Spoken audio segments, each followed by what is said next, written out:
Hello. Welcome aboard the odd ship Octopod. I'm your Captain Seven. I'm here with Steve. Today is reverse 1999 day. Bless you. What if it turns out that this book guy likes tomatoes? Impossible. No. Look at him. He's holding a book and there's flowers coming out of it. That's the sign of somebody who hates tomatoes. I'm here with Steve. Who's Steve? He's nuts. Bless you. Thank you. It's reversed. No, I did take him immediately. He was only here for 2 seconds. Alright, bye. How could you? I can't believe this. We're playing the new main story quest. Last main story quest, we found out the blind doctor lady was, our main character's mom, and she's kind of dead now. She dissolved in death. Antarctica's gone, I guess. It exploded. Ulrich was there, that was cool. And then we got the record working, and that prevented the storm or something. Something like that. It lessened the blow, it prevented it from killing everybody, and we won. Yay. And Arcana's back. Yay. I don't know who this bitch is, but she's on the banner. I'm not pulling for it, because I want Bookman. I don't know what he does, but he's got a book. I don't know who that is. There's some creature in the back. Someone will bring it back eventually. Nuh-uh. No tent poles! I must save for Bookman! He works in Ulrich teams, and that's all that matters. That later. She's first. He's second, but I want him to be first. But he's not. I know. It's upsetting. I'm sad. But also welcome in, Daryl and Jelly. I hope y'all are having a good day. Bookman has a big brain, kind of like jellyfish. I mean, we don't know what's under his veil, and he's also hidden by the word long, so we can conclude that he's very long. He has a long brain, and he's full of knowledge, and he's got a book full of flowers, so he's either a magician, a very sad magician that just wants love. And she's got a bird on her shoulder, and I know she snipes people. That's all I know about her. Let's watch the trailer. That might, you know, be helpful to having understandings with these things. I don't know who that is. I can't tell. Yes, long brain. A long brain. Change that. Change it. We have long brain. And you can, this music makes me sad, so I feel this chapter's gonna be sad. So let's watch the trailer. See what happens. Birds. What was it that we wanted? I don't know. What do we want? To be remembered as heroes. Yeah? Oh, we're going to war. I see. Or to perish and be forgotten. That is rather sad. Yet That's blood. We never. Ooh. Oh, you stepped on the flower! That's Bookman's. How dare you? Long footprints. Oh, I think he's got a gun. The flames of perdition follow at your heels. Ooh. She's gonna shoot him. You killed them all. But you may yet be cleansed. Be cleansed by thine bullets. Stay away from me. I don't think she cares, bro.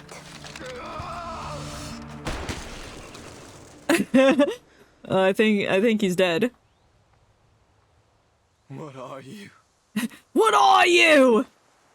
An idiot sandwich. Oh, she's like made of rocks. Monster. We have a situation. The colonel was just taken out within our safe zone. Who's the colonel? Rise up. Who's this bitch? Oh, that's a new lady. We do have a confirmed. Oh my god, it's Madam Z! Oh, it's Egghead Constantine. Gross. Ooh, who's that? Who's that? Who's Marsha?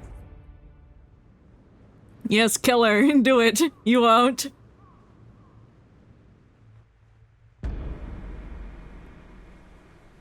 House. Oh, who's here? Shoot the fire. Shoot the tank. Shoot the car inside the house. Whoa. That's a car. That's a tank! Oh, that's kind of cute. Uh-huh. Ooh! That was a good aim. You shot it right in the gas tank, I guess. It's Bookman! Has deeply shaken our faith and our resolve. I'll come find you after the war ends. Horses! Is this JoJo's Part 7? I now know the true cause of the conflict. And I have seen the face Ooh! of the true Ooh, he's got enemy. blood on his hand! Farewell, Charon. Charon. You to see Ooh, he's parting purple, yes! This war will come to an end. Scheiße! Scheiße! Deckung! Sanitäter! Hilfe! Ooh!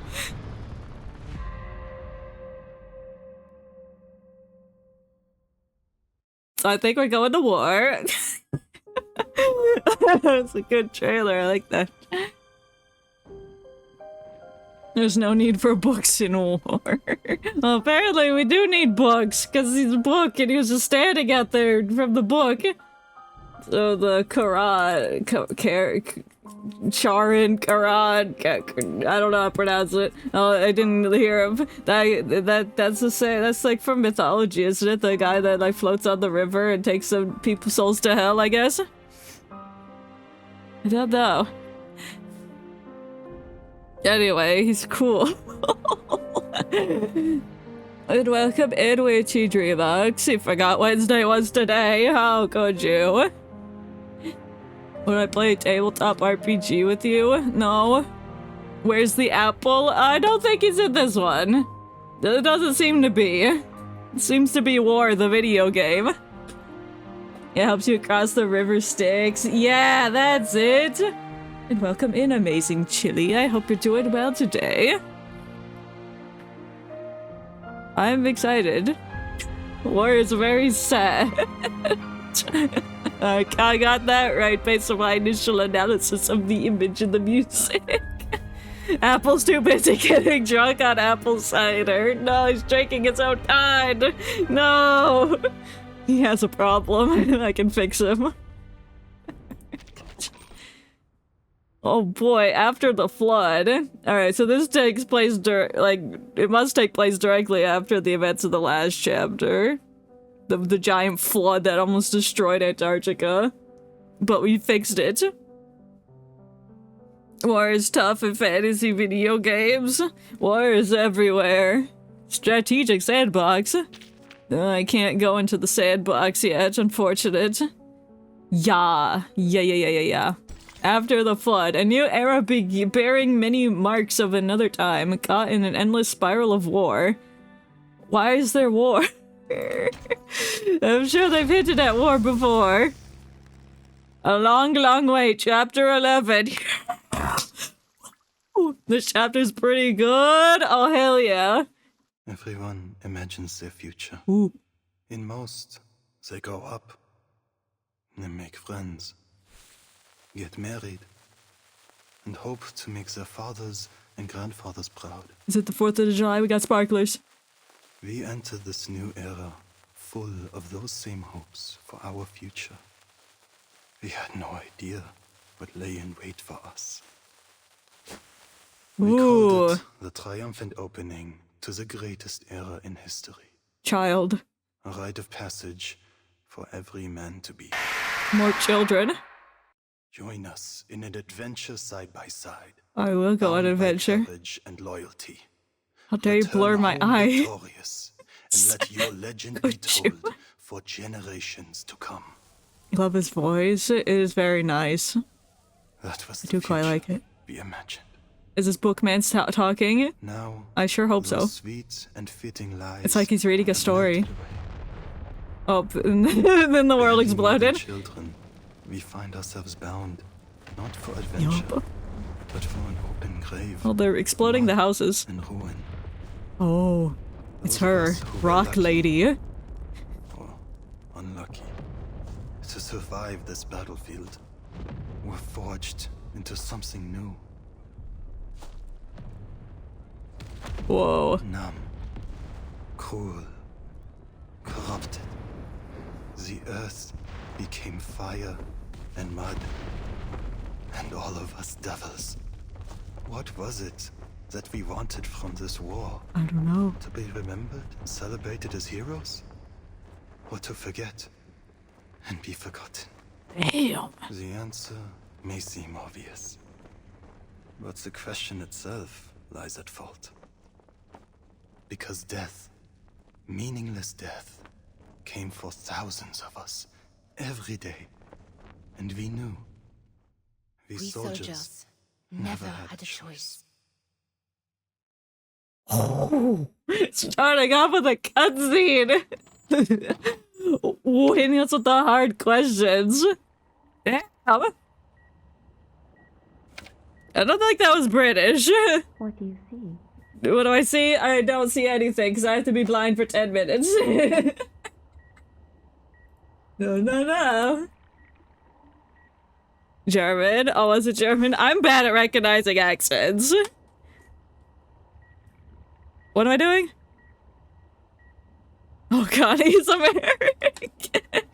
Oh, what am I doing? Timer, that's what I'm doing. I forgot what I needed. I also forgot to spell minutes. Okay, I am now blinded for 10 minutes.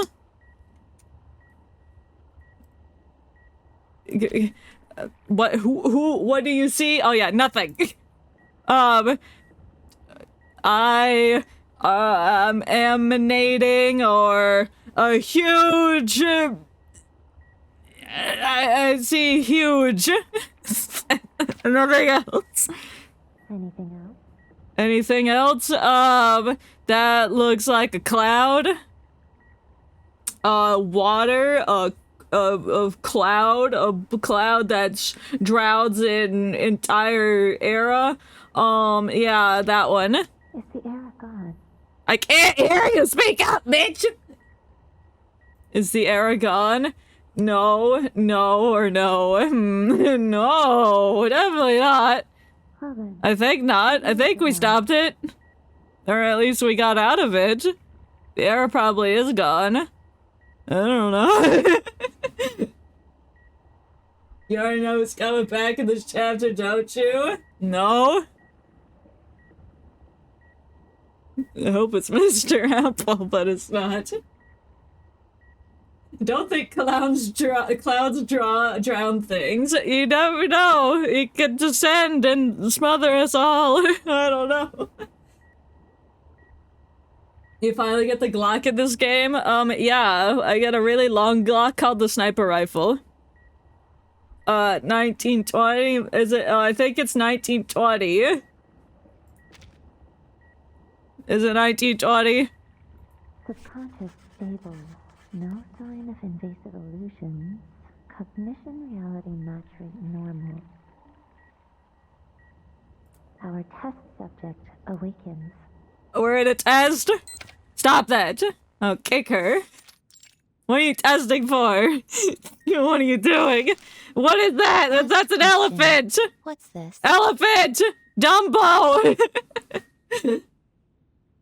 Merton looks so wrong without her hat. Oh, good thing I can't see right now.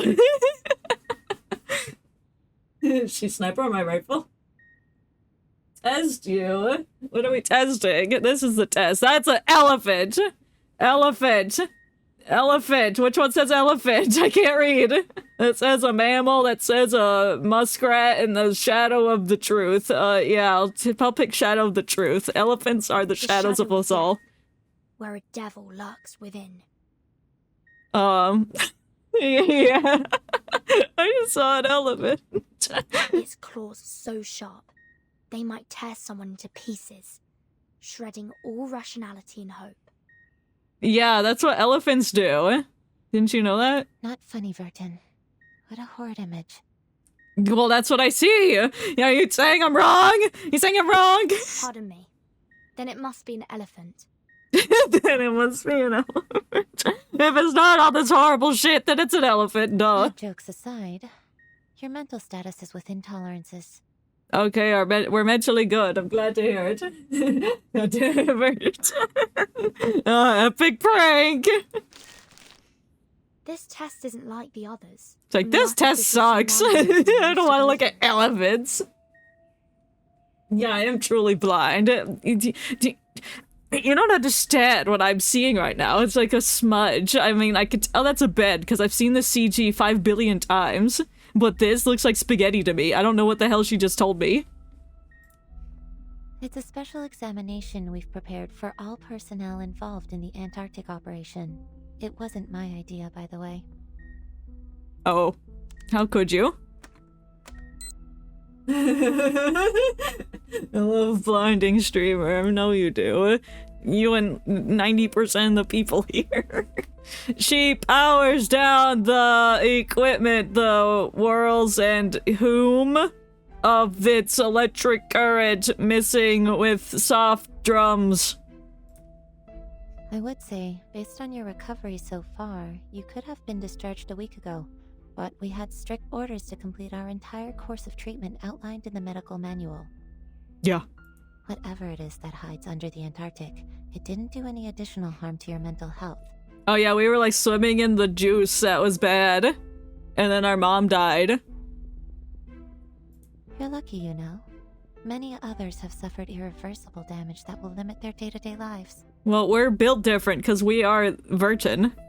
What Where's about our you? hat? Miss Please give it back. Why'd she steal it? I'm sad. This game's so weird. If this game were a person, you would bully them? What do you— well, yeah, the game is built to be weird. That's its charm. And how dare you bully it? How dare you bully it if it were a person?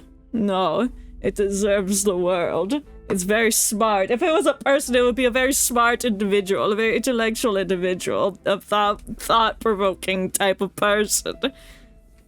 Someone who asks questions. Someone who wants to know more.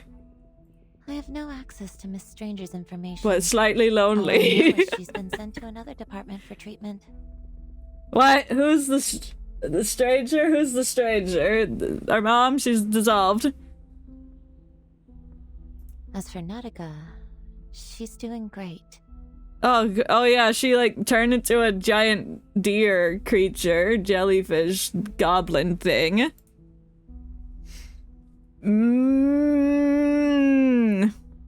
Fuck is that? Oh, is that Mesmer Jr.? I see the JR, so I'm gonna assume that says Mesmer Jr. Offers her distinguished in plain terms. Oh, judgment. I see a G. Kind of. It's like right there. Where is she now? Does she have enough Oh space wait, the to stranger is, what's her name? Grace? I think it's Grace. If I were a person who would have autism, I fear. Just kidding. I might, I don't know. I like hospital rooms. I don't. I like this blanket though. I like the clouds. I think those are clouds. Mr. Hoffman cleared out a lecture hall for her. Who's Mr. They don't Hoffman? call it a palace, but it's spacious enough to meet her needs. I forgot who Mr. Hoffman is. Too bad, though. Now she's being cornered in there by every arcane biologist, ancient myth enthusiast, and crazy ritualist we have on staff. That's crazy. They don't understand what she's They've become. decided she's an invaluable opportunity. A to test learn subject. more. You do have access to that hall if you really want to know how she's doing. Yes. Just go knock on her door. She's also been asking about you. The atmosphere averts her gaze and shifts away to the conversation as she begins to tidy the water. A soft knock at the door breaks her awkward tension. Timekeeper? Hi, Sonetto! Come on in, Sonetto. The splash of damage from her hair is a welcome break from the pickle mind while Sonetto rests her polite glance towards her old classmate. Yeah, that's what that said. How's the timekeeper doing? Thank God I got 2 minutes left. She's good to go. That's good. Let me leave. Let's go to war. That sounds fun. Sonato refills today's agenda. Timekeeper, Madam Z said the Storm investigation team is back. Oh. She's waiting for you in Madam Vice President's office. Who's the vice president? Is that Constantine? Is that egghead? Let's head that way then. You two have fun. Nuh-uh. Take care. Alright, bye. Mesmer Jr. sees the guests out. I didn't click that. Who cares what they're doing next? The aftershock of the 10th storm still rippled throughout the fountains. Through the we groan using the changing lines, the staff moves through the government clowns first like a wolf. Oiled machine and more like clogging mystery. There's so much tension in There's so much tension here with all the clogging mysteries and the hallway clowns. I know, right? Timer's up, thank God. You don't understand. You don't understand what these words look like. It's like they're layered on top of each other 20 times. And I can't tell what they say. I suppose. But now because it's this fine, I can storm see is now. Different from the ones we've seen before. I look forward to hearing what Madam Z has to say about Me it. too. It feels like it's been 5 billion years since we've talked to Madam Z. I don't intend to waste my time on this. Oh no, it's Foundation Commissioner. It looks like that one guy from NCIS mixed with the other guy from NCIS. I don't know their names. NPC looking at the committee national. That's not national. The committee member strides out of the office, his face completely distorted, in contrast to his neat uniform. Another man rushes behind him, doing his best to keep his pace in check. Please, I thought we reached. Why does that look like Bob? You know Bob from Markiplier's friend? He looks like Bob, but like serious and angry. However, the one he's chasing has already reached the fork at the far left of the hall. Not a spoon? Naturally, I accept the committee's decision. If you really think we don't have to prioritize the manners, then be my guest. Damn. Our top priority is to restore peace and order to this era. You should know that. Yeah, so do it. Fork. We're at war, Mr. Pacifist. One far more dangerous. Mr. Pacifist. So Bob over there is a pacifist, so this guy's genocide. I see. Pacifist? What do you mean, pacifist? Well, you see, you don't. It's when you don't kill anybody in the route. You let everybody live. You show kindness. You don't stab them. I don't know how to pronounce that. Irene. It doesn't respond. He turns down to the left path and disappears from view. He performed magic. He disappeared. The pacifist committee member gives up the chance and takes the other path. Archship Octo 999. That's us! Whoa! New name unlocked. Welcome in, Wabby. I hope you're doing well today. We're 99ing, exactly. And this takes place directly after the flood of the last time, so everyone's on edge, I guess. Except that one guy. The room they just came out of. Is that... Bust? Is that Bust? That's a great question. Thank you for Bust. It does appear so. Oh yes, the flood. Yeah, you know the flood. Everybody knows the flood. In Antarctica? Yeah. No, the error probably got erased, you know. Simple, easy stuff. Let's go. After you. Oh, I have to go first. Good thing I have my hat back. I was there, I died in the flood.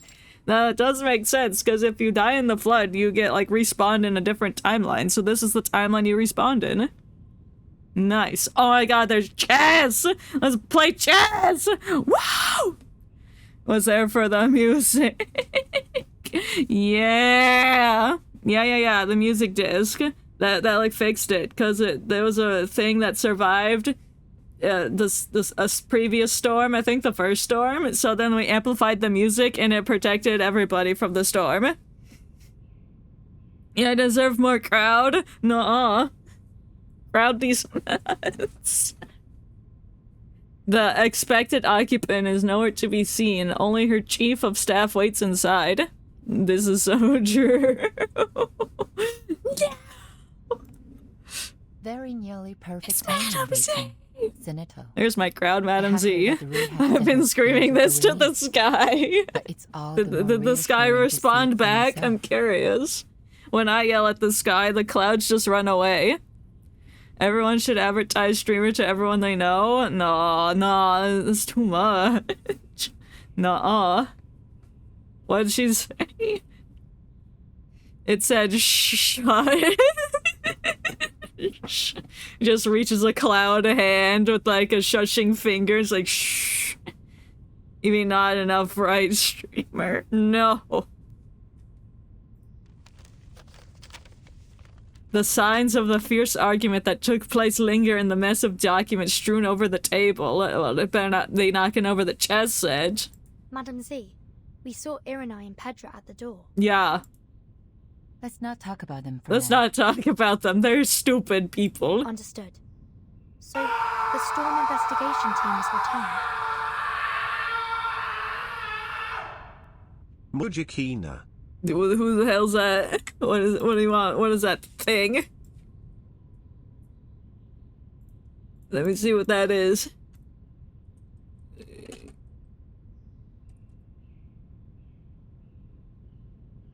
I don't know what this is.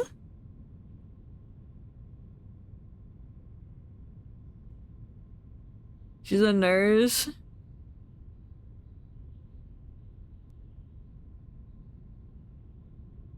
Pink nurse? This one don't look pink. Oh, it says from Yandere Simulator. I don't know if I want to put anything from Yandere Simulator up there, considering that the game dev is like a creature that's bad. I'll put something else that's not that. No, I'm not putting it on there. I don't want anything bad on my screen. No. No, you may change it to something that's not bad. I'm not putting this on the screen.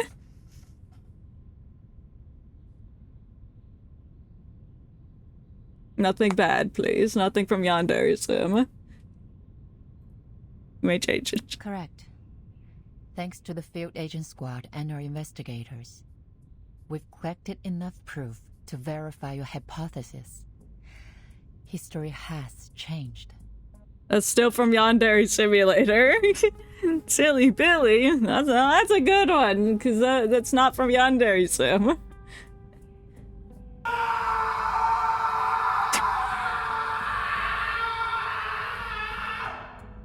Spooky dookie toilet. No, what do you want me to type in with that? If this other thing's from, if this Kataba Ashi thingy is from Yandere Sim, you are foregoing your 500 channel points, and I'm not putting anything on the screen for you.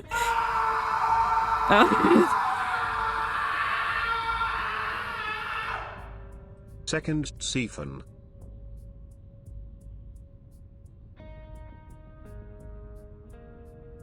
Yeah, I do know it is. Yeah, okay. It looks like it is from Yandere Sim, so you're foregoing your 500 points. Sorry about that. Not sorry. We have Spooky Dookie Toilet. Now, what is that?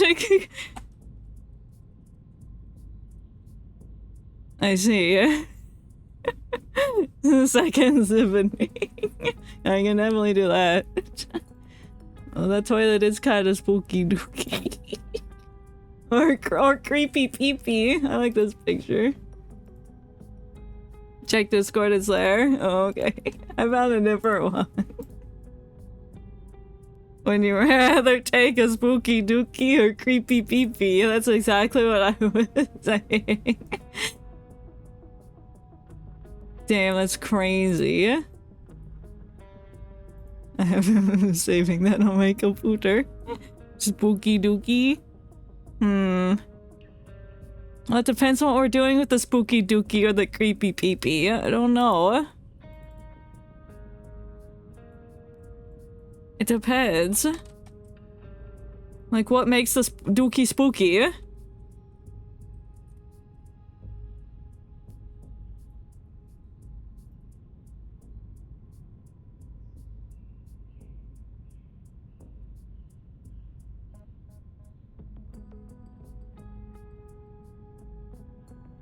Okay, I have the spooky dookie.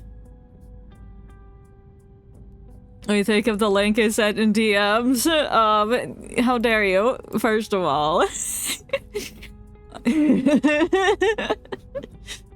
And second of all, I don't have cashews, I have pistachios. There's a difference.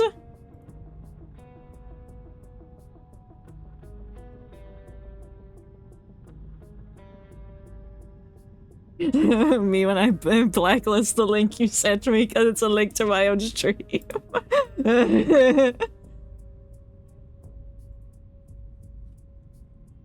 Spooky dookie. There we go. Yeah, Deftones at full volume, then it turned this on. Was it loud? Was I loud? Do you like the spooky dookie? Well, welcome in, lizards. What do you think about spooky dookie? Yeah, I don't know where to put it. It's very loud. Not loud enough, one may argue. I'll put spooky dookie at the bottom corner. And then I have to put another me on there. Send a photo on Discord, check it out. Let me see. After I get the second me in. What about the creepy peepee? We don't have creepy peepee. It hasn't been redeemed. Only spooky dookie has. I gotta find a picture of me. Where the fuck am I? On my own computer.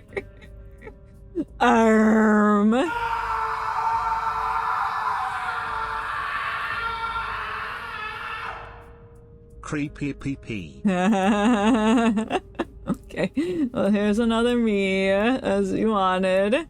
I guess I don't know, it's on top of the dookie, I guess. It sounds like brain rot. Yeah, your point. Okay, I've had a picture of creepy pee, so I'm just gonna download it. Save that. No. Put that in the correct folder. Creepy pee. I have to crop it so I can have no spooky dookie in there. Seafant talking a spooky dookie on the spooky dookie toilet he. Steve from the void. So true, bestie. Okay, I have creepy pee. Just have fucking surgery and your body hurts so bad? Oh no! I hope you recover well from that.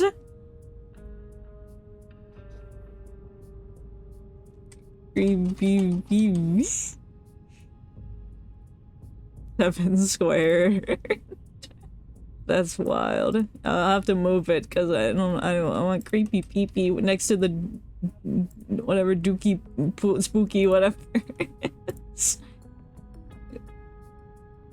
Oh, what am I moving? No, give me the pee-pee. Give me the pee-pee. There it is. Oh, there we go. There we go, creepy pee-pee. I don't know if I'm in the becking way. Move that. Hide that for a second. And reorganize. Okay, there we go. Yeah. I'm gonna have to move that one down. And it's blocking my head.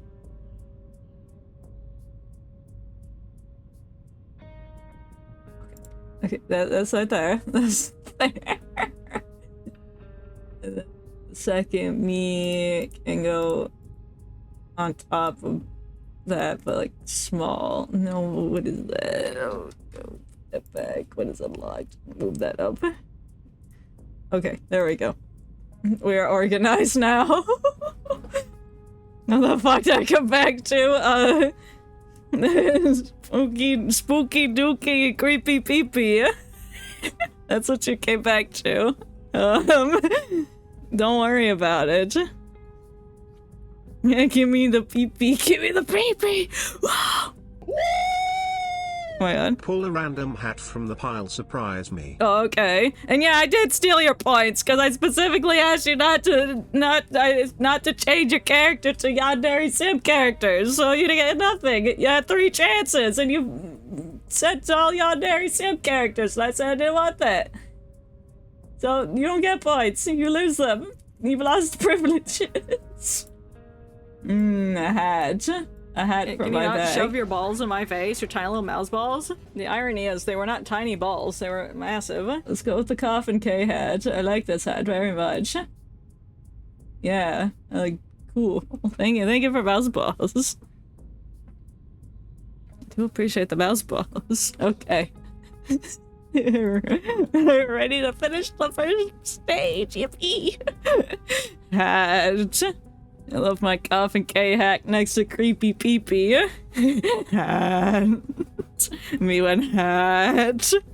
Madam Z's talking about things, but hat. I can't tell if this robot is bald or not, so I'm at ease. What's wrong with bald people?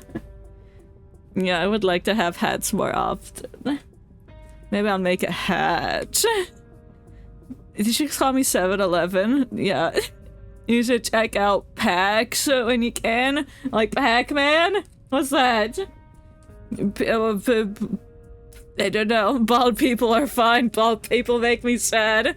You're bald, Chrome. Is that what PAX stand for? People are actually bald society. Bald robots, oh boy. Oh no, not the bald robots. That's very sad.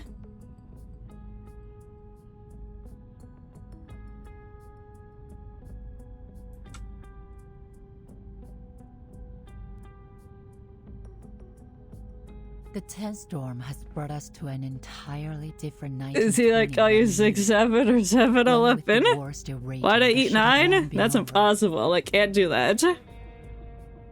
It's like Lethal Company-ish. I've never heard of it. No, this ain't your stream, so we're filled with brain rot here. We can creepy peepee and spooky or dookie whatever we want to. You don't own this place. I do. I built it from the ground. So we're in a different 1920. And then we're in war. Okay, got it. Do we understand why history has changed? 54% of the shareholder stocks in the brain rot states. I mean, that is true, because you have gifted way too many subs. You're crazy. The Plus has 2 hypotheses. Oh yeah, I love hypotheses. Just as much as we love bald robots. You know, like, don't bring up the subs. Despite being interrupted. No. Its flood might have changed the storm's nature. Oh, what? I'll slide you a deal under the table. No.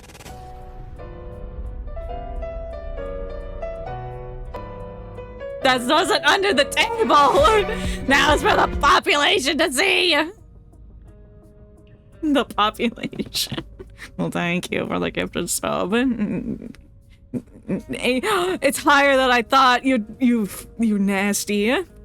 This never happened, all right? Nuh-uh. You're insane. But thank you. Which has resulted in an even greater deviation from history as we knew it. You have to 6. Oh, that's right. That would be much. That's right. You did that. 5 or 6. I'm scared. Too many. I'll send you the Steam link. Oh, yes, please. Yes, please. Send me the pack. After her revival, Arcana may have obtained the power to use the storm to alter the course of history. Oh, that's not good. Arcana's bad. 6%. At this point, I need to hit 100 because it's funny. No, it's not funny. That's not. This is too much. It's so much funny. Oh my god. If that is the case, in all likelihood, that means this war... Is this the war of... Are we in World War I? Is likely a result of intentional manipulation by Arcana. So Arcana caused the war just because she felt like war should happen now. Why do I dislike Yandere Simulator? Because I don't like it. The guy's a bad person from what I've heard. No. I don't like it. I don't want that on my screen. They call me the supporter. I support my homies. Homie. That was my Marge impression on a scale 1 to 10. Was that good? Homie. It's like a 2. The solemn room welcomes its master. Homie. It's been I don't know any other Marge Simpson lines. Timekeeper. I just thought they looked neat. What? Why are you talking about Egghead? This has been a long time since that's met in this room. Yeah, that's what I thought. Supporter? Yeah, I support my life. Have you ever supported these nuts? Oh, got him. Yeah, that's what I said! She got an egghead! Look at that! Built perfect egg shape. It's like she's warped. Exactly. She's like, her face like stretched around the egg. Margarine simpleton. I wish Marge Simpson was in this game. I mean, they had a collab with Assassin's Creed, so why can't they collab with Marge Simpson? Give her a Marge Simpson skin. On that. I have some critical updates. Migraine Spamton. Yeah, put Spamton in the game. New playable character Spamton, and he's built like a human, and he's like buff.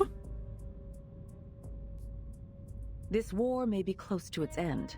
Though the fighting continues, we've begun engaging each side's leaders, and we believe a truce is possible. Okay, so we're trying to stop the war. Well, you can do that. Why are you sending children to try and do that? You better not. Have I ever supported these nuts? When I return from my adventures, I will rend you asunder, demon. They're on Fortnite now! Homer killed you! Oh no! You should kill Homer back. You're the Sigma?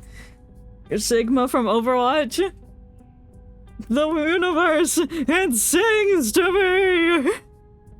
Yeah, you got the sub. You did. From the random pool. You got the sub. Enjoy the emotes. There will be do a it. peace talk, and the committee has decided to act as its mediator. Lisa Crank in 90s. It's always the Foundation's top priority. I mean, we're in 99. Well, no, we're in 1920 right now. A different 1920 than what we've already been to. To infinity and waffles. Waffles. After this situation I haven't made a waffle since 1907. And focus on the menace. I see. How's the progress so far? It's shit. The chief of staff answers on her behalf for this is a minor Our branch leaders have built lines of communication. You've been in the game since like day one. Why aren't you playable yet? What are you hiding? She's hiding something from us. I just know it. I can smell it. Pedro will go to meet the commanders on behalf of the Foundation, with the aim to reach a lasting truce by the end of the month. What? If everything goes well, we may be able to restore peace before the new year. Oh, okay. That's like in a month. Now is the time to ask the question that's been lingering on in her mind. As we arrived, I heard Iranai call Pedro a pacifist. Does Iranai disagree with the Foundation's policy regarding She's like, I thought we discussed that we weren't gonna talk about these people. It isn't a matter of the policy, but the means by which we achieve it. What's a coup, dear? Driving in my car right after a beer. A lap of a shape like a deer. What'd you say to me, Constantine? I'm gonna run you over with my truck. Truck! He and a few others believe all attempts to restore peace are bound to fail unless we destroy the Manus first. Well, why can't we blow them up? Oh, right, because Khan is here. In short, he wants to do things the tough way. Oh, he's smelly, I see. Yeah.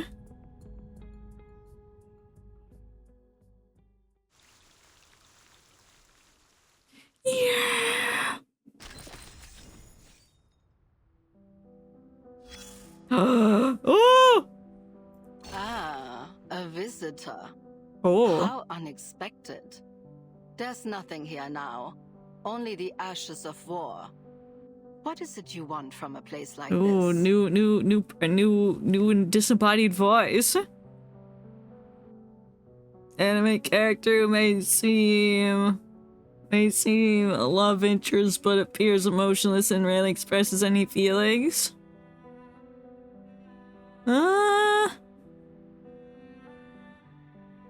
Well, she doesn't express her feelings. I think I could agree with that. I don't know about the love interest. Why are you calling me a dumbass? Never heard these terms before. Just because you know something that I don't doesn't make me a dumbass. Run along now. Back to your school books. Or a swing in a playground, perhaps.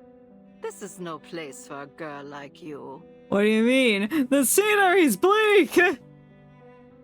Then you and I are in agreement. Yeah. The stench of rust and burned flesh is quite unbearable. I don't know these terms. I don't know these terms you're trying to speak to me. The stench of rust is burned flesh is quite unbearable. Why'd I read that? There's a bunch of dairies, but the only one that really shows up is yandere. Yeah. I mean, I've heard of it, but I don't think I fully understand what it is. I know tsundere, kind of, because of Tsundere Plane or whatever from Undertale. The one that's like, you love me, but no you don't, I hate you.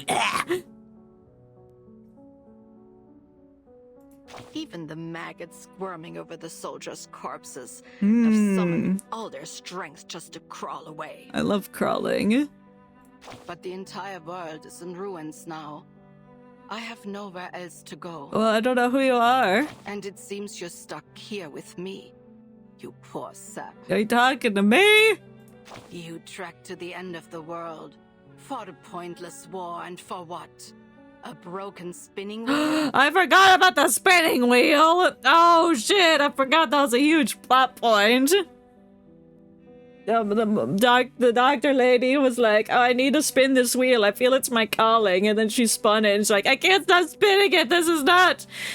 that's not what I'm supposed to do. Ah, and then she died. So I'm guessing there's other spinning wheels that she needs to spin that are correct. And then she's gonna show up in this timeline because that's what they do. You just get plopped in a different timeline. So maybe she'll show up here. I don't know. The doctor, TM.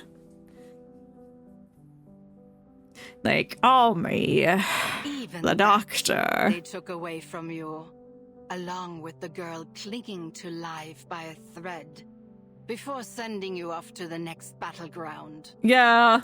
I hope that rusty old thing holds some kind of secret to saving the world or ending this war. Oh, the spinning wheel. Maybe then you can take on another career before you die. A watchmaker, perhaps. The war will end one day. I've nothing more to say. Okay, then piss off. I have no tea or snacks. I don't care. You said you were done. Bye. You said you were done, so stop talking to me. Shut up. What's 1920, 10, 11? So it's October 11th, 1920. Oh, shit. Oh, tap the time gauge on the mechanism to change the sandbox's displayed period.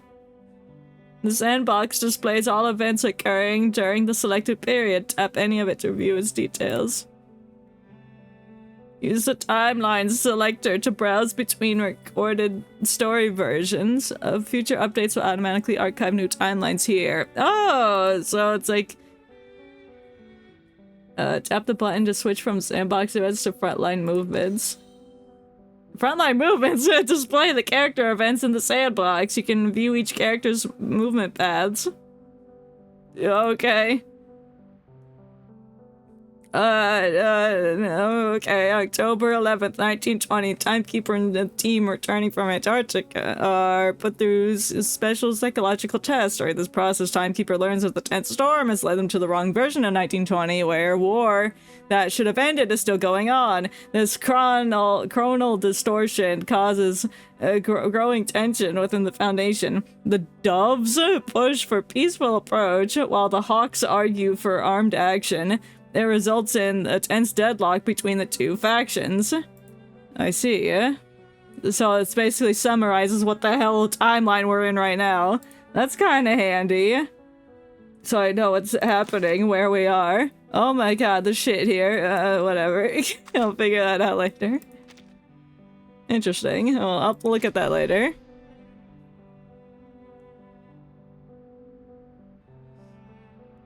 What? We're not drawing titties in the art stream, no. And then that is a lot of stuff, yes.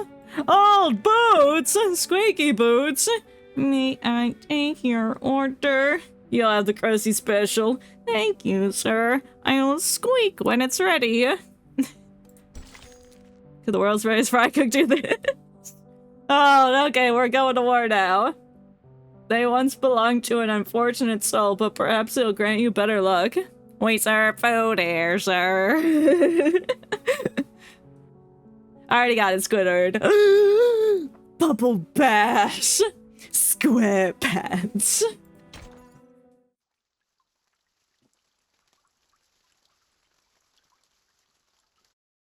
Ah, why'd it flash? Oh, because it's thundering. Trenches. Thank you for telling me we're in the trenches. Welcome to war. I'm assuming this is World War I, because that's the war that happened around this time period. And it's been extended because Arcana's fecking with it. We need to watch all of SpongeBob Trust. I don't know about all of it. I don't want to see the new stuff, because that it lacks the nostalgic charm that the older series had. And backwards. Oh my god, yeah, backwards. Yeah, let's watch it backwards, starting with the newest shit. So we'll be like, god, we go back to the good old days of May 1999 when it aired. Yeah, exactly, get the good bits last. You watch the new stuff to grow and evolve? No. No, I don't like it. I don't like how they move. I don't like it. Strawberry Shortcake is way better than SpongeBob. I've never seen Strawberry Shortcake, so I can't compare, but I will say that I do love me some SpongeBob. Soldiers lay a corpse. It's like, I love SpongeBob! Soldiers lay a corpse on the dry wooden plank, making an effort to place their fallen comrade in something resembling a peaceful pose. You had the Halloween episode on VHS! Oh, hell yeah. That's a classic. It's probably worth $10 billion right now. A lost media. The VHS edition. A plank formed from dismantled ammo crates has been formed into a makeshift sledge, complete with a small set of wheels. You know, I think I still have it, a CD of like SpongeBob songs, like from the first couple seasons. I think I still have it and I know where it is. Go grab it, yeah. Just break into your house and be like, yo! Where'd the SpongeBob VHS app? Ah! Lost media. What do you mean songs sucks? What do you mean? You don't know what songs we're talking about. Just music in general sucks, and I will disagree with that. Or SpongeBob songs suck. Nah, I think you're just saying that to combat me. Aw. You can't tell me that Gary Come Home is bad. You can't tell me that this grill is not a home is bad. I'm going to give rock. Ripped pants, fantastic. The tying your shoes song, fantastic. It's peak cinema. This grill is not a home. This is not the stove I know. And it's Bookman. He's breathing. Yay. Gary Come Home's the only exception. The music from this Christmas special. I do like the Christmas song. Stalling stream by Rage Baiting stream. Nah, the grill song though is so good. Mr. Krabs with the deep notes. I will trade it all away if you come back to stay. This kitchen's not the same without you. It's just a grill, it's just a greasy spoon without you. Bruh. It's so good. Always laugh at Mr. Krabs at the high notes in the Christmas special. It's fantastic. I love it. He hit peak performance. What range he has, exactly. He has such good range. The handler stands resolutely by the body of the edge of the trench, his tattered cloak making him look the part of a grim reaper. Yes, yes, yes! Yes! His knees prying off the soldier's dog tag and pockets the bottom half. He's taking their tags! Woo! Franz Schreier, I don't know that. Can we summon characters from Lovesick instead of Yandere Sim? I don't know what Lovesick is, but if it's in the same category, I know. Look what that is, I guess. Well, during the ad break. We'll look at that during the ad break. It'll happen in a couple seconds. Can't think of Christmas special without thinking of the edit. The one I made or a different edit? This is all we could find. Oh my god, it's Wilhelm! Can you take care of him, Carol? It's the Wilhelm scream. God, yes. Not really. He will be given a proper birth. Yeah! Look at that book! It's where Mr. Krabs is on the tree wet. What? Well, his fingers are like covered in rust or blood. It's probably blood. Okay. Okay, well, just leave him on the screen while the ad break takes place. We'll look at whatever Lovesick is. I'm assuming that's a game.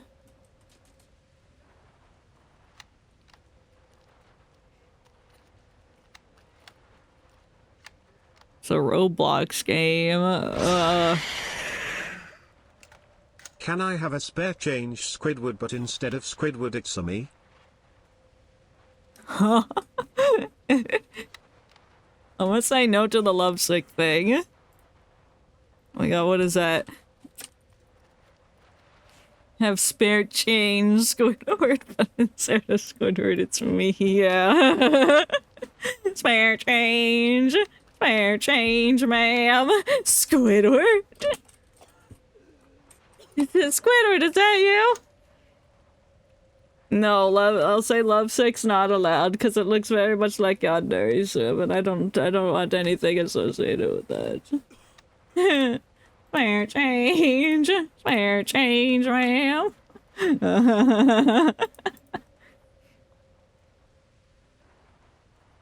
Me my models reference? Yes, I sure do.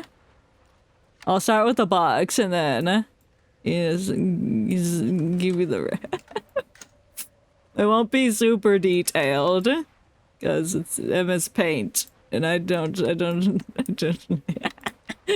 can't.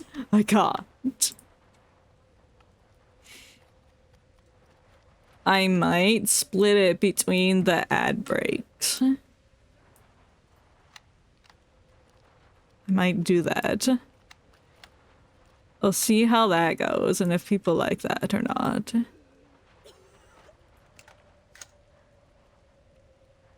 Spare change. Spare change.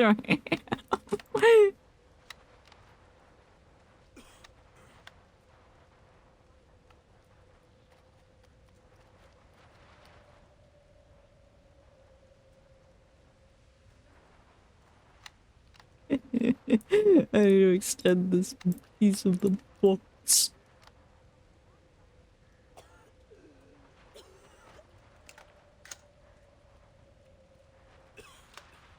Okay. Tattoo.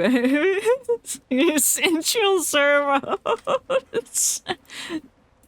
Why did you call it that? You're crazy. Might just have time for the box. I 8 seconds before the outbreak's over. Yeah. Okay, okay.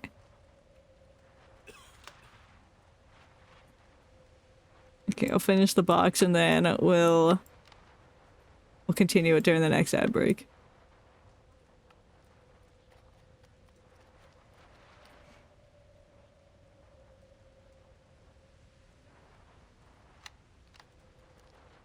Put those wires away. There are children around. Dude, put that thing away. There are like children here. SpongeBob reference when they're at the beach. Patrick has his tummy out.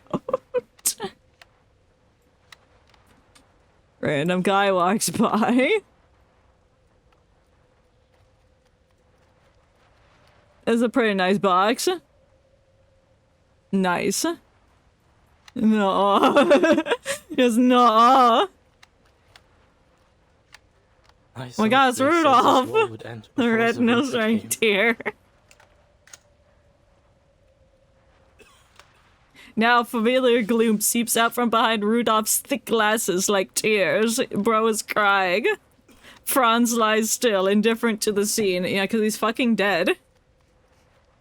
It is hella recommended. Oh, Dispatch? I think I saw, was that the game Debo was playing? I think that's the one. You rich. Another soldier shovels his way through their small crowd, puffing with frustration, places another leg on the board, completing the set. What do you mean another leg? I'm just putting legs up there. It is in fact the game Debo was playing. Moist critical badge? What's that supposed to be? Are we smacking people with moist critical as a bat? Like the actual bat is moist critical? Or is it a bat that has his like face on it? These are important questions. Without another word, he removes the boot from the corpse's other leg, matching it with another. Why are you stealing his boot? There's a man bat that's voiced by Moist Critical. Oh. I see. Good for Moist Critical. Now he'll be ready for the march home. Oh, you just put the boot on on the guy? Leg? Oh no, they're trying to find his leg. The kind-hearted Captain Wilhelm looks at the soldiers in horror. Better be. I risked my life up there grabbing it. He promised I could have his boots if he got scraped off. That's crazy. You just wanted his boots? What's in there? These were the boots worn by the greatest fry cook in all the sea.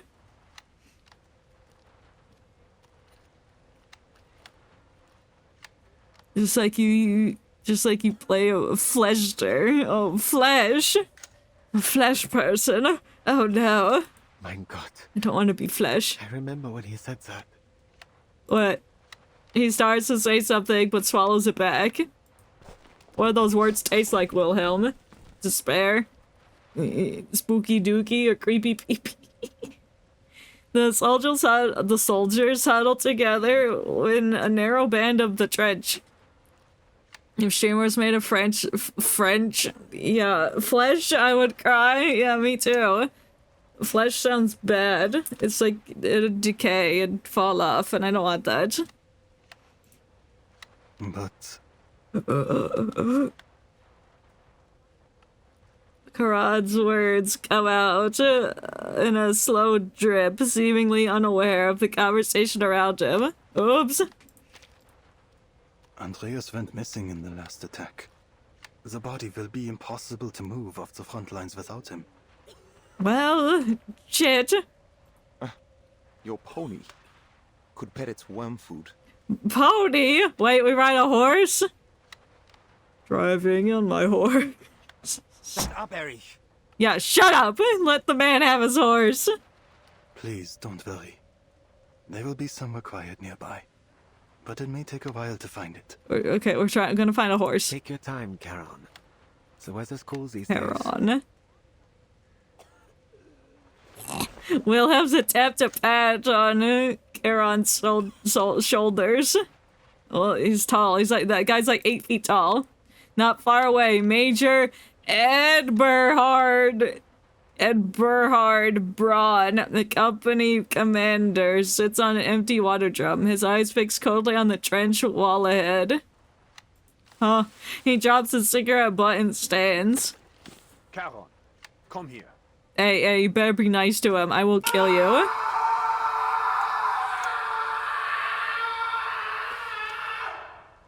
Pumpkin Steve. Oh boy, good thing I think I still have that in here. I think I just turned him off. Let me get the Pumpkin Steve. Do I have Halloween or did I delete that? Oh, I deleted it. Oh no, I deleted Pumpkin Steve. Wait, what's spooky? Oh, right, Spooky Dookie. Oh, okay. Let me get him. Was it a gift that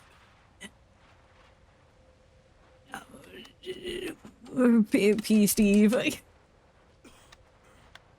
We resurrected Steve after it killed him in the first 5 minutes. Now he's a fucking ghost. I think I can just upload him as a image. It's in my sprites. Spooky season.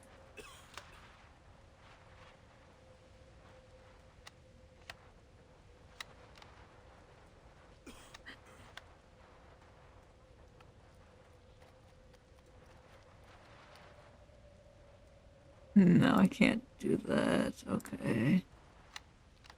That must be a media thing. Media source.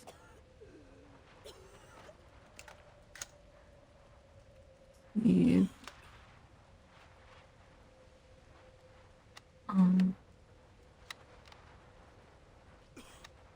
It should be this.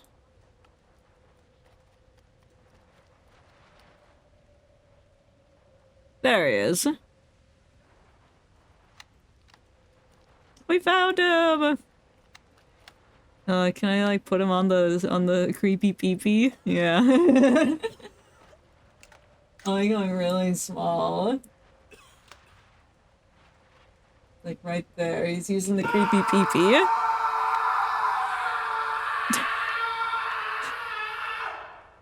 Summon you Halloween self. My Halloween self. Oh my god.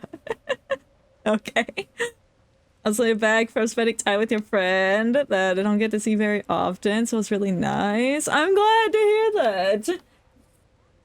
And welcome in, Leia. I hope you're having a good day after spending time with your friend. And Nico and Sarah, of course.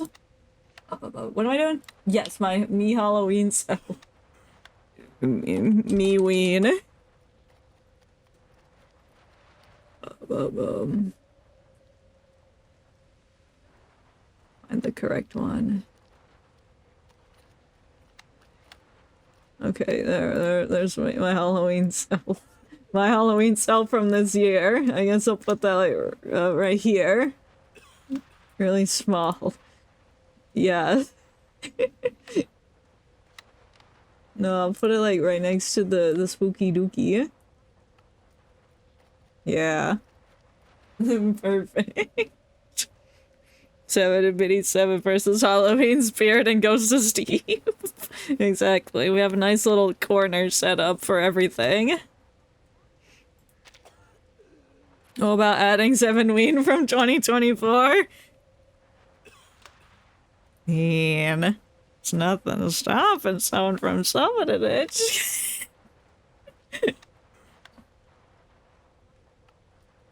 What was my Ween costume in 2024? Oh, it was Screwlum from Honkai Star Rail. Jawohl. He responds to his spear. Look at his hand! Ah! You remember Montpay? No. The town near Aria? No, I don't remember Montpay. Sounds French. Where is that? What about 7 Ween from 2023? I think I used the Screwlum one. Yeah, it was the Screwlum one again. I used it 2 times in a row. I'm looking up where Montpay is.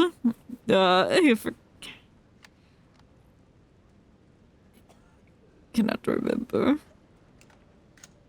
Well, I've never heard of it, so obviously I don't remember. Bags.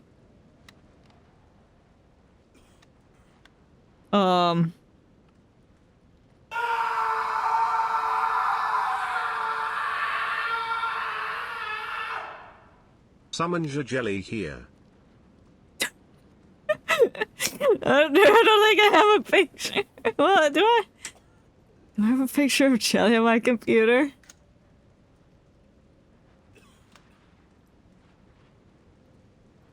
Is that it? Oh, that's not Jelly. That's a purple person. The PNG of him somewhere on Discord? Yeah. Oh, right, yeah, because he just sent it in my general chat because he wanted it for some reason.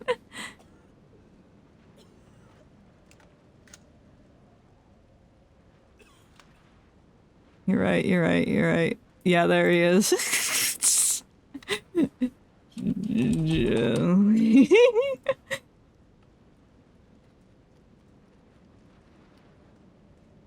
You weren't allowed to say your nasty stuff anyway. It doesn't matter who's here or not. Just don't say nasty things.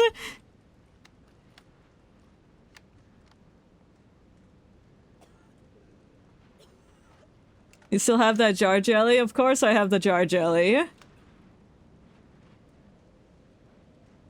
But right now it's regular jelly that's being spawned.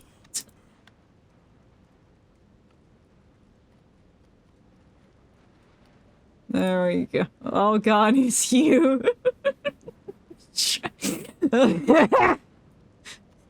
So giant. We can't say nasty stuff like green beans. No, that's illegal. You bring up green beans, we're gonna have a problem. Oh no, ew, tomatoes, gross. Banana, disgusting. Alright, there's jelly. It's here. Oh, and welcome in, Scoopador. Hope you're doing well today. You like apples and bananas? Apples are fine, bananas are not. We fought there in the warmth of summer. Also, cannot find where Montepax is. Location. I have one that's close and it's in Switzerland. Oh, thank you for the Stevening. God forbid green beans. Oh no, I'm gonna have to move everything around because Steve is back. I mean, do it. I just have to move Spooky Dookie. Yeah, that's not too bad. Or Spooky Dookie. Yeah, so I can just put that there. We're fine. We'll just be. Yeah, that's fine. No, I can move that a little closer. Yeah. Perfect. Yeah, we brought back the real Steve. He's right there. He's covering creepy peepee just a little bit, but you know what? It's okay. We can live with this. You were in charge of a company until you were injured and sent to recover. There were many graves to be dug, but the days were warm and dry. Warm and dry. You do like green bean casserole though, which is a weird thing. Anything else? No. I don't think I've ever had that. I just know the way green beans that have been cooked in the past, they were mushy, but the beans inside were like hard. It was just they gotta be cooked right. I remember, I don't know what's the proper term, but like shucking like green beans and like the like long green beans, shucking them. I don't know. I remember shucking them. It was a hard fight to drive our enemy from that town. Nice nuclear family of Obatis with their hollow Even if forms our and lines have mini-me only and moved a short toilets and a distance past jelly. it since. Yeah. This is what we want. Please do a react stream. Reacting to what? What would I possibly react to? I don't know. A lot of things you've eaten in the past seem to be cooked horrendously wrong. Why? Don't worry about it. I don't know. This is how it is, I guess. But why this talk of Montpellier all of a sudden? This is what America wants. The green beans or the react stream?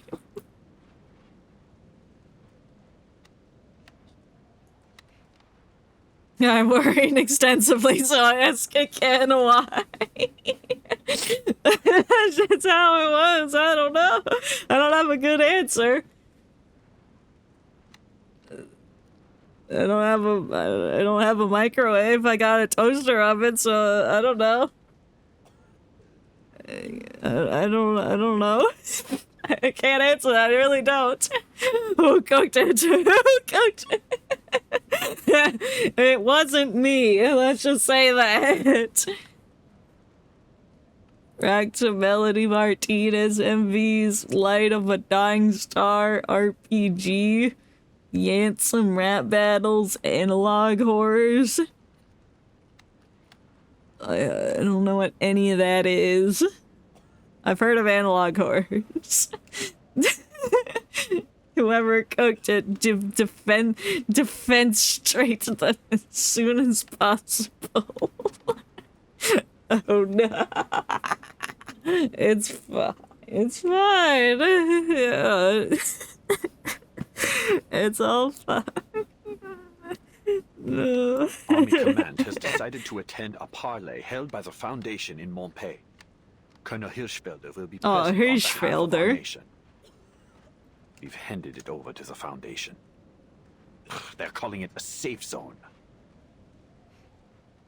Let's flood the Iron Garden. No robot will survive. No, let's not do that. Many hopes. How would we do that? They don't deserve that. And plus, they would survive because they're robots.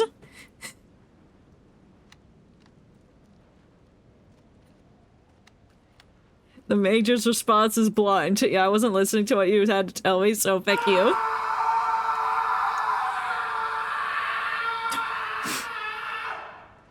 We should add that Debo's say guy to the family. You're right, we should get Debo in here.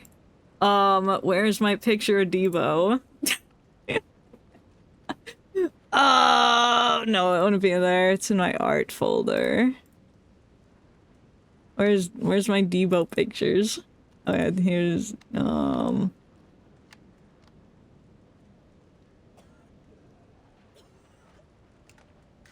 think I have a PNG of just the character. Oops.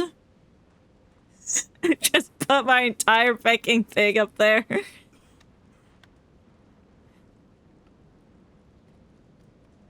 Oh wait, I can crop out the background. So if to get a PNG, I'd have to, I have to like open up my file.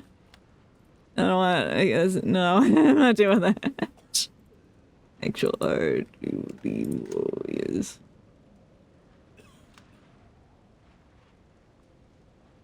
Oh, it's really thinking about this one. Yeah, that's good enough. It's gonna be very dark because the image I drew is very dark. Evo. But it's fine. As a person who cooked those things they are an example of a chef guessed you was wrong when he said anyone can cook. What do you mean anyone can cook? I cooked mustard on ice cream, that counts. That counts, right? And there's Debo.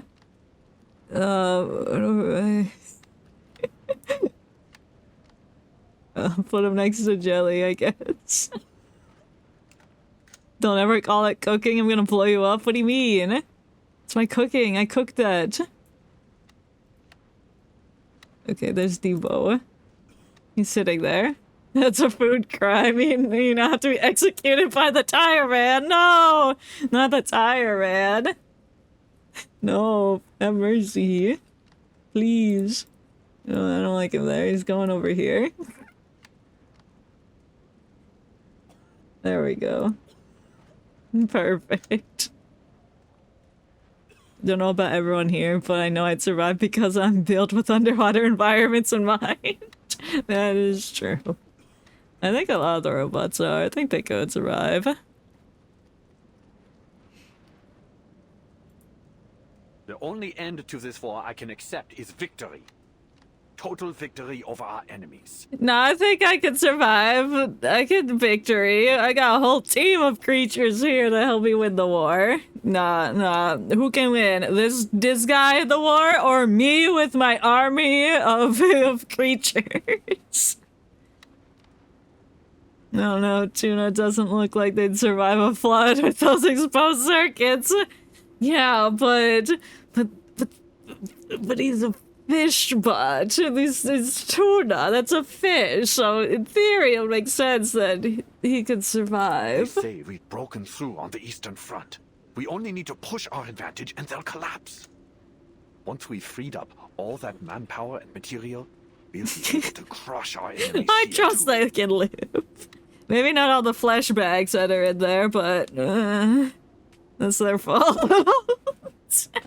We may run ourselves dry of ammo and blood before then, sir. No cries of victory are loud enough to wake the dead. That's crazy. Waking the dead? Like Frankenstein? Winning here is a part of something Oh shit, far bigger than he's you could blonde. understand. I like that the background ambiance is of somebody coughing. I think that's a very nice detail, because trenches are very musty. Is it? When you returned to the front after your injury, you came with eyes red as a furnace. You wore an old face, a mask of war. Oh, what?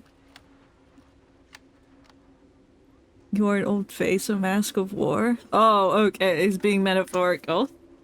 Good point, I need to be more active there too. I was also thinking of doing something where our accounts are more system-orientated with our system name and stuff. That could be a nice idea.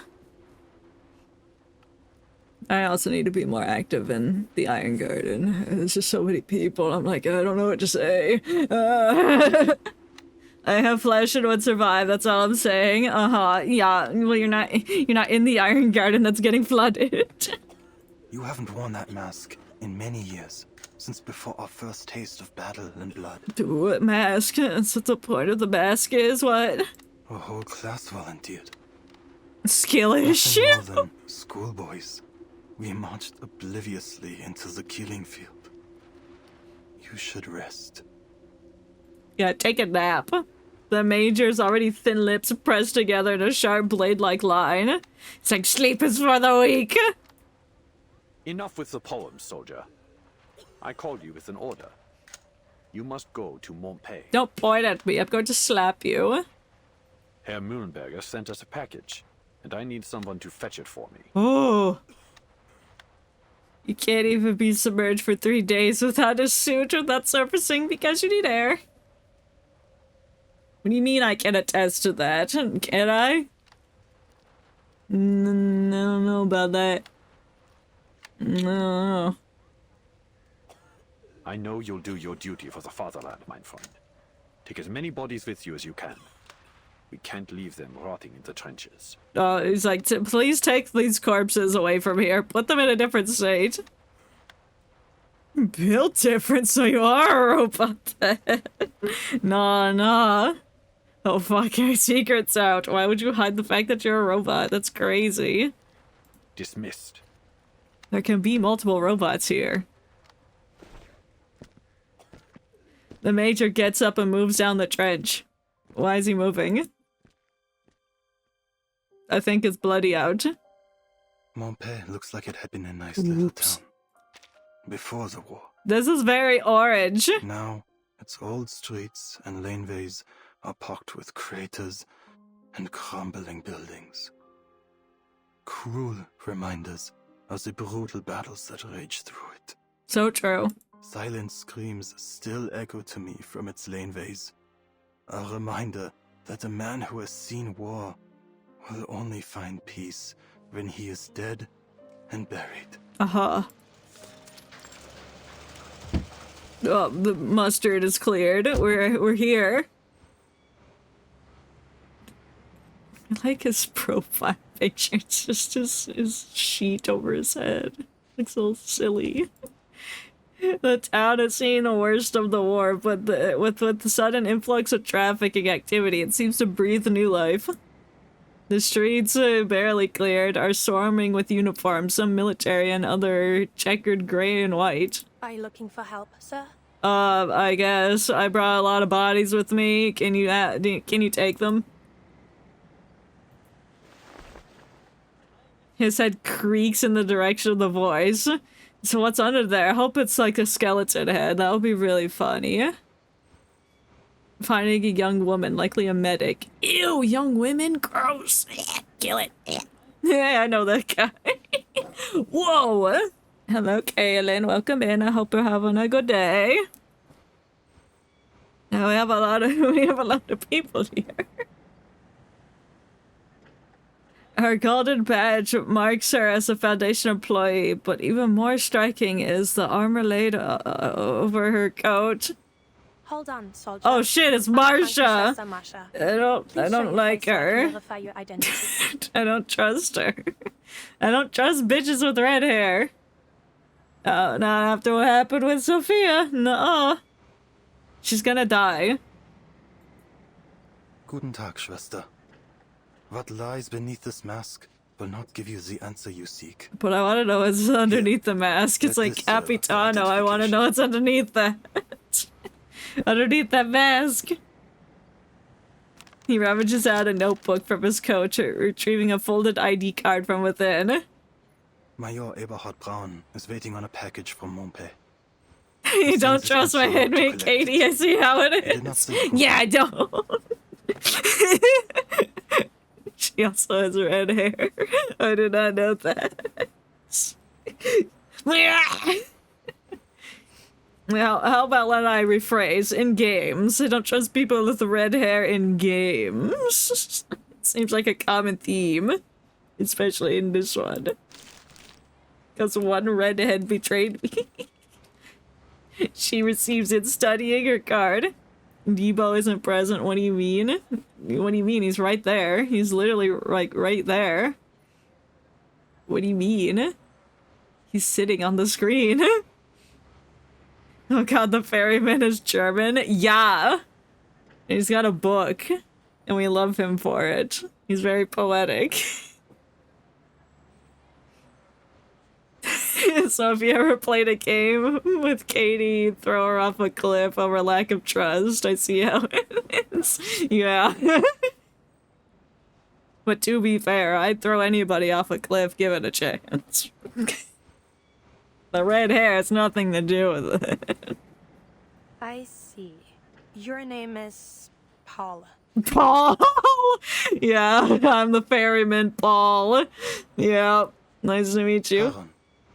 That is the name the soldiers use, and the one you should use as well. Paul doesn't exist. The name you see there doesn't belong to this war any longer.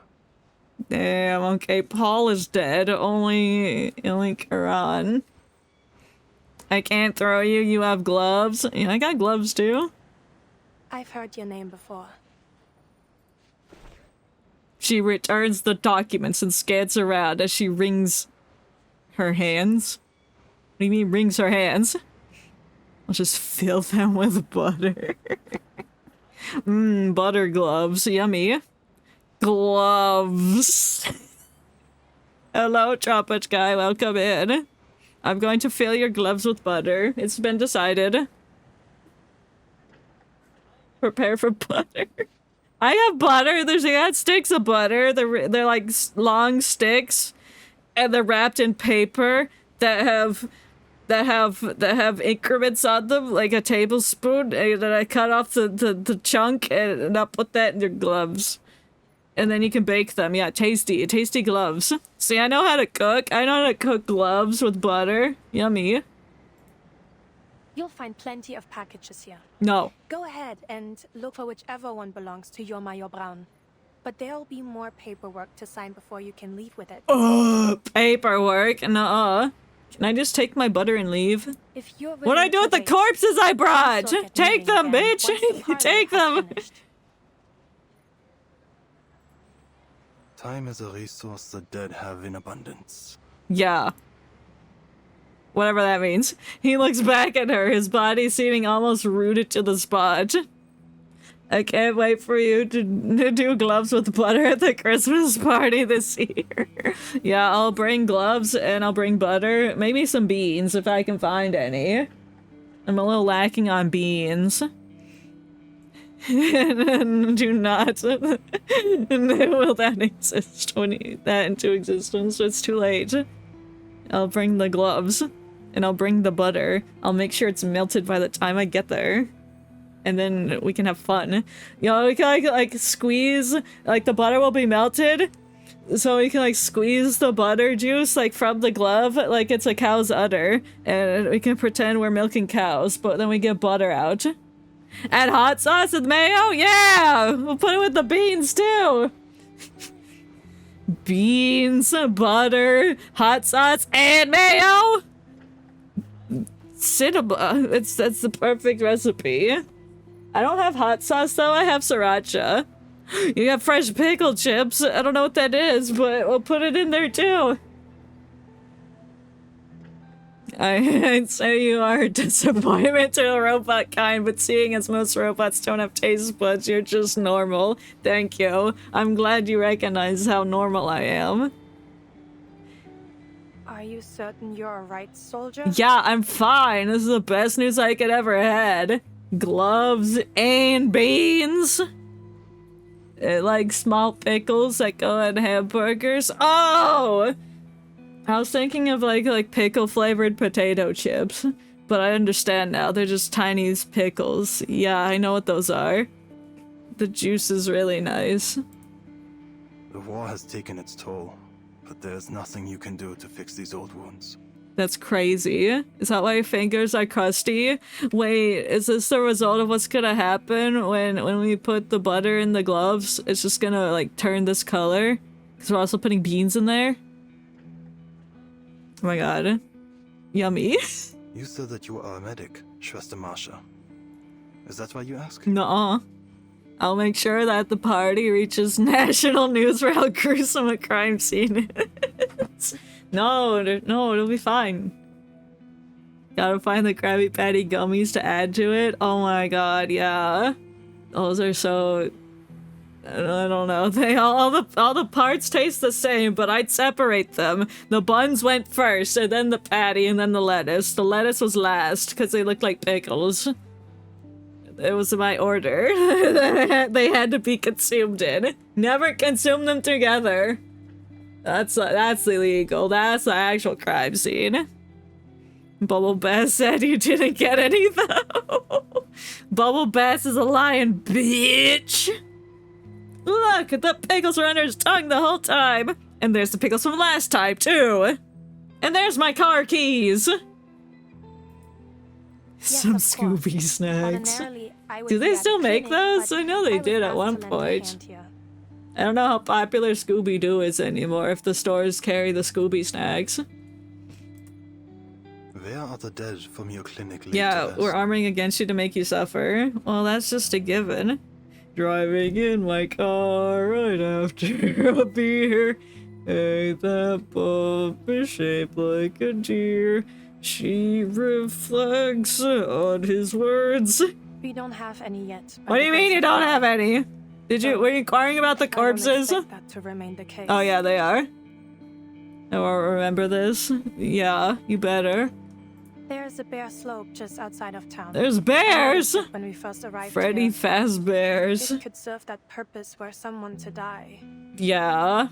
What are we talking about? Oh, a slope to hide the dead people. Yes. Sure. That someone might die? Yeah, it's war, bitch! We're in 1920. Where else we gonna put the dead bodies? The delayed reply leads to misunderstanding. No. The slope. Okay, but what's the angle of the slope? Let's do some math. Freddy Freak Bear. A quiet place is needed. Many of us from the front lines could find rest there. Yummy. You mean your brothers in arms? No, just my brother Freddy Freak Bear. All who need burial are my brothers in arms, though they may have once fought on different sides. That's crazy. Should there be any in your clinic that need it, they will find rest there too. Yeah. In a coffin under a marker to remember their place as is fitting, if you will allow it. Yeah, let's bury some dead bodies. New minigame unlocked. Bury the dead. So be it. You're offering them more decency than most others will. You're frying onion rings. You're frying onion rings. You gonna post Nightmare Freddy video again? Do it. Do it. I'll watch it later. Thank you for onion ring. We just fry up some onion rings as we're burying dead bodies. Yummy. Outskirts of Monopex, whatever it was called. Dense woods conceal most obvious traces, yet small amounts are amplified. Whatever that means. Who's there? Oh shit, it's Soldier. You've run late. Oh, it's Gun Lady. I barely made it. This whole area is under heavy guard. You're under heavy guard. Why does it say soldier question mark? Is that not a soldier? Or is he a zombie? He's like bent over like a zombie from The Walking Dead. The soldier squints, eyes narrowed at the gray-blue uniform figure ahead. Where's Hector? Hector? He hasn't mentioned you. Give me the countersign.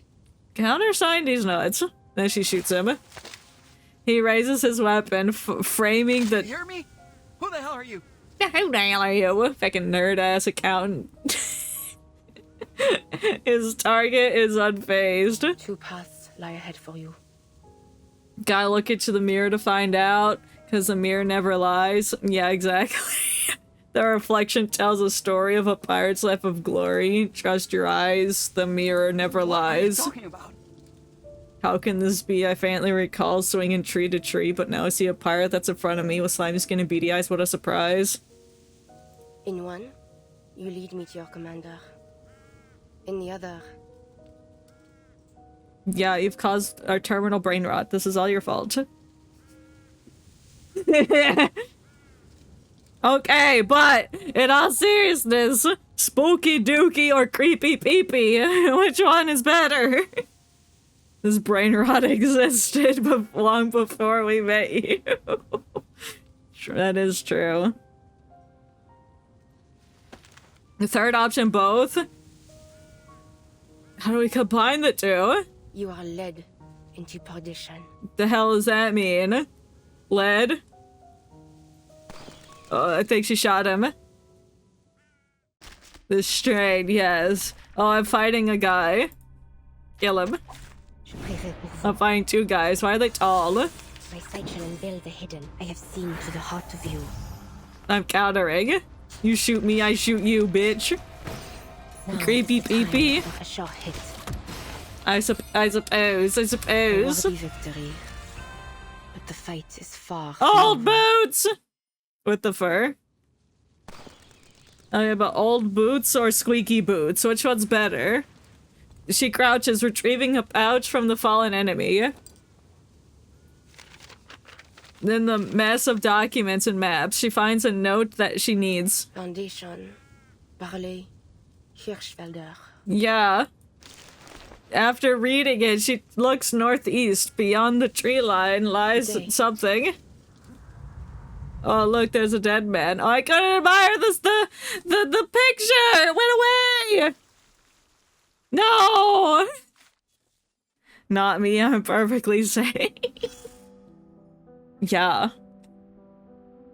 Squeaky boots, I need to make clown shoe sounds with every step. You are a clown is crazy. Wait, do I have access to the clown emote? I don't think I do. I think I lost the thingy. Oh, I did. Hong Kong. Rumors, entertainment, seemingly trivial or deeply meaningful outpourings. Read the letter. No. Soldiers back from the dead. Mein Gott! They're dead. Frankenstein. Not just a clown here, the whole circus that's fighting words. You are a monkey within my circus is also crazy. Battle of the birds instead of Battle of the Bulge. Who's fighting with birds? That's a tiny car. Is that Lilia? Oh, hell yeah. Those who claim the pen is mightier than the sword rarely seems to live by their words. That's the sentence I read. Battle of the Battle of the Bulge! You not know Battle of the Bulge? It was a battle! Somewhere. Are you sure you won't come with me, Capitan? Capitan. Yeah, Battle of the Bulge. Yeah, it was World War II. But still, okay, I guess it wasn't Battle of the Bulge. We're in 1920 now. It lasted from December 1944 to January 1945. It was the last major German offensive campaign on the Western Front during the Second World War. What actually happened? Germany launched a surprise attack in the Ardennes forest, creating a bulge in the Allied front line and initially catching them off guard, leading to heavy Allied casualties. However, the Allied forces, including the defenders at the crucial town of Bastigny, ultimately held out and, once the weather cleared, counterattacked, pushing the Germans back and depleting their last major offensive capabilities in the West. Battle of the Bulge. They got freaky? Yeah, they did. They bulged and then they deflated. After a long rest, Lilia readied up for her next mission. Admiral Som assigned this mission to you personally, not the whole team. Besides, Madam Z asked me to stay in the headquarters. Why? Isn't it going to be boring waiting around here? Yeah. The Storm Reformation Directive said Team Timekeeper isn't subject to the Foundation's orders. We can go wherever we want. Yeah, we should punch Constantine in her egghead. Yet it also says that Can you not shove your balls in my face, your tiny little mouse balls? The irony is they were not tiny balls, they were massive. They're so massive. If your bulge deflates, see a doctor? Nah. That's just the nature of humans. You see, when you get older, it just, you know, goes away. You know, like Benjamin Buttons, it shrinks down into nothingness. It deflates.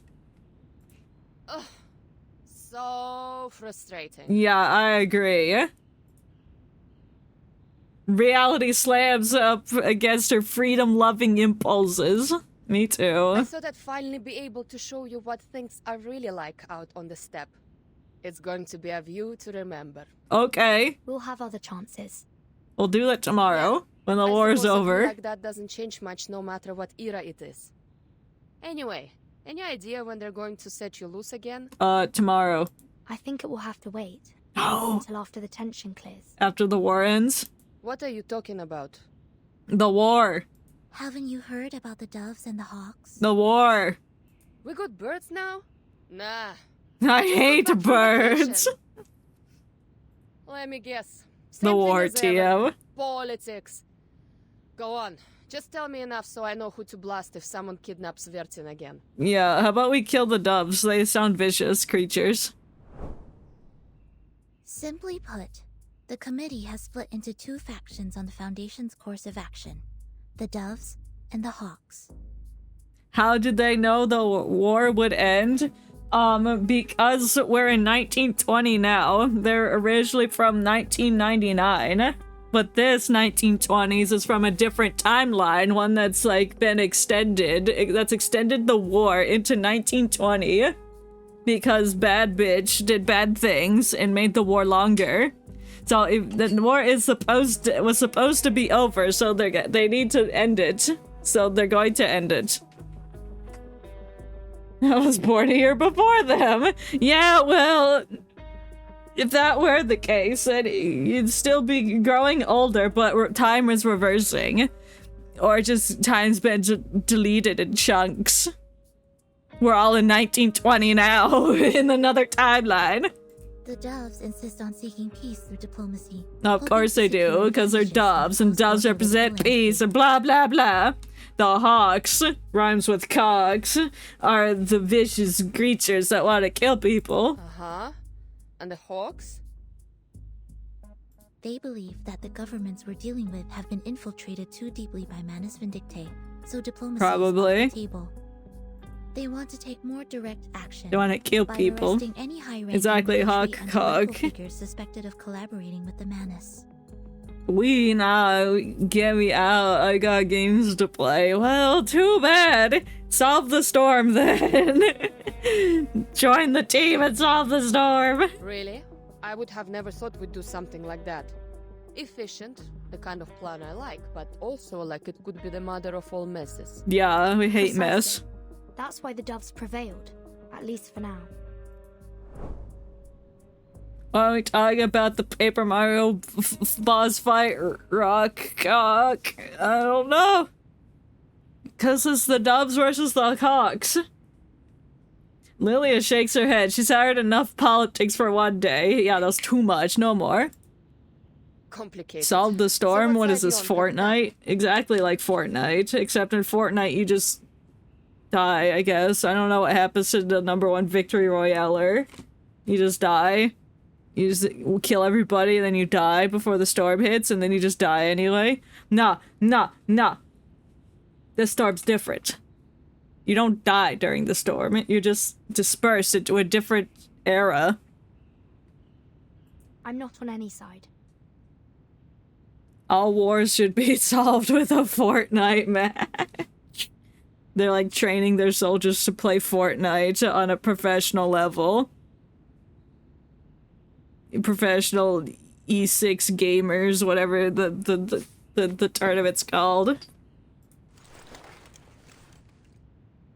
Departure time. She mounts her SU-01BE. No matter then. That's her broomstick, I think. That's Korova. Bye, Lilia. With a sharp roar, her flying broom shoots out of the air, a blast in the air, and soon enough, the seasoned pilot is gone. Yeah, you have to sit on it in order to drive it. Driving on my broom right after politics. Ew, it's Constantine with her fat egghead. We can't afford any delays. I need all the faction leaders to reach an agreement. And I need your egg to be less head. That's why Petra and Irenai were here. Yeah, because they're smelly. Yes, it was not an easy task to persuade Irenai, but we did it. Begrudgingly, he was mad about it. Good. But I'm not on either side. It seems like there's no need for me to stay. Why are you keeping me around? Because she has egghead. Duh. I have my reasons. Scrambled egghead. More like hard-boiled. Got her. The Storm Reformation Act won't keep you and your team secure forever, Verton. The final result of this meeting, whatever it is, will change many things. How dare you? That may mean more latitude and resources for your team. Then again, it could mean the exact opposite. Huh? Anyway, if you intend to seize anything from this opportunity, you'll need to stay until the meeting's over. You're gross. She's gross. She let children die. Alright, must return to work and make money. No, why would you do that? No. Go get that bag. Good luck, streamer. Thank you. Thank you for hanging out. I appreciate it. Go get that sack. Huge sack full of cash. Who's clapping? Takeoff. That must have been Lieutenant Lilia, wasn't it? Yeah, who the fuck are you? Oh shit, it's redhead guy. Oh no, I can't trust him. She turns it and a red-haired man enters his frame. Why does he have a gun? Have I got it right, Timekeeper? And for you, right? Yeah, it's all the money's for you. Creus. Creus? You have. What are you here for? You must be Mr. Creus, the captain of the 12. Huh? Seems you're already acquainted then. No. I read the report on the Antarctic operation. Your name was mentioned. Was it? Was he mentioned in that? Maybe. Creus nods to Sonetto and thanks before adopting a more guarded expression. I've been reading up on you. Just a few choice selections from your after-action reports before our Antarctic expedition. Yeah, what do you think about them? Seems we have you and your team to thank for thwarting many a wicked scheme, hatched by Manus Vindicte in previous storms. Yeah, we did literally everything. What were you doing? Shame we couldn't put a stop to Arcana's revival, too. Now look at the dog's breakfast of an era we stepped into. Yeah, it's full of war. Beep boop boo boo bop boo boo beep boo boo bop. A communication request comes through the exact moment. Creus is about to speak again, but lets it go. I do hope we'll have the chance to cooperate more closely in the future. No. Feel free to call on me if you find yourself in need, Timekeeper. No. Thank you, Mr. Creus. I'm afraid further introductions will have to wait. We're called elsewhere. Yeah, bye. Get out of here. A brief encounter ends. Like, who is that guy? He was really weird just being here and existing. Creus is still here, I guess. Speak. I passed along our intel about Manus Vindicte's possible infiltration of the safe zone. Anyone's guess if they're gonna do a damn thing about it. I don't know who that is. And Marsha was seen leaving the safe zone with an odd-looking German soldier. What do you mean odd-looking? Brought a book and like 500 dead bodies behind him, but that's besides the point. Any idea where she's heading? The slope, duh. I kept my distance. Didn't want to risk exposure. Should I have any concerns about it? He has red hair and Marsha has red hair. They siblings. And then Marsha's gonna die, and then that'll kick him into high action, and then we win the war. Whatever he is, I don't get the impression he's with the Manus. No, he's not. Why would he be with the Manus? He's fine. He's got a book. He came up from the lines, started a conversation, and just like that, they started walking away. You're jumping at shadows, Chris. Ever since Antarctica, it seems like you've been imagining phantom oil stains on everyone we meet. Well, what happened in Antarctica was freaky. He leaves remarks unanswered. At the other end, it's a clear directive. All the same, keep an eye on her. And take my eyes off the town. What about searching for those infiltrators? Ah! The Foundation has enough security on site to keep things in check. Yeah, right. Let's just hope those Haferbrains can do their job.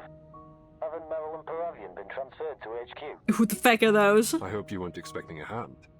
I need them for my field I need my hands. They're mine. You can't have them. Still waiting for that? They haven't learned to trust you yet? Nope. Focus on your mission, Yamalai. Yamalai? I think they glitched out. They call me the glitch. Glitching out your TVs. Back with orange clouds. I have no real idea what it's like to view the trenches from above. But in my haunted dreams and flashes of imagination, I picture them as claw marks. Ooh. I keep returning to that thought over and over again. The image of some terrible monster ripping the earth apart with its claws. Then we hide, trembling like maggots in the wounds it leaves behind. Crazy. Graveyard. Oh boy. Yeah. Here, we've reached the slope. Oh, that is a pretty big slope. That's a bird.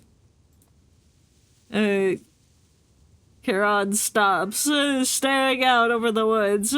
only just beginning to advance on the slope that bears the scars of trenchwork and artillery. Thank you for the follow, Tenko Berry. I appreciate it. I hope you're doing well today, and welcome in.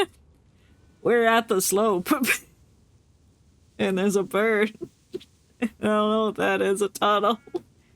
We're bearing bodies now, so that's gonna be fun and not sad at all. It is quiet enough, but the dead may come to outnumber the empty lodgings below. I think you're right. I wouldn't have thought the dead mind having neighbors. The real trouble is how The real far it trouble is from the these clinic. birds. They can start eating the corpses. He lets his gaze drift from the hills to Marcia, settling on her armor. Your armor looks dumb, my lady. There is something about you. A contradiction lying under cloth and steel. Cloth and steel, more like flint and steel. I know what you want to ask. Yes, I was a knight once. Oh yeah, I was looking at your hands. They're very knight armored. Yeah, and your elbow. She preempts the question, one she learned to expect. What? Can you tell me about it? Or Like other arcanists, I was enlisted in a special unit and sent to the front as soon as the war started. yeah. This armor is only a habit. I'm a medic now. Why on your elbow? It's not much for protection. It's not. Modern bullets go through steel this thin like paper. But I want to remember. It's like, is your heart like in your elbow or something? It's like your heart's exposed up here. all the important bits are exposed, but your elbows are protected. Kind of, I guess. I mean, the thin. Only in death does the duty end. Yet you live again with the Foundation. She looks sad. Sad hours Noch eine are deiner upon us. Fragen? Diesmal werde ich dir keine Antwort geben. Excuse me? What do you mean you can't answer my question? He stumbles at her retort, like a clumsy soldier stuck in the mud. No, no. There was no ill intent. The ways of this war do not fall upon your shoulders. Well, I guess, yeah, I guess, yeah. Our path is I'd be like, what do you mean? She's responsible for helping escaped. people. Like, well, the cause of the war is not on her shoulders. It's not her fault. In the grave. Unless, book, you're so right. Book. I'd read his book. It's like a death note, has a list of names and how people died. I know. Death shouldn't be the only way a soldier like you can find peace. Yeah. Marsha glanced back.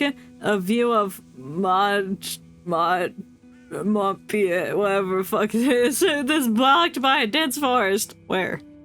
That's not that dense. That's like skinny, naked trees. I'm needed back at the clinic. Okay, but can you help me bury the bodies? Oh, I guess not. It's time, ad break. It's time to continue the drawing.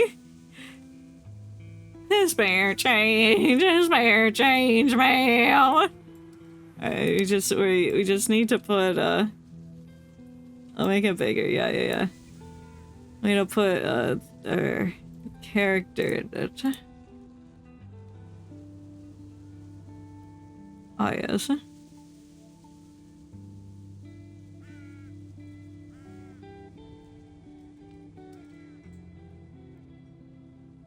Copy image. And then, I wonder if I can put it in here. Oh god, it's large.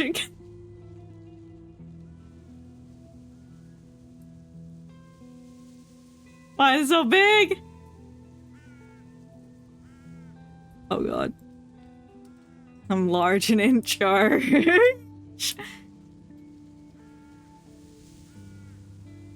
Rotate, flip, horizontal. Okay. Yes. Will do my best. This is a very detailed image.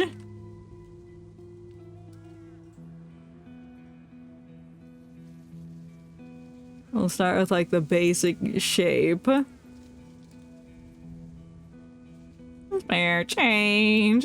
Spare change. Well.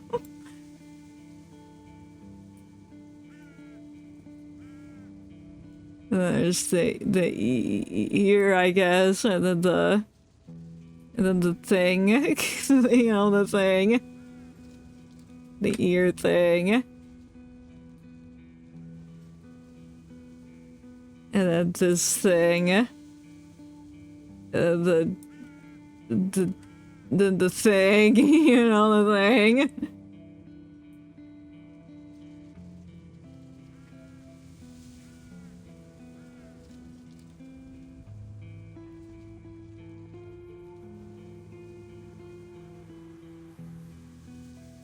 Fair change. Fair change, ma'am. I get stuck with it. Like how last time 500 cigarettes was in my brain. Now it's just fair change. Fair change, ma'am.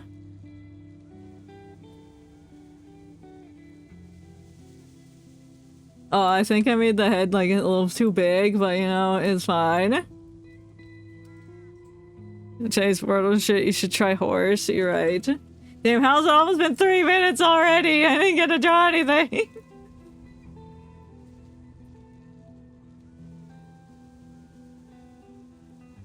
I need to make the box bigger. I need to make the box bigger. Yeah, I need to elongate the box, you're right. Fair change. Fair change right now. Elongate box. I need to make it longer.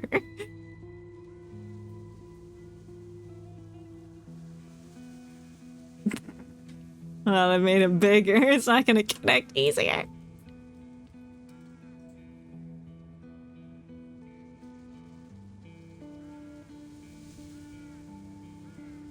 Okay. Well, we have a plan for the next ad break. We're on our way to victory. And there is work to be done here. There's work to be done here. Like burying bodies. Please, hear this apology. You have chosen a noble path. Thanks.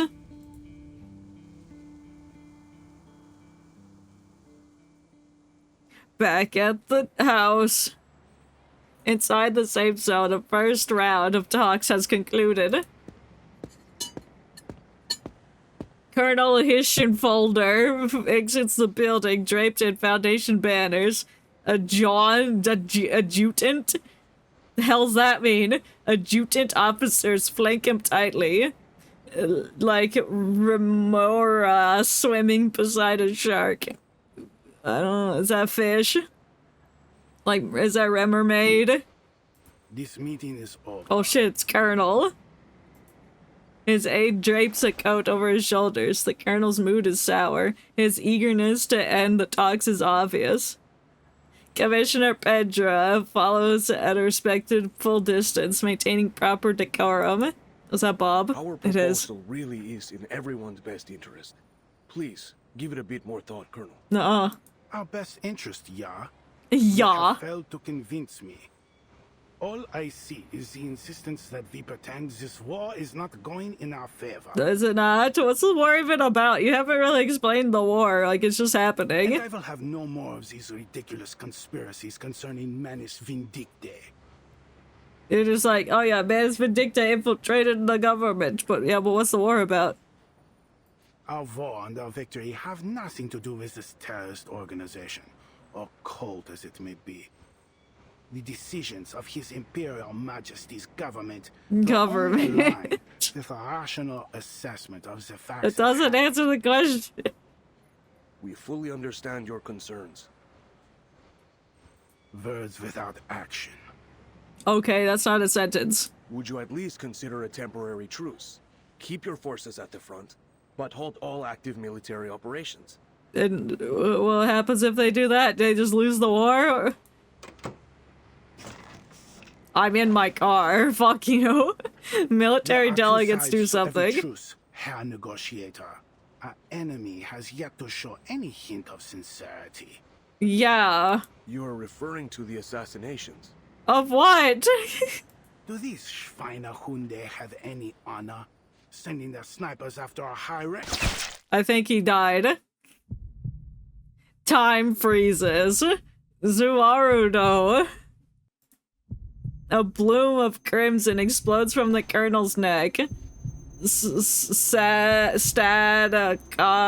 heartbeats. What was that word? What the? I think somebody's shooting us. You're under attack and your guy's dead. Time melts back into motion. Shouts erupt. Thief thunder. Weapons fire off at the shadows. And Pedro feels someone yanking at his collar, then a pull growing stronger. Take cover, Mr. Pedro. Thanks. Well, the colonel's dead. Soldiers dive towards their fallen officer. Sniper. Chaos drowns out all else. I think he's dead. He got shot in the neck.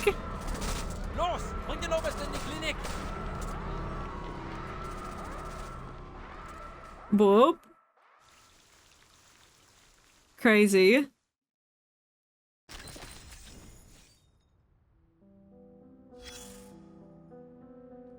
So what's the war about? Has room applied for flexibility when conducting reports or reviews, whatever. Internal review report, Xeno's Arms Academy, Lieutenant Lilia, none. This doesn't tell me what the war's about. Background check, make a copy. Is 12 squad roster copy. Oh, look at the bagel! Oh, good boy! Oh. That's not a human, that's a fucking dog. Hey, beagle. Oh, hound. They're all dogs. That's a bird, but they're all dogs. Blackbird. Bro is 16? That's crazy. We have a bird and 2 dogs. I see. Hound is old. That's why his name's Hound. Grayish blue. What do you mean by that? Shrouded in shadows and fog. I see. Makes sense to me. It's like, I don't see blood as red. I only see it as grayish blue. This place looks dismal. Look at the sky. It looks sad. Having parted ways with the curious gravedigger, the knight continues back to the Foundation safe zone. Tangled branches rustle, sharpening her mind into alarm, but as her hand twitches to her sidearm, a small and timid creature hops out. Nur ein Hase. It's a bunny. Wie schön, dass sie zurückgekehrt sind. Yep, good that the bunnies are here. We can train them to fight in the war. It feels in some way hopeful. If the hare can return, perhaps people too. Flowers, life, no. No, bang. The sound is unmissable, and yet she questions herself. Was that a gun in the middle of the war? What? Was that a gunshot? No. That was the rabbits. She drops low, seeking its source, scanning, placing the sound. From the safe zone. Yeah. Battle-honed senses strain to pick out the smallest detail. Beep boop boo bop boo beep boo boo bop. The abrupt alert tone startles her upright and out of cover. Damn, if she was trying to hide from somebody, that thing went off. She would have been caught and found. No, SPF 1. It has to have come it's not enough SPF. She hits the connect button. Right? No. Who are you? It's me, Hound. No time to explain. Just listen. Colonel Hirschfelder was just assassinated, getting into his car right after the parley. The shot went clean through his neck, severed the carotid artery. That was a on-spot shot. The colonel's dead? Yeah. Yeah. But the important thing is that the shot came from the forest, somewhere near your location. So go kill the sniper. How do you know where I am? Because I'm following you. Just take cover. I'll call again when it's safe. Who on earth are... It's Hound, duh! The 37-year-old dog. The call is cut. Marcia switches the device to silent and tucks it away stunned. The Colonel dead. There isn't much hope for the peace talks. No, there's not.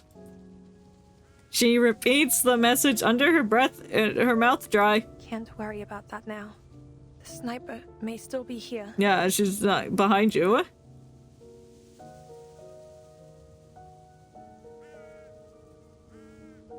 No, I don't see her in this 2-inch radius. She siphons the shock into willpower. The Order's training has taught her how to manipulate her emotions, controlling them right down to the flow of hormones. They've also taught her not to sit and wait for death. All I have is this pistol.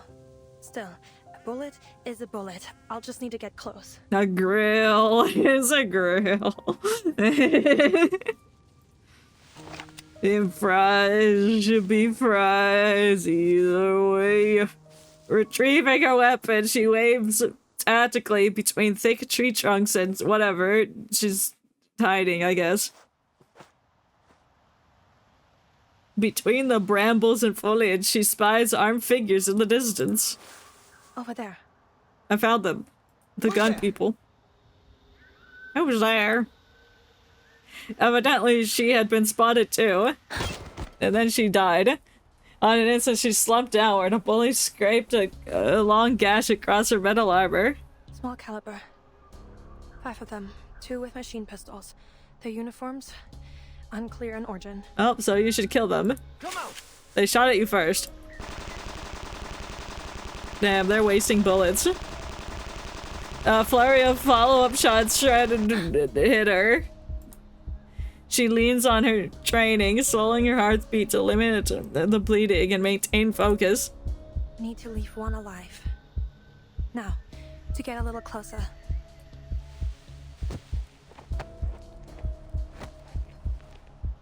Time to shoot them.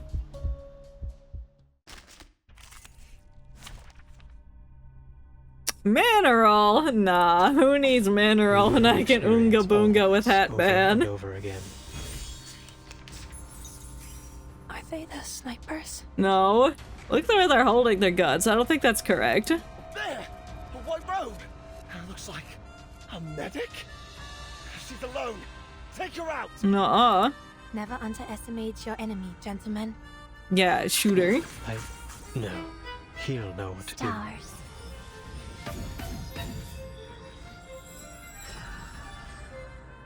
For everyone.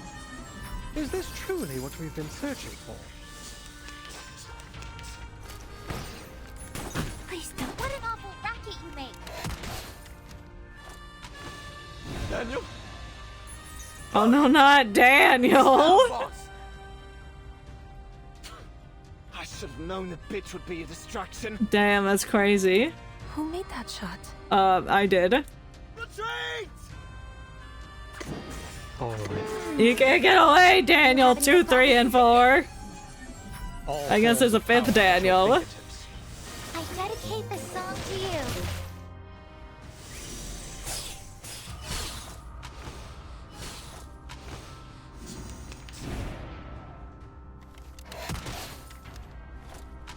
Bye, Daniel number 4. Saxophones ends. Saxophones ends. A bandura? Listen up. Please.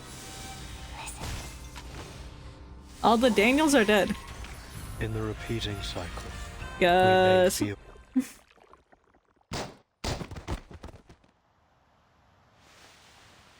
Her ambushers fall one by one, and Marcia peeks out from cover, unable to identify their uniforms. Black uniforms. Can't tell who they might be. Perhaps the Manus? I don't know. I don't think they'd let someone named Daniel into who the man is. Never mind. Who is it that helped me? Could you... No, you're gonna get shot next. While Marcia's pondering this, a few dried leaves land on top of her head. Cast your eyes up. Huh? Whoa! She looks up at the cloak and the figure. Their rescuer bears a rifle calibered, scoped at distant markings, the weapon of a sniper. Wow, can I look at the CG? Yeah, I can. Pretty dynamic, eh? Nice. Oh, look at her fingers. They're also filled with butter. Yo, it's me. Yeah, it is. And here's the Glock.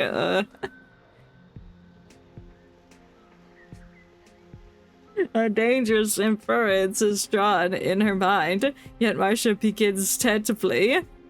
Was it you who shot these men? Do you know who they are? No, it's to kill people for a living.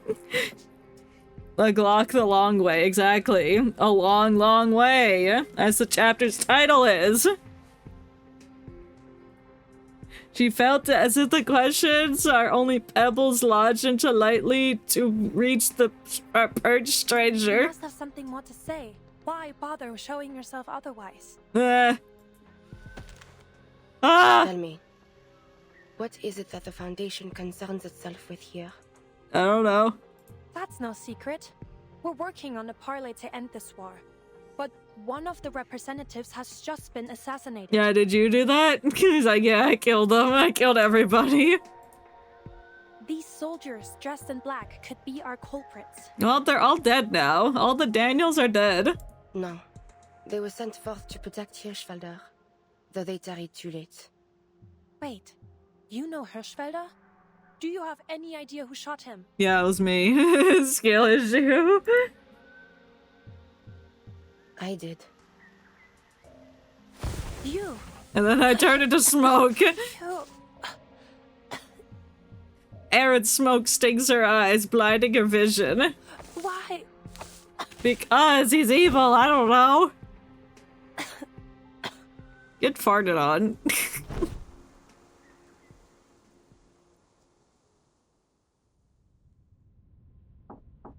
Knock, knock, motherfucker. Open the door. It's the telephone.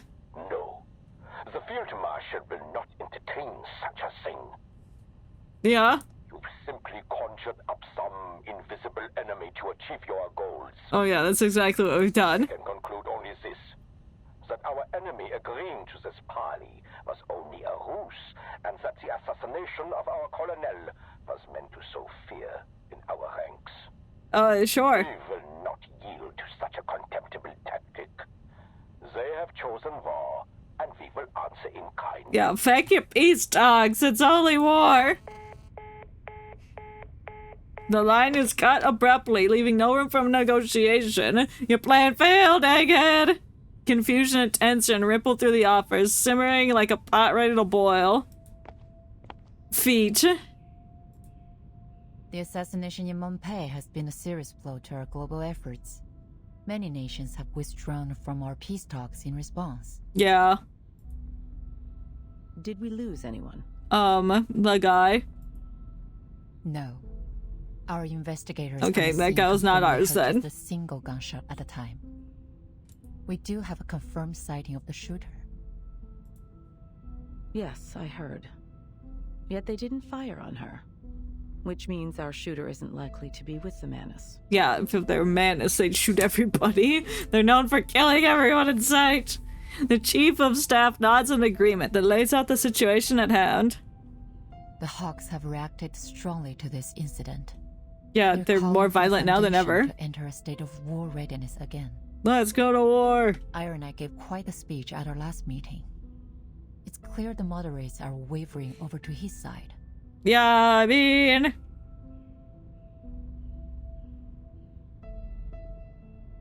The vice president sets a chess piece on the desk and flicks it. It rolls in a slow arc. Wasn't a strong flick then. There are still things we can do to You're still holding it! I see it! We must consider Cheater. violence our last resort. Send a special unit to Montpellier. I need to figure out what really happened. Why? Why? Why is this war affecting us so? Razor is on a mission at the Eastern Front. They won't be back in contact for several days. Crazy. There are 3 squads presently available for deployment. Codenames Metaphor, Almond, and Minerva. What a codename metaphor. I don't believe any of them are suitable for this mission. Damn, they suck, I guess. We're left with only one option. The newly founded 12. That's Kreis's team. I'm sure he'd be eager to buff up his resume with this mission. He's eager to prove himself. Yeah, and he also has red hair. All the members of the 12 used to work for Kreis at the Visuals Bureau. Their experience could be useful for this mission. Many of the arcane crime cases they cracked involved the Manus. I understand he's been seen in the company of several prominent hawks. He even spoke with Erenai several times. Are you suggesting his policy leanings could pose a problem? Yeah, so I think we should kill him instead. Make him choke on these chess pieces. The front line will calm the hawk's nerves. Okay, never mind. Like, yeah, she'll do nicely. Send him. Send him to war. Tell Kreis he and his team will set off in 2 hours. 2 hours?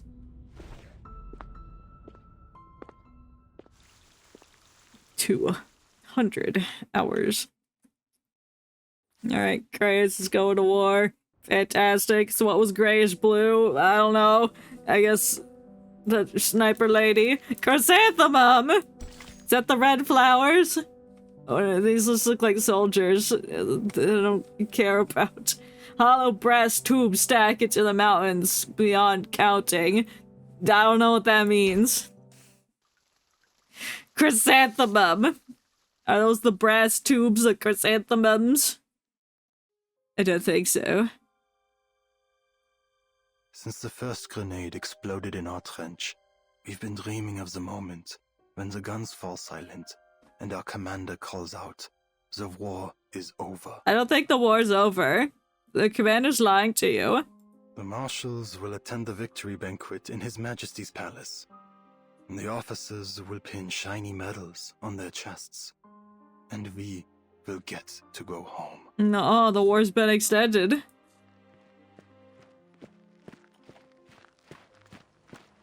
Out of my way, soldiers. I said make way. Are you angry? He calls to arms as passed down through the winding trenches, passing over veterans slumped against the walls with indifference. What's wrong? What's wrong with you, bitch ass? Major Braun, a battalion commander. Second company. What? What do you mean? Jawohl, Herr Major. He has a big smile. Like Homer Simpson. Wilhelm straightens up, meeting the eyes of his commander. Major Bruum points to the line of recruits behind him, their faces blank and foreignly strange. Strangely foreign. You will be in charge of these runs from now on, and I'll need you to choose the pick of this litter to join the stormtroopers. The stormtrooper? What do you mean? You work for Darth Vader now? What the fuck? Are you Darth Vader? What? Major. He's like, oh yeah, I love Star Wars. Yes, Major, of course. Major claps Wilhelm on the shoulders and boldly steps into a firing position. You're fired. Come join the stormtroopers. He clears his throat. I am your father. Soldiers, I have some bad news. We're being invaded by the Jedi forces. Half an hour ago in Montpey, at the site of this so-called parley, our representative, Colonel Hirschfelder, was assassinated by a French sniper. The French? What? Well, can you show more concern, please? Helmets swivel, voices turn from sharp whispers to despair. How's the Traum? The devil is he talking about? How could a sniper have made it so far behind our lines? Teleportation, smoke bombs, rocks. I don't know. Shh. The Major stands above the murmurs. Soldaten, we can't let our enemies sow fear within our ranks. Let their desperate attack bring us together and give us the strength to destroy them once and for all. Yeah. They will pay in blood for what they've done. More war. Let's solve war with more war. The mingling of voices churns into an ominous hum within the trenches. What about the stormtroopers? Was zum Teufel? I thought this was finally going to end. No. We love war. I can't. I can't even force myself to care. Oh, I see. That's why he sounds like he doesn't care, because he doesn't. I don't think he likes war. I think he's just done. With hate and rage, they scheme to destroy our fatherland. Who's they? You haven't explained what the war is, unless I missed it. And cunning of wolves. Will you stand with me, soldiers? Will you stand for the Kaiser and for victory? No. So... They're good. So are we joining the stormtroopers, or... You've shown me your steel, soldiers. Now you get lightsabers! You are the pride of the fatherland. What if war was just fought with lightsabers? Victory lies ahead, ready for the taking. Now take up your rifle and get back to your position. What are we shooting at? Are the enemies aren't here, are they? With his impromptu speech over, he drops down from the firing platform and leads a further cadre down the line.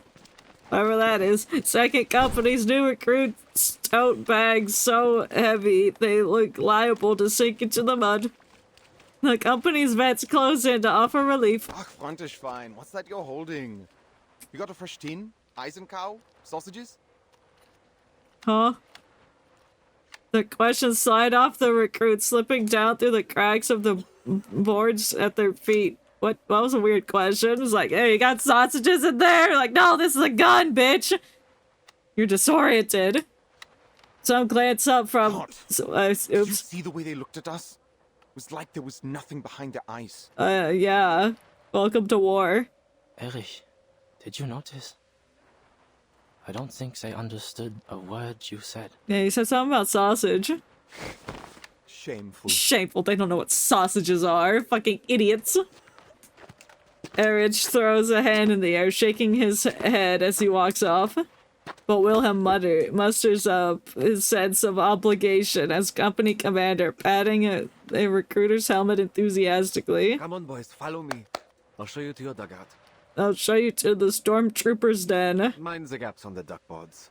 The duck boards? What do you mean, the duck boards? Are there ducks on there? Will, Herr Hauptmann, perhaps first we should drill them on keeping their heads down and avoiding artillery. Remember how many comrades we lost in our first days? Like 2. Not now. First we need to... First we need to die, Who's dropping grenades? No, the ducks are on fire, no! Get in there, move! Bust? Yeah, the trenches are busting, no! When they drop bombs on the trenches, they should just say bust. It'll make the situation a little bit lighter and hopefully bring smiles as people explode. It's a duck because you should duck and cover? Nah, that can't be it! Nah, impossible! You'll experience all this. I'm shooting cans of soup! Move, move, move! Gott im Himmel, you're not bulletproof! Yeah, whatever, shut up. Watch my hand! I'll send you where to run, understood? Nah. In Deckung, boys! No. Come on, don't just stand there, follow me! No. Everyone's panicked! I don't care. Hold on, give me a hand! We need to get them moving! Okay. Always arguing. I'm fighting Campbell's soup. Stars. I knew they were vicious. Campbell's soup's always the vicious soup. Never trust Campbell's. For everyone. Cover the ducks, you mustard fiend! Cover the ducks in mustard? Okay, I will. Saxophones and... Fiend! Nuh-uh. Listen up.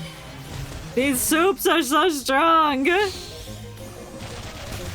Are they built like soup? Hey!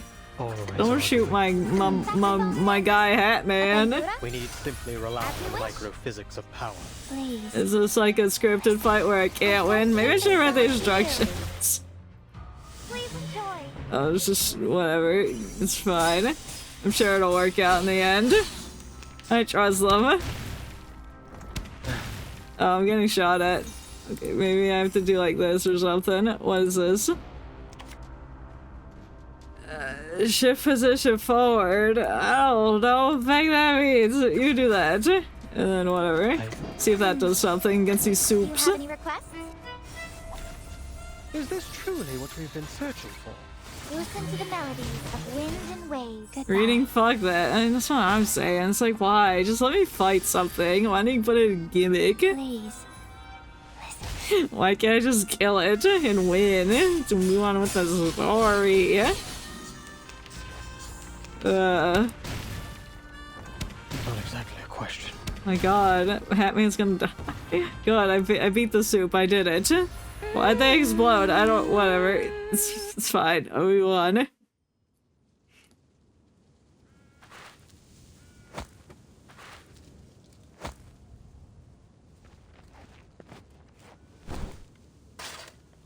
I love the sound effects of burying bodies. Another body slumps to the ground. A shovel bites into the earth beside it. Yummy. The sound of artillery rumbles through the woods like a distant storm. It seems peace lies beyond our grasp. Yeah, there's no peace here. He crouches and brushes aside some caked mud from a half-rotted arm. He doesn't notice or pays no heed to a soft scrape of metal ascending up the hill. Charon! What? His hands go still. Then he rises. He lingers wordlessly on the face that greets him. You don't remember who I am? No. Who are you? Your presence is familiar, but faces and names come slowly. Makes There sense. are so many memories here. It can be difficult to tell what is from what was. So you can't tell real people from ghosts because you see a lot of them? I did not do that. I'll wait a little longer next time. Yeah, how dare you? How dare you get shot at too? Marcia turns her head, her eyes to the stone monument. Oh, a slanted slab laid flat on the ground, etched with elegant carvings. Patriots. Did you make the cenotaph? Yeah, I built that. Look how crafty he is. A stranger brought it here. A gift for the dead. I see. So you're not like freaking out like you got shot at or like you were ambushed. You're just like, oh, nice handiwork making that tombstone. I found your Major's package. Here. So anyway, I was shot at. She handed the figure the envelope along with the handwritten note. I'm dead. A message came for you, I think. From the front. It seems your Major needs you to report back immediately. Charon unfolds the note. Jawohl. Soldiers must go where they are ordered. Another thing. They're sending a new head of security to oversee the safe zone. Do you not care that you were just shot at and are bleeding and are injured and the lady disappeared in a sea of cocaine smoke? Like, His name is Kreas, a tall man with red hair. He'll be responsible for investigating the assassination. You can contact him if you need anything. The Foundation has already tightened security on every road to the town. I don't think you'll run into... Hi. She appears once again on the weed-choked dirt path. Any danger on your way back? Well, she's kinda here and she's gonna shoot you. Rain cloak, rifle, distinctive headpiece, Marcia can never mistake her. You're the one who shot those guys and shot the guy. Marcia steps forward only for it to be blocked by the gravekeeper. The dead rest here. They have seen enough violence. That's what I'm saying. You don't know what she did. She... What, did you pull out a bat? What was that, a bat? A burst of breathy air rushes behind the clenched teeth. Though she tries to restrain herself, her hand climbs up to her sidearm at her waist. Do you know her? What the fuck is that thing? What is that? She looks like a thing you used to churn butter. She brought the cenotaph to honor the dead. Oh, how nice of her. She also probably killed half those people.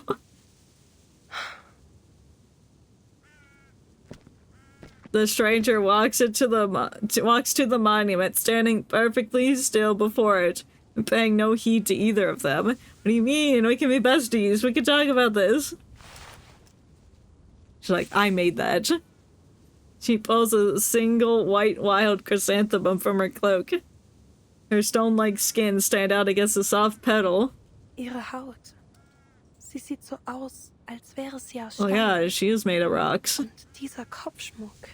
Ich glaube, ich habe ihn schon einmal gesehen. Könnte es sein, dass du... Rock. Then a soft rumble, grumbling chanting. Even without hearing the words, she understood what it was. A prayer. La coquille brisée est abandonnée, mettant fin à la pénitence, sans fin. True. Que vos âmes traversent les arches, du sombre vers la paix. Que votre chemin soit libre de l'œil rouge, tandis que vous aspirez au paradis. Paradise. A white flower is left at the foot of the stone. I think that's a chrysanthemum. She pauses in thought, then traces a strange shape in the air. It's a bird. The ritual's over. The mourner leaves and meets Marcia's guarded eyes. We meet again, young chevalier. Yeah. So why'd you kill that guy? Oh, okay, bye, I guess. We don't get to know why she killed that guy. That's for later.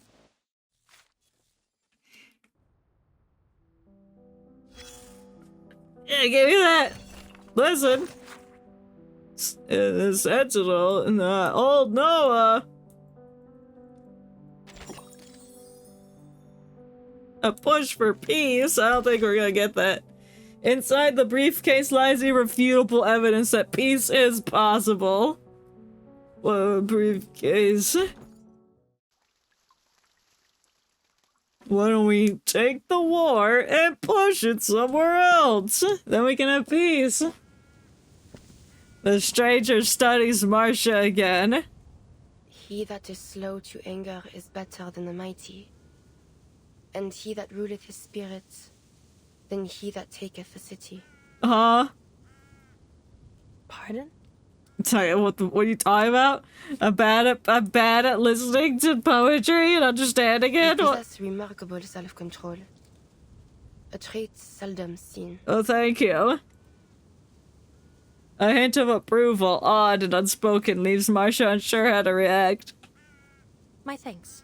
But I have a question. Why did you kill those men and why did you shoot the guy? As I have one for you. Why did you kill the colonel? Answer me likewise. Why did you protect him? Ooh. Got her. Marcia gestures towards the slope and the row of crude headstones filling the ridge. But trying to end the war. And I as well. It makes sense to You me. think the mourner dead, but you don't realize how far you've set us back? We were nearing a ceasefire. Yeah, well, that's not gonna stop the war, I guess, or something. I don't know. Petals from pale flowers tumble by in the dry wind. Sentinel leans forward, gently shielding the flower from the wind with her cloak. The war, exactly. 6 years and the war rages still. Do you think ending bloodshed is as simple as to say, 'tis done? Have you any mind of the mission the Foundation pursues here? I don't know what they want. We know it won't be simple. Yet each side was open to negotiation. That's why they sent... Yeah, me too. I also laugh at redheads. A chuckle is wry and dark. You placed false hope on Hirschfelder. You invited a wolf into a bed of lambs. Crazy. So he's a werewolf. I understand. She had to kill him. You think his death to be the spark of a reignited war, but even if I had stayed my hand from him, your plans would have been for naught. Okay, but how do you know this? The Manus scheme and the wicked prosper. Oh, yeah. Was he part of Manus? Manus Vindicte. You know of their plans? Then you're claiming that Hirschfelder was a Manus? Yeah. She lets the question linger long enough to feel unanswered, and the sniper begins. He is not one of those devils. He is only one tool of many. What do you mean by that? The Manus offer the gifts of Mammon and Asmodeus, greed and destruction.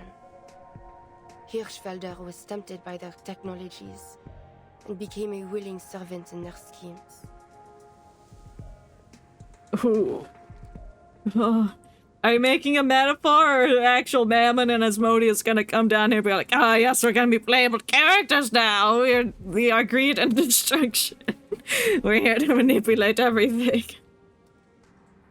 Okay, no, okay, I understand now. They're not. Oh, I see. A crowd rises up from the horizon, the sound of distant artillery drumming, throbbing like the heartbeat of a wounded beast. She raises a second finger. Look at my fingers. Affected by an arcane skill which clouds their eyes in red mists. Driven to blood and glory as a starving dog is to the hunt. So they're breathing in the chemicals, and so they're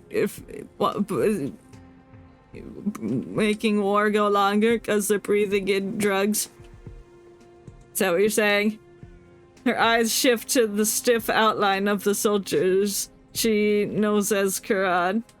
Your commander, Eberhard Braun, bears that mist. So he's under the influence and needs to die.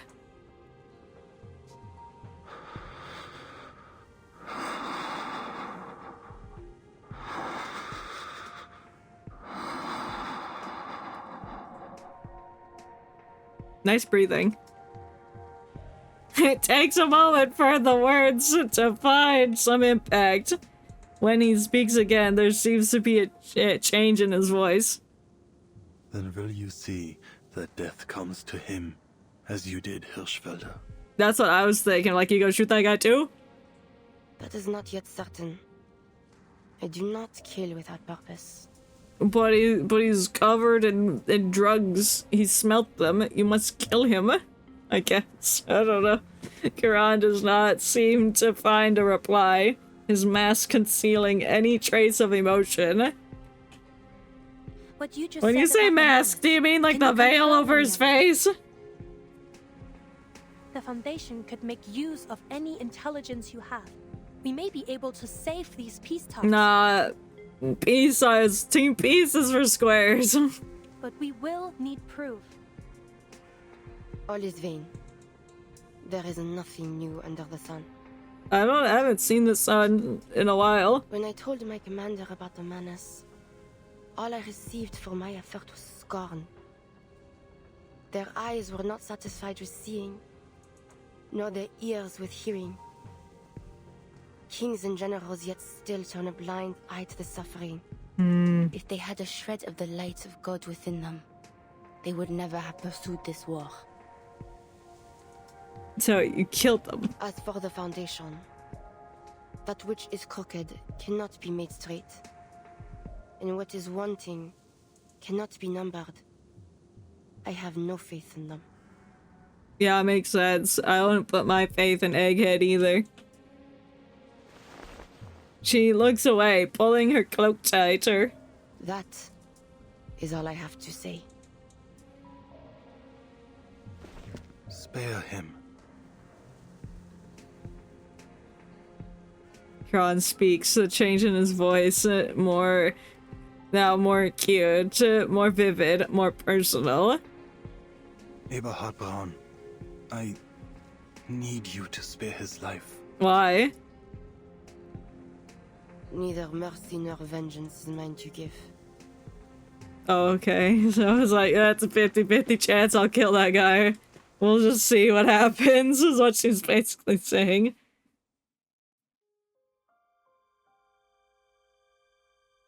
It is officially 1920. I wonder at other people's impressions of this war. Oh, it's been 1920 for 10 months, apparently, because we're in October. So in various forms. One of heroism, and the other, sadness. Yeah, sad. There is one truth which I have found bridges both of these visions. Despite how cruel it may sound, this war is the prelude of a new era. I have to believe that, because if this death and destruction so unparalleled in history does not herald change, then there is no hope for humanity.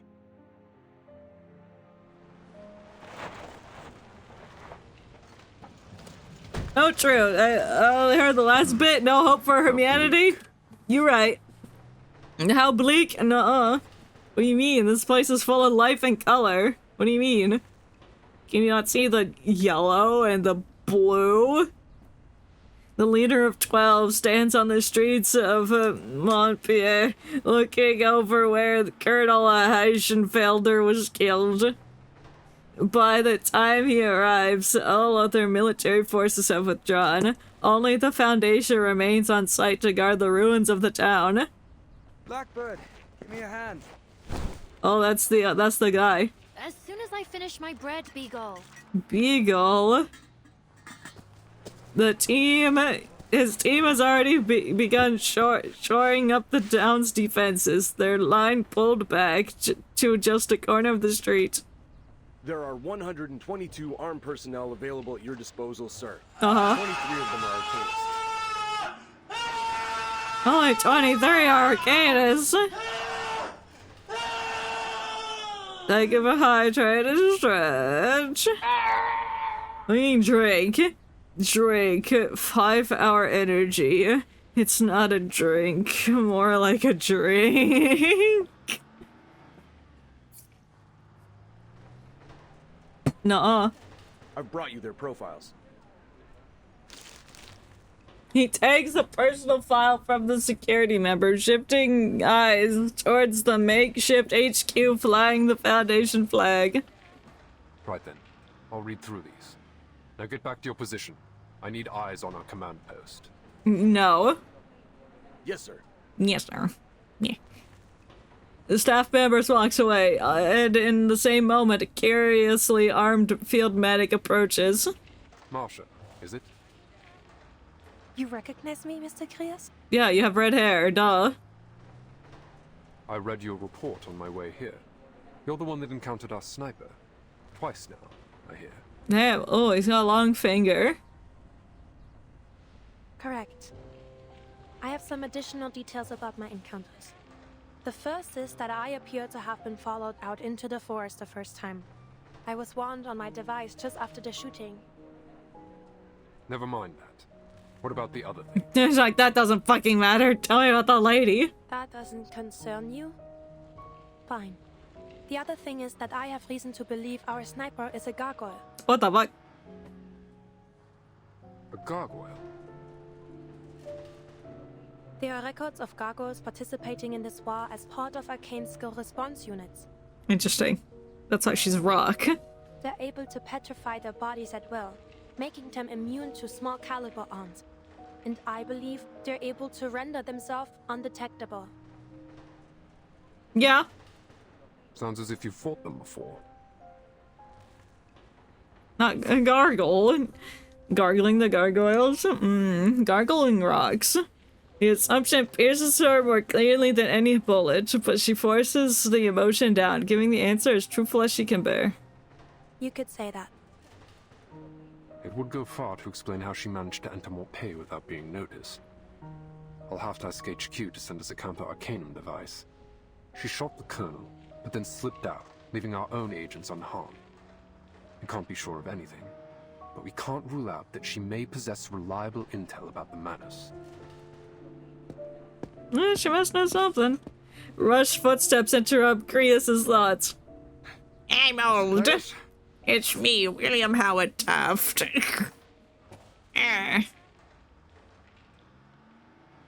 A newcomer is obviously out of place, sort of well-dressed, that usually comes with fanfare.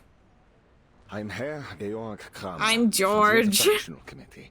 I've come on behalf of the Reichstag to start another round of negotiation with the Foundation. Why? Who are you? You're just gonna get shot, bro. Didn't you get the message? The parley has been cancelled, Herr Kramer. Seems there's no more room for negotiations. Only war. You're too late. And he's gonna die now. My job now is to investigate. My job now is to shoot you with my huge long gun. The visitor steps forward, though he lowers his voice. A trace of urgency and excitement leaks through. Precisely what I'm here for, sir. How coincidental for you to show up. I don't trust you. We received a warning from the Foundations that Manus Vindictae has infiltrated our armed forces and is attempting to usurp our rightful authority. I am worried this may be true. I do not intend to lie, sir. Germany lies on the verge of total collapse, both politically and rationally speaking. Okay. We have reason to continue this war. Okay, well then stop the war. Yet it seems easy. Just stop. They are determined to drive this war to its bitter end, regardless of the misery and death they are causing. And I have reason to believe the Manus are behind it. Okay, you say that, but you don't have evidence. I take it Army Command is not aware of your visit then, Herr Kramer. The observation is sharp, to the point, and quite obviously correct. Perhaps to resurrect some authority, the man arches his shoulders back, adopting almost regal pose. I represent the majority of the Reichstag, sir, as well as the office of the Imperial Chancellor. Yeah, I don't trust you. We are united now. No, I don't think so. All we need is some hard evidence. You're just a dude. How are you gonna give me hard evidence? If it can be proven to His Imperial Majesty and to the Reichskanzler that Army Command has been infiltrated by this Manus cult, I am certain we will have the authority to end this. Yeah. So, you're asking me to share the results of my investigation to root out the rotten apples in your army? I am, sir. No. We will do everything we can to restart the parley once we take control. Nuh-uh. Hey, pals, his head bows down as serious through the sudden winter tosses his hair and collar out of place. He pulls in a deep breath. And we're willing to reach a ceasefire. Apple, did they say Apple? I don't think they did. I wish Mr. Apple were here, so this turd. I don't want him here. For the sake of my country and its people, this war must be stopped. Okay. And then he makes a weird noise as it fades to black. Thank you.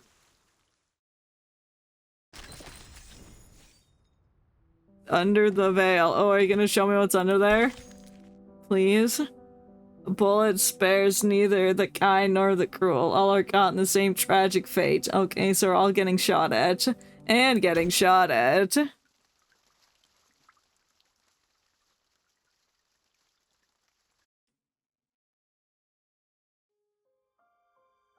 the first 3 months, I had no idea who I was fighting, or what lay on the other side of the trenches. It was as if there were a black wall standing between us and our enemy. They could attack at any time. I can't sleep. I don't want to die. I don't want to see their faces. I don't want to know what our enemy looks like. And worst of all, I don't know why. I could listen to him say words all day. Will I understand it? No, but it sounds nice. By the time Charon returns to the trenches, the most recent bombardment has already ended. A trench can never really be called calm, but the rattle of machine guns and the crack of rifles slow and fade into the background. The shelling hasn't changed much. A few new craters to replace the old ones. Ach so. You're back, mailman. Hey. I'm not a mailman, bitch. Take little Franz? I buried him. He lies beneath stone, in a silent wood, and marches no more. Yeah, because he's dead. Love the coughing ambiance, it's so funny. Eric grunts out a reply. He's standing in Franz's boots, freshly shined. Yeah, you stole his boots! Huh. I bet Herr Wille you take the opportunity to keep walking and never come back. Lucky me. What's your problem? Where is he? He's dead. I guess you'll call me Herr Hauptmann now. Oh, Wilhelm is dead?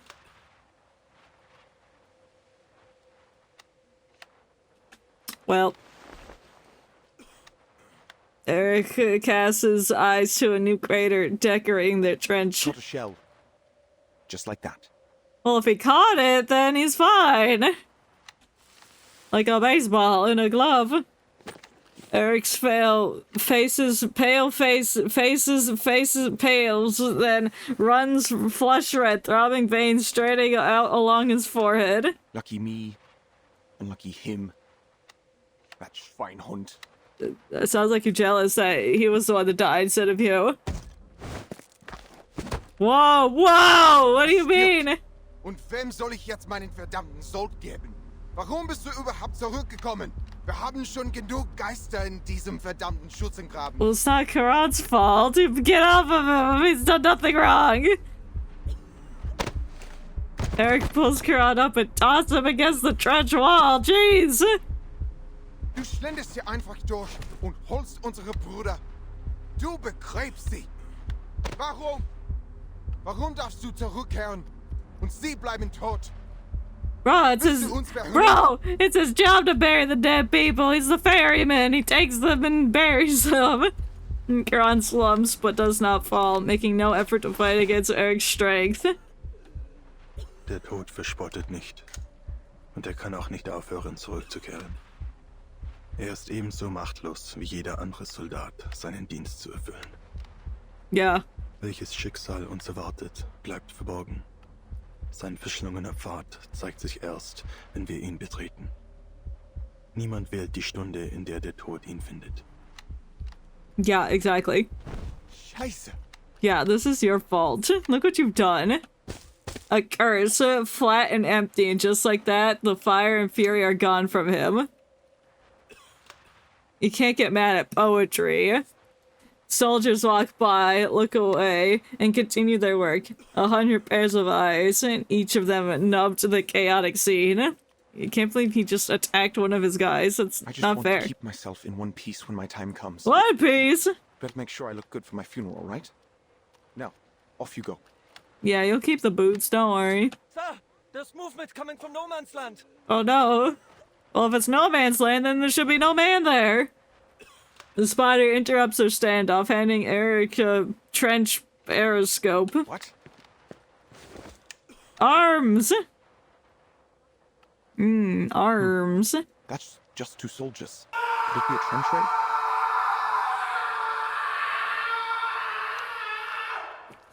You from previous Halloween. Okay. Halloween. Whoops, I don't want a slideshow. Alright, let me get that.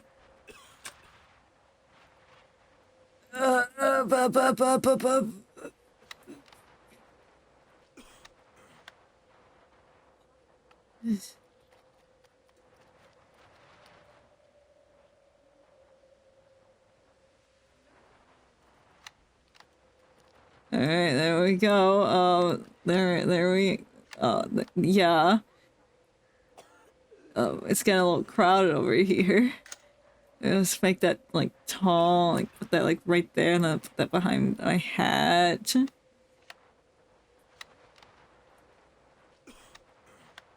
Yeah, I think that works. Move it over just a little bit. Thank you.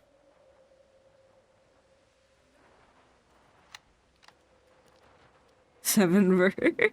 I don't know about the 7 verse. Alright, now it's ad break time. I gotta continue with our thing.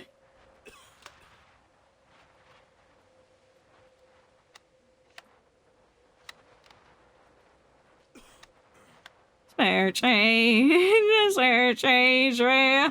And then, can't do with the shoulders. And then so with that, and then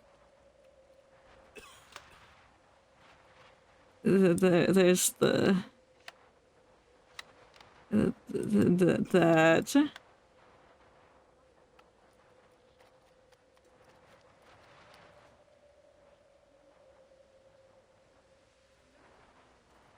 I have to extend the box again.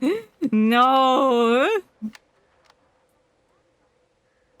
It's hard to make that get something so detailed into a small fashion.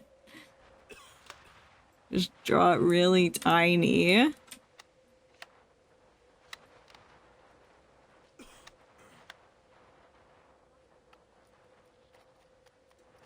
And plus when I paste in a PNG from anywhere, it just makes the background black, so it just makes it hard to tell what the fuck I'm looking at in general. But it's fine.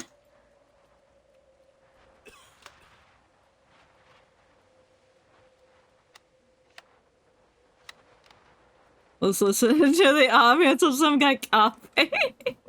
That's funny. How has it been 3 minutes? It feels like I did absolutely nothing. 3 minutes goes by so fucking fast. Oh, wait, no, I can't have that. There, change. There, change, wow. Oh my god, I've done nothing on this drawing. Oh my god. Ah!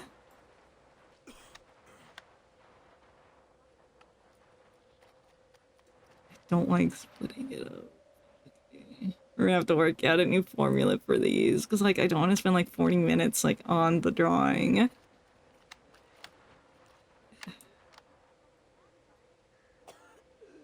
Itself.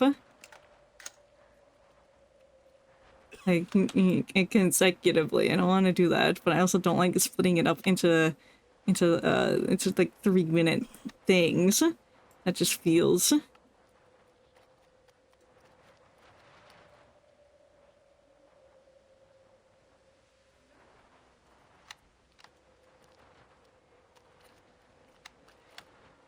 Okay, that should be fine. Oh my god, I cut off that. That's so bad. I have to fix this. I have to fix the box before I do anything. Oh, this is bad. This is fixing the box. Stop! What are you doing? I fucking hate him as paint. Look what it did! No! Oh my god, it got rid of it. What are you doing? No, it's ruined. My picture's fucking ruined.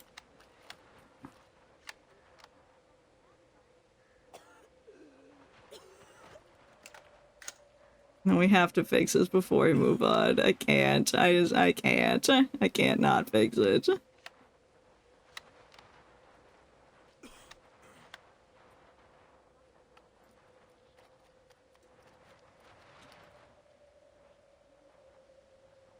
You didn't copy that. That's fine.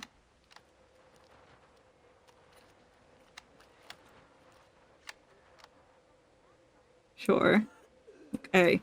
Now don't erase it. It loves to just erase it. And I hate that.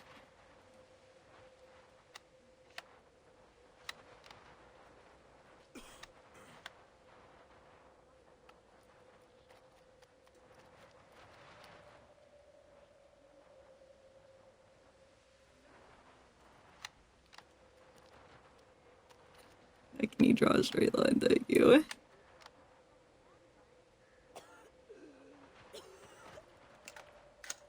It's already been 7 minutes? That's crazy. All I've done is fix a box and draw an arm. 3 minutes is not enough time. Oh no.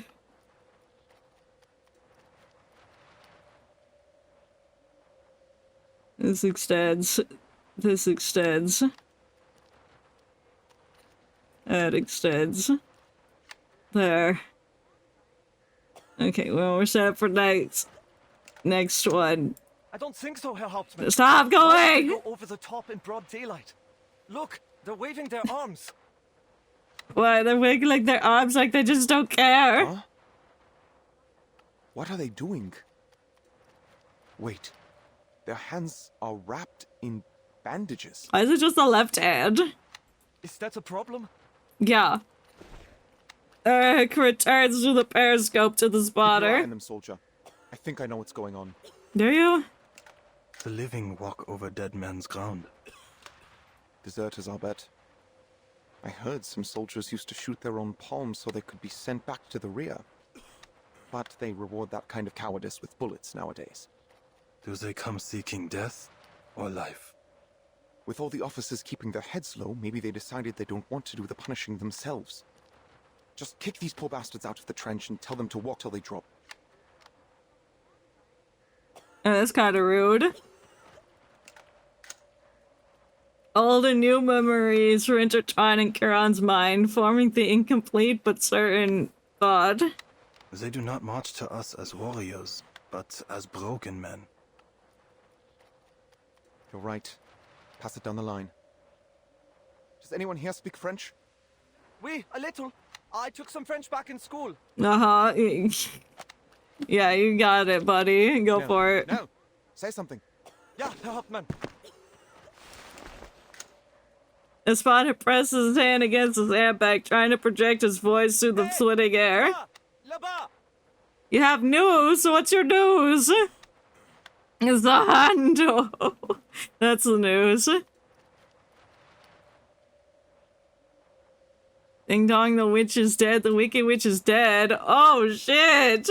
Is that what I think it means? Yo! Oh shit! You're gonna have to give me all the details. You're gonna have to give me all the details! Yo! Yeah! Justice has been served. She's out! Yo!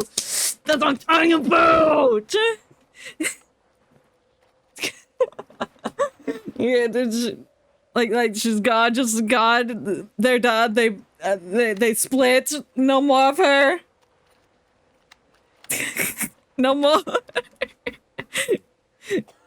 You gotta give me all the details. Broken up. Oh my god! Finally. I don't want to give away too much because it is. I guess it is personal information, but fantastic. I'm glad.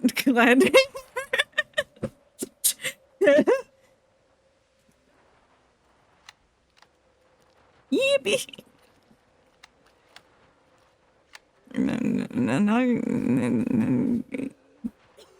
Yay! I'm glad. That was it. That was. That was just no.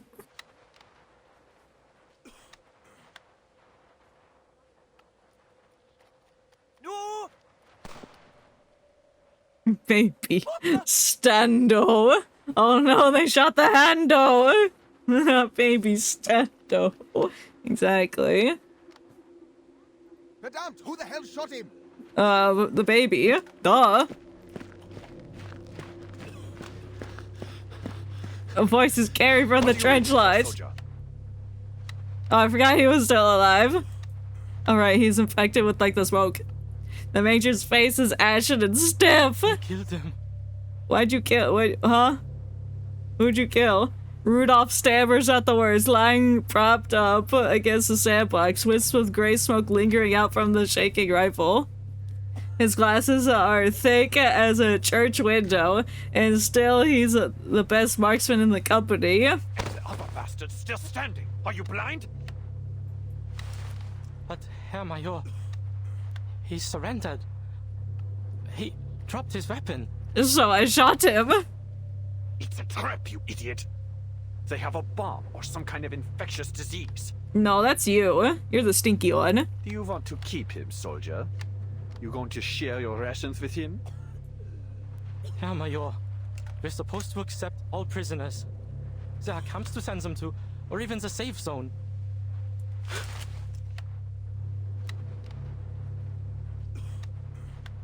Oh my god, oh my god. They have a disease that turns them into a bomb. It's called bites the dust. He pulls his pistol and points it at the marksman's chest. That was an order, soldier. You are to shoot that foreign devil. Oh, shit. I'll send you out to test if their snipers are as spineless as you are. Ooh, sheer heart attack. Oh my god. Hi. Major. It's like, stop it, please. Rasping voices ripple down the trench and his bodies make way for a figure moving like a charge in slow motion.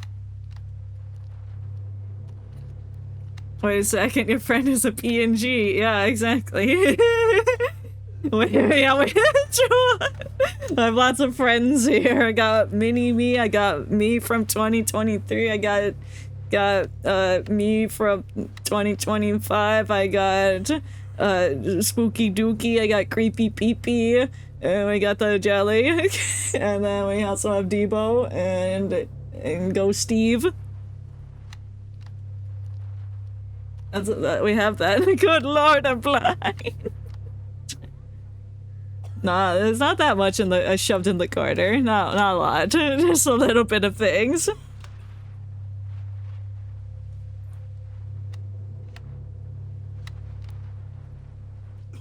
I also see all the message that y'all sent in our chat about the deed. I will read those later. But I am indeed glad for the outcome. Only you and I will know what this means. Everybody else gets to be in the dark, but that's our secret. Charon, what took you so long? Don't you know I could have you shot for dereliction of duty? Nah, bruh. He was doing his job! He was burying the dead like you said, you smelly man. Punish the guilty then. But the man that stands alone is innocent. Spare him. The statement is stunning. Is stunning in its sharpness. Defiance is not a trait Major Braun has come to expect from him. You are not entitled to challenge my authority, Sergeant. Yeah. His war is over. His blood should not water these fields. Well, you shot one of them. Feigling. Nuh-uh. Stop that. Don't you dare call my book dude a coward, bitch. Major, I didn't get to read that! Oops. Major Brun strides in single step, boots thudding against the trench's wooden planks.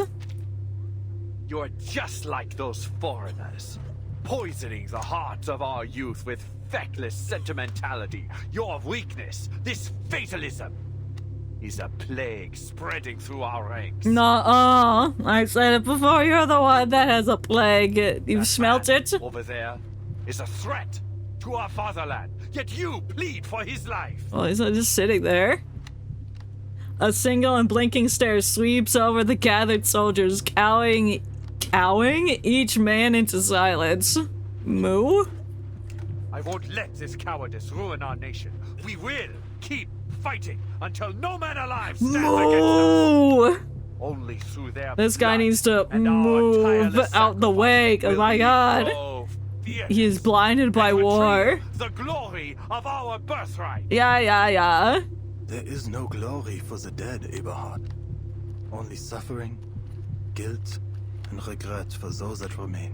Speak the truth! Speak it! The innocent. Moo moo moo moo Only moo stains moo moo that moo. can never be washed out. So true.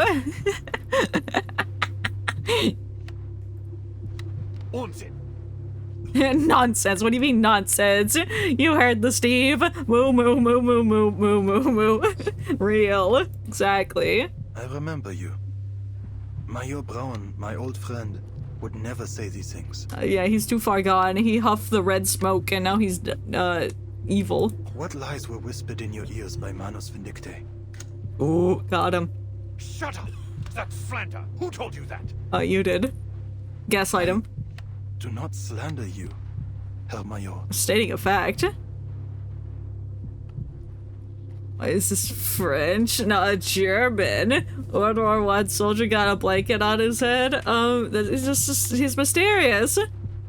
Why is he named after the boat guy? Cause he is the boat guy. He's tasked with burying the dead bodies that die in the trench. And yeah, he's just cold.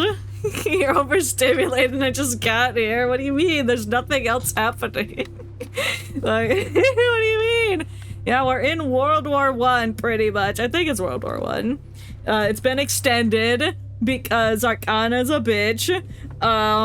We ended up in a different 1920 from the one that we were in before because of the flood.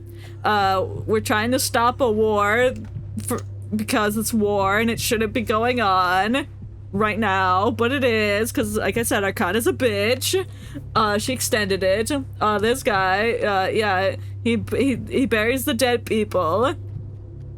And our current dude, our current captain, I guess, is being influenced by red smoke farted on him by the Manus Vindictae, the bad guys.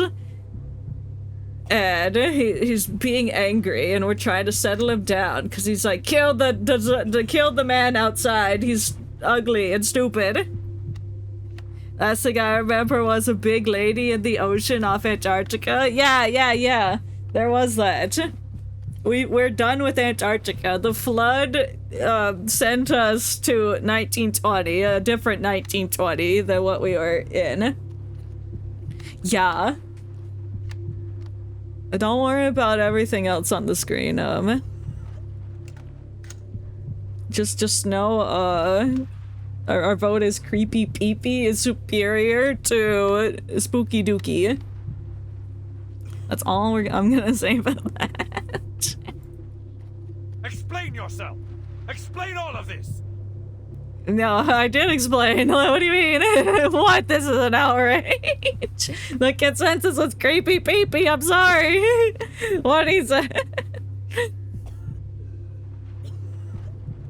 Yeah, don't worry about the skull toilet. That's the spooky dookie. And then we have a spooky urinal, which is creepy peepee. It's behind floating pumpkin Steve, which is behind regular Steve.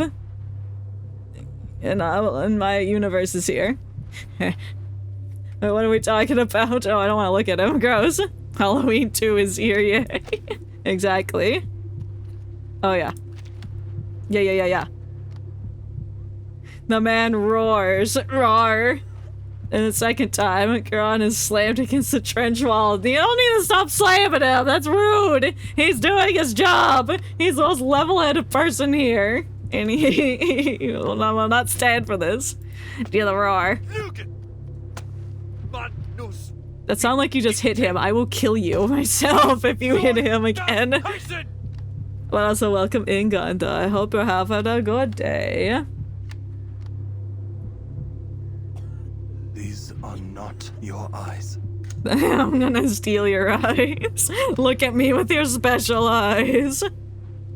Day is cold, but good nonetheless. Very true.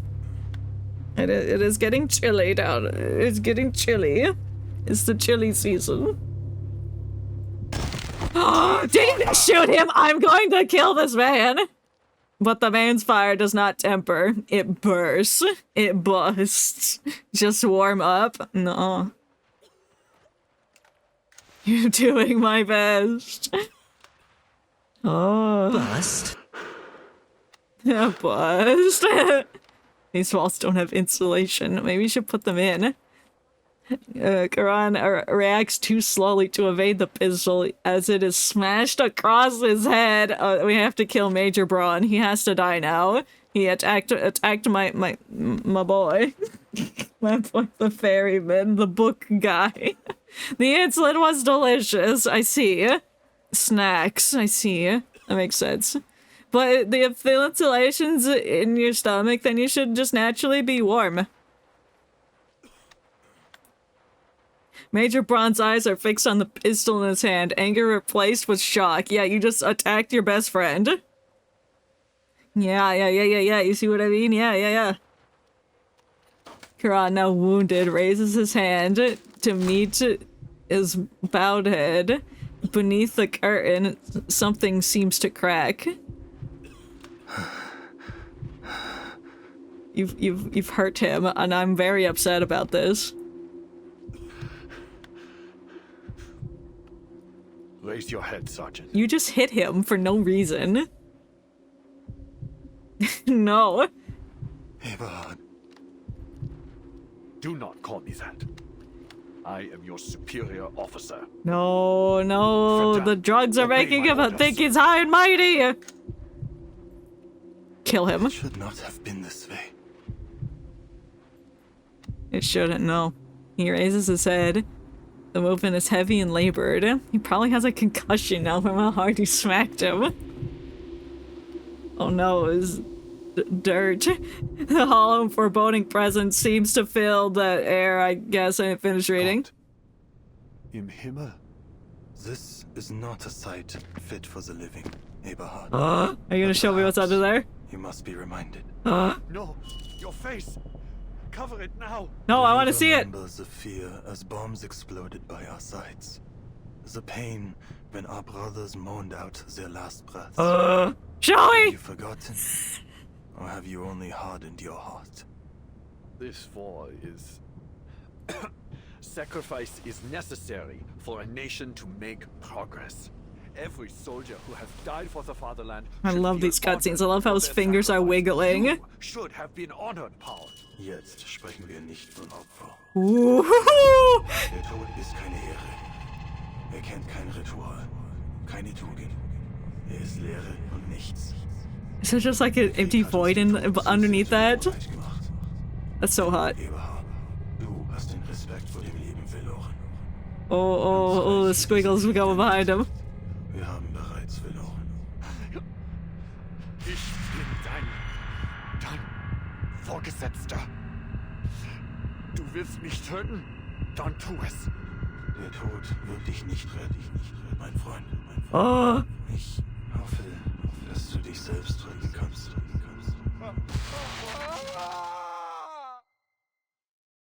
Deserved. Deserved. Deserved. I did it. Don't piss off your guys. She squealed on by. I think that guy might be dead. I don't know. I mean, he doesn't want to kill him. He just wants to, you know, let him find himself so he's not under the influence of red drugs, you know? The other soldiers huddled to the side. What, are they scared? Bitches. Major Braun collapses to the ground. His eyes swirl and then go blank, looking up and nowhere at the same time. His face is bone white and stiff as a corpse. Nah, he's fine. He just wanted to give him a little smooch. Yeah, like, you asked for it. You were once my friend, you hit me in the head, now you get that kiss of death. Mwah, mwah, mwah, mwah, mwah. Just don't do drugs is funny.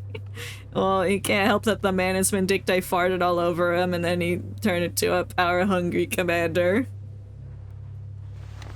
Charon kneels next to him and closes his eyes, a motion all too familiar to those watching. Scheiße. What the hell just happened? I killed him. Rudolph peeks out from the crowd, managing a question both timid and brave. Is Major Braun dead? Yeah. Charon, you didn't. Yeah, I did. Did you? I did. He hit me. Did you not see that? Charon stands, deliberately facing away from the crowd, replacing his mask and hood with careful precision. He will live. Oh, he's We'll fine. live here together. Nice. So he's fine. He's not dead. He's just a little petrified now. Erich. Make the right choices. Why would you argue with the ferryman? Yeah, exactly. That was stupid on that guy's part. Like, how dare you? How fucking dare you? I don't want you to see what lies beneath. I want to see it. Please. Look away. No, I want to see what's underneath it. Words bulge at the edge of Eric's lips, but he swallows them back. All the others stand stunned and silent as Charon departs with Major Braun in tow. Don't tut at him, bitch. Right. Someone grab that deserter. I'll search him. Yeah, that's right. Show's over. Move it, soldiers. That poor sap is still waiting. Ausführung.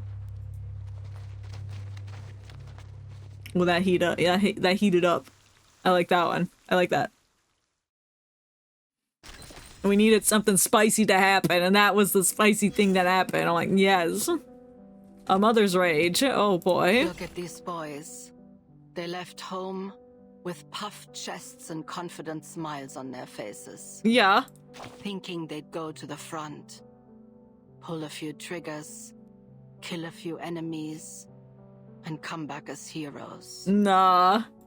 But when their feet hit the soil, they turned pacifist, it seems, wounding their own hands rather than their enemies. Their mothers should have begged them to stay, not waved their handkerchiefs to see them off.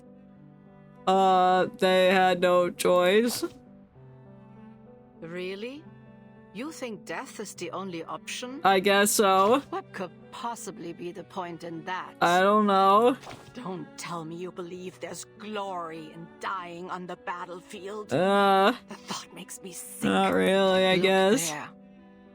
At the lifeless body laid flat in the mud. Where? He couldn't even muster the courage to flee. So he bribed Fish? a fellow soldier. You know what that means. A man he barely Fish. knew. With 3 cigarettes to surrender. 300 cigarettes. He died. Killed in a moment of pure, senseless hatred. And the other lived. Saved by a flicker of mercy. Where should his mother aim her grief? At the officer who changed his mind just a moment too late? Huh. The officer will be pardoned. They'll say he, too, was a victim of this endless, miserable cycle of hatred. So tell me, please tell me, to whom this rage should go, and I will take this kitchen knife and plunge it into their heart. Okay. I don't know what you just told me, but yeah, yeah. Death of the young. Both life and death are equally insignificant. In war, I guess, yeah.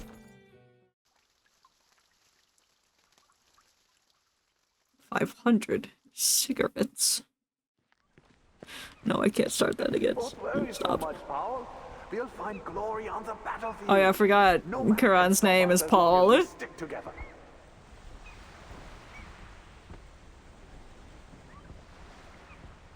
Come on, let's join the war and prove ourselves to Herr Mühlenberger. Think how proud your parents will be. Their son, a war hero. Abraham! Okay, it's Paul. Sounds like they were together. Verdammt! Where's Dietrich? I don't know. He and Becker are dead. Grab that gun. We need to go. Move! I see. Paul from the past. Do you think we'll win, Paul? I don't know, mein Freund. I think I just want to go home. Fair. Dietrich, Becker, and Elvin. Elvin? What did they die for if we just give up?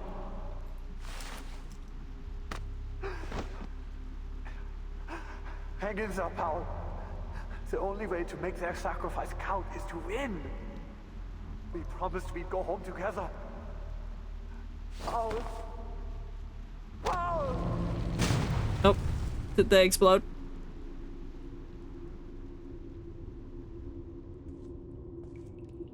Major, the past is in the past.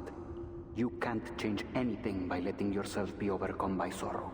Is this how his face fell off? Maybe, I don't know. Maybe he's like actually kind of dead. Because I mean, there's a category of characters that are spirit types, and there are actual ghosts, and that you can play as. So it could be something like that. I don't know. We'll find out. Don't forget that victory is the only thing that matters, and we can give it to you. He can give you a new face. How? I'll make you a true hero. One without fear or hesitation. Oh. Sounds pretty sketchy to me. Smoke and blood fade into the distance.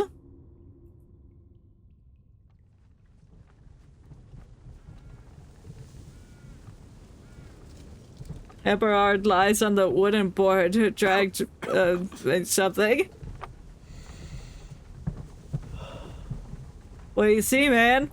He swallows air like a drowning man, and immediately a foul stench of decay fills his lungs. Welcome to the graveyard. The dragging stops. You're awake. Hey, it's me, Paul. Paul?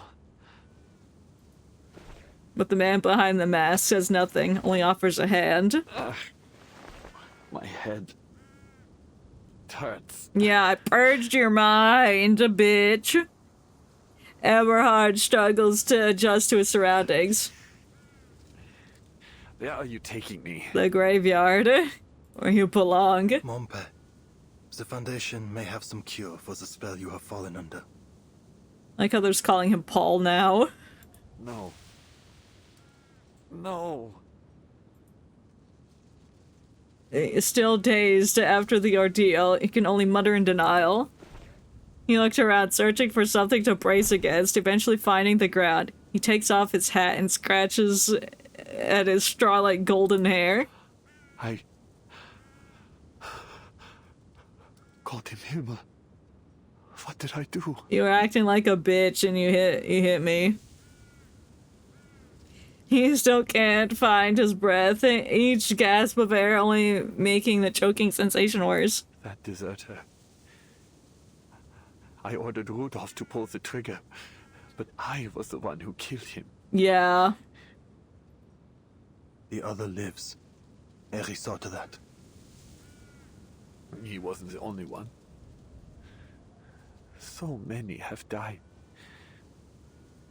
I was the one that sent them to their death. Yeah. Eberhard lowers his head, holding his gaze to a small patch of soil beneath him. Like, so I dug you a grave, you're dead now. Sorry, buddy. Charon watches him, adjusting his dark cloak. Do you remember, Paul? There was a poem. Like Goethe... No, Schiller, maybe. Ah... Those days at school feel like a fairy tale now. Yeah, I don't know. And Nürnberger asked you and Dietrich to write it out on the blackboard. You two didn't even know where to start. I remember I thought he was going to snap you both in two. Whoop. Just a few months later, we were here.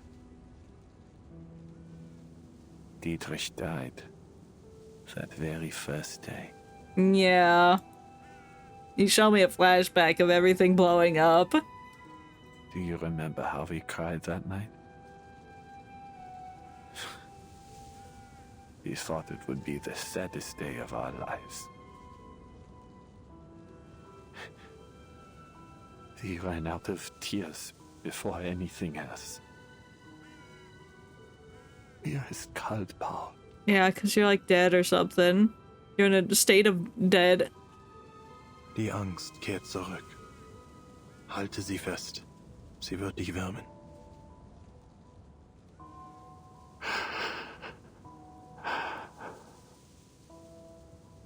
Eberhard clenches his teeth and braces himself. This is the place you found, isn't it? Where Franz was buried. Yeah, it's pretty cool, isn't it? There's like 5 birds here. He lies below us. There are so many graves. But I am still alive.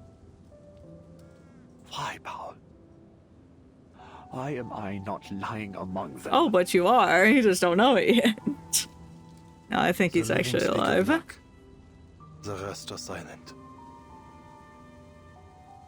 The answer doesn't satisfy, but the lone survivor cannot find a new question. After a long silence, he speaks again. I wish I could forget it all now. If I didn't know what happened, I wouldn't... No. No, it's not right for me to ask that. But I'm still alive. Is there anything I can do for them? No, they're dead. That isn't a question for the dead. I can't tell you what to do, Eberhard. Eberhard reaches into his coat pocket but finds it empty. He stifles a helpless grunt. Yeah, your gun's been confiscated. Find your friend's face. Yeah, that's what you can do. I think it's long gone by now, I'm sure. You mentioned Manus Vindicte. It would become like Victor Frankenstein and like stitch together a new face. You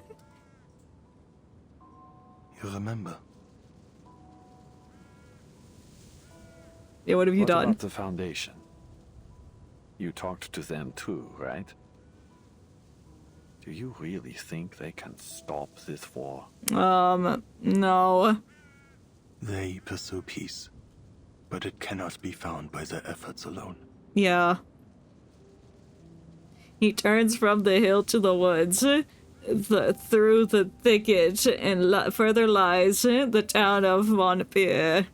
Whatever it's called. Eberhard closes his eyes and awaits for his thoughts to settle.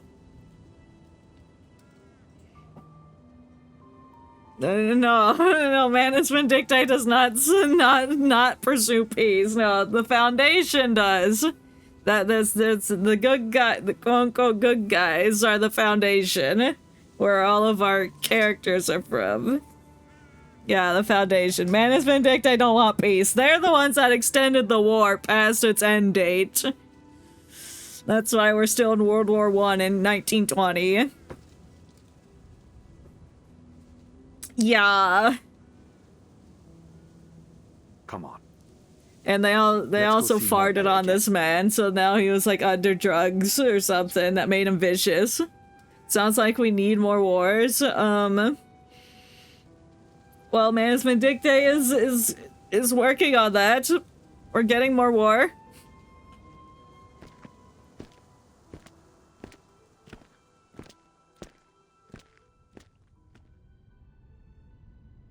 Oh, back at the Foundation with Eke Constantine. To Herr Mühlenberger, when someone from Army Command said the Colonel wanted to see me. I was taken to a meeting room with many other officers. I recognized them. I knew many had just been promoted like me. Colonel Hirschfelder showed up to give us a speech. Well, he's dead. Yeah. The same colonel who was assassinated after the parley. The time has come when our nation calls for heroes, he said. With our foremost goal to create a prosperous new world for our children. We have fought valiantly, and now the war turns in our favor. We stand but one step away from total victory, yet it is at this very moment that our soldiers have lost their courage. Well, everyone's like dying. They waste their time looting every barn, cellar, and shed. Me and Baldur's Gate. And drink to numb their fears. Delaying our... It's like, do I need this fork that costs $1? Yeah, I do, so I can sell it for $1. Their greed and cowardice have spread through our army like a malignant tumor. Fortunately, we have found a cure. It's called death. An organization that believes in the promise of our victory has provided us with an extraordinary development. That's all I remember. I don't have a mind for technology. No, it's 1920. Wash the fear off me. Can't you steal a guy's mom's ashes and then sell them in Baldur's Gate 3? I mean, probably. I don't think I've done that, but probably, yeah. You can, I know you can steal from, like, the shopkeepers and then, like, sell them back and if they don't notice and it's like, oh, here you go. They don't question it. But thank you for the follow. Cormoko. I'm sure I butchered that and I'm sorry. But welcome in. I hope you're having a good day. We love engaging in commerce. Yeah, I love robbing people and selling them their own shit. Yeah.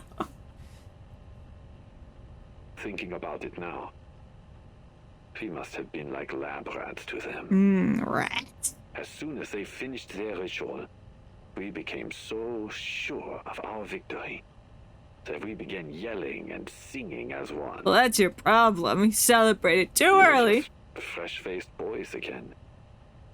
Thirsty for a war we'd forgotten. Nuh-uh. The hiss of static echoes through the spacious room then fades. I think that's enough for now. That was a recording from a German major we encountered in Montpellier. Oh, I see. I intend to submit a report with full details, including his entire statement and an explanation for our inquiries. Uh-huh. The head of the frontline investigation clients, waiting further instructions from the decision markers at the rear. Manus Vindicta is moving quicker than any of us could have imagined. Is that what you gathered from that? I didn't gather that from that, but I'm glad you picked that up on that. But none of these make sense. You're teleporting around a lot. You were over in that town, now you're here again? How'd you get here? It must be nearby or something. Pedra had returned from the front, still shaken from the assassination attempt. The attempt? It succeeded, what do you mean? If they came to this era at the same time as we did, how could they have already infiltrated the military higher-ups in such a short time? That's a good question, I didn't think about it. We've already theorized that Arcana may now possess the power to rewrite history. Oh, okay. So she just rewrote history, be like, oh yeah, and Manus Vindicta is in the government, and yep. Well, if she can rewrite history, then why can't she just be like, oh yeah, and Manus Vindicta rule every sector of the universe? Why can't, or did she already do that and we just don't know yet? Which means going forward, any records from history as we once knew it will be unreliable for estimating their strength. Yeah, that sucks. We're kind of at a disadvantage now. If only we killed her. Pedro falls into heavy silence. Pedro, what were the other representatives' opinions concerning Manus Vindicta? Ew. They all denied its existence. Of course they did. I see. It seems as though we're left with no other option but to change policy. But to kill everyone involved. No, we can't resort to such radical measures. We have to keep the peace. The Dove's representative states his position in advance. What happened to William Howard Taft? Where did he go? He showed up once like, oh yes, I'm investigating the madness, and then he fecked off and we've never seen him again. Not that I want to see him, because I don't care that he's here. We need to rely on their cooperation in the future. And that requires trust and a sense of security. On the subject of governments, I have some news to report. Yeah. Reyes' voice resurfaces in a conference hall. A man of the Interfactional Committee paid a secret visit to Montpellier, hoping to obtain intel about the Manus. Oh, is that the guy? A secret visit? Oh god, the guy calling William Howard Taft. As a fellow politician, Pedro immediately grasped the true intent behind their visit. What did they say? Do they intend to use our intel against the heads of their army command? Yeah, probably. You've guessed it. If their government manages to reign in the army, it'll be much easier to reach a ceasefire. But if anyone were to find out, we might be accused of interfering in their internal affairs. Have you considered that, Creyas? No. Officially, the Foundation never made any contact with their government. All I did was have a candid conversation with the man about my concerns for his people. He stresses one key detail. At any rate, they haven't any reason to expose their cooperation with us. There are simply too many uncertainties to consider. The politician accustomed to checks and balances catches the implications of the factional dispute. History will only be restored to its rightful track if the peaceful factions on each side can rise to power and stop this war. This has been our goal from the beginning. I see.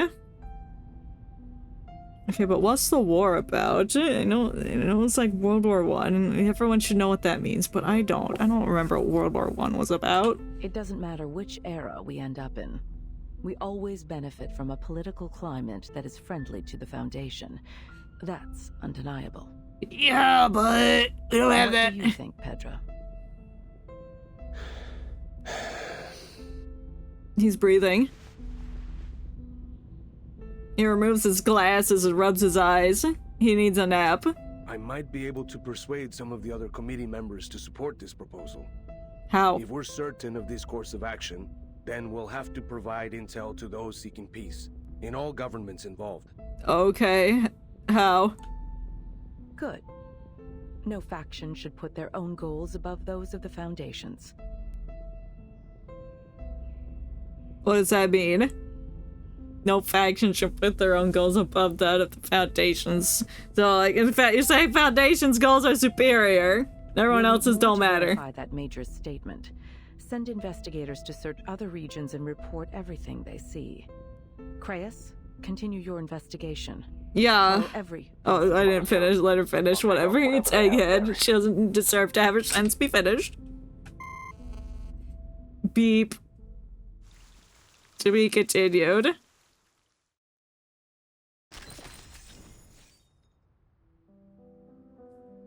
Paths crossed. Oh, it's nighttime. Whispers of movements lost beneath the clamor of calamity.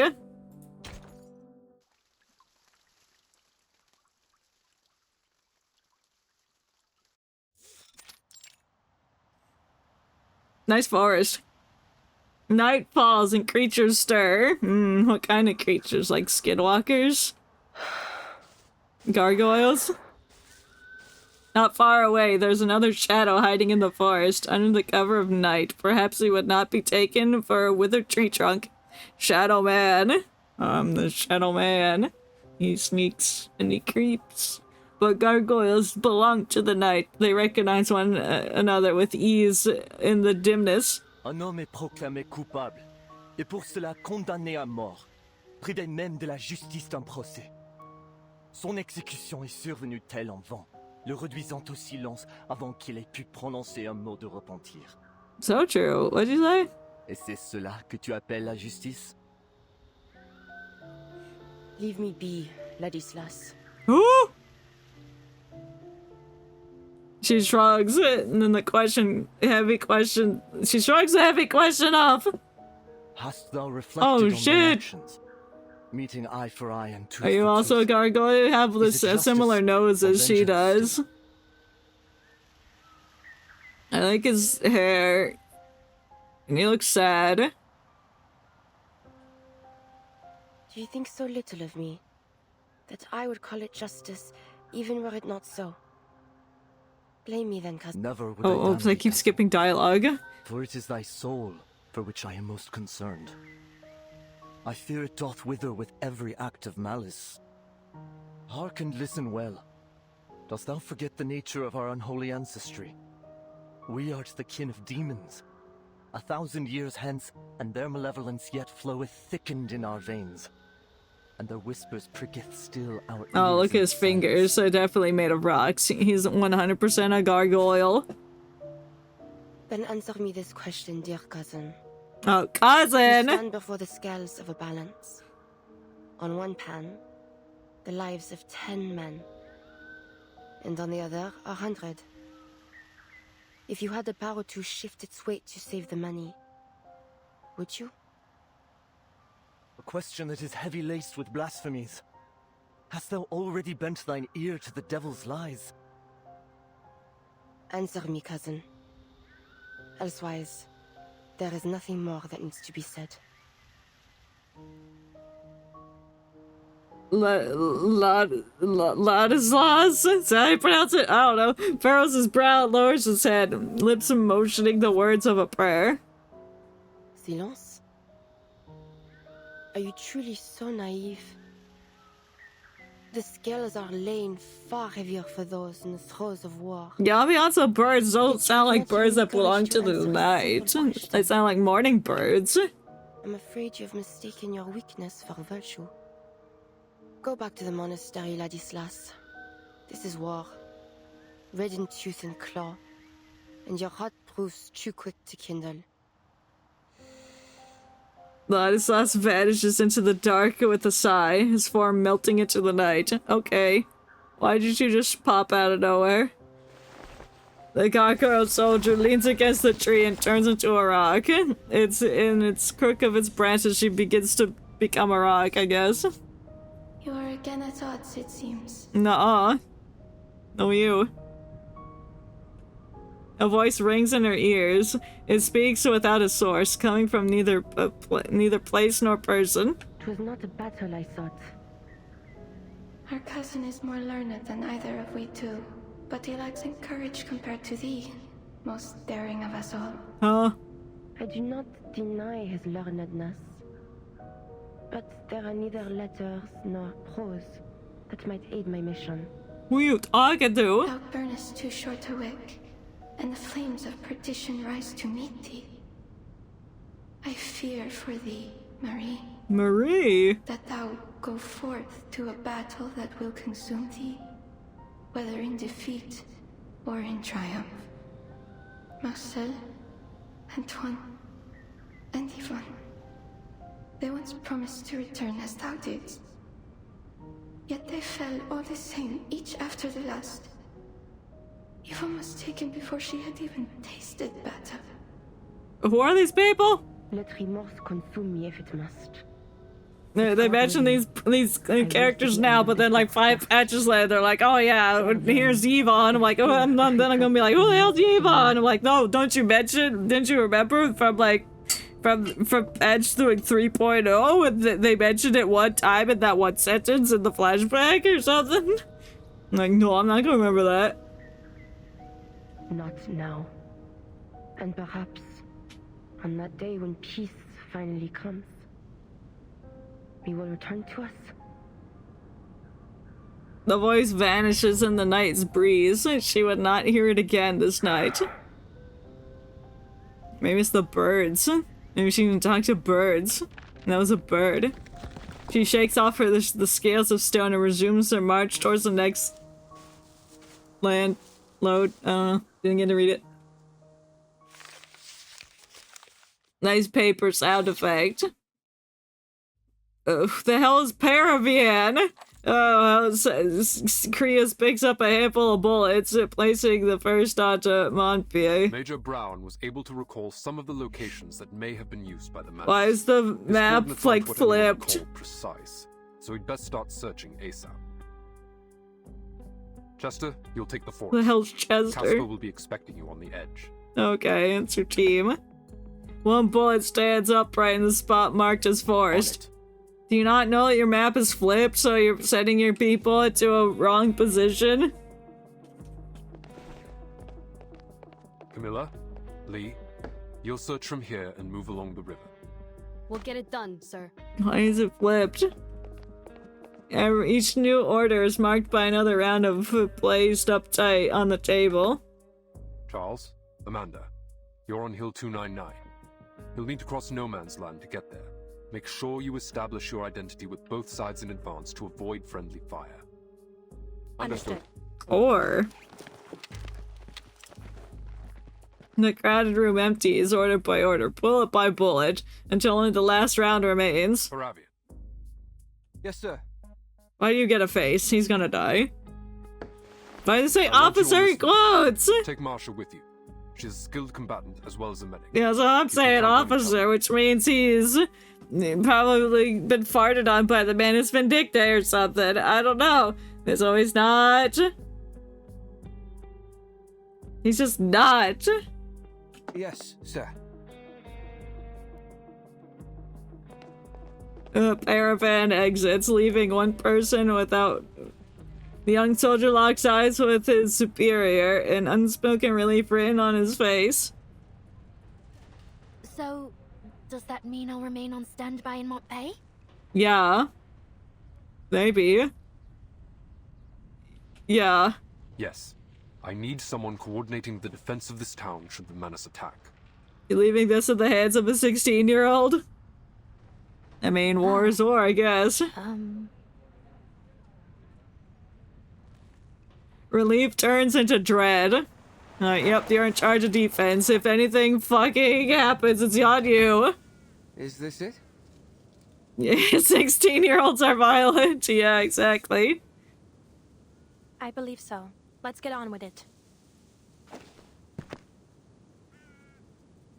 The village around them still carries the signs of lush wild wilderness and gentle fields, a place of abundance and safety once.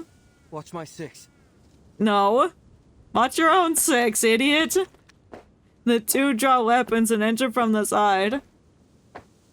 The investigators are not stopped in any way, and they hadn't been instructed to do so. They would have just treated this place as another forgotten remnant of better days. This place is empty. It's heartbreaking to see it so quiet. Yeah, the house looks tilted. We're ahead of schedule. Let's start by checking the houses one by one. Me and Baldur's Gate 3. Good.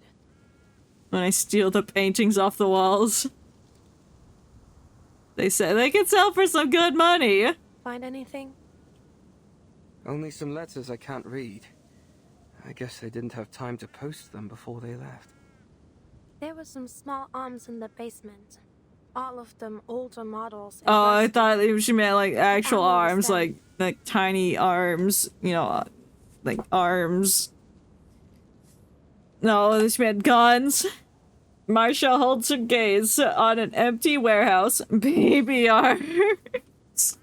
That'd be concerning. There's baby arms in the basement. Why is that? I don't know. War. This place had to have been looted more than a few times. Yeah, by me. The only valuables left are the ones too heavy to move. Okay, well, make them smaller. Problem solved. So basically there's nothing here. What do the Manus want it for? Oh, it seems like you would know because you're a quote-unquote officer. She shakes her head in frustration. I was rushed through the investigator training before being sent to Montpellier. That sucks. It's possible I missed something. Yeah.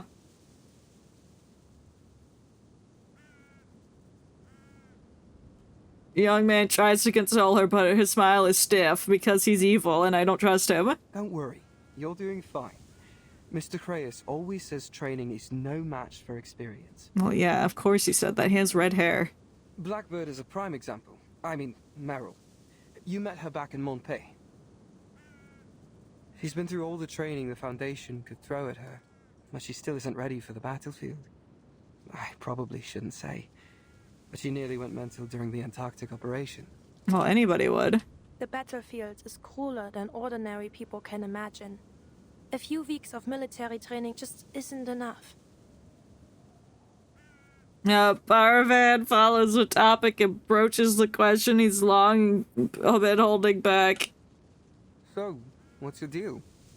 I know you came from some order with special arcane training. You can freeze your fear and pain, emotional stuff during battle until you feel safe. Interesting. I only skimmed through the briefing. Is that right? Is that your arcade skill? It's more complicated than that. But I'm not sure I'd like to get into it now. Fair. Yeah, sure. Sorry. Yeah, you better be fucking sorry! Okay, we're at ad break now.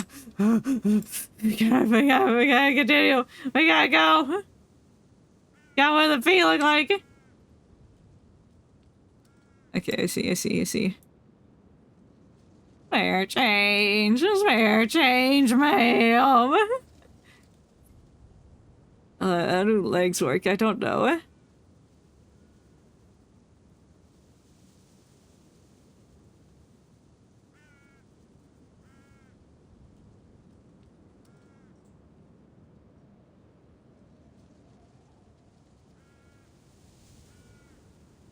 Oh, my ears ringing. Stop that. Stop it. Thank you. All you have to do is ask, and it'll stop. Box. Spare change, ma'am. Oh, that's a hand. She can see.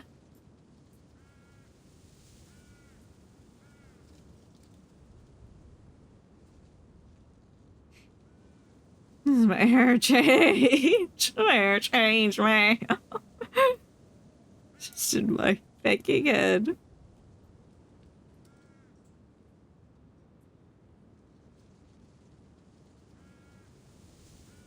A grill. It's a grill. Surely no. If I should be friends. But this grill is not a home. It's not the stove I know. I'll trade it all away. Go back to stay. This kitchen's not the same without you. It's just a grill. It's just a grease spoon. Without you.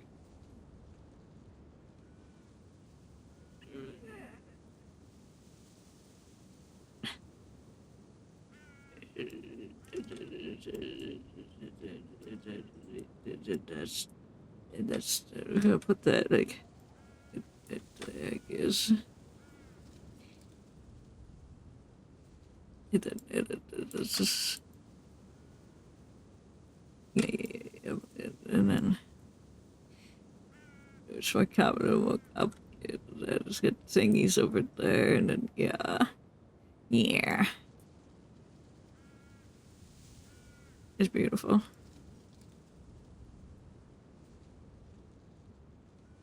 Yes. It's coming along nicely.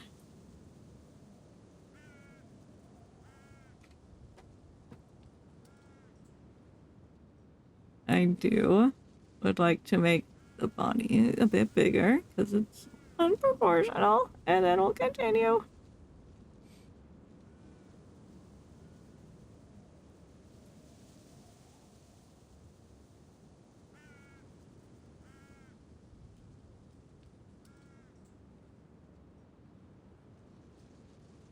Yeah.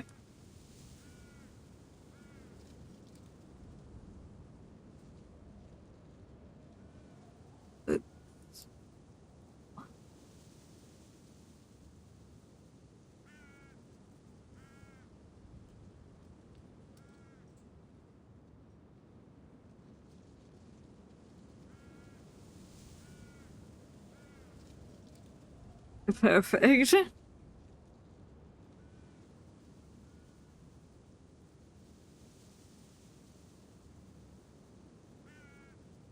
All I got left's the other arm with the cup, and then we're good. No need to apologize. Just... do you think we missed anything? I fired, and I missed. I missed both times. Well, let's take a minute. What could they even possibly hide here? Arms, chemical weapons, secret files, or gear smuggled back from the future? Yes. What if we look over there? Ah, they're hiding Pikachu? I don't think so. Pikachu's got a sniper rifle. Not much about Manus and Dictate or the future. A sudden ear-splitting pop followed by thundering explosion as rocks splatter across her armor. Armored vehicle, 200 meters northwest of the village. Oh shit! Oh yeah, that's the car from the intro, the car tank. They combine with those like ancient cars with the tank.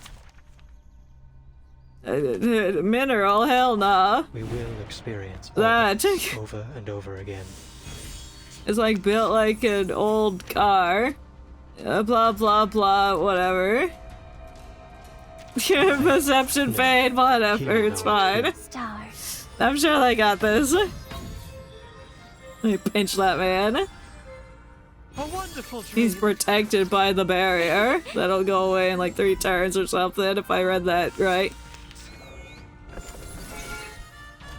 What an awful racket you make. Always. Do you have any requests? Punch it. Punch the car. Microphysics of power. I dedicate this song to you. Oh, the microphysics of power.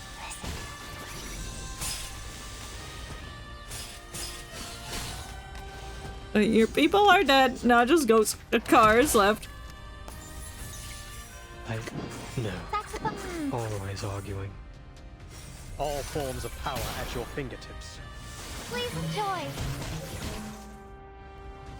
Imagine beating up a car. We need simply rely on the microphysics of power. We did it. We microphysicist all over them. We may feel. Oh, that was the last thing of the chapter, I see. I'm afraid I only have turnip stew to serve I don't you. care. Here. Now go. You telling me out? Is there something else? I don't know. What? Since you're so fond of visiting, take the chair you're sitting on. Thank you. Even through the coldest winters, that chair was spared the fire. Perhaps it was meant for you. It's my chair. Since you insist on staying, I will go to the market and see That's if I can fine. sit here for a while longer. Okay, I'll With sit any luck, here. This place. She's like, sit in the chair. You love sitting with me in my chair. You love the chair. Devil's work. Sounds both gentle and harsh. The whispering wind and rustling grass. Yeah. Let's fight some devils, I guess.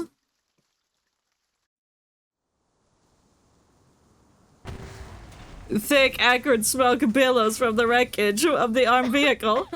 Stop coughing, you're getting your disease everywhere. Marcia braces herself on a pile of debris, all at once letting herself... It's over. Someone helped us. Are you sure? It seems a bit too coincidental. Someone's always helping you. When are you gonna die? Parabian, are you alright? I think he's dead. She looks across the road. Just ahead, the young man's pinned under a heavy beam. But Marsha, you're bleeding. Yeah, whatever. This is fine. I can get myself out. No, you can't. You're built like a twig. Paravan strains with all his strength, and he can't move the timber an inch. We're all clear. Let me help you. Don't fuss over me. It's just a bit of wood. You need to stay put. Your head and shoulder are bleeding. No, that's just my hair. She has red hair. You're mistaking it for blood. What? Am I hurt? No, it's your hair. Marcia staggers to her feet. I'm feeling faint. Oh yeah, because you're bleeding from your hair. She reaches the top of her head. Seems you're right. I'm bleeding profusely from several wounds. That's what I get for suppressing all my pain. That's crazy. So, just a little shrapnel. Nothing too serious. Treat your wounds first, Marsha. No. Understood. Okay. Was that treating your wounds? Just breaking off a branch from a tree? She leans back on a pile of fallen bricks, her head swaying until it slumps. I'll be alright. I just need a little rest. Good night. You gonna sleep here? You were attacked by a car. I thought you were a deer. It was trying to pulverize you. Good night, Marcia. It's been 14 hours. Her gaze lifts to a pair of boots, then a sizable barrel of an anti-tank rifle. Oh, hey. What's up? You, again. Why do you always show up? She struggles to her feet. Sit. Why are you mad? Why so serious? Her legs buckle, leaving her braced up against the debris. You saved us. Thank you. Why are we just saving her? Because she looks like the Wendy's logo? Like, what? What are we doing here? What brought you here? Collecting intel on Manus Vindictae. Have you no reckoning on the danger in this place? Yeah, well, they don't care. They're like, we gotta find the info. Marcia shakes her head. Like, they didn't tell me it was dangerous. Damn, I guess that's on the guy, whatever his name was. I forgot. Redhead guy. Imbecile. You might well have breathed your last in that battle. Yeah. Let go. Who are you? Huh? Who's out there? Sentinel turns, spotting a figure emerging from the armored vehicle's smoking shell. Let me go! You're gonna get me killed! Okay, you sound like Batman. At his feet lies a wounded soldier in the same black uniform. No! Sterling, please! Sterling! Why'd you shoot him? You knew him. A wounded man cries or cuts short. Sterling turns two maniac bloodshot eyes towards the advancing sniper. Fuck. Yeah, look what you've done. Now die. A bullet strikes the gargoyle clean through the abdomen, but it draws no blood. Instead, chips of stony debris fall out from the wound. What the hell? You goddamn monster! No, that's you. A man's eyes grow wider. Still, as he turns to flee. Die. She does not give chase. She walks to a Paravan and lifts the beam from his body. Damn, she's strong. Does she absorb it to heal her rock wound? Thanks. Who are you? Are you with the Foundation? Hell no. The young man finds his answer in her grim and stony face. Bust. Here and tend to your comrade. Me too, bust. I will tend to our enemies. Okay, bye, Sentinel. Windmill plane! Are you gonna like kick him and like send him into the windmill that's like rotating and then he gets like disintegrated like a block of cheese in a cheese grater? Are we the only ones? Eugene! Colton.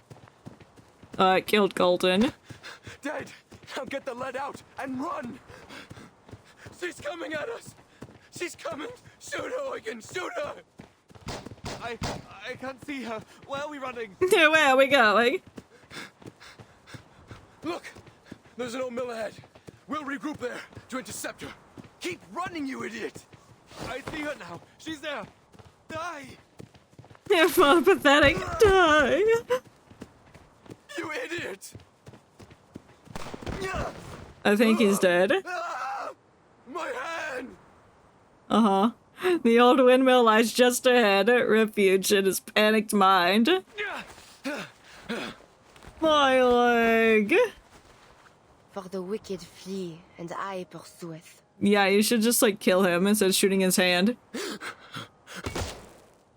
Another bullet strikes her shoulder and glances off in another spray of stone.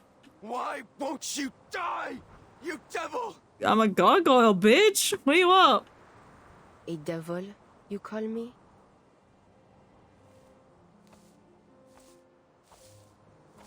Ooh. What are you, then? Got him. That looks like a painting with the brushstrokes.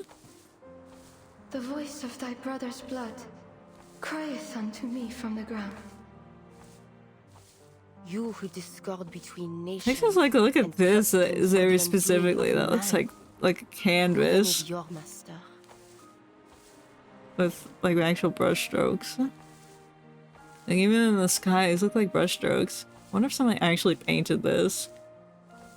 An actual like, oil painting, or maybe it's more like oil or acrylic. I don't know. I can't tell the difference. This looks like an actual painting with the brushstrokes, unless they did a really good job of replicating that digitally. It just has such like a natural feel with the strokes. She steps closer. For if you do the devil's work, are you not a devil like me? J'ai pitié de vous. Repent and you may yet find mercy in the judgment of the Lord. Yeah. And now art thou cursed from the earth. What the hell do you want? Back off! No, you shot me first, I guess. I don't know who you are, but Sterling, isn't it? You need not fear me. You still have time. And the other guys didn't have time? Which hath opened her mouth to receive thy brother's blood from thy hand. Who the fuck is talking to me? What does this mean? Repent and you may yet be saved. Speak. What are you talking about? What do you want from me? Repent, bitch. When thou tillest the ground, I feel like that pistol should be out of bullets now. henceforth yield That was unto like 6 thee her shots. strength.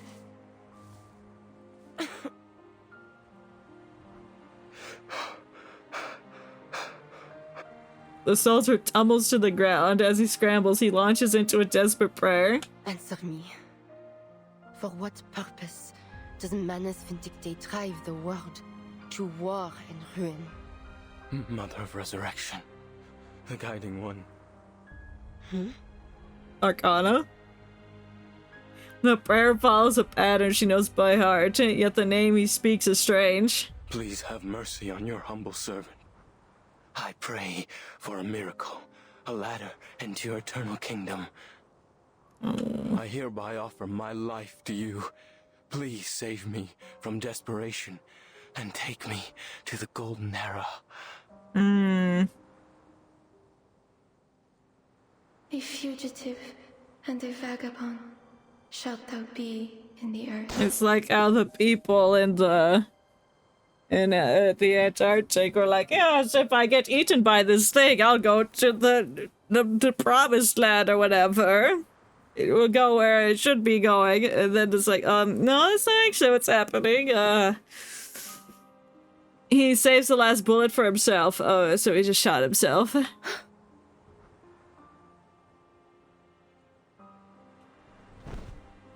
A blasphemer to the end. Oh, nice Gaussian blur effect. Miss Sentinel? Oh, you spelled her name wrong. You didn't put the L at the end. I can prove it. I have receipts. Look at that. Look at that. You didn't put the L. You didn't put the L at the end. You didn't put the L. Spelling mistake. Anyway, wounds and scars. I don't see many spelling mistakes in this game, but that was, I think that was the first one I saw. No one can make sense of why this war drags on. Arcana, she did it. It's her fault.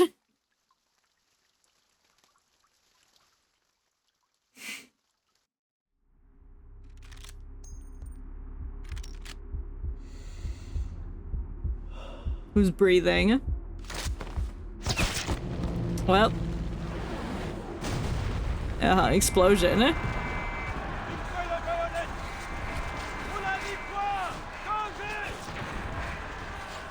Oh shit. Oh. Oh, that's Marcia for when she was in the war. When she was a knight.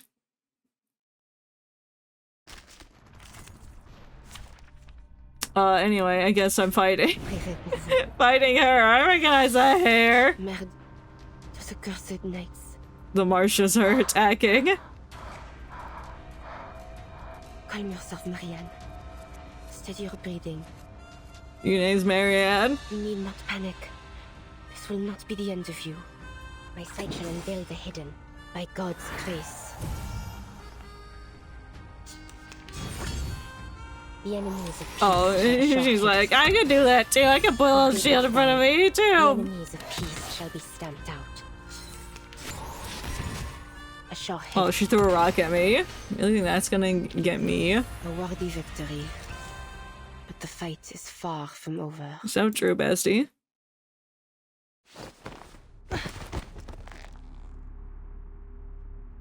And she can't remember how she did it. Perhaps her enemy were as exhausted as she was, or perhaps it was just the devil's luck.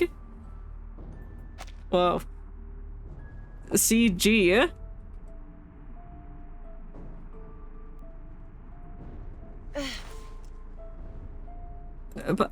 Struggling, fighting, purely on instinct, she holds her heavy armored foe at bay. I guess it's a flashback. It doesn't make sense in the current timeline. The time crawls to a standstill. Her bayonet is stopped merely centimeters from her throat by two armed fists. Dost thou recall when once, in our youth, we fought over an apple tree? Huh? Were they friends? And they fought over an apple tree. Lâche-moi. Nuh-uh. Nein, du Teufel. Thou wish to cut its wood and make us a fire to roast a chicken. That sounds gross.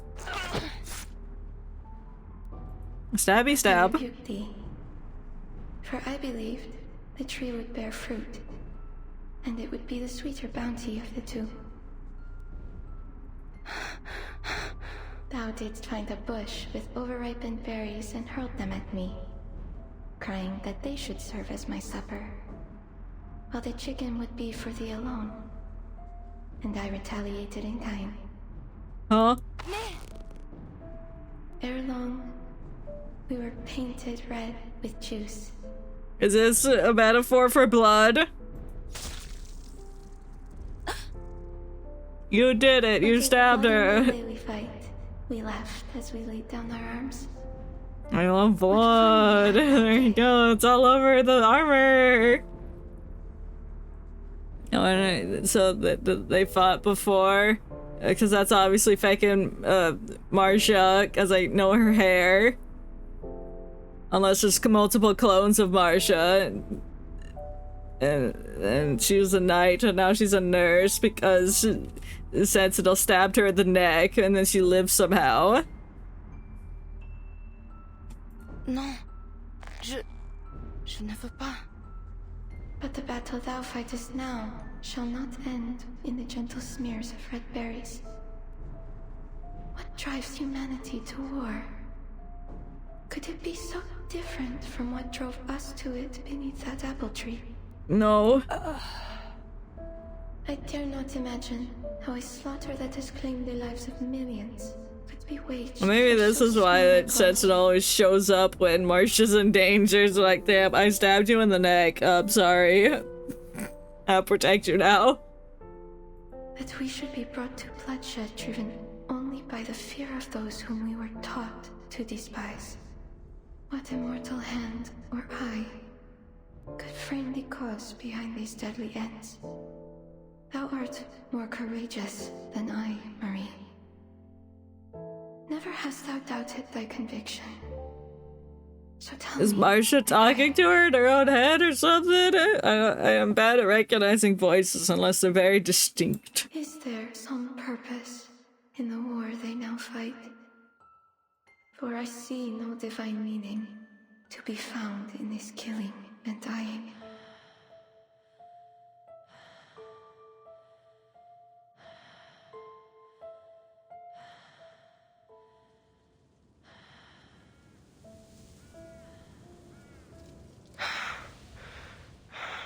You sound angry. Small caliber rounds pose no real threat to a rocky exterior, but that does little to reduce the pain. She was shot like 8 times, and healing comes slowly. Agnes? Oh? No response. That was expected. But what she had not expected was the next voice. Who's Agnes? You? She matters not. But what brings you here? No, Marcia is Agnes. If you rearrange the letters of Marcia, you get Agnes. Duh. I'm taking you somewhere safe. Paravian, that young man who came with me, is back at the village. He'll continue with our search. Okay, well, I don't think him being alone is a good idea, but Before sure. you ask, I'm doing fine. Like you, I'm made of sterner stuff. Like what? She rotates her arm, looking at it as if the wound had all but disappeared. I checked over your wounds, but I have no earthly idea what to do with this gravel. I know how to treat flesh, not stone. Get some rocks. But that wound won't be a problem for you, will it? No. Her physical pain is bearable, but the lingering echoes of her nightmare causes her to grit her teeth. Were you dreaming? Seemed like a nightmare. Or maybe Marcia just looks exactly like Agnes, the bitch that she killed in her dream, which was her best friend, I guess.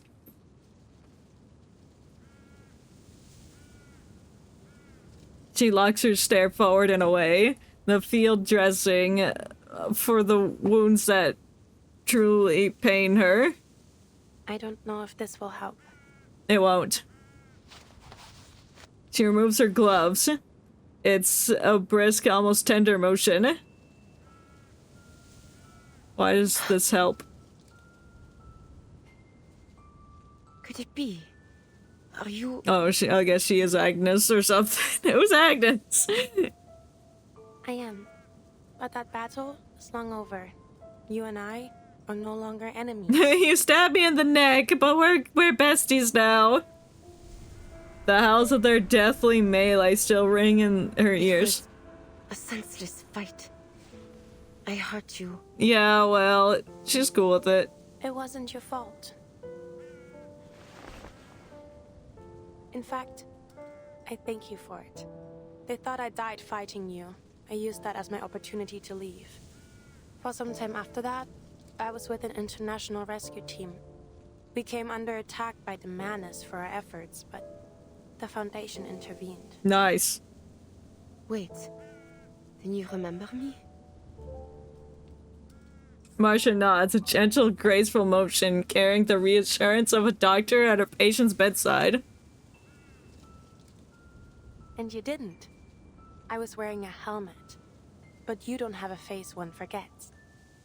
Well, you don't have you didn't change your hairstyle, so you're easily recognizable to me.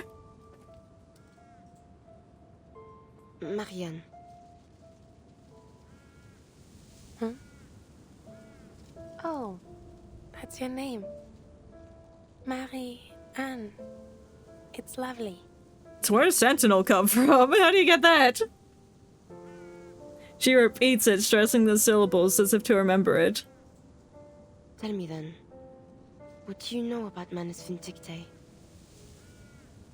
They are a secret organization open to only pure-blooded arcanists. Yeah. Simply put, their goal is to cause as much chaos as possible and eventually destroy all of human society. Yeah, but why do they want to cause chaos? You're leaving that part out.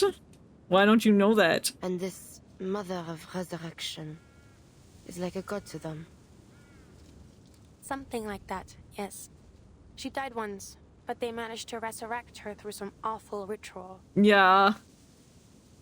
A resurrected madwoman? Yeah.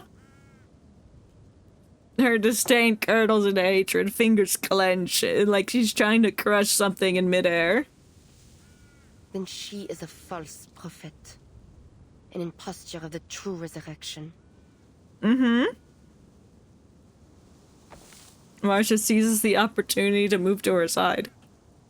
The war between the Foundation and Manus Vindictae has lasted ages. Longer even than this war.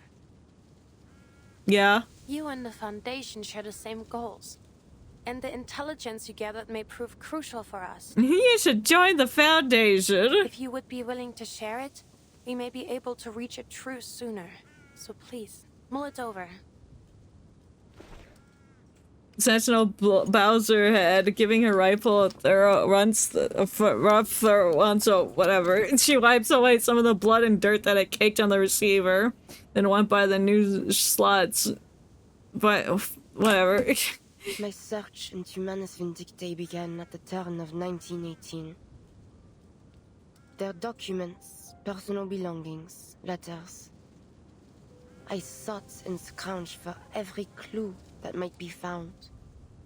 From these, I learned of their mission to prolong this bloodshed, supplying both sides with arms of dreadful artifice. Then, as now, I still do not understand why. I brought my evidence before the powers of my nation, but they cared not. So I spoke out against them, still hoping they might awaken to this madness. But my words went unheeded. Worse, they turned against me, hiding even the very name of Manus Vindictae from all their publications and letters. That sucks. There is no longer any truth in the words they print. Only lies, meant to stir the pride of youth to deadly, pointless slaughter. Youths who were but children when the war began, That is why I have turned to this. To killing the ones who incited this war. It was the only choice I had left. Yeah. Perhaps it has all been for naught. But at least I have put deeds to words. What has the Foundation done? Oh, good question. I don't know. The accusation forces her into a stammering defense. We have done more than you know. What? Like what? But I'm not authorized to tell you. Yeah, so you've done nothing.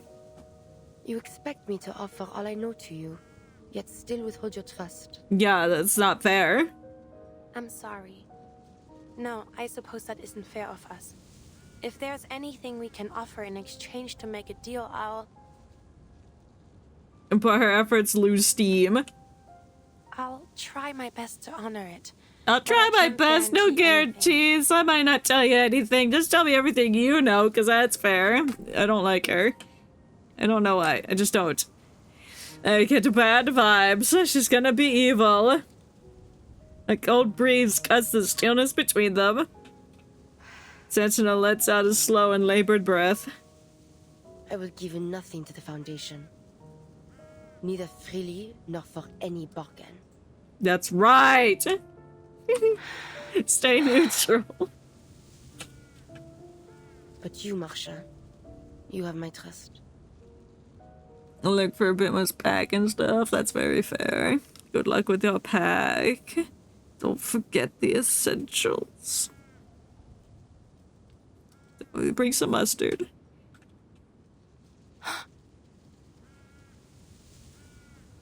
Marcia lightens up at her patient's declaration. Her patience? You're not patient. Follow me. Oh, of course.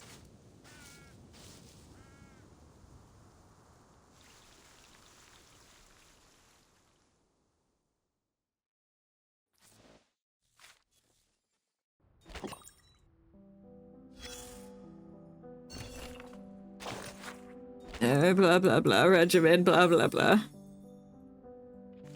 A fractured sanctuary. Legends say those stone statues come to life at night. Well, yeah, they did. An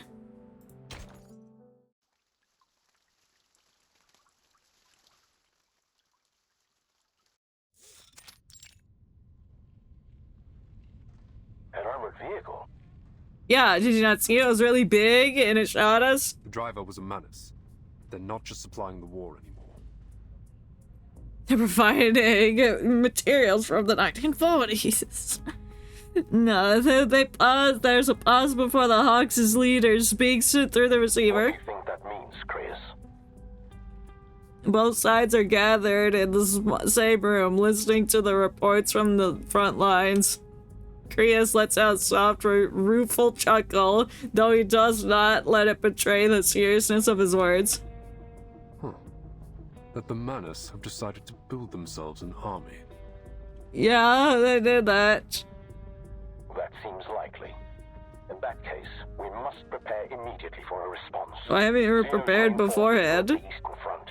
They won't be able to reinforce us if anything happens here. The Foundation will need an army of its own.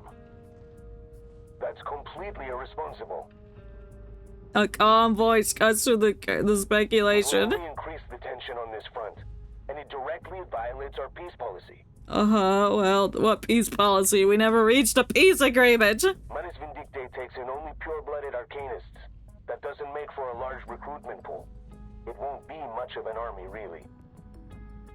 Oh, okay, well... The fact that they lack the organization or discipline that is needed for a true large-scale military operation. Armies need human leadership. Oh, so you hate Arcanus, that's what you're saying. You forgot to take Arcana into consideration, Petra. You don't know what she can do to her followers with her new power.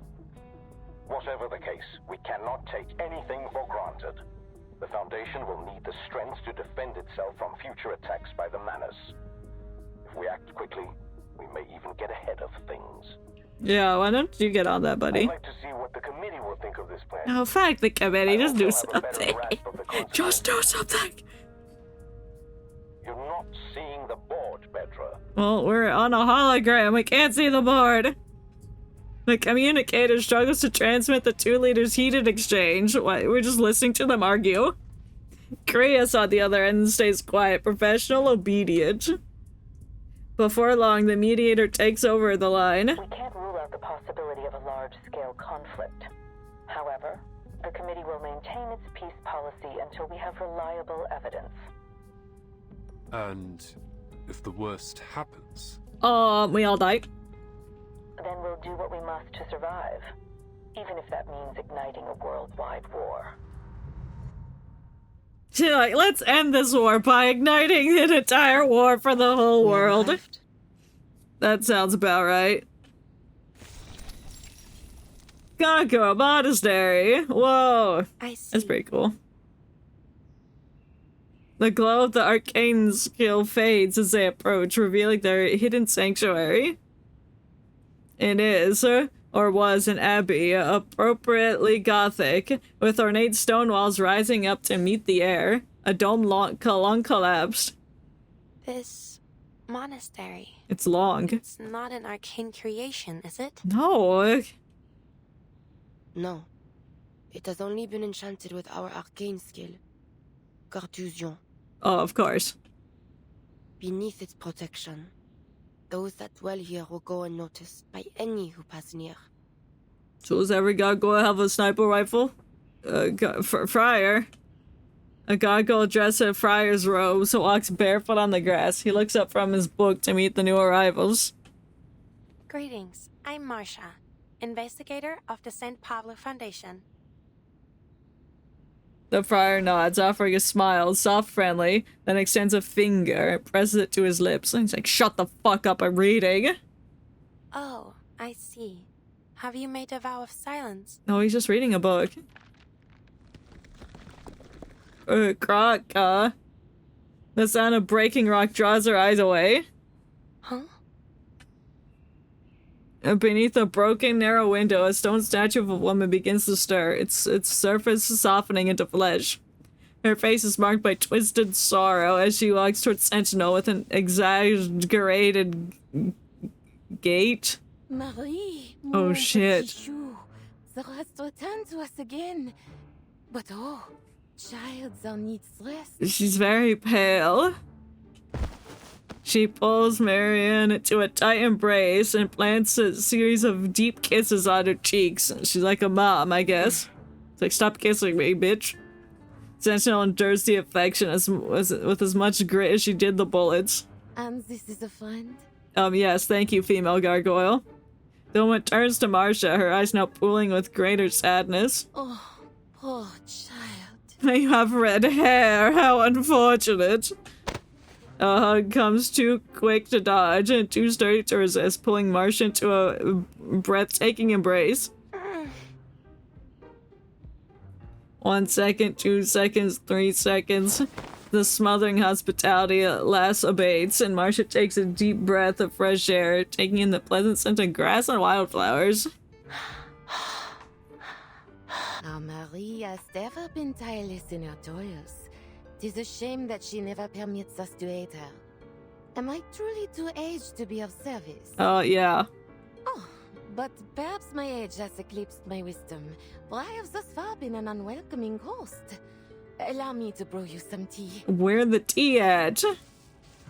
She leaves with singular purpose and surprising speed. My aunt is a gentle soul. She came by here 1 year ago, not fearing the danger, saying she must take care of everyone left in the family. What a kind lady. That old lump of stone that greeted us came here to take refuge with his brother after they were injured last year. She hangs her head with resignation. Only a small number of my kind dwell here. Many of us remain divided by the war. Enjoy my aunt's hospitality. I shall go now to collect what you seek. Oh, what happened to what, Lagerless or whatever his name was? Where'd he go? Does he not live here? I'll be here then. Hold on. She lets herself relax only a moment before noticing the stone-faced gargoyles looking down at her from a dozen perches. A thought crawls under her skin. Bonjour? Is that French? She spins around in place, meeting the unblinking eyes of each statue, stopping and on the figure of a young girl. The girl's hands cover her face in a mournful pose. Silent tragedy of an endless amount of loss. This is what? Why hath my cousin brought you here? Oh, there's Lagaris. A voice calls out from behind her, rigid and almost rude. A tall, gaunt monk stands in the courtyard. You are not one of us. You are a bringer of war in our house of peace. What does your foundation seek from our quiet holes? Yeah, we're just chilling, bruh. There's an accusation in the gravelly tone of his voice. You misunderstand. The Foundation isn't bringing war. We're trying to end it. Yeah, that's bringing more war.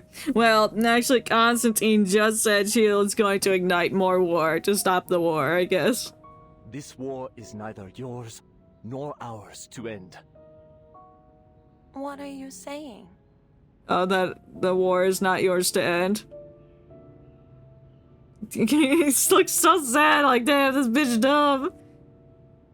The monk falls silent, as if debating whether his next words are worth the effort. His face contorts, becoming an exaggeration of self-righteousness. It has come as a divine punishment for the faithless who have turned from God. Its end will come only with the extinction of civilization. Interesting. Sounds like you want everyone, humans and arcanists alike, to suffer and die. It's like, yes, that's exactly correct. You twist my words, Chevalier.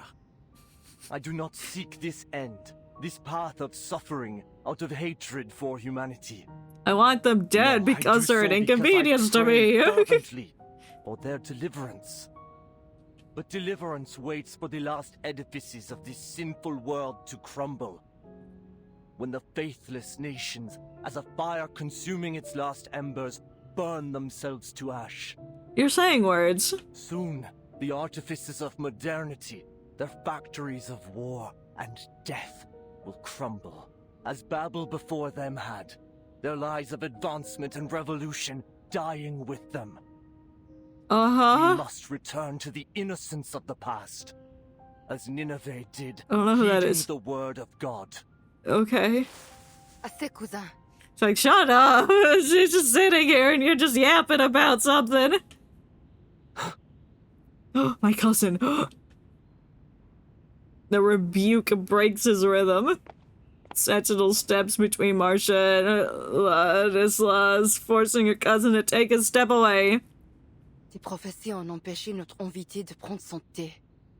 Like, stop yapping about your prophecies, they're not true. Yeah, growl away in shame. Why does it kind of look like Matt Watson from Super Mega? Just has that same nose and same, like, sad, tired expression. Anyway. Sentinel turns and hands Marcia a heavy canvas military bag. It's full of tissues. Are you able to lift it? Well, if there's only tissues inside of it, then yeah, go for it.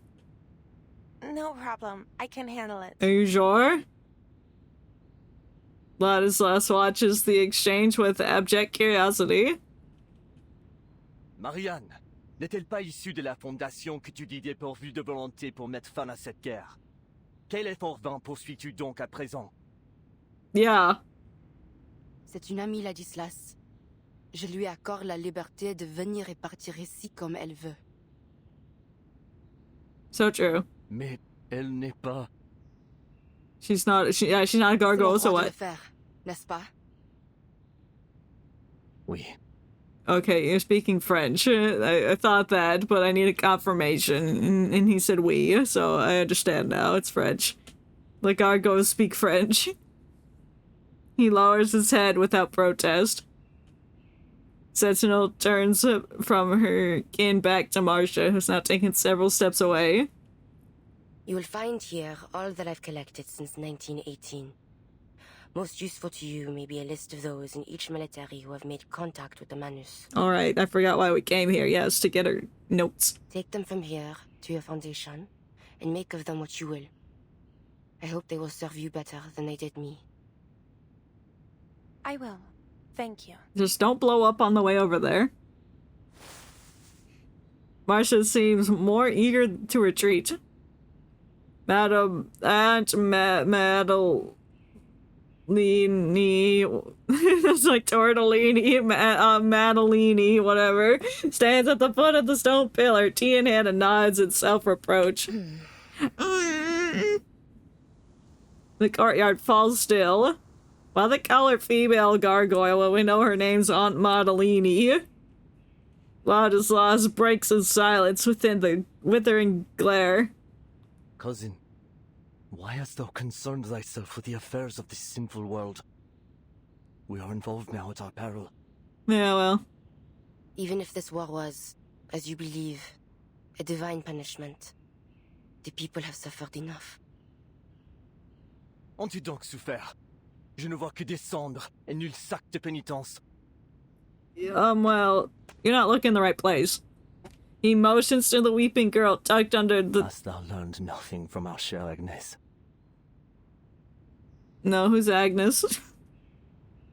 Leave her out of this. It was she who prophesied this war. And then she died? He drags up memories with sharp intention. It's like, remember the past, remember the pain you felt over Agnes. And whose body turned to stone as it came to pass. Well, is that what gargoyles do? They turn to stone and then they... Or is she like permanently stone now? Was she not the closest of us all to the ear of our Lord? Then I can see only one reason for her sacrifice. It is a warning to us. Tell me, if that is so, why God would choose such a warning? Revelation and prophecy oft appear inscrutable to those that disbelieve them, until the truth is made manifest. Ladislas's voice trembles, a practiced tension of humility and pride. Mais je crois, et je vois clairement ce que tu ne vois pas, que notre Seigneur nous enjoint de ne ni combattre, ni mettre fin à cette guerre. I don't know. Car cela est venu tel un nouveau grand déluge, destiné à balayer Mine, the ce monde deluge. pécheur. Agnès reviendra à nous lorsque notre innocence passée sera retrouvée et reconstruite à partir de leurs ruines. Mais la foi doit être préservée, si elle doit être reconstruite. Et c'est la base encombrante aux fidèles, à nous, les gargouilles. Les gargouilles. Écoute mes paroles, cousine. Dépose ton épée de vengeance. Ne réponds pas aux démons qui murmurent dans ton sang. Et ne souille pas davantage ton âme déjà si lourde. He's pretty much saying, stop fighting in this war. You're not part of it. Stop it. He let his words cling to his lips with solemn weight. His cousin, however, has never been easy to preach to. She stiffens, sorrow and purpose welling in her eyes. Armes à feu, canon, donc, bombes. Tu te souviens comment ces machines ont détruit nos vies, n'est-ce pas? Alors, tu sais déjà que l'innocence du passé ne repose pas simplement enfuie, prête à être reconstruite. Elle est morte et disparue. Si porter un fardeau de péché permet de mettre fin à cette guerre, ce prix me semble dérisoire.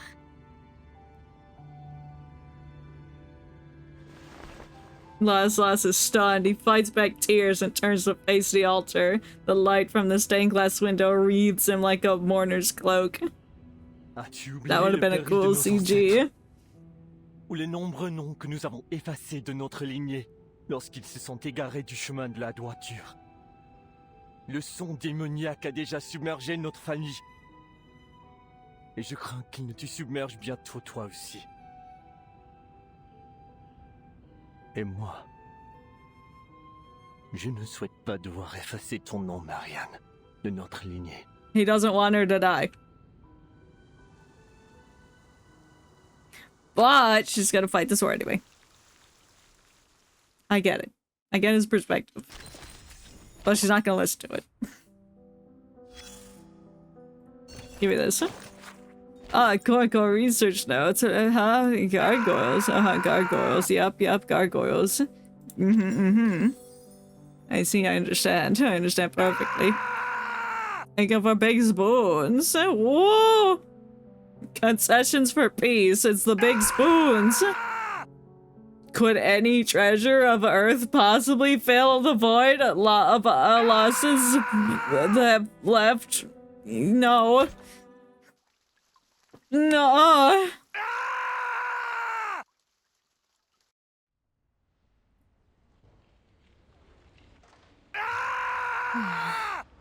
Go back, we're here again. You better be defending the line, or if it falls, it's on you. A bored and idle remnant of Squad 12 carries out her as yet tedious order. Sure, whatever that means. She's carrying out an order. She stops by a window, squinting inside. Nice door frame. Thank you for the 20 big spoons. Yippee! We've made it to 5,180. What are we looking for in here? This looks like a rundown bar. Broken furniture and cobwebs woven between the cracks and forgotten china. A uniquely shaped counter-arcanum monitoring device disrupts the decaying scene. Clearly, no one's bothered to do any cleanup then. No. She opens the window and leans in, her mask blocking its on a puff of dust. Following her officer's instructions, she pulls out a transparent strip of cloth and places it by the device. The cloth changes color rapidly. A neat line of letters appears now on the surface. Counter-arcanum device operating normally. Looks like I'm not needed here either. Nope. She climbs back out the window.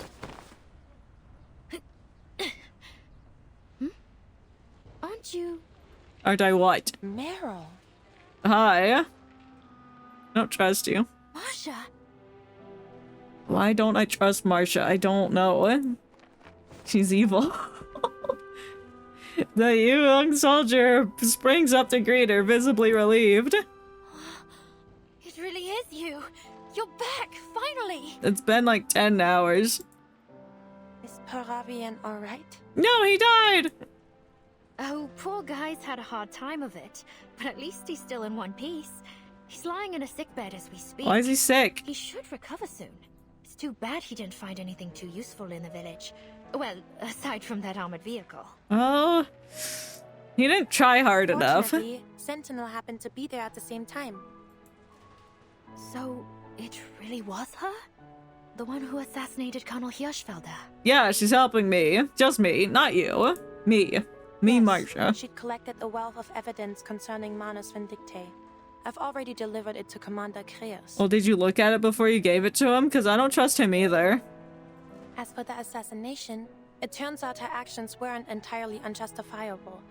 Let's just consider it a misunderstanding. Oops, I committed misunderstanding and shot a man in the neck. Oops. Misunderstanding?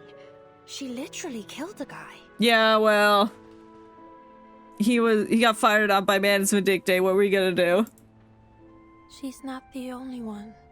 What do you mean by that? Marsha unconsciously rubs the old scars on her palms, feeling them itch like never before. Marcel presses her lips together, creating a twisted C's crease in her mask. Well, Anyway, I was just worried that something bad might have happened to you. Like what happened to... Like what happened to what? To whom? Charles and Amanda. The hell? Oh. We haven't heard from them in over 4 hours now. They're dead. They were dispatched to investigate Hill 299, correct? Yeah, Has the any specific help Hill been sent their way? 299. I was gonna comment on that earlier, but it didn't. Like, why is it called Hill 299? What's special about 299? Yeah, this is heal number 299 in this entire land. We'll hear some good news soon. Good news? I doubt it. Most of the other teams have finished their investigations. A few of them are already in the safe zone, actually. Apparently, they found a lot of useful info. So, we won't have to head back out again, right? Meryl watches Marcia carefully, as if waiting for her to confirm something. The front's getting shelled to hell and back. I mean, chances are we'll... Yeah, we'll get bombed. Marcia pats her on the shoulder. Don't worry, we're not gonna get bombed. The evidence Sentinel provided is quite damning. Our job here will be over just as soon as we can get a hold of the team at Hill 299. Are you sure about that? How long this chapter? I think we're like halfway. Don't worry.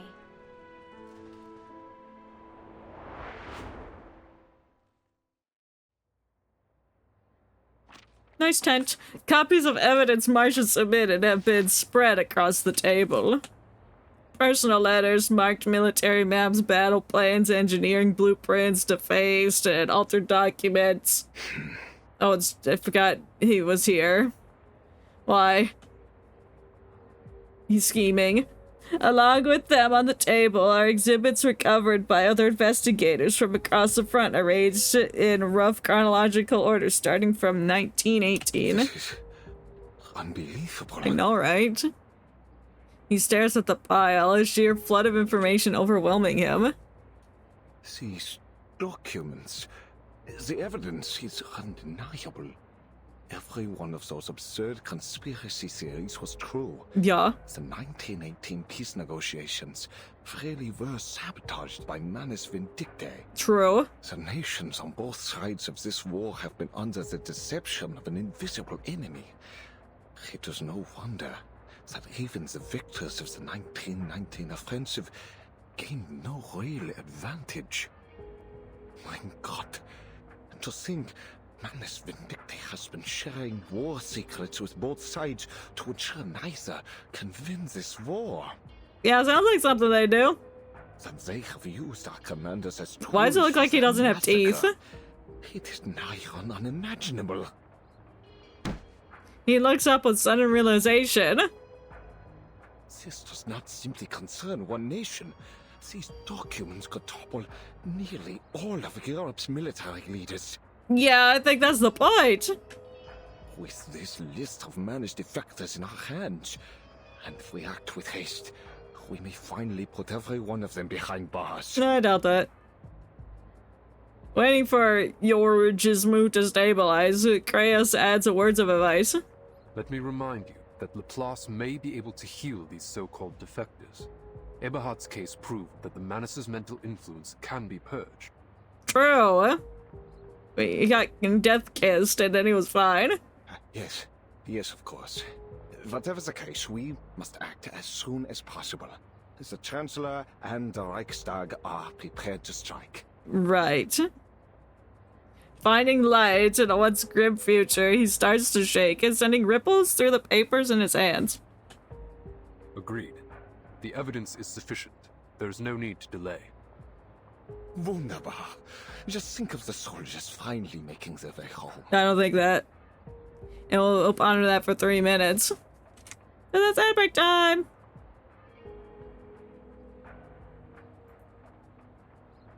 You know what that means? Ish. It means spare change, ma'am. I hope to finish this during this 3-minute ad break. Get the cup. I made the cup really wide, but you know, it's fine. You just tuck it in. Am I winning? Yeah, look at this. Look at this cup. Look at that cup. We are in ad break now. It's time for cup.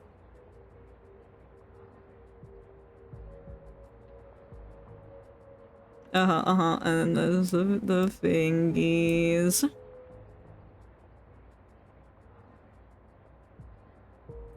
Did you finish packing?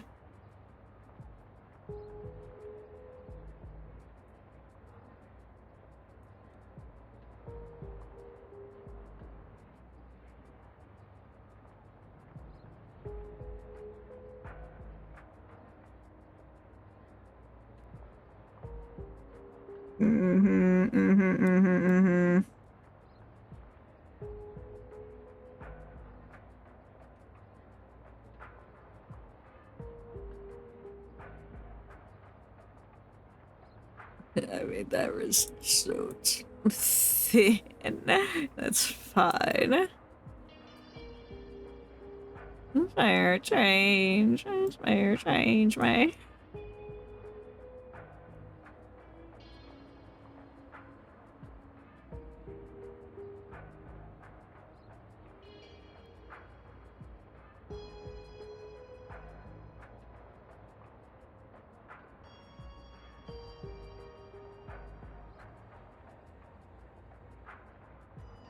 Oh, hell nah. What's open?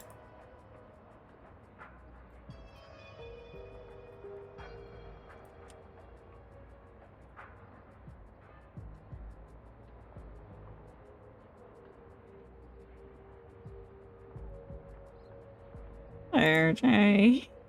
Fair change, mate. Bruh.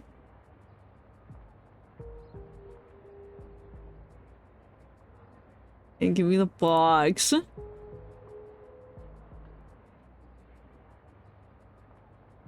And it's a different color.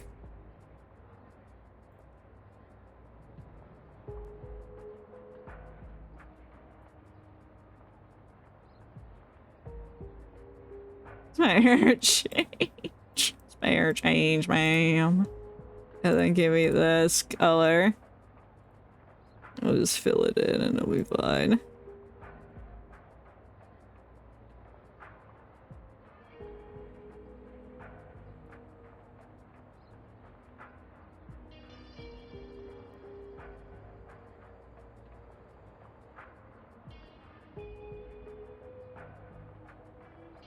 And then that's no, and that's that, and that's also great, and then that's also great, and then that's also great. Or black, or gray, and yeah, and then that's, and then that's that, and then that, and then this, and that, and that's orange over there, and then yeah, and then yeah.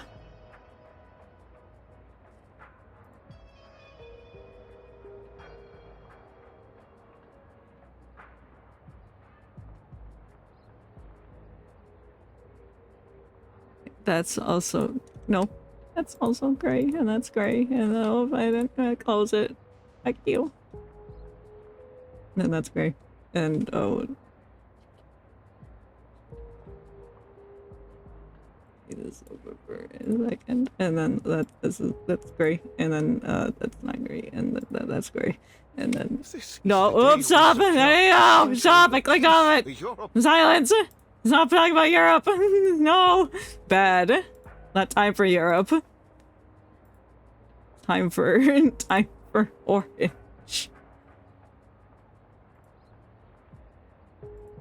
Orange. Orange.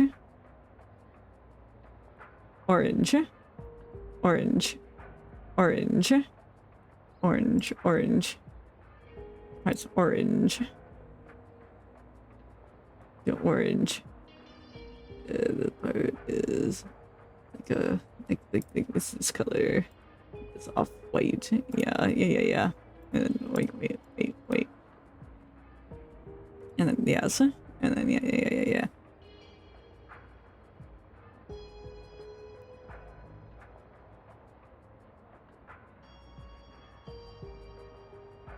God, it's a checkered pattern. Oh no. Well.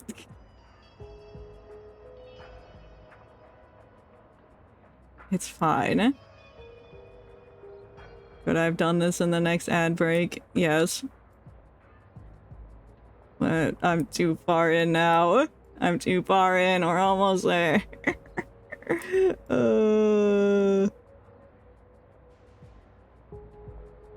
It's the problem with having tunnel vision. I don't want to stop. I just want to do it and just get it done.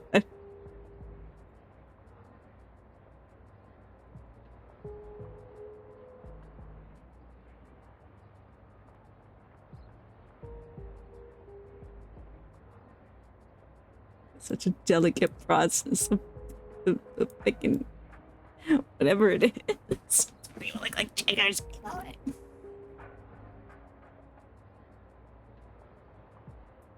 That's fine. And then we'll put one there. Yeah, put one there. They're no longer squares, but it's fine.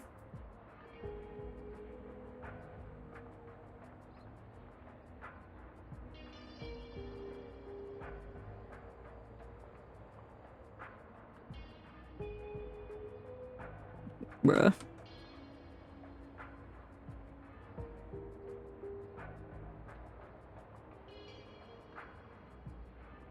Okay, whatever. That's the details there. Fill that. Why is that open? No, and then boop, boop, boop, boop, boop, boop, boop, boop, boop, boop. No, said you could do that.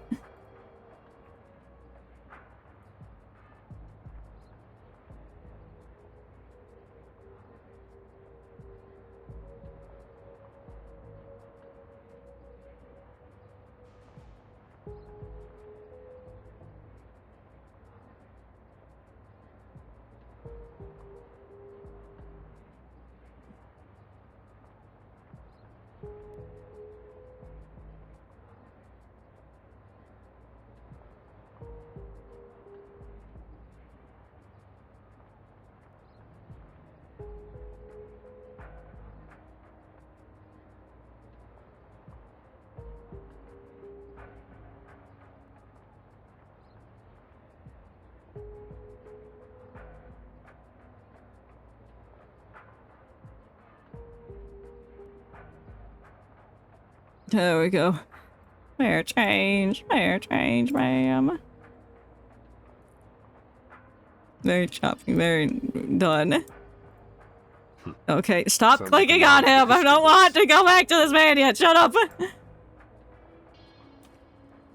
How long did that take? That took an extra, what, 10 minutes after the ad break. Okay, yeah, I should have just stopped. Didn't want to wait an hour to finish it. I'm upset. I get upset when I can't finish it. Spare change. Okay, it's saved. No more. But it doesn't matter what these fuckers are talking about. They're just talking about shit. Well, I didn't even read that. Straightening out the remaining mess on his desk, Kratos retrieves a hidden communicator. It's been connected to the entire time. Everything's going according to plan. Alright, everything's going according to plan. That's all we need. Alright. Good. The other teams have shared the same. These segments with the redhead guy and then Constantine are just like, I find myself not caring as much. Cause like, just get on with it. I know, politics, whatever, pacifist people, war. I get it. All the Foundation has to do now is watch any interference from Manus Vindictae. But won't this approach cause even more turbulence? Timekeeper. Yeah, I'm here, Kreus. He's been expecting a faction leader making this unexpected relief. Oh, yes, Kreus. I was just listening in. I see. In any case, the outcome can't be worse than the war we're living through, Timekeeper.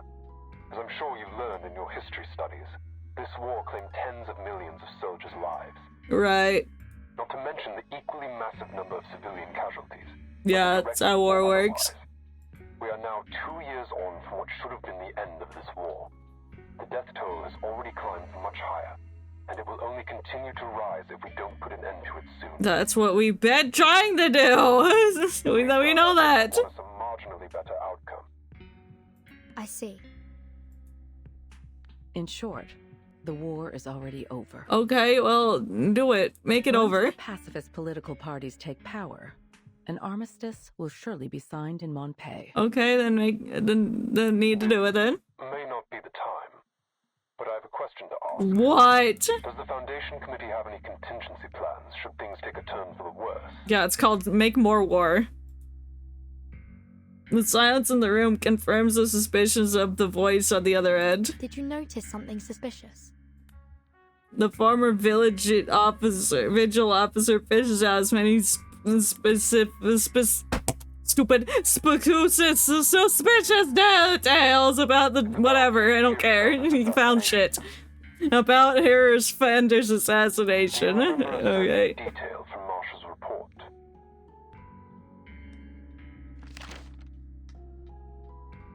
You think his death to be the spark of a reignited war, but even if I had stayed my hand from him, your plans would have been for naught. Okay. If that was so, why would the Manus risk exposing Hirschfelder? Why would they allow him to meet with the Foundation in Montpellier? I don't know, man. If Hirschfelder hadn't been killed, would the negotiations have become a fruitless tug of war? Probably. Manus Vindictae would only cooperate with the Foundation on something that was sure to fail. So, you know, it's gonna fail, so by removing that guy from the picture, then our chance of success is increased. The intuitive guess is assembled, drawing on the experience of prior contact with Manus Vindictae. Could it be that they're purposely diverting our attention? Yeah, probably. My thoughts exactly. Time. So why didn't you say them? That said, securing peace is our top priority. Yeah, we know that. You're like, stopping war is our top priority. Securing peace is our top priority. I'm like, okay, then do it. Why are you yapping? Stop, just do it. Make it happen. Chop, chop, bitch. Where's Charon? Can we get back to him? 2 pounds of sugar. 500 sugars. So long, hungry rats, is what the thing said. Is it tea time? 6 years of war. Oh no, William Howard Taft is gonna... Yep. Isn't William Howard Taft I'm thinking of? He looks like somebody that's like famous or something. Some old guy. Afraid of the loss of power that peace may bring to them, leaders across Europe elected to collaborate with the evil cult Manus Vindictae. A little bit. Okay, I just looked up a picture of William Howard Taft. Meaningless carnage. He kinda does, but I think I'm thinking of a different guy. But carnage is precisely what Manus Vindictae I don't know his name. It was one of the presidents, the guy.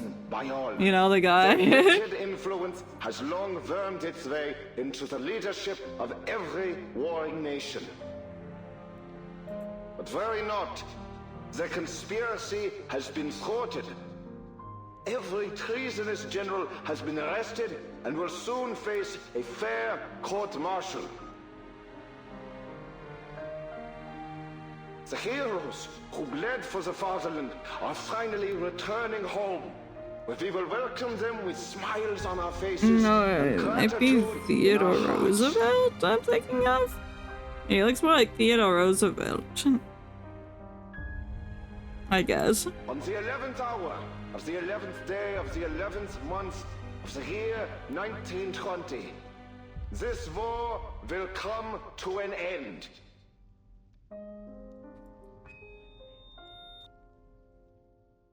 What did he say? I was looking at presidents. On the 11th day of the 11th month, it will come to an end. Okay, so 11/11. Make a wish, that's when the war ends.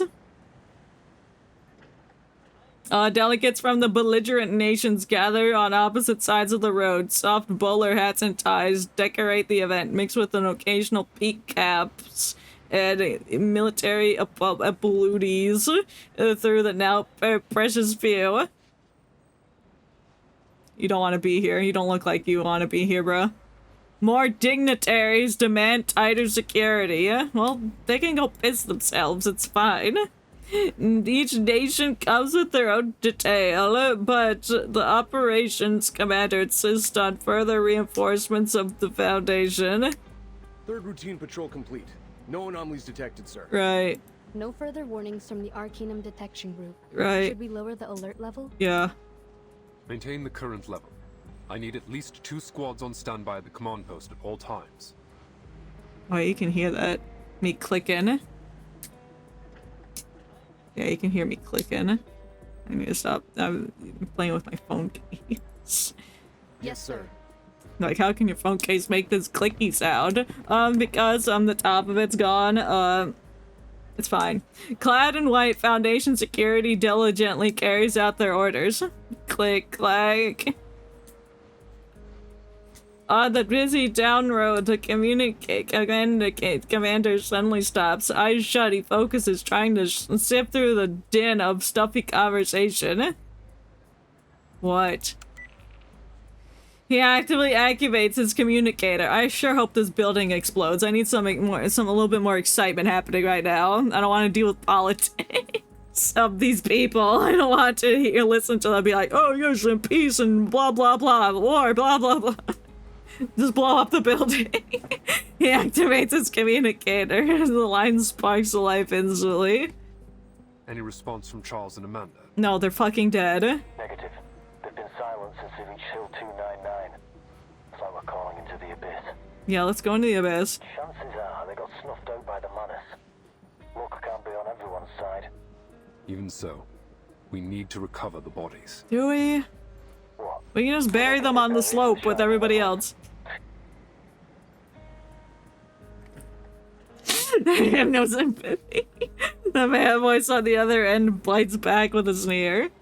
A couple minutes walk on the battlefield and I'll find you a whole pile of that scrap metal. Any other signs of enemy activity? Nope. Not a single trace of the Manus scum. Maybe all this military and political turmoil messed up their plans after all. I highly doubt it. They're like in there. Let's hope so. Whatever the case, we need to get to the bottom of what happened at Hill 299. We can't afford to let any potential threats slip past us. It's top priority. Everything's top priority to you. How about seeing a psychologist when this is all over, Kratos?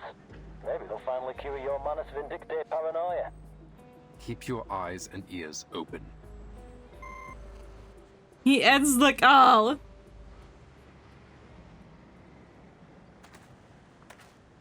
In an unnoticed corner of the street, a grim figure walks alone. Oh, please. Yes! Finally! It's been like 30 billion chapters since we've seen him. Charon's work in Montpellier is over, and even now, on the eve of the ceasefire, there are many corpses in the front line waiting for him. His disjointed thoughts dwell on the horse that once accompanied him. Alright, he was looking for his horse, and they never found it. They told him to stop thinking about his horse. Will Andreas ever return? I don't know what your sentence load, so... Oh, I think it broke. Oh, okay. No, no, no, why are we reconnecting? What happened?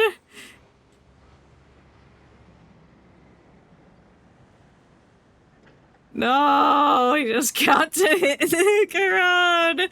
No. Ah, hello, welcome back. Sorry, my internet turned off because I don't know. Felt like it. Thank you to anyone who has stayed for the 15 minutes I died. Kill your net. Yeah, it's fucking Spectrum. It's stupid sometimes. Like, bruh. They're like, hey, nobody's on it. 1 a.m. Blah blah. I'm like, bruh. Wait your ass. Wait your turn to do shit. Stop that. Anyway. We made it like halfway through stage 14. Of course, it died when Charon showed back up. I'm like, please. So we gotta get to that point.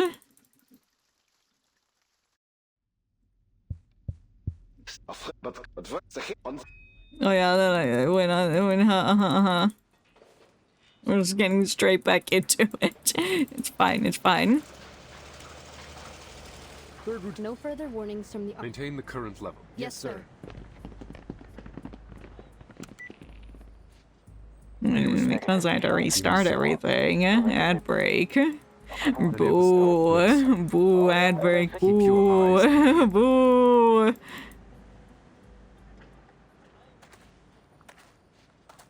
Okay, we'll stop. We'll pause it there. We'll pause it there. That's where we left off, and then Charon shows up, and then my internet died, so I better not die again. I'm sad. So in the meantime, while ad break is on. Wordle, it's time for Wordle. Wordle. Whoa. Play, shut up, shut up. This storm.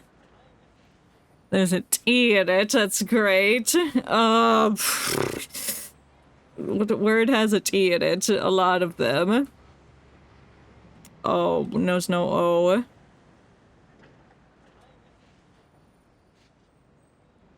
Betty. The T does not go there, so tavern.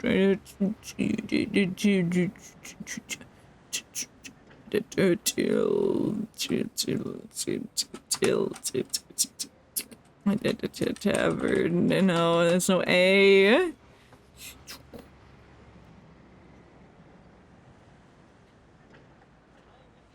Queen. Okay, it starts with a T, there's an E and an N. They're all in the wrong places. And this. What do you mean tennis isn't a word? It's not how you spell tennis. Oh, I guess it's two N's. Tours. I don't think that's a word. There's no O. Let's see, T-E. And it. Okay. The E's in the wrong spot. Oh, T something. Tin. There's no other T. Tints. What do you mean tints is not a word?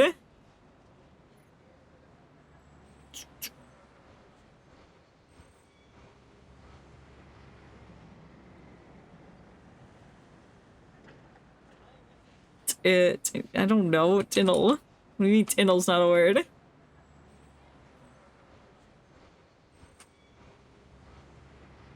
This isn't a word. On. Tunnel. This isn't a word. Well, we'll never figure it out. Goodbye forever. We'll figure it out later. Alright, Charon is here. Thank God. Yay. Charon's work in Montpellier is over, and even now, on the eve of the ceasefire, there are many corpses in the front line waiting for him. His disjointed thoughts dwell on the horse that once accompanied him. Ah, yes. Will Andreas ever return? Yeah, that's where we died. Their internet perished. Yay. But Laws had ever been his first companion. Resigned, he shuffled down the road away from Montpellier. Hey, sir. Mr. Charon. What? Did you find a horse, pretty any chance? Meryl runs up to him, arriving out of breath. You leaving already? Yeah, why are you here? Back off! You're not a horse! Why are you here? She speaks the truth. And you are? Oh, right. You don't know me. But Marsha told me loads about you. You know Marsha, don't you? Yeah, so why the fuck are you here? Go away! You're ruining my scene! Charon struggles to remember, piecing together Marsha's appearance and his shattered memories. Yes. The night. It's like me for real. Like, I don't remember who you are, but then I remember. Right. I'm heading to the front as well. Do you want to... or, I mean, could you please join our convoy? Why? You wish for me to join you? You know the front better than anyone. I guess that's true. He's very smart and knowledgeable. Meryl digs into her pocket, fishing out half a bar of chocolate that's been carefully released resealed and wrapped and slid it into Charon's hand. You think he likes chocolate? Where'd you read that at? Please, Mr. Charon, come with us. Yeah, I think if he just like puts the chocolate into his void face, it's just gonna go away and it'll disappear. He'll kill the chocolate bar. Alright, the front is still as death. He was like done with his job and then she's like, come back and kill people! Hey, Erich. This quiet feels strange. Yeah, well, like half your commanders are dead, so... Maul, Rudolph. Why, damn it? The soldiers in the trenches gaze up at the empty sky. What happened to the other guy, the blonde man? Where is he at? The ceasefire has yet been signaled, but all military activity on the front line have been suspended. Yet the soldiers still man their trenches, hoping desperately to go home. Why did Willy and Franz have to? Because they got blown up. Erich rubs his face with callous fingers twisting his features with stress. 6 hours have now passed since the last time a shell exploded or a machine gun rattled. Yet the quiet has a strength and strangeness of its own. The faint cold wind shivers the lines of barbed wire with audible tensile contractions. Sure. So, who won in the end? I did. Does it matter? As long as there's peace, war can end. Rudolph's head sways between a nod and a shake. Then, should we start packing up? No, we sit here for all eternity. Sure. You can finally take all those notebooks of yours back home. Weren't you planning to turn them into a book? Somebody's going to explode, and he's never going to share his books. Yeah, but I don't know. Maybe once I stop being a soldier, my motivation to write will stop too. What about you, Erich? No, they're setting up for, like, tragedy. Make bread, I think. My family runs a bakery. Yeah, you do look like someone who can bake some bread. My old man cracking open his finest bottle of Spätburgunder when I arrive. He's giving pastry man. An idea crosses Erich's mind. Speaking of which, I bet we can go and ask the boys on the other side for some food and drinks. They've got wine and soft white bread. At least, that's what P.O.V. said. I don't know if they're gonna want to share that moment with you. Peaches. I don't know if they're gonna want to do that. I'll get you your peaches. I guess I really am your Hauptmann, huh? Yeah, go get them peaches. He scrounges around for a bit of scrap cloth and he ties it to his rifle, intending to be a peace flag. Bro's gonna get shot and he's never gonna be able to bake his bread. Erich, do not hurry to leave the trenches. Have patience. But the peaches! And Charon slinks back into the trench without a word. Erich drops his rifle for now and steps towards Charon. Oh, Charon, you're back. Any news? Yeah, I'm here now. The delegations from various nations have arrived in Montpellier. The armistice will be signed in 48 hours. Wait, why are all the delegates arriving at the place where that one guy was shot at? Would that be a terrible place to hold another conference? But I'm starving, Charon. You didn't bring any food, did you? No, I have some knowledge from my book. I did. You brought one chocolate bar. That's not nutritious. A new voice catches Erich off guard. Who are you? The Foundation has issued food and drinks to be brought to the soldiers on the front. She is responsible for distributing them. Just her? The thousands of people that are here? He said. Right. I need a hand unloading these crates of beer. Any volunteers? Driving in my car right after a beer. There's beer? Oh my god, should we be getting the soldiers drunk? I know, like, the wars might end, but you don't know for sure, so getting drunk is not a good idea. The troops all rise at once. They love their feckin' beer, climbing over themselves to get out from the dugouts below. In an instant, the trench is packed wall to wall. Hey, easy there.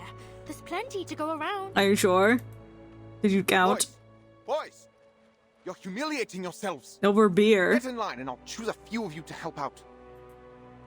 Erich calls out a few names and then turns back to Charon. Where's Maya Braun? He is needed in Monpe. Okay, yeah, he's fine. Yeah, he's alive. We didn't kill him! That's a shame. It's a shame. He should be here for the beer. Yeah, he's got a Backpfeife im Gesicht. But, ugh, who cares? Yeah, he kinda does. He has a face that you just want to, like, slap around. You, and you. Come here and unload the crates for the nice Foundation girl.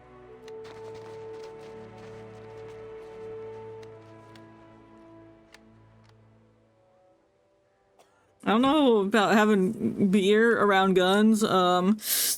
People getting drunk with guns does not equal good time. Food is passed from hand to hand until it reaches every soldier. Rot and despair still hang over the trenches. But...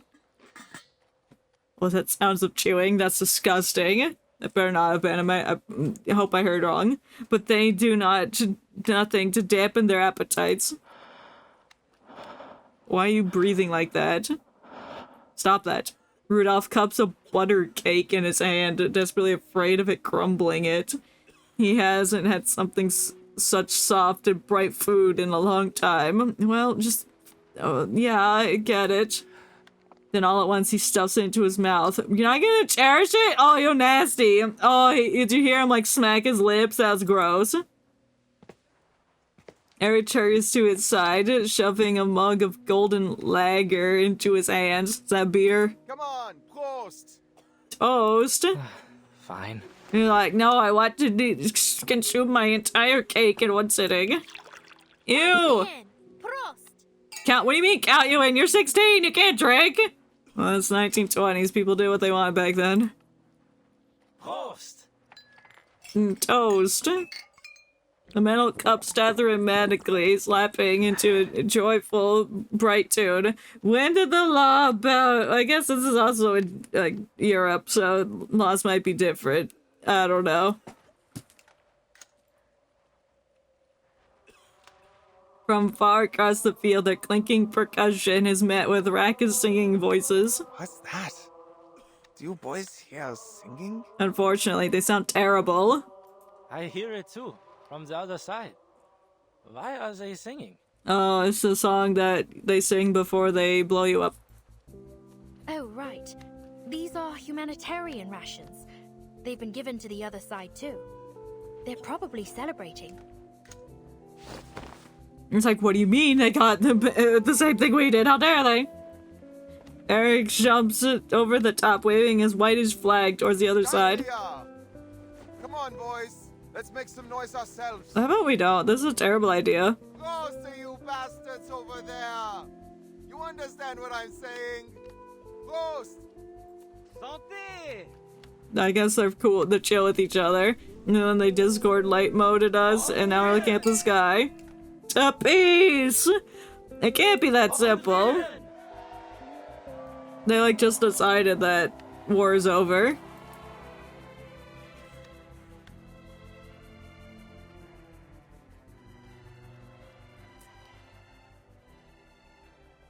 The ceasefire celebration stretches late into the night. Charon watches the festivities crouch in a dim corner of the trench. Oh, great, he's crouched in the corner. Hey, what are you doing holed up here alone? I'm crouching. What's it look like? Despite his best efforts, he is noticed. Charon lifts his head. The presence of the dead is not fitting among such joy. No. What are you talking about? You fit in perfectly. No, get in the party! She waves a can of sausages and paper-wrapped candy. I don't think he can have that. He's a void. His face is a void, but he can still party. I mean, I know you don't exactly eat much, but you can still enjoy the taste of the stuff, right? No, that died a long time ago when my face fell off. Eats every once in a while. Oh wait, fish tank for a head. You mean Ulrich? Wait, have we seen you before? Was he like consistent or something? That was in Antarctica. Yeah, that makes, I think you are. You look similar. Maybe. I think you're the same person. I didn't put that together. That said, I've never actually seen him do it. Does he just pour the coffee straight into his fish tank, or what? Hey, that's invasive. The offer is heard, but refused. Such things have better use to you. Oh, he's thoughtful. I do the same thing. Aren't you ever hungry? No. There is always hunger within me. But food should be saved for the living. Eat well while you can. So he's saying that he's dead, which makes sense, I guess. Because he's the dead man. The ferryman of the dead. Well, you're not wrong, but I wouldn't exactly put it like that. But you get your party. Come on, take it. Hound's always poking fun at me for eating too much anyway. Well, Hound's a bitch. Feed him anyways. He doesn't want it. Hound? Oh, never mind. Just take it, alright? It's not like it's easy to get a decent meal out here on the front. But he does have a point. I mean, if somebody else needs it, and he doesn't really need it, then it should be given to the person that actually needs it. But I mean, we do have a plethora of rations here because Foundation delivered it, so we do have enough. So he could take some if he would want to, but he doesn't. No longer insisting on soliciting Charon's opinion, Meryl slips the cans into his coat pocket while touching the cold plastic wrappings of the chocolates. Oh, at least try the chocolate in your pocket. It'll melt if you leave it in there much longer anyway. Yeah, well... Too bad, damn. Charon doesn't resist. He nods and slowly rises to his feet. I must get into the chocolate-consuming stance. It is time. I left. It's time for me to have all the chocolate in silence elsewhere. I don't want to see, or you to see it. I still have some finishing up to do here. Okay, well, he has, like, sausages and chocolate in his pocket. If the chocolate melts on the sausages... Won't be long. Just have to make sure everyone's got their supplies. Where are you heading anyway? If you wait a moment, I can come with you. What do you mean, Cease? What's wrong with sausage and chocolate? Mustard is good on both of them, so if you combined the two in general, it should be fine, right? No, this must be done alone. Where are you going, King? There is a message. One that must be sent off. Oh. Bye. Oh! Mustard's good on both. Sinner? What do you mean, sinner? What's wrong? What's wrong with mustard on a sausage? What's wrong with mustard on a chocolate? So therefore, what's wrong with chocolate on sausage? Send off. Send off these nuts. What the hell is this? What is it? Mood switch. Oh, okay. I don't want my mood switched. What do you mean mustard and chocolate don't mix? They do. Have you ever had like the very bitter dark chocolates? If you put mustard on it, it brings out more of the sweetness. Even regular dark chocolate, if you put mustard on it, it brings out its sweetness. Eberhard. Alright. It's good to see you, mein Freund. How's everyone holding up on the front? I forgot you're not in the party because you were at the meeting, I guess. Wait, is he gonna give him some sausages? That's gonna be cute. It's... Draw yourself with 2 eyes. 2 eyes? Okay. I shall. sure of that. Great Scott! I shall do that. Oh, I'll do that when our next ad break starts in about 40 minutes. If that is okay.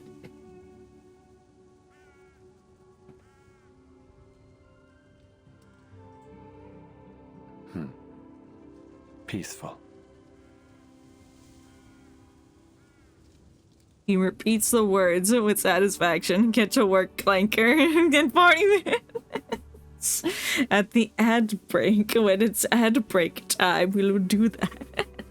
Don't worry, I have the vision.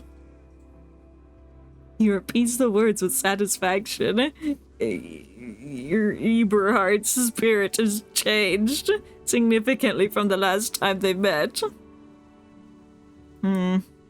It's unexpected that the Foundation would allow you to move so freely.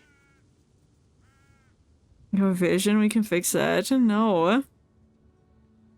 Well, then again, if we're not going to be here in 40 minutes, then it would make sense for me to start it now and not wait for the ad break. There's instances in my logic.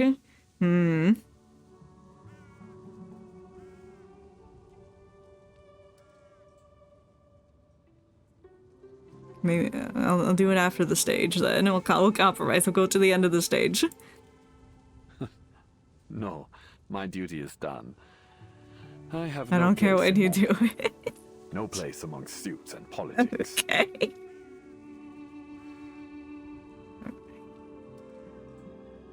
I need to think about how I ought to do them.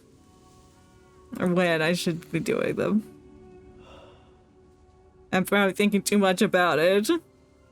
I'm held up on like trying to appease everything when I can just have okay, I do it here and this is there, and, you know, that doesn't make sense, but it makes sense in my brain, but I can't formulate words. Whatever. He exhales, stretching in the crisp morning air.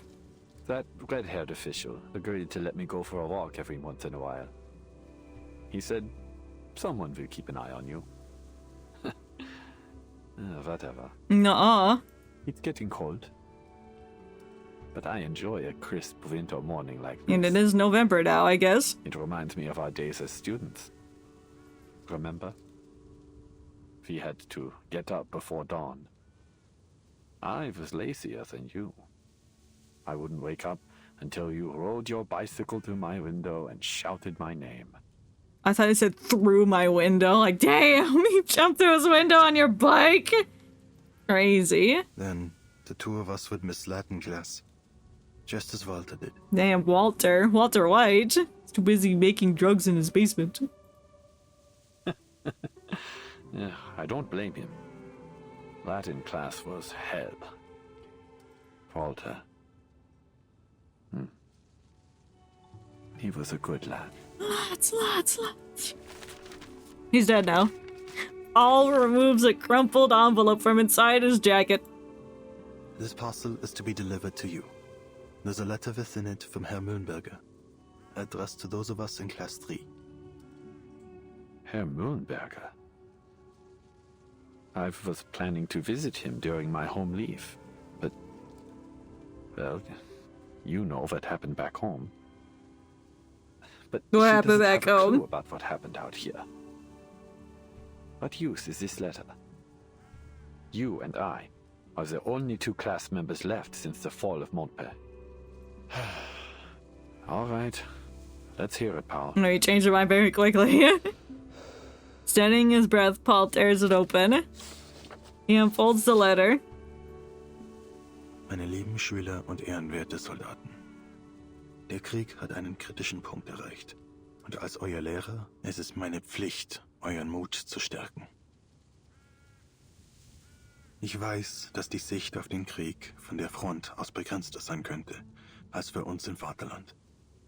Lasst mich also klarstellen, der Sieg ist in unserer Reichweite. Obwohl das Leben an der Front hart ist, denkt daran, dies ist ein Opfer für eine größere Sache. Lasst daher euer Leiden süß sein. What the letters say, I zoned out. Wird der glorreichste Moment eures Lebens sein. Und wie ich euch beigebracht habe, wird es uns vielleicht eines Tages gefallen, diese Dinge zu erinnern. Yeah. Remember the good old days. Nostalgia, that's what it's saying. Gefallen. Ha. Hört ihn euch an. Er hat sogar Lucans Gedicht zitiert. Oder war es Virgil? You never know who writes poems. Wahrscheinlich Virgil. Er hat ihn unten zitiert. Ardentes Fortuna Iovat. Das Zitat über das Erinnern. Wie sagt man es nochmal auf Latein? Forsan. Haec. Und dann was? Das Et fehlt, Eberhard. Yeah, you missed the et, dumbass. Forsan et Haec. Olim memenisse juvebit. Ja, genau das. Dieser alte Fatzke. Er hat geschummelt. Das sind nicht mal seine Worte. Damn, can't believe he cheated. Was für ein Dummkopf. Er weiß nicht, wovon er spricht. Me too. After a bitter laugh, both are silent for a moment. Paul, I'll never be pleased looking back on any of this. Yeah, you killed a man.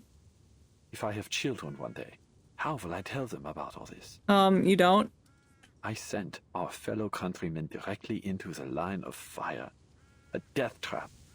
Knowing full well that the enemy would retake the ground in mere hours. Well... Young lives. Lost one after another. And for what? Some senseless orders? I've heard enough. Put the letter away. I don't want to read it. In fact, burn it. Paul slowly folds the letter. Eberhard, however, snatches the letterhead, crumples it to a ball, and throws it into the weeds beside the monument. Oh, my paper! You've stolen it! There's no more fighting, and for the first time in a long time, the day passes without a thunder of artillery. The sunlight falls on blades of grass, tombstones, and birds in the air. I don't see any sunlight. Their songs finally can be heard once more. This feeling. I've never felt it before. It's as though, for this one moment, I can... No. I have already taken control of my future. And then he dies. He's gonna die. He's like, I'm so looking forward to the future now. I can do this and that, and then he dies. He's going to die. I'd forgotten how good it feels to be alive. Probably not gonna be saying that for much longer. For the first time in a very long while. My heart feels light, mein Freund. The choices I've made may be irreversible. True. But I've made up my mind. There is only one path for me now. Yeah. Life. He looks to the top of the hill and starts climbing. Where are you going, buddy? Do you not wish to continue your studies?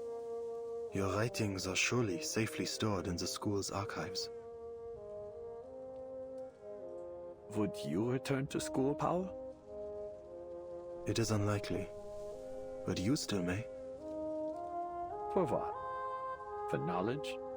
A diploma? Imagine having the ferryman of the sea be a classmate of yours. But I'm no longer that boy. Eberhard. It's too late, That'd be cool. my friend. Far too late. I need some time alone. Please, write the reply to Herr Mühlenberger for both of us. No, I don't want to put it. I don't want to read it. I don't want to put it in my own words. You do it, work. The weather is unseasonably mild, and Eberhard begins to climb the hill like a student on a field trip. The sunshine of the brisk air makes the whole world feel new. The war is over, Paul. Is it?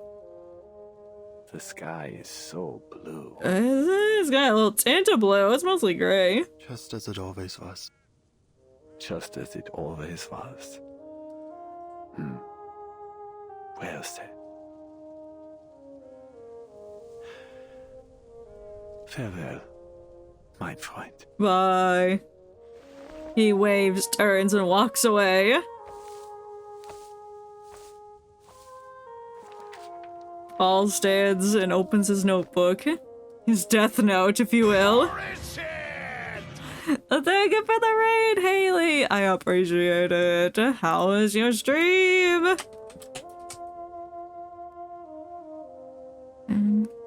Hello, hello, and welcome in, Raiders. I hope y'all are having a good day. My internet exploded, but I'm back.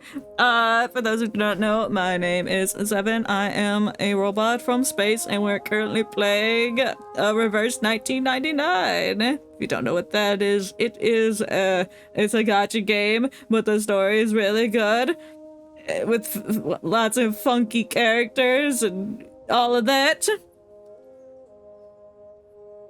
Old school RuneScape, hell yeah. Prepping sales in RuneScape next week, yeah!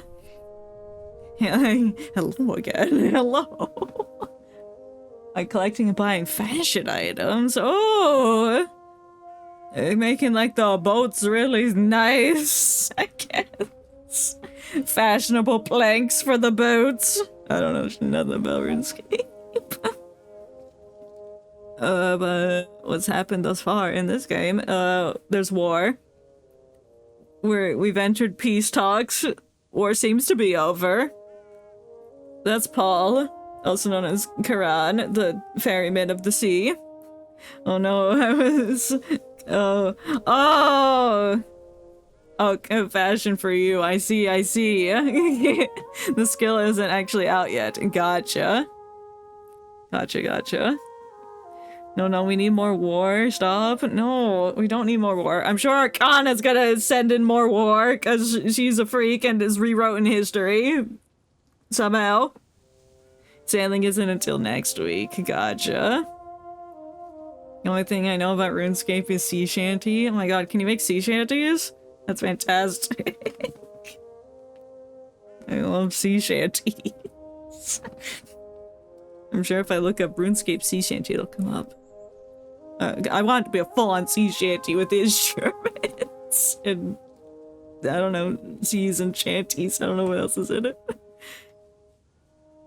Oh yeah, we're writing to our old professor or something, because he wrote us. It was like, hey, remember the good old days? Anyway, bye. One of the most iconic songs in RuneScape is Sea Shanty 2. I'll have to listen to that. I do love me a good sea shanty. I didn't know that was in the game. The more you know! Sehr geehrter Herr Mühlenberger, Ihr Brief würde von Ihren Schülern wohl erhalten. And links are allowed here? Yeah, they are. I do allow the links. Pull it up during ad break. Yeah, I can copy the link and you can listen to some sea shanties. Give me that sea shanty.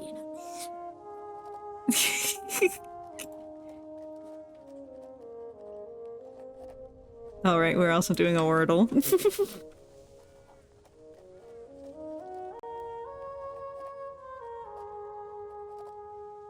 Okay. It is ready for the ad break. Sie haben gemeinsam die dunkelsten und härtesten Zeiten durchgestanden. Aber nun sind Though it would be funny if I just played a sea shanty while he's writing down things to his old professor. Sie zeigten Mut Well, und we shall wait. Die würden zu einer Last. Viel zu schwer für ihre jungen Schultern. Deshalb werde ich ihnen keine leeren Worte mehr aufbürden. Der Krieg hat diese jungen Männer in etwas ganz anderes verwandelt. Das Wissen, das sie ihnen vermittelt haben, ist nun nutzlos. Und sie werden nie wieder ihre Lehren hören. Zu diesem Zeitpunkt muss ich ihnen mit schwerem Herzen mitteilen, dass... I knew it. I knew that guy was gonna die. I fucking knew it. I knew someone was gonna die. I could feel it. It was like, oh, it's a peaceful scene. No. Never trust a peaceful scene. Somebody dies. And it's fucking blonde man. I forgot his name. But it's gotta be him, because he's like, oh, I love the future. I love feeling alive. I haven't felt alive in 5 years. No, he's fucking dead. Blonde guy McGee, he's dead. Alle ihre Schüler aus der Klasse 3. No! Fuck! That confirms that all of them are fallen. Oh my god. Except for him. But I guess he's technically dead. Mit besten Grüßen. Ein toter Mann.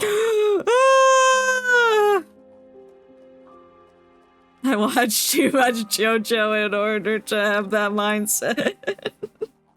Yeah. Yeah. I can smell when somebody's about to fucking die. No. No. Okay, so that makes sense. He's technically dead, but he's alive because of whatever arcane ability he has. Oh no. Who killed Blonde Man? Schließt die Aufzeichnungen des Soldaten Paul Haumann. Harmon! Jojo Mama.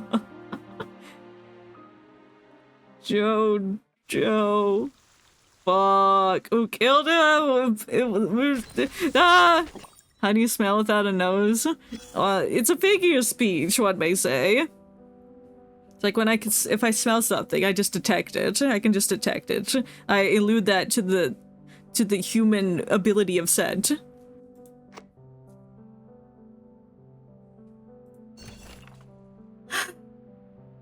How do you smell with a vocal figure? It's got complicated machinery that allows that to happen. Oh my god. Oh fuck, man. Dice Shrek died from a shelling. Zimmerman, a shelling. Simon Miller is also dead. Name tags found. There's Frederick, he's dead. There's Finn, he's dead. Elvin is dead. Felix is dead. Wait, he has the same last name as Batake. The brothers, perhaps. Julian is dead. Ben is dead. Walter is dead. Oh, interesting. Paul, he died in March. Interesting.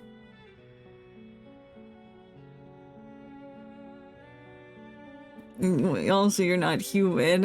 I'm confused. Help. Yes, I'm not. It is true. I forgot what I said, but no. Yes.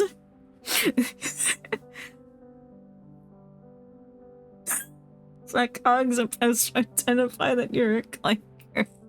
That's wild. That's wild. Trench fever. That's also crazy.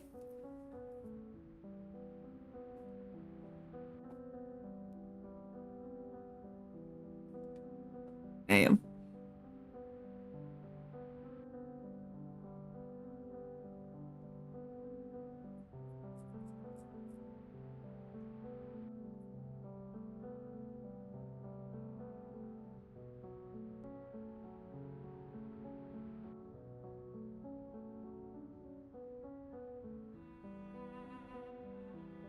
Okay, well, we'll frame him calling you, the C. The C word. Then I go for now. Okay, I hope you have a good rest of your day. Or night. It's night. Night? Day. Whichever.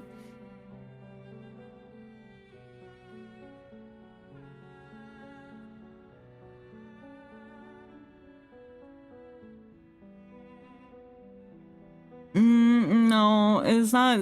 No, I don't think it's a way to identify which headmate is currently out. That's what the symbol is for.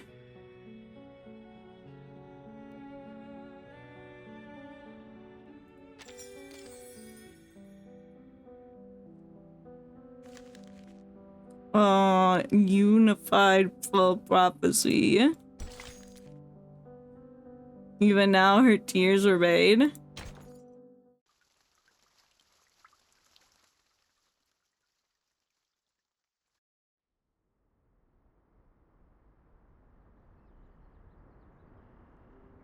I didn't read the thing. Oh well. Ladislas hasn't spoken a word since news of ceasefire reached their sanctuary.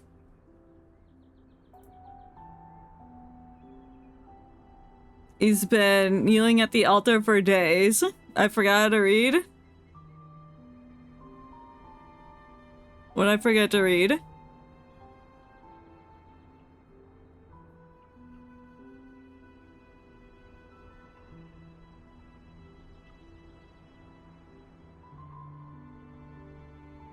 Huh? Or did I just like pause for a long time?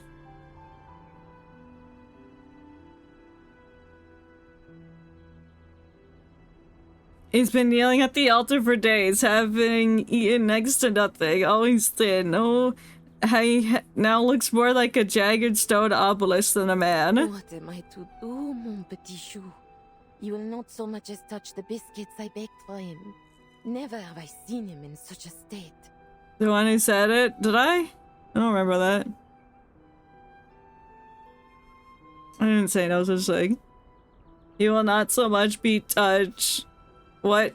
Shut up, lady. The woman clasped her hands to her chest, worried but helpless. Ladislas.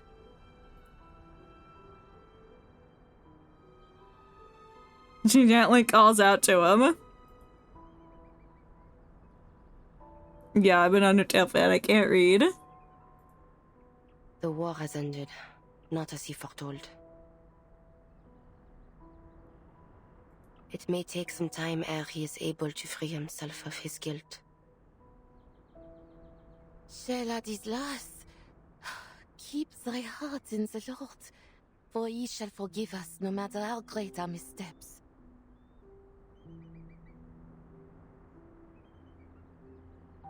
What did she say? I didn't read it. Fuck.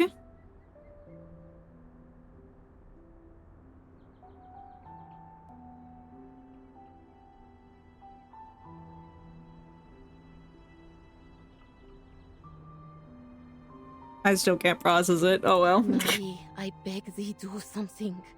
One way or another, we all must return to Rouen in the coming days. She leaves without another word.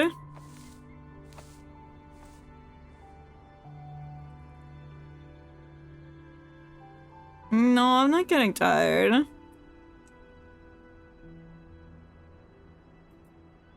Ladislas, you foretold that Agnes would return to herself come the end of the war.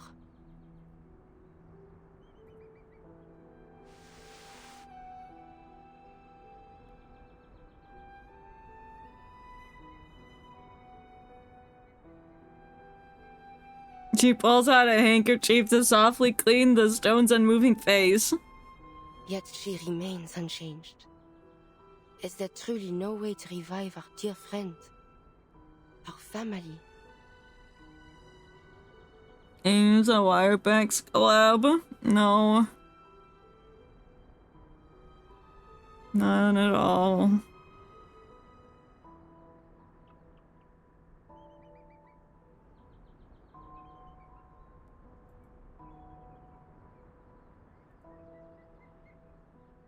Once again, she receives only a humbling, guilt-ridden silence. Marie?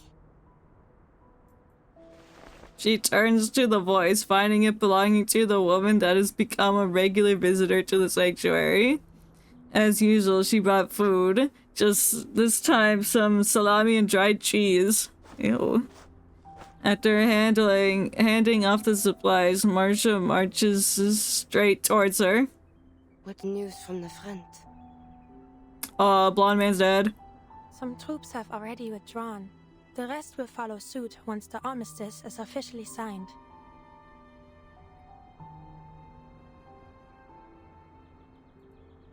Ladislas, he still won't eat? No. Just leave him be. She doesn't let Marcia dwell on the matter, returning to her work dusting the statue. If you don't mind me asking, is this statue real? It was. What do you mean?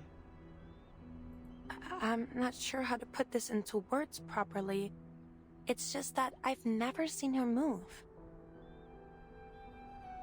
Ah, now your words are clear.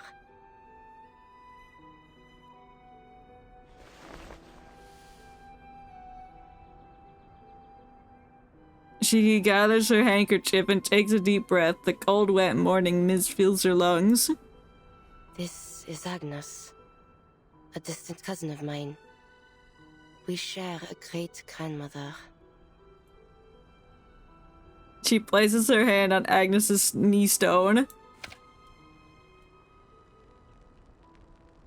We took residence together until 1914, both at our clan estate in the suburbs of Rouen and in my rented apartment in Paris. When the war broke out, I departed to join the army.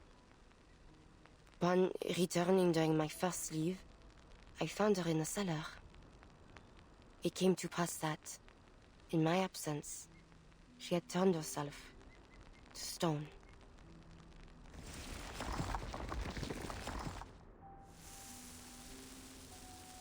She can stay in this form as she pleases?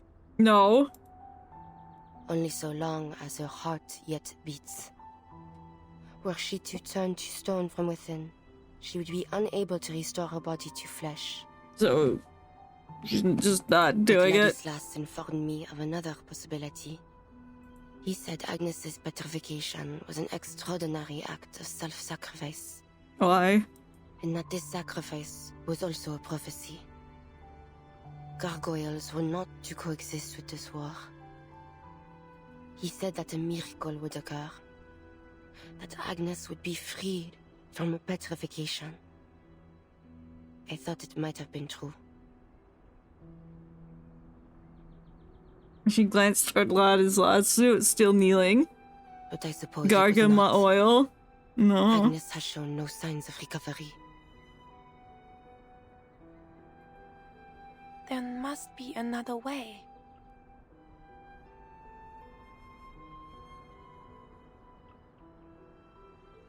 Gargoyle shakes her head disheartened. If only there were. If only I knew of one. But there is very little I know of our bloodline. While the young of my kin generally receive a traditional education from within the clan, my grandmother supported my decision to attend a secular school in my youth. I resided in a small rented apartment in Paris for some time, hoping to enroll at Lonsad. That was until the war broke out. Sentinel forces herself to look into Marsh's eyes. This war, well, you have seen the face of it. It takes but one shot to end a life. And this war has hurt millions. Friends, family, loved ones. I have lost far too many. Marie. Forget it. Tell me, have you yet time today? What do you want to do? Take a stroll. I have spent far too much time in the monastery.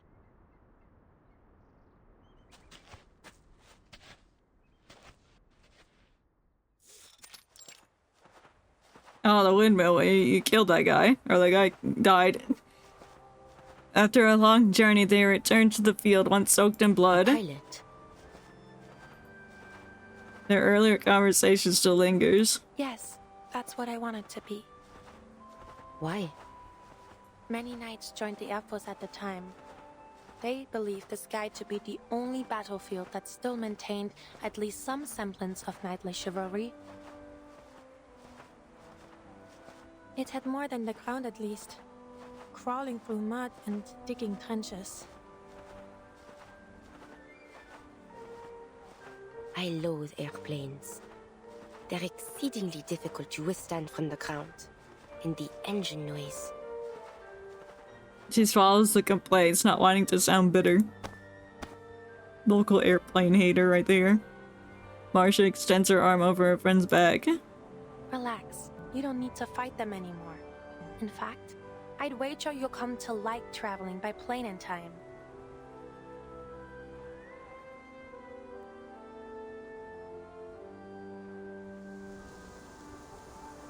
She turns to the sea of green grass rippling in the wind. Corpses that lay yonder. Did you see them earlier? No. Perhaps Charon had already buried them. Ha, most likely. He is an interesting fellow, if not strange. Well, he's kinda dead, so. And kind too. Without him, you and I would certainly have fought again at the graveyard. The MVP. Oh, that reminds me. Suddenly, she bends down, rummaging in the roadside dirt. What? Have some dirt. Threw a smoke grenade at me. Hey. So you just threw dirt on her? That's different. Such a happy time. It's gonna be ruined. They laugh as they race down the dirt road, feeling more like children than soldiers for a moment, however brief. They come to a halt before the windmill, its colossal gears interlocking and turning, like a breath of slumbering an ancient giant.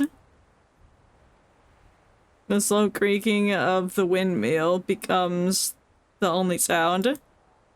Marsha. Are you leaving? No, I have plenty of free time today.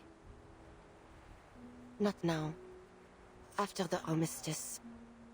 I know well that the Foundation has tasked you with keeping a watchful eye on me. It's not exactly like that. All is well. You may stay.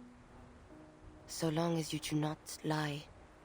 I shall even aid you should you require it. But do not attempt to persuade me to join the Foundation. I cannot abandon my family. Fair enough. Fair enough request. I know that. I'll be leaving after the armistice is officially signed. It comes from the windmill. I like a boar. What the heck was that? Sounds like a horse to me. Is it Charon's horse? He's been looking for that. Horse. They cautiously approach the windmill's entrance. Does the horse survive? Sentinel moves ahead of Marsha, turning her body sideways and hardening into stone to give a weighty push to the door. It's a horse. It's a horse. Wow, what a beauty.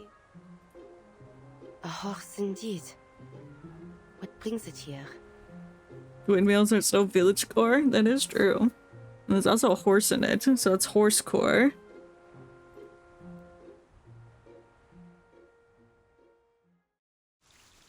To be continued. That's gotta be Charon's horse. There's no way it's not.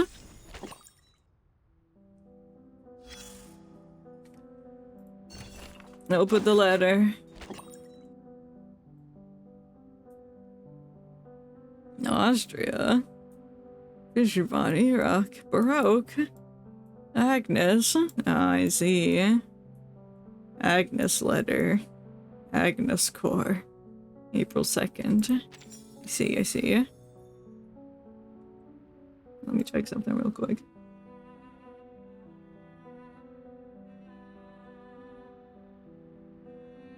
Okay. Serenity on the wind. Come on, stop horsing around. Horse. No. If only the war had never begun. Is that a good joke, yay or nay?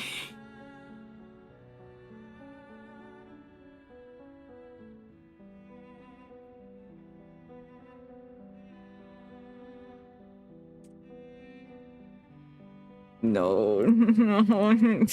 Okay, yes, it was a good joke. Give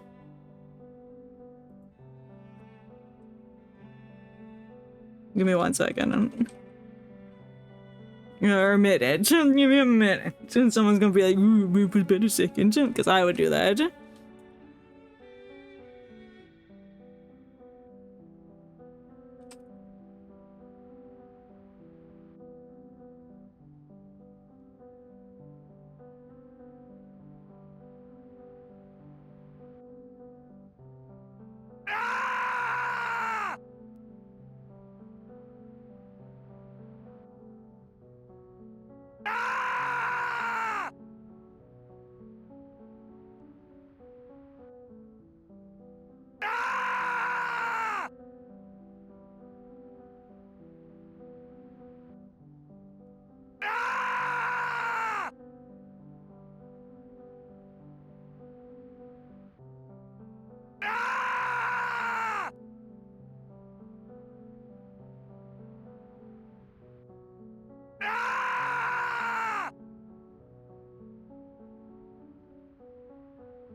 He'll make a count how many spoons there are.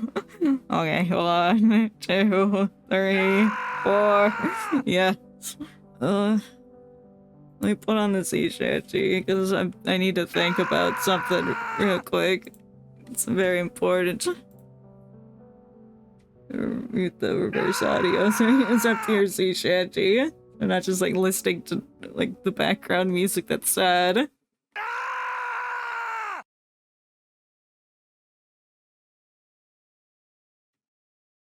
Thinking's for nerds. Me pondering me orb. Me orb. Would help if my mouse could scroll up. There we go.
Okay.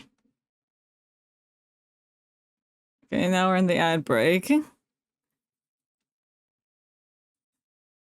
Play tic-tac-toe, that's crazy. Oh, it's a good sea shanty.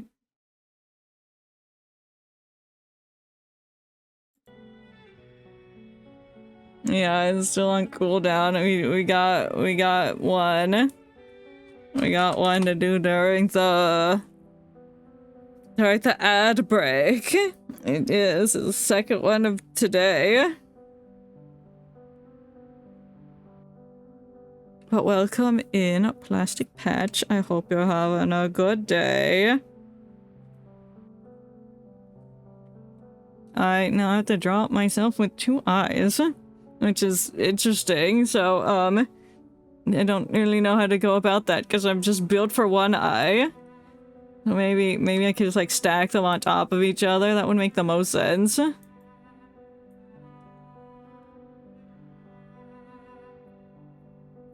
That panic attack from getting too high, not able to sleep. Oh no. I'm sorry to hear that, and I do hope you are feeling a bit better after that.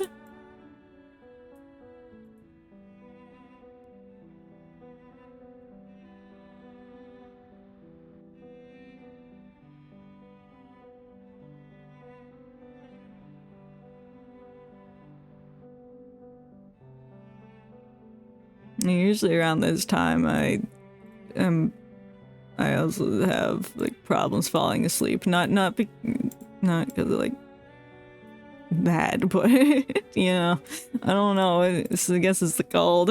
Who knows? Can we get much higher? I hope not. No, I think that we might die if we get too high. Oh, thank you for that 70 bits. I've watched Code Mint. I don't think so. I don't think I've ever seen a Code nor a Mint. Alright, this is kind of cheating if I just like stack them. Right, it's kind of cheating. Whoops. I've just drawn 2 squares in the span of 3 minutes. It's kind of sad.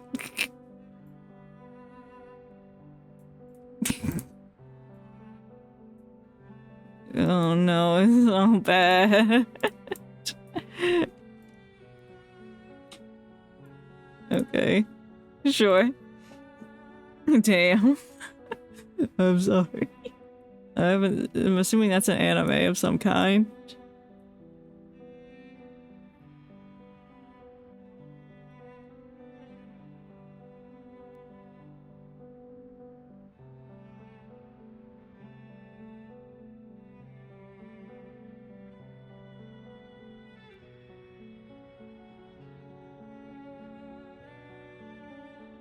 We'll draw a little bit more and then we'll finish it in the next one, ad break. Next few ad breaks. Let's get the doors open. The doors.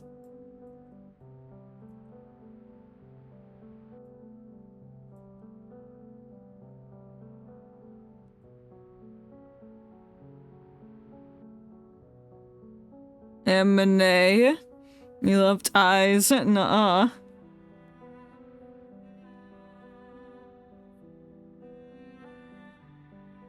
I don't think it's a tie.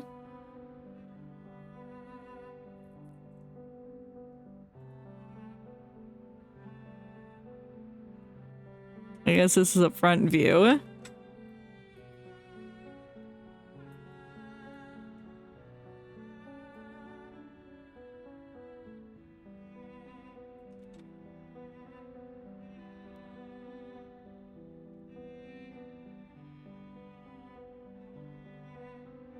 Kind of weird. It's kind of freaky, eh?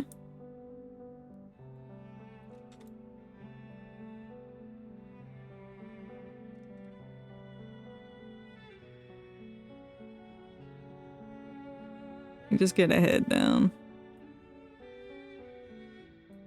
Okay. Yeah, it's a tie. Yeah. You have to like set it up a certain way in order to win. Shit, what do I look like? I don't know.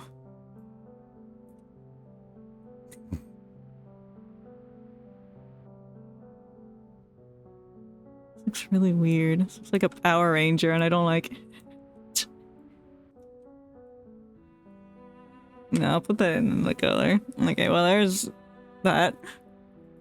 I turned on the audio, yes. Okay, we're back. What were I pondering about? I was cooking up a message that I needed to send. Like right now, right then and there. If I chose my original spot on round 2, would have been caught in the trap. How dare you? I mean, how dare you didn't do that? Yeah, I when I type out messages, I need like a I usually take like 30 minutes, so I'm glad that I was able to formulate words in like 5. I'm so bad at doing that, and I needed to send it right then and there. It's like me forgetting to read. I was like dissociating and trying to just thinking about not sending it, so I just needed to do it. So anyway, we're getting Serenity on the Wind.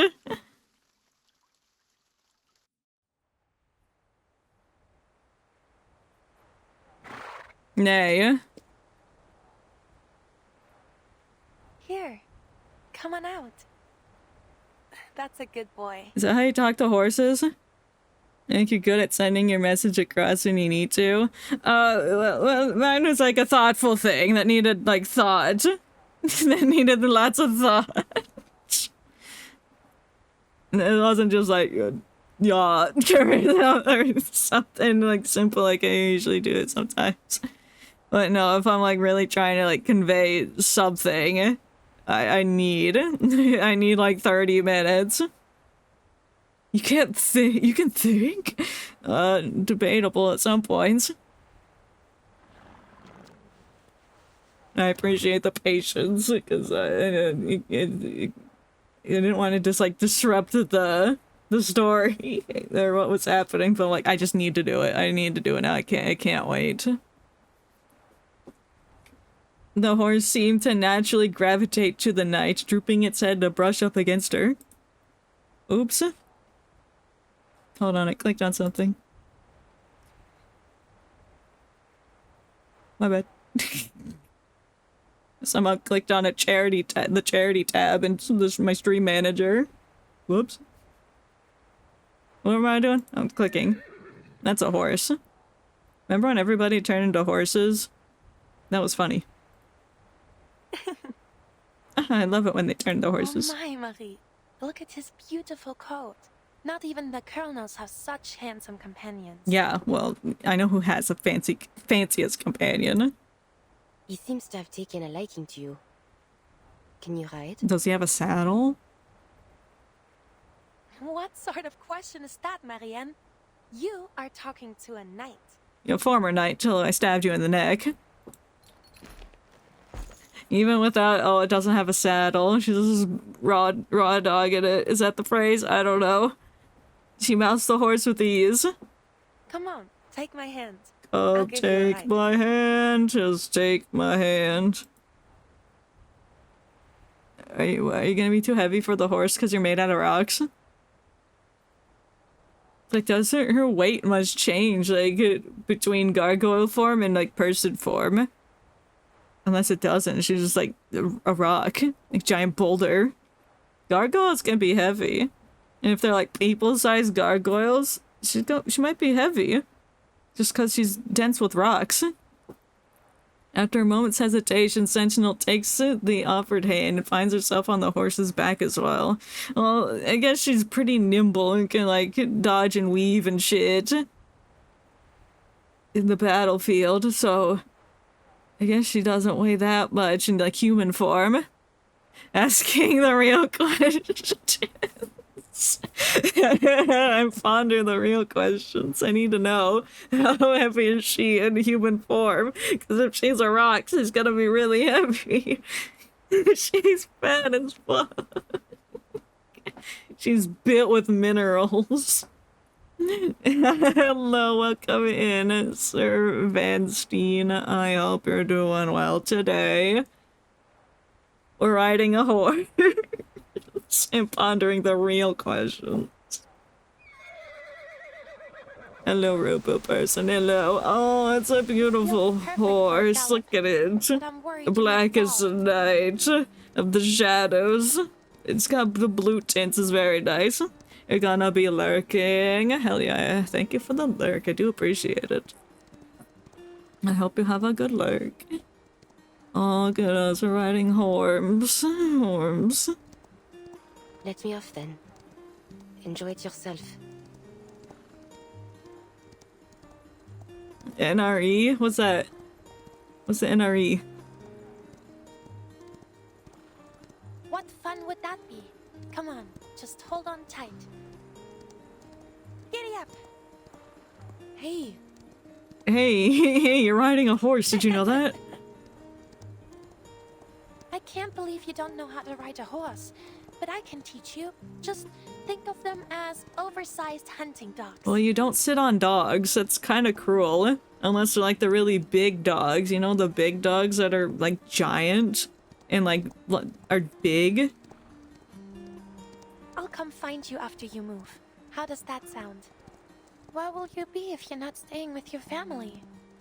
Perhaps Paris? My mind is yet I mean, you do speak French. But wherever I am, I should like to open a clothing store. Oh, that's cute. I like their friendship dynamic. I know they were playing earlier in the field. I like how they're blooming a friendship, and I know something bad's gonna happen, and Maria, what's her name? Marcia, she's gonna like die or something. I can just feel it because they're building up their friendship. They're focusing so much on their friendship. Look at that horse. It's built like a horse. Oh my god. She's gonna die.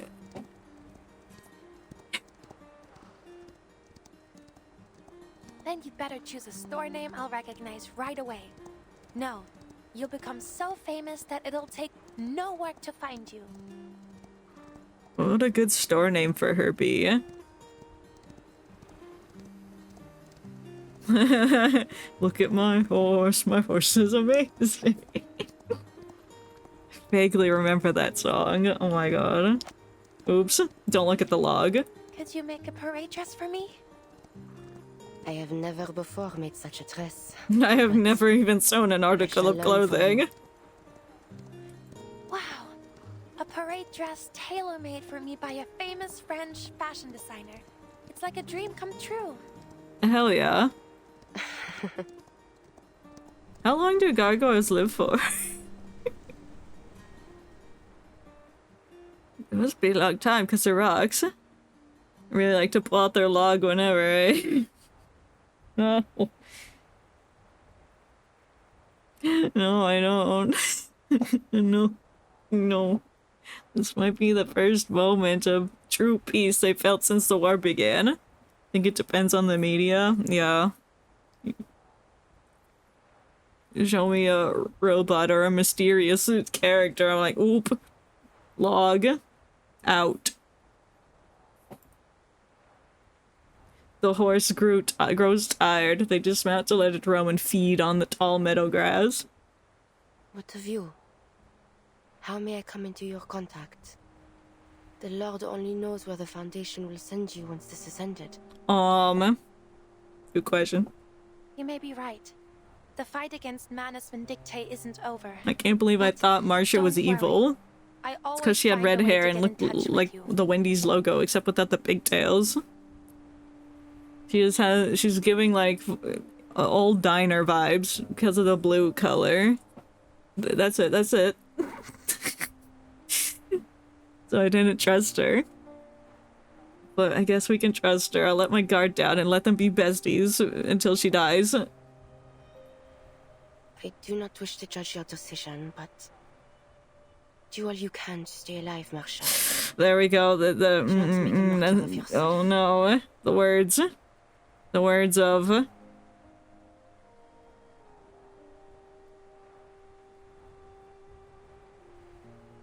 are they called? Foreshadowing words? I don't know what term I'm looking for. Of course she has red hair and pronouns. Of course she does. Can't trust anyone with red hair. Why the sudden sentimentality, Marie? Because you're gonna die in like 5 seconds.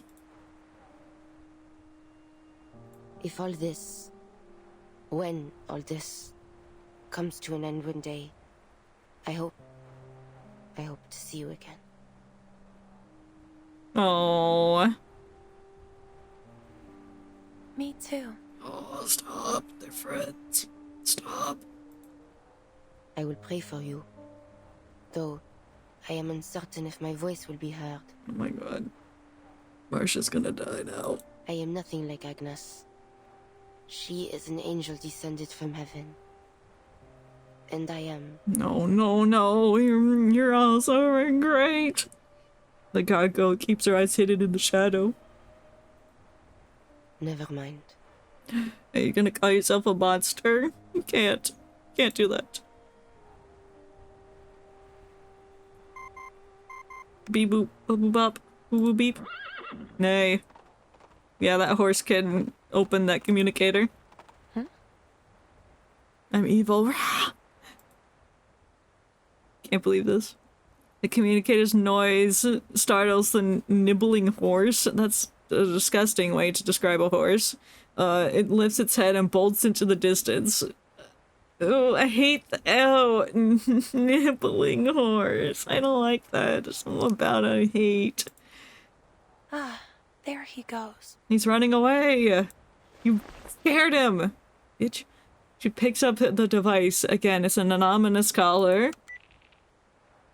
Marsha, we need you on the front immediately. I've already sent you the coordinates. Bring the gargoyle if she's willing. Who are you?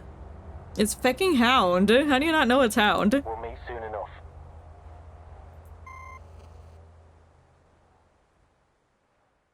Oh, I guess she doesn't know.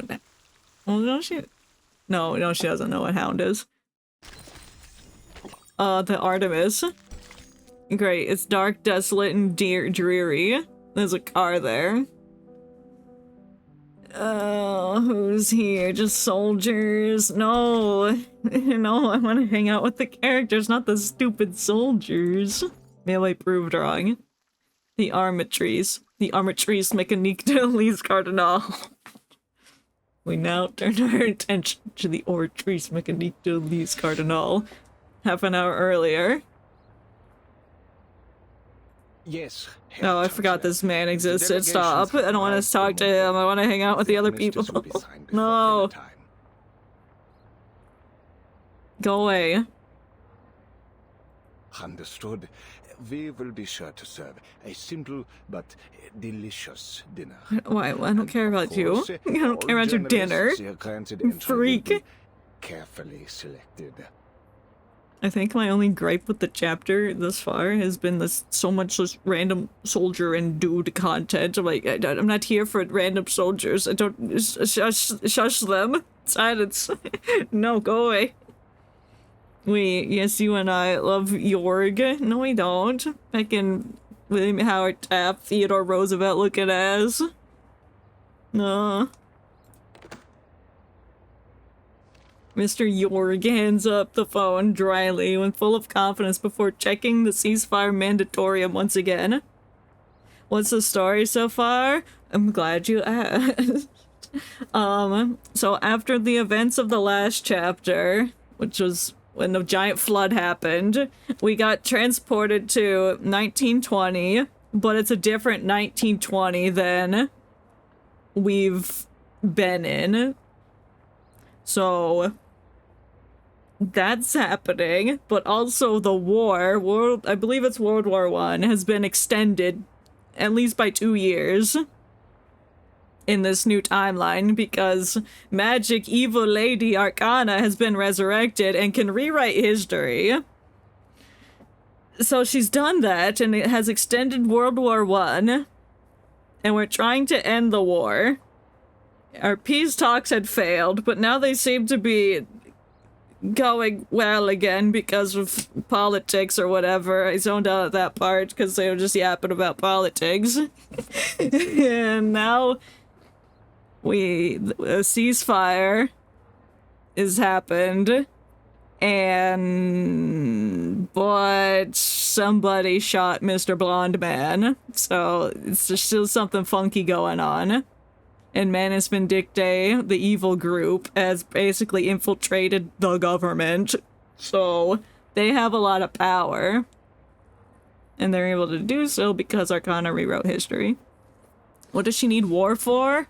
I believe the historical events feck with how the storm functions. So, like, if she can cause as much chaos as possible, the storms are also gonna get more chaotic, I guess? I think? Or, like, speed up how fast they're gonna come about and erase eras or something? I'm not exactly sure what her end goal is for extending the war. But before, she and her group would try to, like, speed up historical events to get the storms to trigger and do their thing. So I don't really know what extending them does. I suspect it's got something to do with the storms. The war. TM, exactly.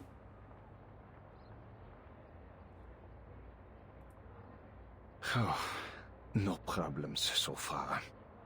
And this guy's slimy, I think. I think he's like double agent or something. I don't trust him. He's wearing green. Or teal. He has a green tie. He picks up the fountain pen and sketches out the signature over and over again, like he's forging it. Each loop of the pen is taken with the utmost seriousness, aware of the gravity it will soon hold. Another impatient ring, and the tip of his pen slips, leaving the letter O in a rather unsightly shape. An oval? Are you saying ovals are unsightly? What are you trying to tell me? You hate ovals? But the call isn't on his phone.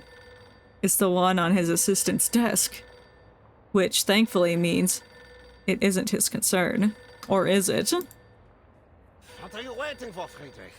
Pick up the phone already. I thought Frederick was dead. Maybe it's a different Frederick. Is he dead?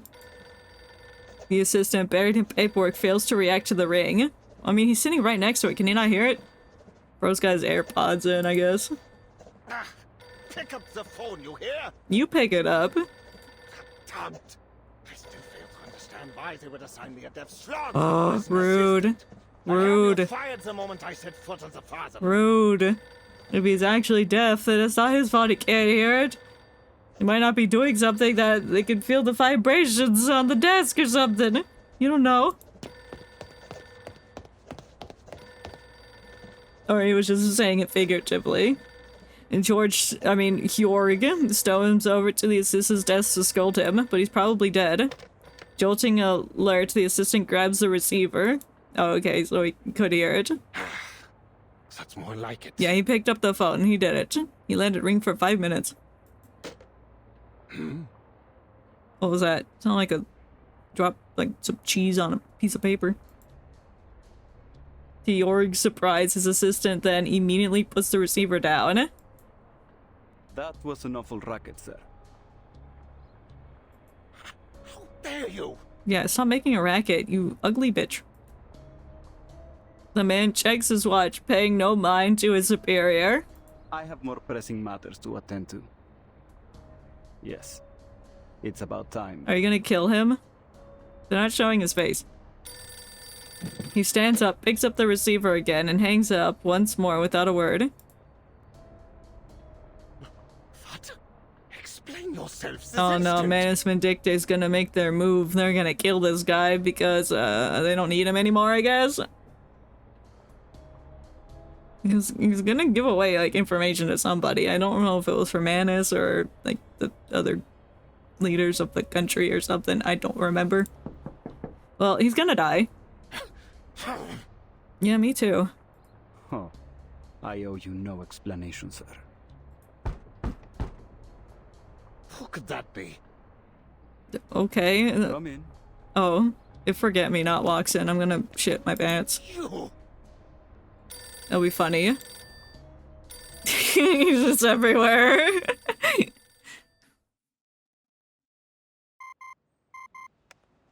So I'm gonna assume that guy's gonna die and is currently dead. All attempts to reach the investigator sent to Hill 299 have failed. Oh yeah, I forgot about that. I forgot that was a plot point. Stop that. No. You.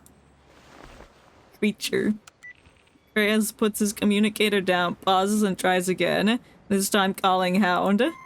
But only static replies. That's not good. No response either. I think your entire team is gonna die. And Kreis watches the passing politicians with growing unease. That guy's got a hat. They don't flinch under Creus's gaze. In fact, they don't seem to pay him any mind at all. Their limited time is devoted to the pressing matters of peace. Paravian exits the nearby building and makes his way to Creus. Sir, a new batch of counter-arcanum devices has been deployed. I still don't like that his name is Officer in quotes, even though we have his name. They could put his name up here, but they just don't. That makes him suspicious. I don't trust him. He has that look like, I'm better than you and I have many secrets. I don't trust you. Good. Any contact from Meryl in the past 3 hours? No. She's probably still on the front. There's a lot of celebrating going on out there. Creus tries to communicate her once more, this time calling a different squad member. Beep buzz. Static. Something's not right. You think? Oh, thank you for cueing the suspenseful something's not right music. Oh, somebody got shot. Shots raining out like a thunderbolt on a cloudless day. So much for peace. Maybe you should do something. You have a gun. That's a lot of bullets. Security forces rush into the streets, drawing any wandering delegates inside to safety. Steel-eyed veterans fan out, searching for the gunfire source. Well, it looks like it's everywhere, according to this bullet pattern. What's the location? Yes.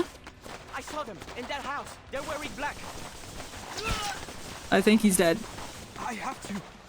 You have to what? The young man begins to charge, only to be held back. Get back here, Parabi. We need to get to the command post and inform No, he's trying to go meet up with his evil bad guy squad. I don't like you. Yes, sir. Okay, he's following his orders for now, because if he doesn't, he's gonna look more suspicious. Foundation security regroups around the most heavily guarded building. Across the street, a man in a jet black uniform exits Jorg's makeshift office. Jorg is fucking dead. Yeah. Duh. Man's Vindicte making their move, messing with history. More. As he walks into the open, he is flanked by soldiers covered in pitch black. Finally. No more hiding. The moment of truth has arrived. Why got hands on his eyes? That is the standard Manus Vindicte mask that they wear. And then they become goopy, and it protects them from the storm. Yeah. All of them got something like that. He raises a hand, and the soldiers around him stand at attention. Leave a few of the Foundation lapdogs alive. I have something to say to those sanctimonious hypocrites. That's crazy. That's a big word. As for the rest, kill them all. That's crazy.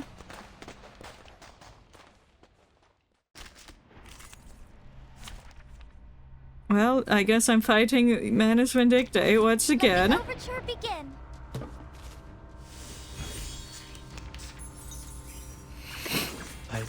No. He'll know what to do. I'm gonna slap you with some planets real quick. I know the thing said mineral characters are blah blah blah, whatever. I don't want to use mineral when I can use Hatman. This is a breach of free breeze passenger etiquette. Alright. Do you have any requests? I like how Barcarolas talks about the free breeze even though that ship's sunk and is destroyed. Please.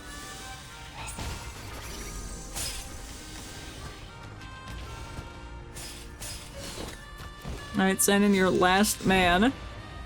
What's he gonna do? Saxophone. Do you have any requests? Listen to the melodies of wind and waves beating.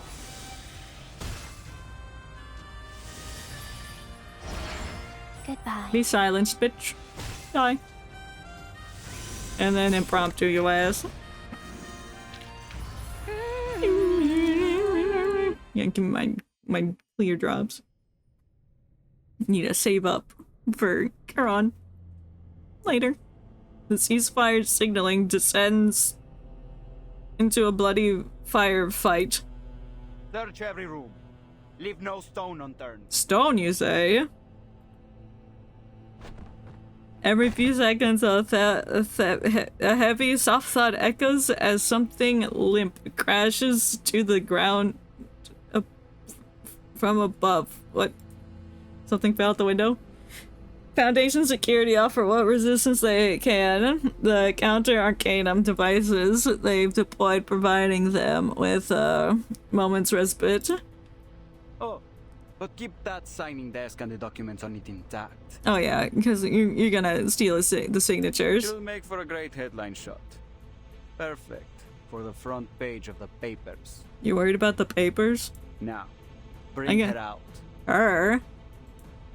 Who's her? Is Arcana just gonna walk out and be like, I own Germany, wherever we are. Soldiers of management dictate carry out orders in helpless lockstep. Soon bodies in white and black riddle the streets.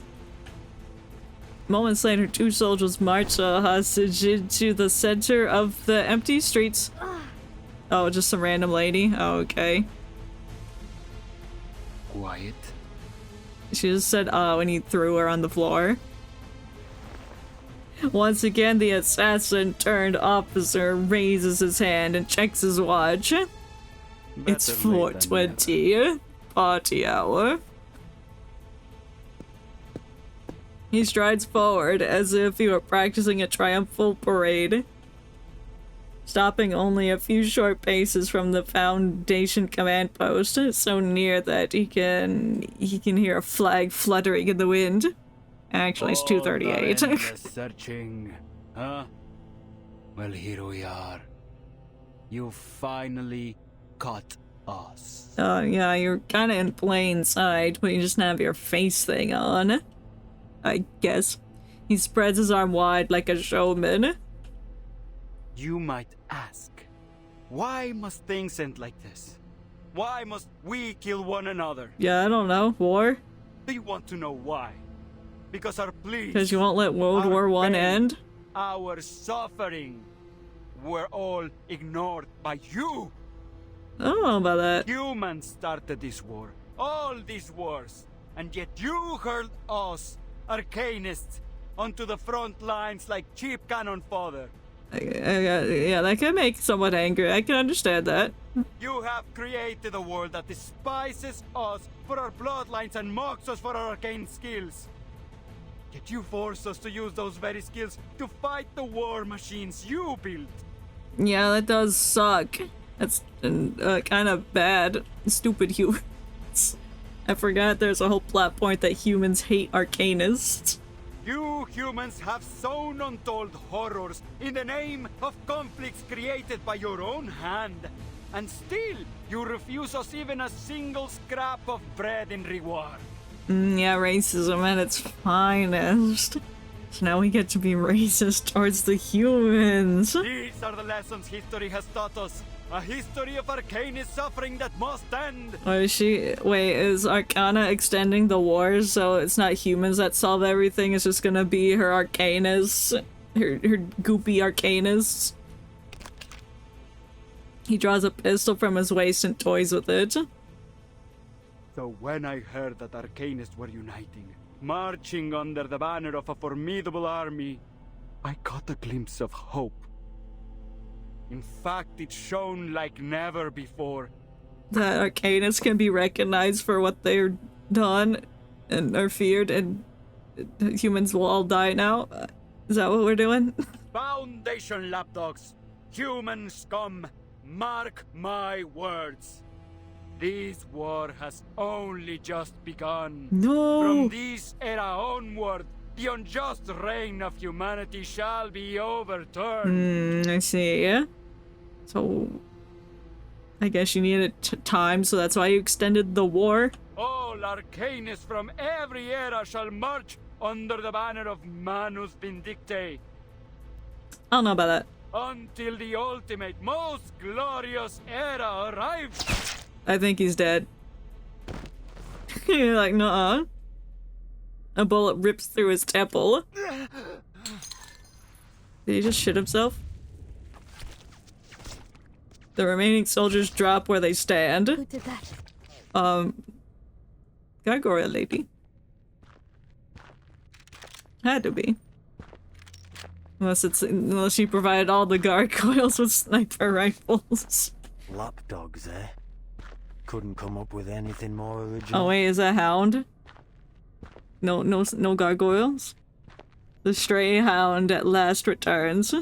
He marches straight through the command post, kicking the fallen man as Vindicte officer's corpse for good measure. Command post clear now. Oh shit, he's got hair. That's not what I was expecting him to look like. But you know, he's got nice hair. His eyes are softer than what I thought.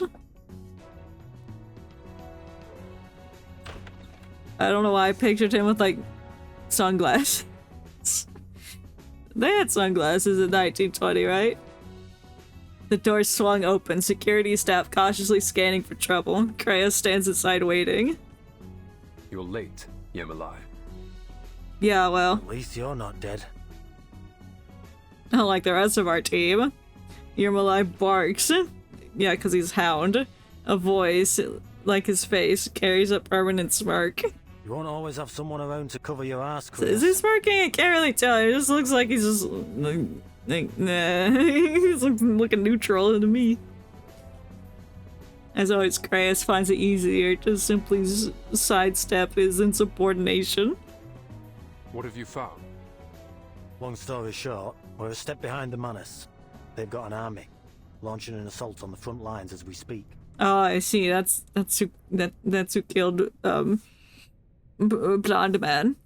It's a subtle smirk. I guess so. It's like turned up slightly at the corner. We're talking about a force the size of a traditional brigade, possibly even two. They're hiding Shit-eating grin, I can see. Every one of their soldiers is an It's very subtle. Hill 299. Any news on Charles and Amanda? They're dead. He lets a swagger drop from his voice. Yeah. They're both dead. Yeah. But they did leave behind some critical info. Turns out Manus Vindicte's built a colossal, full-fledged underground fortress inside Hill 299. What the fuck? That's where all these Manus troops have been coming from.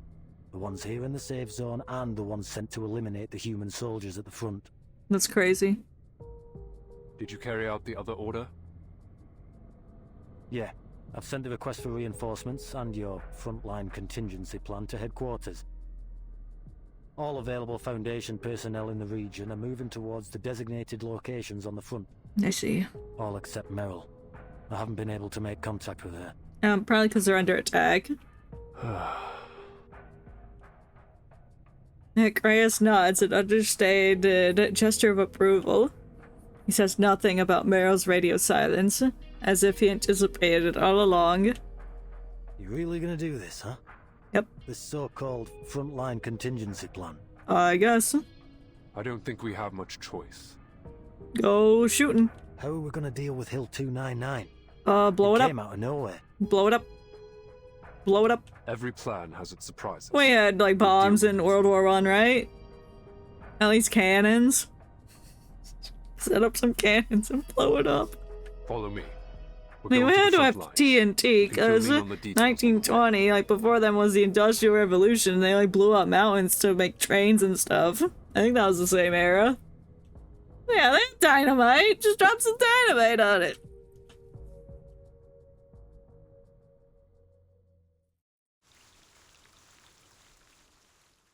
To be continued.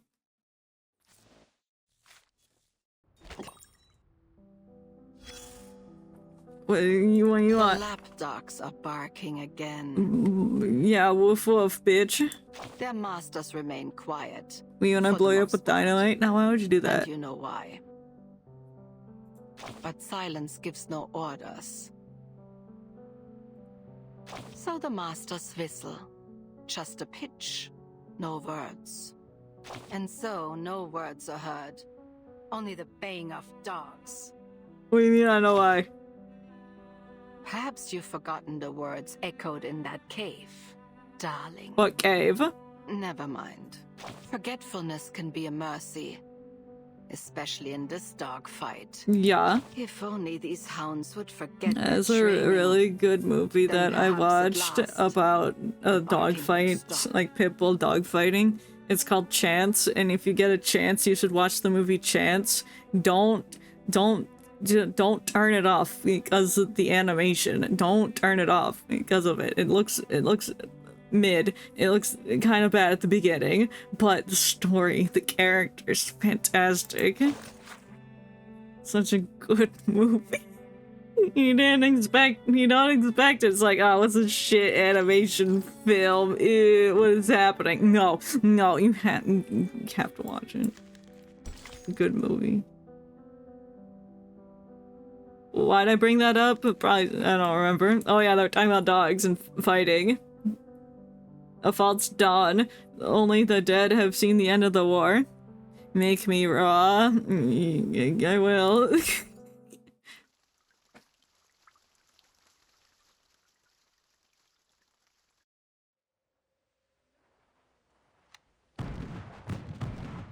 What's that sound?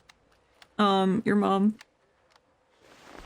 Rudolph has set about packing his things. Like many in the trench, he doesn't have much, but his greatest treasure is this pile of manuscripts and notes. I want him to live so he can write his book, but he's probably gonna die, and he's never gonna write his book, and it's gonna be sad. He lifts his head. A pale look glints behind his glasses. What are you standing there for? People are dying. They're firing again. So? Surely you're used to it by now. Yeah, but you're not questioning why they're firing? You're stupid. The rumble of artillery has become so familiar to them that its return is barely noticed. Oh, I see. They're like... But isn't there supposed to be a ceasefire? I know, it isn't official yet, but there's no point in firing now, is there? Oh, now you get it. Eric draws in a sharp breath. A low, ominous whistle follows. That was more like an explosion. All at once, the quiet of the front line erupts into a fired fury. Stop coughing. Take cover. The impact of the explosions shakes the trench lines in unyielding waves. The blast spraying mud and earth in every direction. Damn! Has everyone gone mad? These are Alpensäcker. I thought they were supposed to be negotiating peace. Yeah, well, everyone's dead over there, so... Why? Why are we fighting again? War. Rudolph sprawls on the ground, trying to find his baggage, which had been scattered in the blast. Oh no, his books. No! No, no logs! Clothes, notes, and cans are buried in loose dirt and carried off in the air. No! No, my books! Forget that rubbish! Get inside! Eric forces a bespectacled soldier to a dugout, then forces himself up to the parapet, whatever that is, peering over with his periscope. So many P words. Parapet peering over with his periscope. Scheiße! Scheiße! Who in the hell is attacking us? Them. I don't know. They're not even wearing blue. They are wearing blue. That looks blue to me. Does that not look blue? I guess that's like the blue goop on them, I guess. Right. Are they wearing masks? Can they even see through them? Yes. The flank! The flank! Isn't there something called a flank steak? What's that mean? What's that? What's a flank steak? Like the steak from the ass of the cow or something? I don't know. The scouts and messengers dash in every direction, alerting everyone they can reach on their attack. I don't know who or what they are, but they're coming from our flank. Or maybe you should shoot them.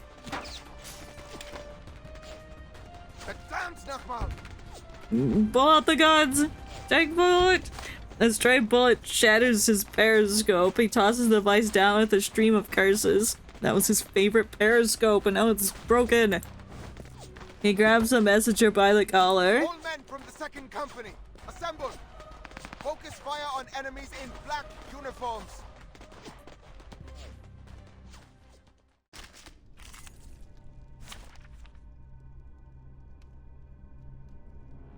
Oh, I got 5 people? Why do I have 5 people? Well, I'm not complaining. Oh, who do I want? Well, who do you think I want? the new, we need 5th one, or it can come. And yes, I got this skin. He has no place on this team, but you know what? He's coming. He's coming to the fight. Don't take it on step. Where are our men? I'm dead. This is all I could find. We've been caught off guard. Everyone's confused. Snap out of it! Scheiße! Don't you see what we're dealing with here? Yeah, Manus Vindictae. Get to your positions, boys. Fire! You hear me? Fire! Send these Scheißkerle to hell! Yeah. Simulate hostile pain. No. He'll know what to do. Stars. They are protected by their stupid shields. See how they They're are. stinky. An accurate reading. A wonderful dream.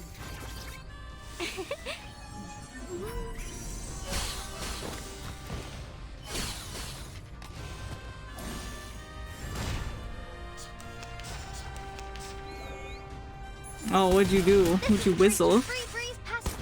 That seems dangerous. I've got your back.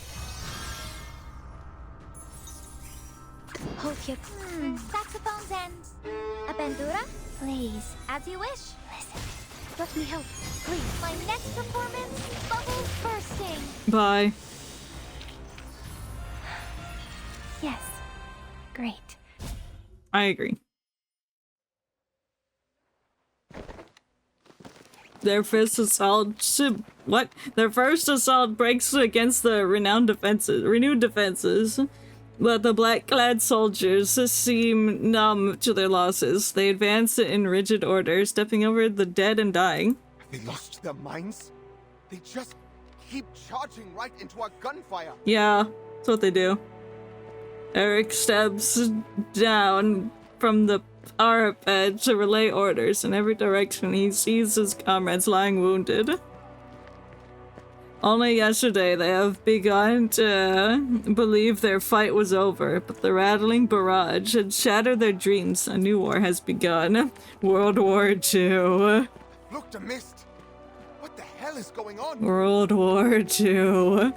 Rudolph hasn't reported back. Concerned, Eric begins to search the dim trenches for his friend, only to bump into a striking figure in white uniform. Are you the captain of the 2nd Company? I've infiltrated your trenches.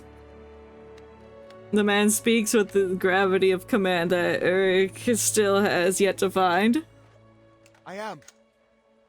You're with the Foundation? How'd you get here so fast? I guess it's not that far. Kratos nods, articulating the battle at hand is in his organized manner. I am Kratos, the commander of the Foundation personnel stationed in Montpellier. This is an emergency situation. Yeah. Manus Vindictae invaded the safe zone. We neutralized the threat there, but now they're on a mission to kill every human soldier on the front lines. Yeah. Every human soldier? You mean including those on the other side? Yeah. He struggles to find sense in the words. Kratos passes soldier turned captain with a firm and steady grip. If you're willing to give up this position, follow me. I couldn't give less of a damn about positions, but where are we going?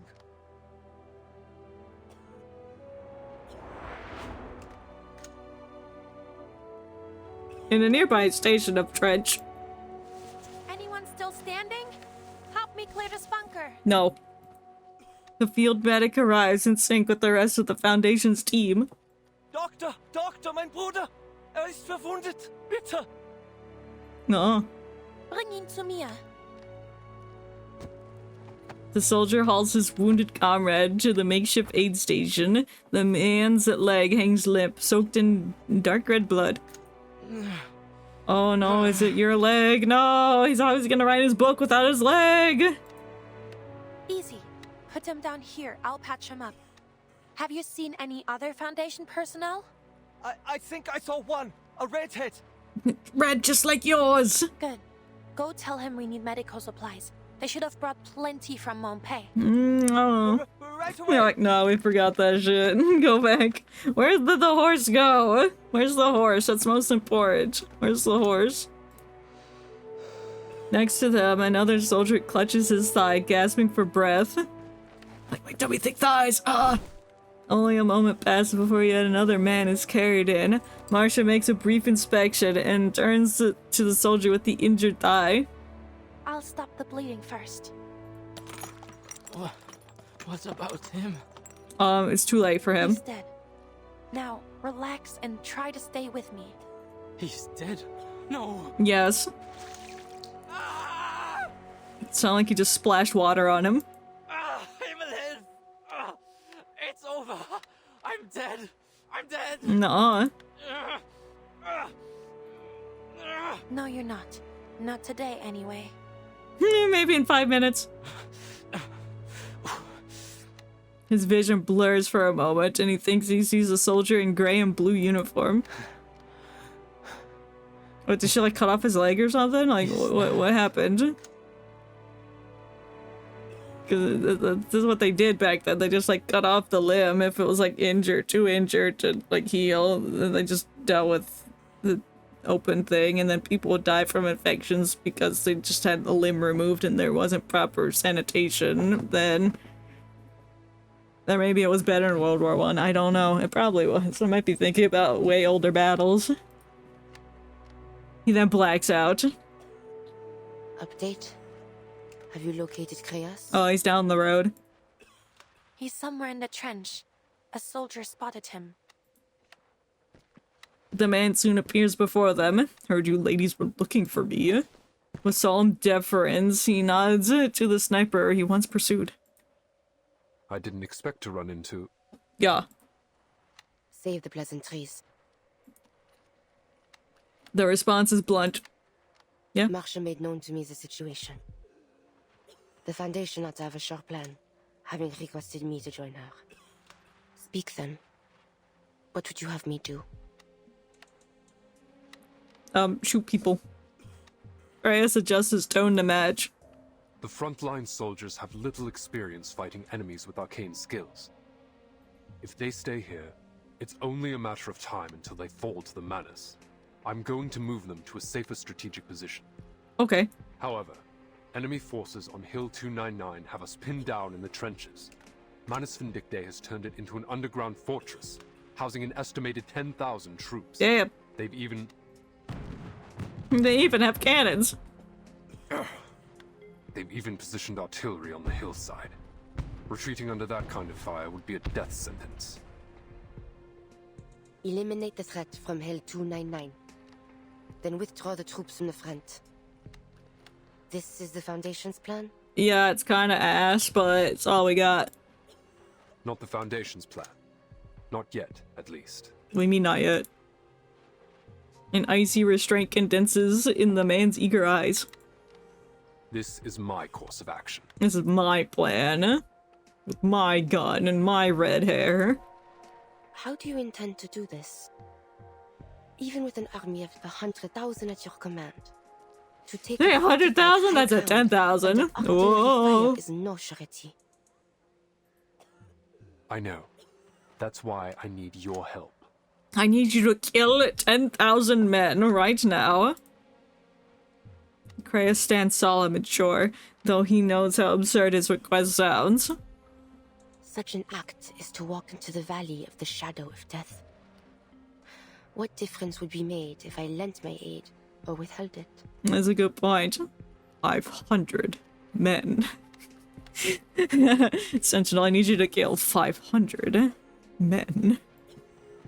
If I recall correctly, gargoyles are insusceptible to poison gas. I'm going to poison 500 men, and you walk in there and shoot the rest. That's correct. So? Ooh. She's flexing her gargoyleness.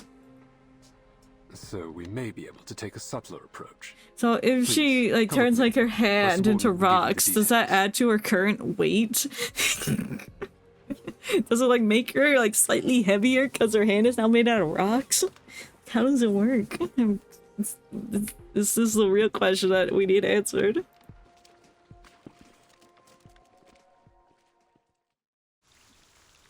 To be continued.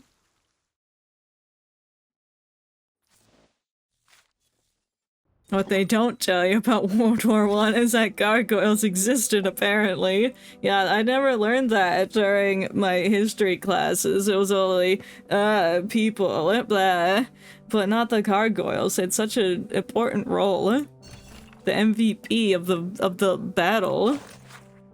And it's just, like, glossed over in history. It's such a shame. Gates of Hell. That sounds like a fantastic title. This marks the beginning of another tragedy. Oh no. Well, don't say that. No. What do you mean? World War II has begun already. No. We didn't even make it 20 years. We're like, no. More war, please. When's World War III? Right when they think that World War II is gonna have a ceasefire and then Mans Vindictate comes out of the ground like they always do, and then that starts World War III. Not tomorrow. Gargoyles get no representation, I swear. Exactly, that's what I'm saying. That's what I'm saying. They need so much representation, especially in this. They race through the mud and debris. Like, look, she's going out in the middle of the field. Not gargoyle, she's not. Oh no. About 10 more minutes at this pace. Oh, you're out here too? That's kind of dangerous. You're, you know, flesh man. Maybe less if there's no interruptions. What an optimist. Nuh-uh. There isn't anything more to say, just keep moving. Until they leave the trench behind. How are they dodging all the bullets? Well, I know Sentinel's a gargoyle, so it doesn't matter for her. Well, I guess it kind of does because it hurts her, but she won't die. But this hound man... Okay. Now they take cover. They dive into a shell crater. The bullet skips off the lip of the earth in front of them, kicking up wet clods of dirt. Pin them down. What can Hound do? Why is Hound here? I guess he's killing them. Mineral? I think not. I think I bring my impromptu team and have a my whole setup's blocking the platypus. But during these fights, it like only picks out your first 3 people that you put on the team and puts the 4th member inside a box, inside the suitcase. So if one of these 3 dies, the person inside the suitcase will come out and take their place. Rely on the microphysics of power. And each character, when they're in the suitcase, they have their own little animal. And Capernius looks like a little platypus. In the repeating cycle, we may feel regret, or even perish in the chaos. Exactly. Fortunately, this time, we were given a perfect ending. I agree. Oh, there's no audio. There's no music. Oh, what wonderful ambiance. Clang, says the subtitles. And you know what I say to the subtitles? I say... It's back to Wordle. No, it's not. It's not back to Wordle. Fuck Wordle. What am I doing? That's crazy. We need to finish the drawing. Why is Wordle in the back of my drawing? You know what? Well, it says Clang. With a G. I don't know what happened back here, but it's not my problem.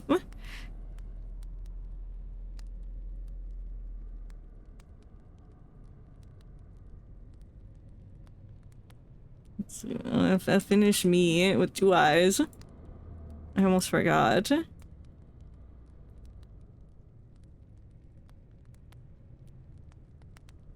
My fuck ass hoodie thing. I definitely made it too thin in my OG design. I want it to be thicker.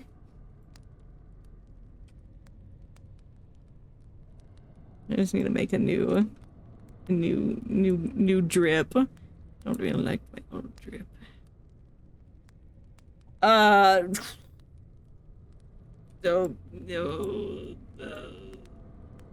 I forgot how my pattern goes. No, it's reversed.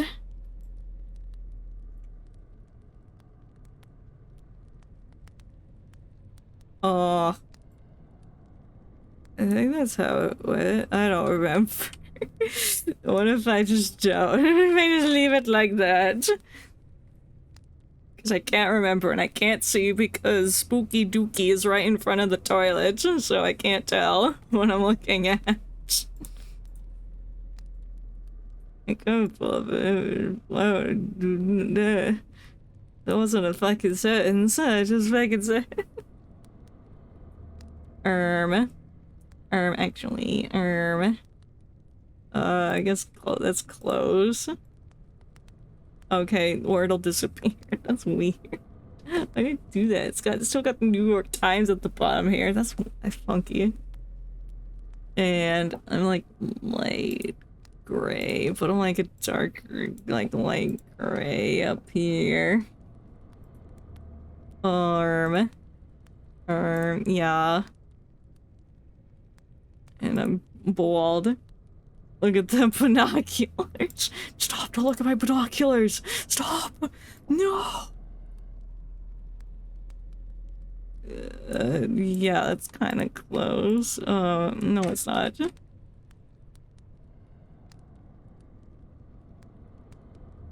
This looks really weird. I forgot how my neck lurks. I can't. I forgot. I can't remember shit, bruh.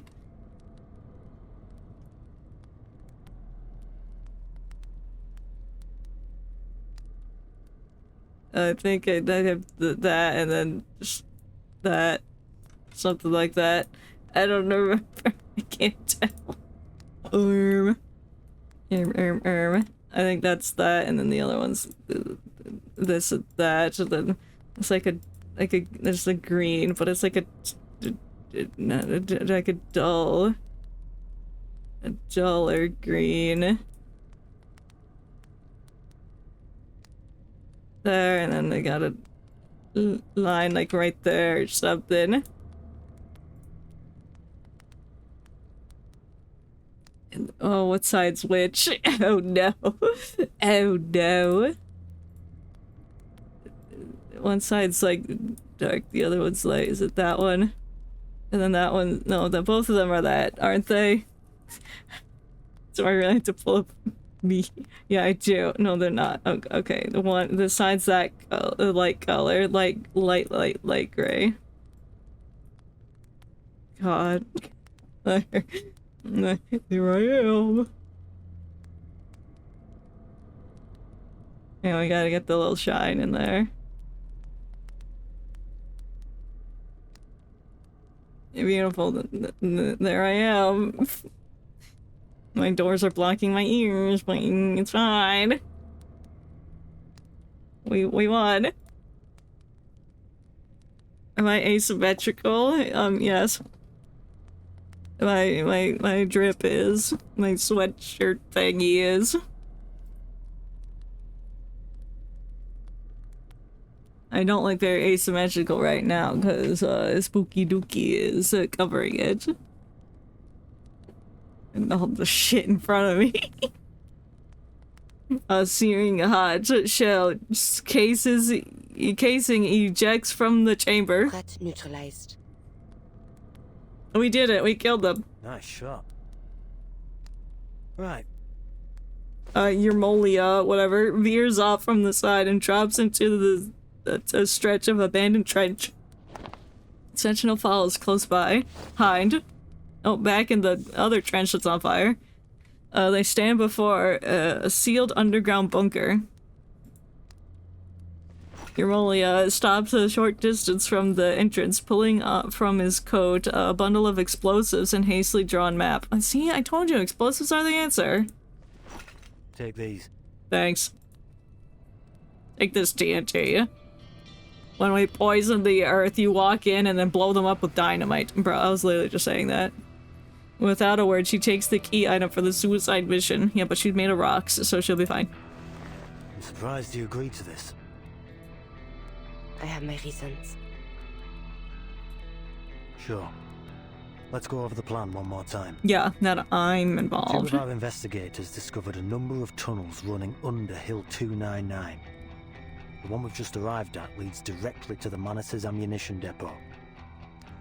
After the war broke out, the Manus sealed all accessible tunnels with poison gas. Violence isn't an answer, it's a question, and the answer is yeah. All existing gas masks. You're right. And that's exactly what they're gonna do. They're gonna blow them up. On the bright side, that means there aren't many guards in the tunnels. At least, that's what we think. Your goal is simple. Reach the ammunition depot, detonate the explosives, and destroy the fortress. After that, the Foundation will evacuate with the soldiers. Good to know the Foundation's investigation bore some fruit. What kind of fruit? Hill 299's so conspicuous that everyone just unconsciously overlooked it. I'm prepared. You may leave now. Alright. Good luck. Good luck, and don't funk it up. The man offers a wave. Yes. Only once Eurola's footsteps have faded into the distance does Sentinel open the bunker door. Violet red mist billows out. What's it smell like? Does she have a sense of smell? I guess she does. And it's like in rock form. Does she have a sense of smell? How aware is she in rock form? If she like smells a burning fire when she's a rock, can she smell the fire? She furrows her brow and takes a cautious sniff. Thankfully, as before, has no effect on her. Yet from within, she can hear something dragging. Sentinel holds position at the door, waiting for the shadow shuffles into view. Oh hey, buddy. He should be immune to poison too, because he's pretty much dead. A grim figure emerges from the toxic mist. Hell yeah. What are you doing here? I put the poison there. Charon drags a corpse out of the shelter out in the hall outside. One war ends, and another begins.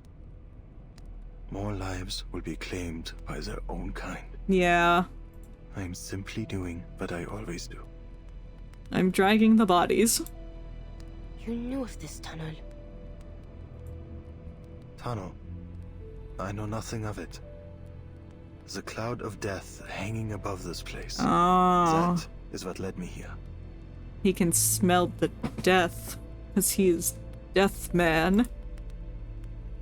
Hot. She knows better than to suspect him. Yeah, he's a kind soul. He's done nothing wrong in his life. Cloud of death. Can you not smell the death? Oh, whipping out my log once again. An ambiguous omen. An omen. Tell me then, who will this cloud of death fall upon? All them bitches inside? Death is impartial. It doesn't decide who will live and who will die. True. But I can. Yep. You ready to go killing? She breathes in toxic air without concern. Me too. I suggest you leave. Should this cloud not fall upon me, an explosion will soon obliterate Hill 299. I think you'll be fine. Do you intend to claim the lives of all the Manus Vindictae troops here? Yep. Do you intend to stop me? Hey, put that away! He was just asking a question! Hey! Everyone's so violent.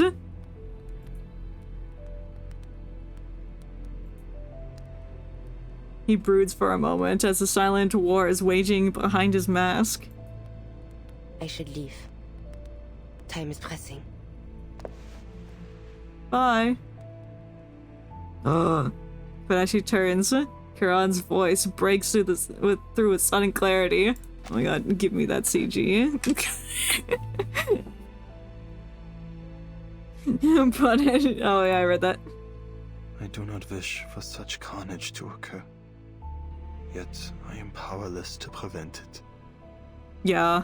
But before you go, a word of warning. The war you've been fighting is, in fact, over. What lies before you is a conflict all its own. A much harsher path. Oh my god, he's so wise. You still have a chance to turn away from this and relieve yourself of the burdens placed upon you. Yeah, that is true. In view of the sufferers of this war, my burden is light. You got a point, though. I shall not waver from the path I have chosen. You first set foot on the battlefield 5 years ago. What makes today different from that day? 5 years? I now know the true cause of the conflict, and I have seen the face of the true enemy. If I must sin to fulfill my sacrifice, then so be it. That goes hard. That line goes hard. If I must sin to fulfill my sacrifice, then so be it. Bruh. Your willingness to suffer, your passion for sacrifice, it is beyond me. Perhaps you possess a wisdom beyond my comprehension. It's called gargoyle. Yet, still, I feel a deep sadness for you. I am in no position to stop you from walking through the gates of hell. And then she immediately leaves. She's like, alright, bye.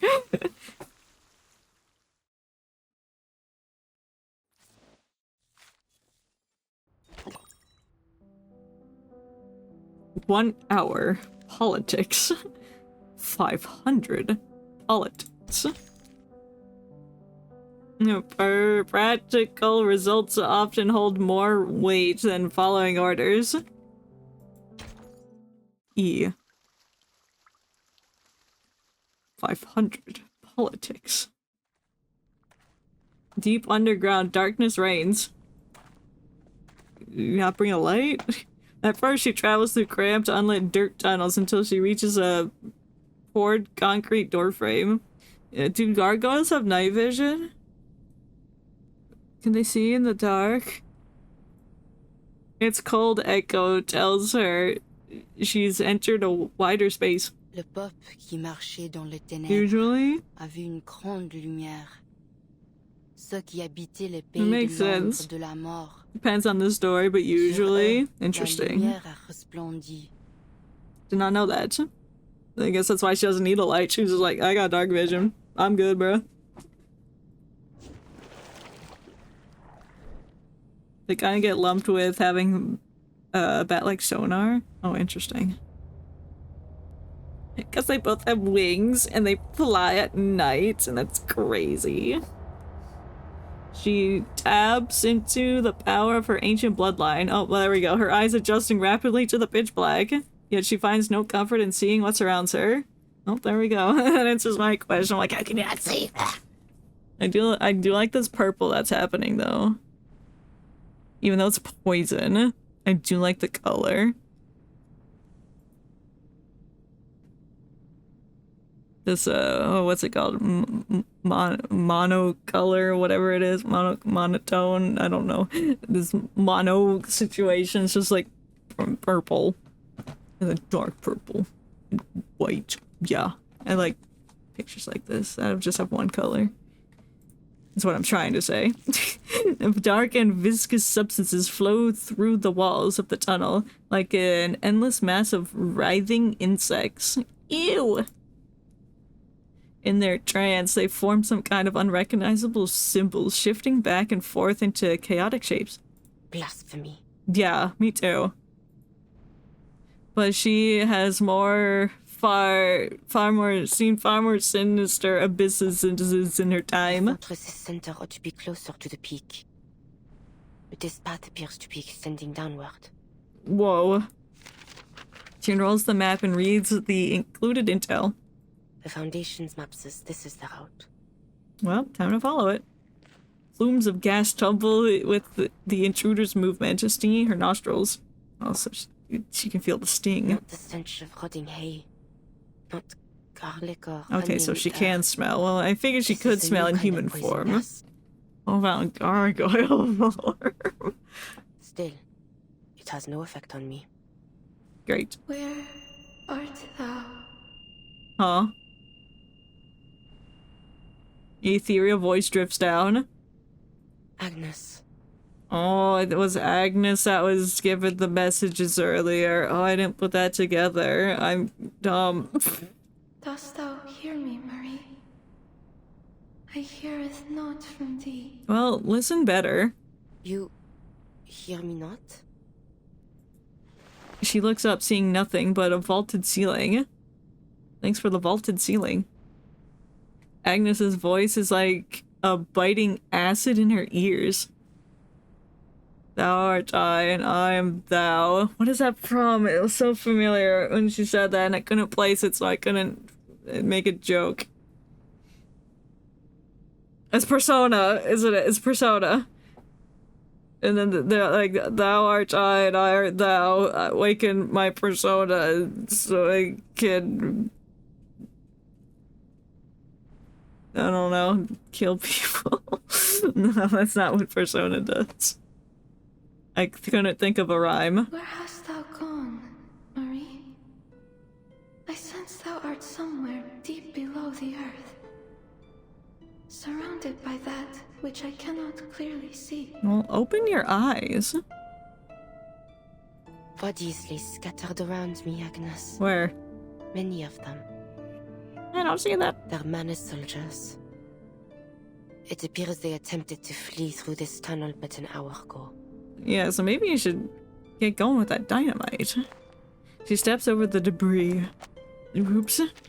Their superior blocked their way and loosed upon them this poison gas, killing his own men.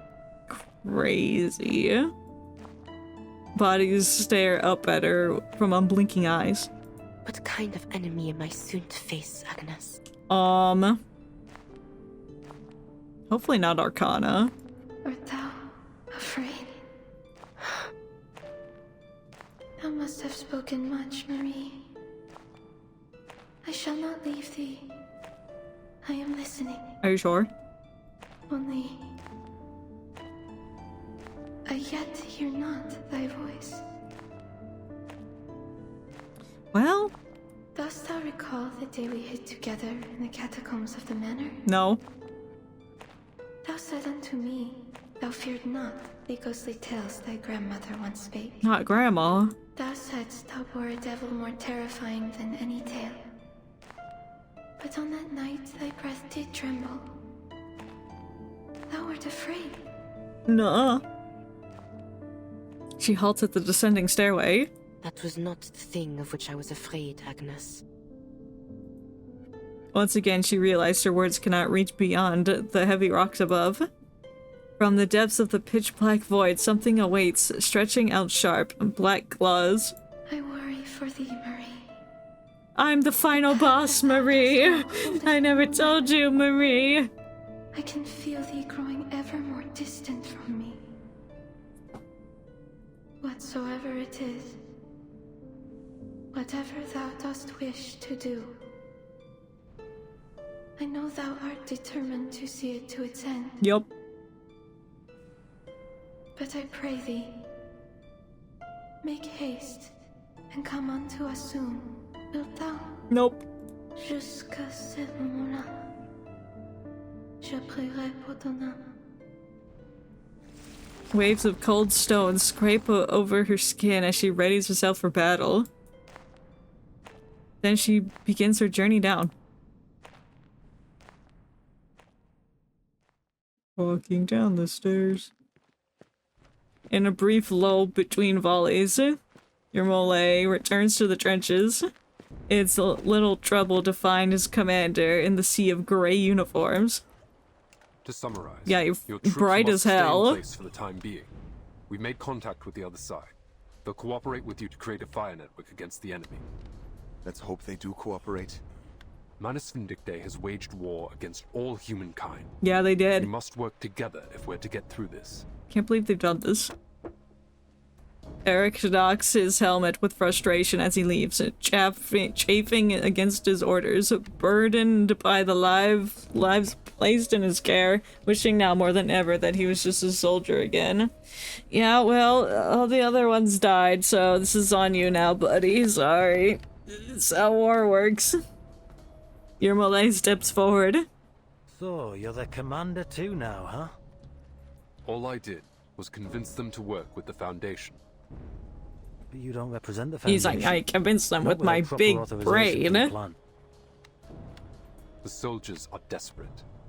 I won't hesitate to do what I must to restore their hope. What's the status on your mission? Where'd that gun go? The gargoyle's en route to the target location as we speak. Conservative estimates that she'll take another hour to get there. An hour? How big's this cave? Damn! Hound's voice comes out low and hoarse. Yeah, where's the horse? Where is it? But who knows what she'll come up against. Where'd you put it? She might not make it. Unusual for you to show compassion in such a moment. It just brings back unpleasant memories. You know what I'm talking about, Chris. No, I don't. Can you inform me? That wolfish grin returns to Hound's face, and Kreas ignores it once more. Then we'll wait one more hour. The Foundation's reinforcements will likely have arrived by then. Should it come to it, we will regroup and consider our next steps with them. Nuh-uh. Huh.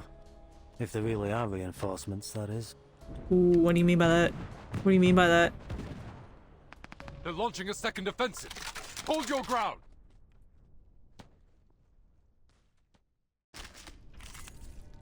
But if I hold ground, then I can't hold the gun. Yeah, this is my team. Let's go. Let the overture begin. Impromptu and Ulrich. That's what he deserves. Fine.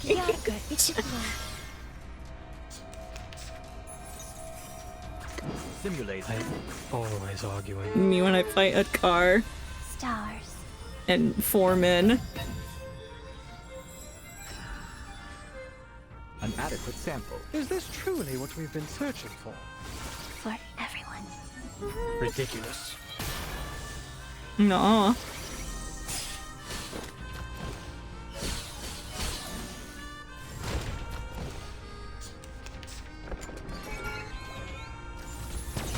Yeah. The headlights are blue. That's like illegal to have colored headlights. I don't know what fancy technology you're doing, but that's illegal. He'll know what to do. They've also killed many people, which is also illegal, so I think that the headlights are the worst, least of their worries, but still, it's still illegal to get me doing that. Water under the bridge? Water under the bridge? No, that's their worst offense. Feck them. Charged earth splinters in the air, falling like black snow over the battlefield. The soldiers reel from another shockwave, scattered across the trenches. They grip their weapons tight, certain only of the coming battle. Meh.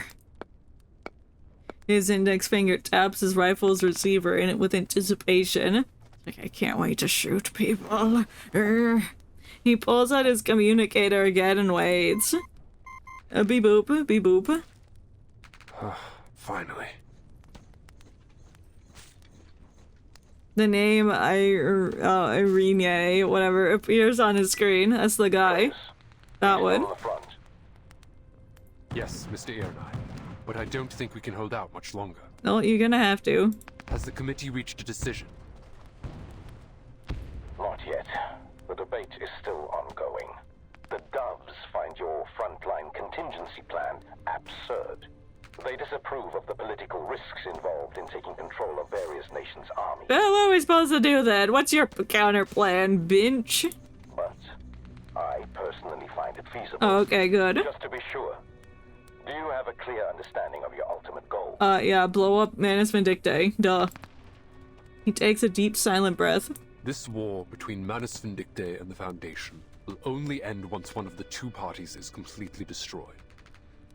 And I refuse to let it be the Foundation. Fair. If we're to prevail, the Foundation cannot rely on Xeno alone. We need more capable soldiers. Soldiers like these on the front lines. Yeah. With the proper arrangements, we may be able to recruit them to our cause. We'd have a whole new army to fight Manus Vindictae. Can we fight 10,000 of them, though? But even if you manage to bring them all, say 100,000 soldiers on board, it still won't be enough to sustain modern warfare. Yeah. This is about the bigger strategic picture, not just a single recruitment effort. I'm suggesting that the Foundation start canvassing all human armies, especially those under attack by the Manus. We need canvassing. Modern Warfare 3. Bigger strategic picture. What about the governments behind these I've never played Modern Warfare. How they might react. I don't think I've ever played any war games. A fire in the hole. Well, there is fire, and it is in the hole, aka the trench, so you're not wrong. It's about time they realize that the Foundation is their only hope. The last bastion for humanity to unite against their shared enemy. The Foundation cannot take responsibility for all the lives in this era or in any other. The storm is a near inevitability, and so too is the loss of many. Not water on the hill. Once it does come, the Manus won't hesitate to drag war into that new era, into any new era. True. It's time the Foundation took action and built an army capable of crossing the storm. Yeah, it would be kind of scary. I never played any shooters. Yeah, I don't think I have. Unless you count Overwatch. Does that count as a shooter? I don't know. I don't think so. That's more like a multiplayer game. Not really Modern Warfare style. The politician on the other end falls into a long silence. He was thinking about playing Overwatch later. And he got lost in thought. Multiplayer shooter? Yeah. As long as you're successful on your end, I will deal with the political obstacles in your way. Oh, nice. The call is cut. Creus exhales. What next, sir? I still don't like that your name is officer in quotes. The young soldier watches Creus, waiting for orders, with a dutiful stare. Most shooters are multiplayer other than single-player campaigns. I don't know. I don't know these things. Pretty rarely play any online games. Yeah. Yeah, I usually just do single player.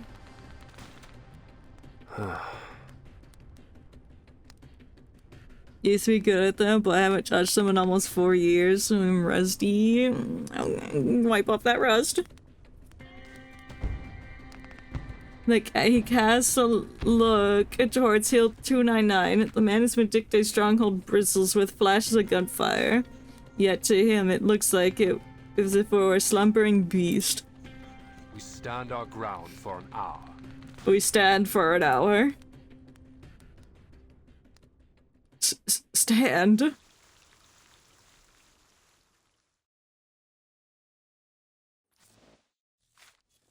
The stando. Baby. Stando. Brimstone and fire. As the boundaries of bloodshed, boundaries and concept of whatever, we're gonna kill people now. Yippee! We're gonna go blow up evil people with dynamite. Ow! It sounded like a sound effect from Calling, the Wii game. When you see a ghost and then it goes away. Through Agnes's voice has flashed. Sharp ringing in her ear remains. What do you mean that's wild? What's wrong with saying we kill people now? Yippee. What's what we're going to go do? We're going to explode Manus Vindictae. We have dynamite. What's wrong with that? Look what you've done. They're leaking. They're squelching now. They're upset now. She casts more attention to the direction of the source of the sound, and the darkness is silenced like a curtain. The shadow man that shouldn't be there is lurking behind a piece of wreckage. Stop coughing, you dweeb. He lies prone, using bloodied fingers to scrawl erratic symbols across the ground. Stop squelching. You're nasty. As the intruder draws nearby, he slowly raises his head. Oh, it's you. You murderer! You murdered me! You murdered Colton! You murdered Eugen too! I thought you shot yourself in the head. Maybe I was wrong. He sounds like a mixture of the guy from the B movie and Batman. That's what he sounds like to me. Huh? You murdered me! Or is Bi utterly deranged? What do you mean? He's not deranged. Look at him. He looks nice and calm and peaceful.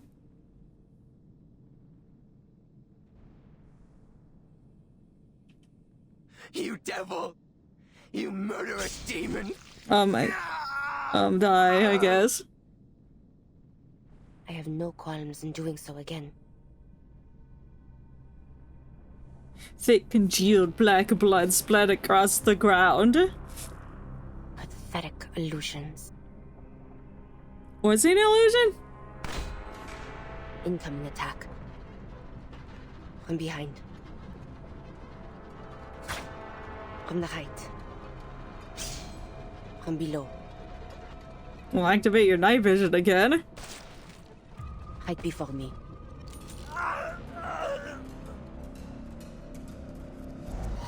Oh, Shadow Man.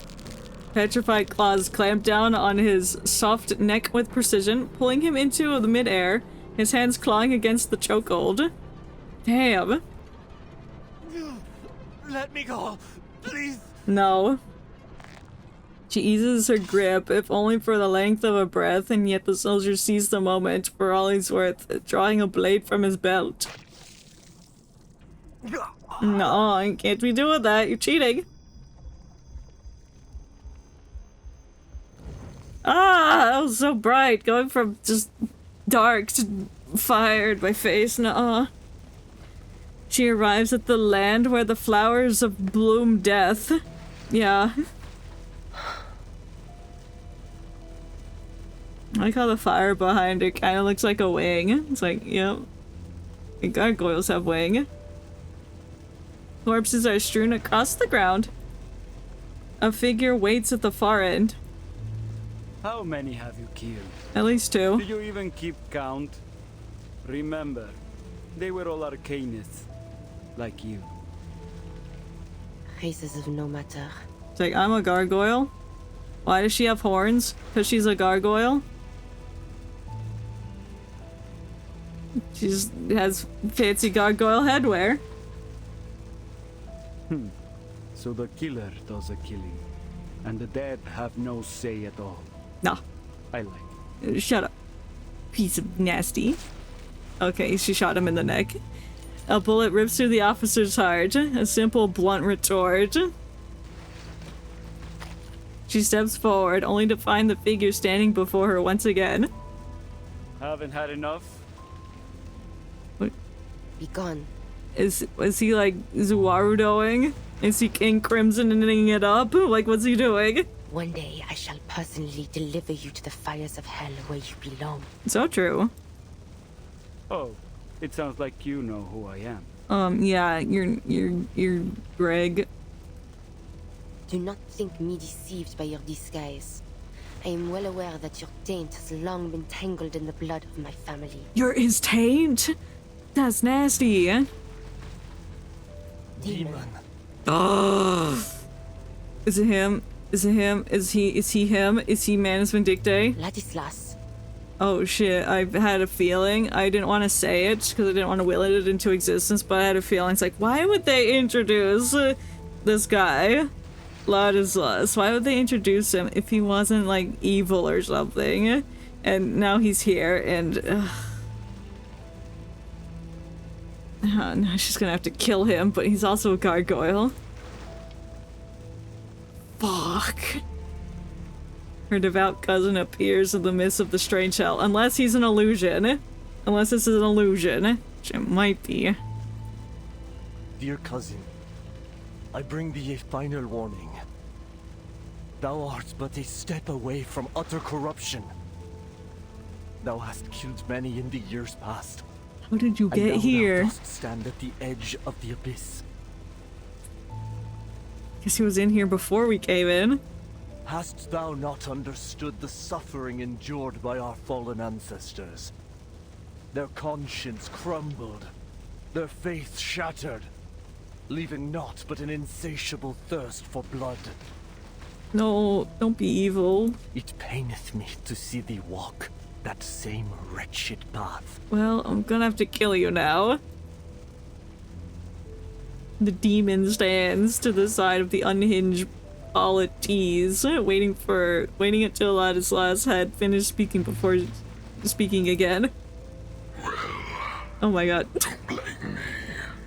I did nothing to entice her. Damn, I wish I sounded cool like that. Its voice no longer seems to come from the body before her, but from someplace in the darkened sky. Maya made this choice herself.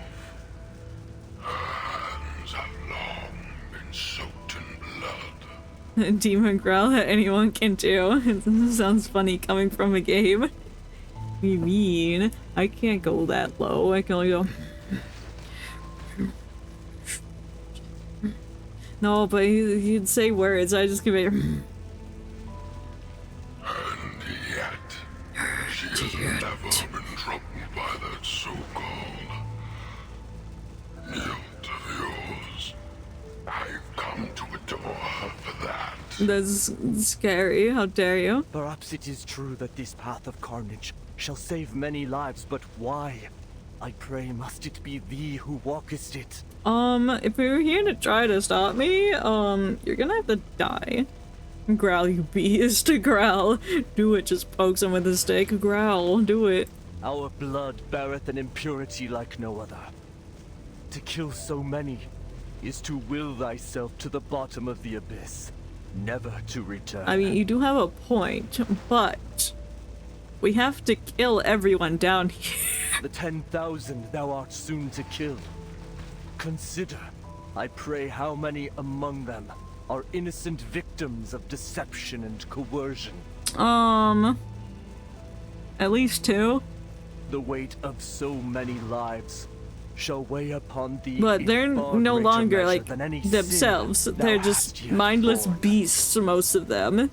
What good shall it profit thee to gain the whole world, yet forfeit thy soul? Yes. Did I hear that right? Are you also calculating the lives, Ladislas? Among them, just like among us.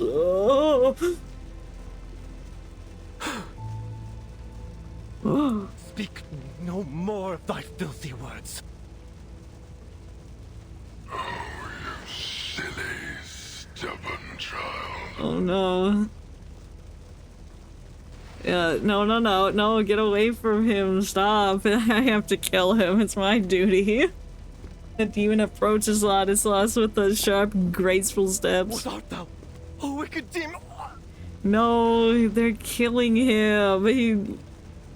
Is he part of Manus? I can't tell. It seems like he's just here to just be like, hey, cousin, please don't kill people anymore. You're gonna sell your soul and you'll go to hell. His throat is seized in both hands. No! Marie! Is this how you kill gargoyles? By choking them? The demon releases its grip. Ladislas's body collapses among the other corpses. Is he fucking dead? Sentinel watches the scene with a probing gaze. I silenced the noisy fool for you, Marianne. I don't think she wanted you to do that. That's her cousin. Such pantomime shall not move me. It's like, I don't give a shit. This Ladislas was not but an echo lingering in my mind. Oh, okay, good. Ooh. Okay, he's not evil. He's just worried. Oh. But I'm not. I am your very nature. The core of your being. Huh. The ground shakes, their bloody silence is shattered. The demon makes way for her, casting a grim smile at the gargoyle before turning its head to look around. As the army rumbles into view, strange sounds of engines grows clear as the armored vanguard grinds over the mangled corpses.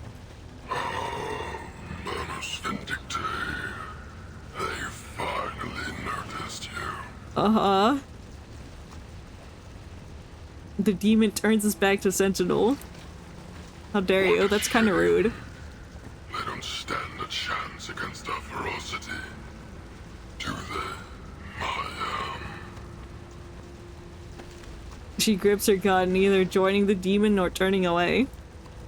She presses a kiss to the cold receiver. Ooh. I have seen sinners forsake themselves in service of the devil. The land that CG goes hard. upon yielded only bitter, cursed fruit. Oh shoot.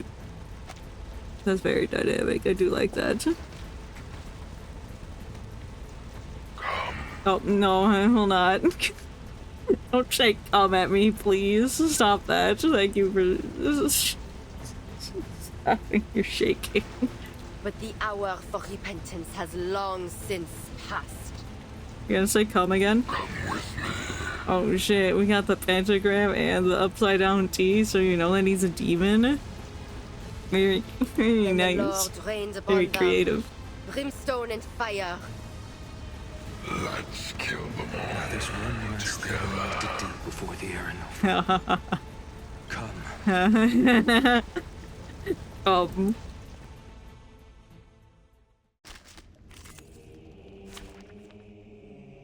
Defeat Shadow of War. What do you mean I have to bring her? You know what? That's fine. Come. I don't know any good teams for her.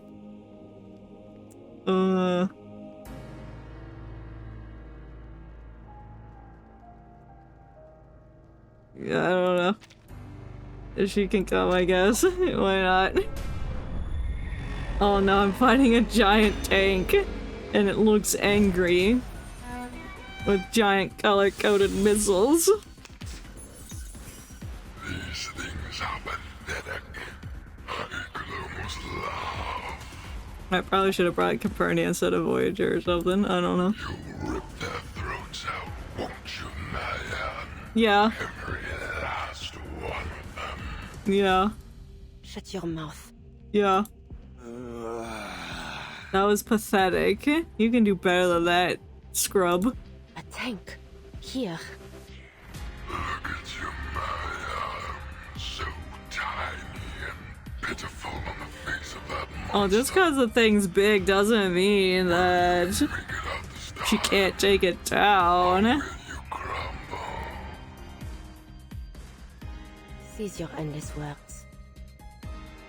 My cycle and target locked down. Stars. I'm gonna throw a whole planet on top of that thing. Rush. I have seen to the heart of you. A sure hit.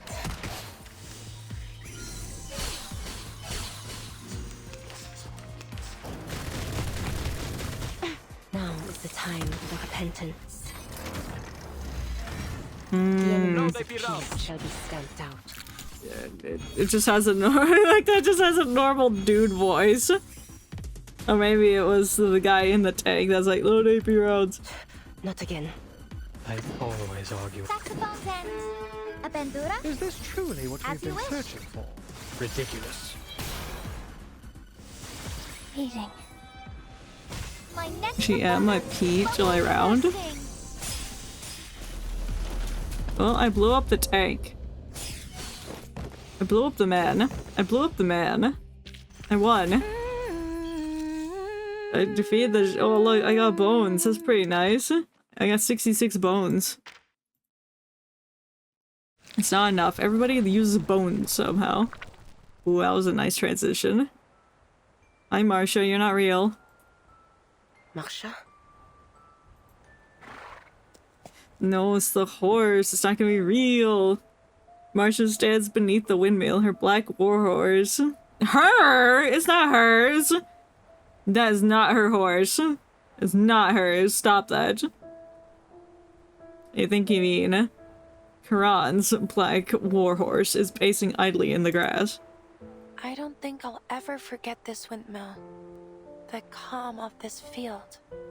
Yeah, me neither. I can't believe I didn't appreciate how peaceful this place was the first time I came here. She closes her eyes and breathes in the sweet scent of the meadow. Perhaps it's because the land was quiet, just like our lives once were. Thank you for the follow, Blue Cat. I hope I pronounced that correctly. was over. I do hope you're doing well today, and welcome in. Again, thank you. I appreciate the follow. I feel like we're getting close to the end of the chapter. We're at like the climax where we're fighting our inner demons and blowing up Manus Vindictae with dynamite. And hopefully we get to return the horse to Charon. That's all that matters. He needs his horse. I'm sorry. All of his other friends are dead. Might as well give him the horse back, please. Let him have his horse. No, this is an illusion. Why? There's no need to apologize. Like, because I'm gonna shoot you because you're not real. That's why I'm I was not apologizing. killing you. No. In a way, I did kill you. Just as I've killed so many others. Look, just because you stabbed her in the neck doesn't mean you killed her. She's fine. It's not our fault. None of this is. You may have granted me your forgiveness, but those who have forever lost their lives due to my actions, I shall never have the chance nor the right to earn theirs. Yeah. We didn't start this war. Yet, we have had to bear the brunt of the pain it has caused. If all the sins of war are laid at our feet, where is the fairness in that? No, I refuse to accept it. oh, okay. Marcia sees that injustice. I don't know why that line's funny. She's seething at the injustice. It's not a funny line. It's not funny. It's funny. It's not. Marie, perhaps when peace finally comes. A gust of wind carries her voice away. Where'd I put the word wind from? Oh, I can't read. The wind howls, and in it she hears the creaking of the old windmill. Oh no, the tornado is coming. What are you doing? Stop using your wind powers. You're not the Avatar, the last airbender.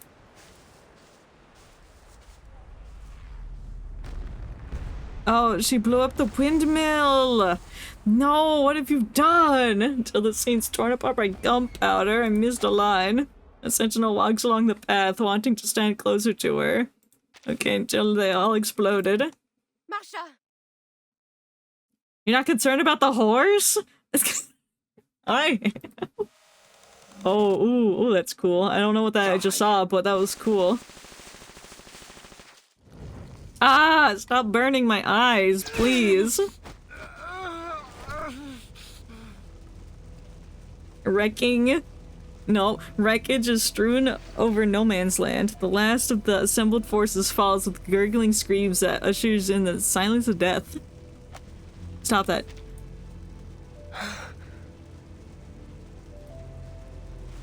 The demon and the gargoyle stand side by side looking over the destruction.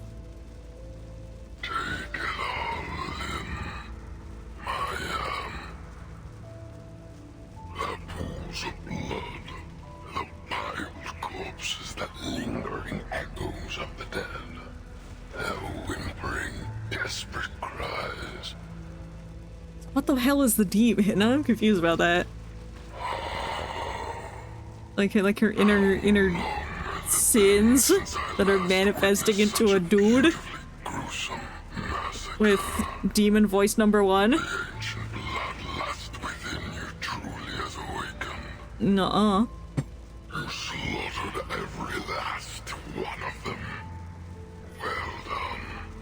Now, Is this like her dark side? the explosives. It's time to end them. You don't get to touch the explosives. I'm gonna blow up the people. The demon holds out his hands, asking for the weapon that will take the lives of 10,000 men. Get thee behind me, demon. I won't force you. The choice is still yours. So, which will it be?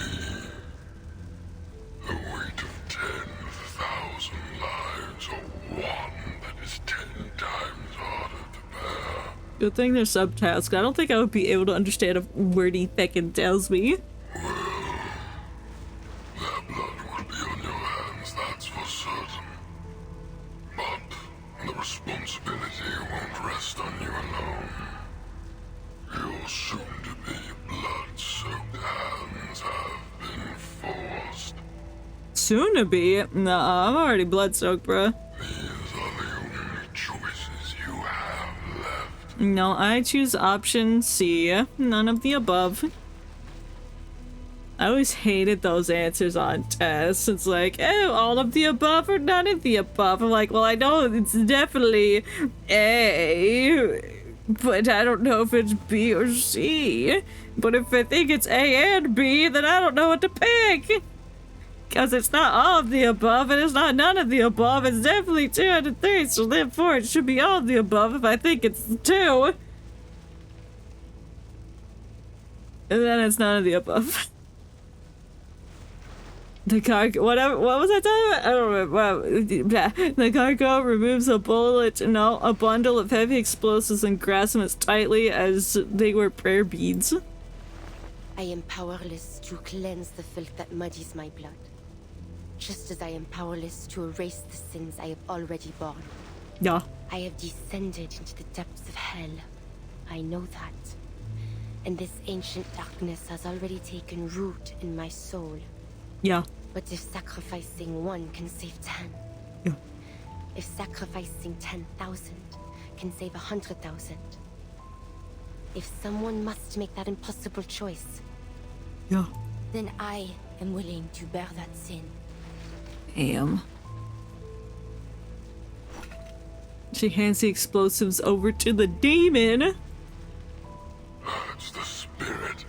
From now on, we will walk together, side by side. I guess this is what happens to gargoyles when they kill lots of people. Before he can say anything, a bayonet stabs through his body. Oh. Work together. She said nah, she stabbed him. I don't think she wants to. The sentinel pulls out her bayonet and pushes the demon away, who staggers further back. Did she already light the dynamite? You good? You are fascinating, Marianne. You know this won't harm me. So why did you do it? So I can put the dynamite in your wound and then you blow it up because you have fire in your heart and you're the one that kills everybody, not me. She lets out a heavy, labored breath. Look upon me, demon. I am not like my ancestors, to be led astray by their thirst for blood and your honeyed words. Yeah, she kills lots of people and is like, yeah, we're good. Whatever choice I make of my own free will. Yeah. I will not let your taint spread within my soul. You need to rephrase that. Yet still, your power shall be mine to command. You really need to rephrase that. It's like, get your taint away from me, disgusting creature.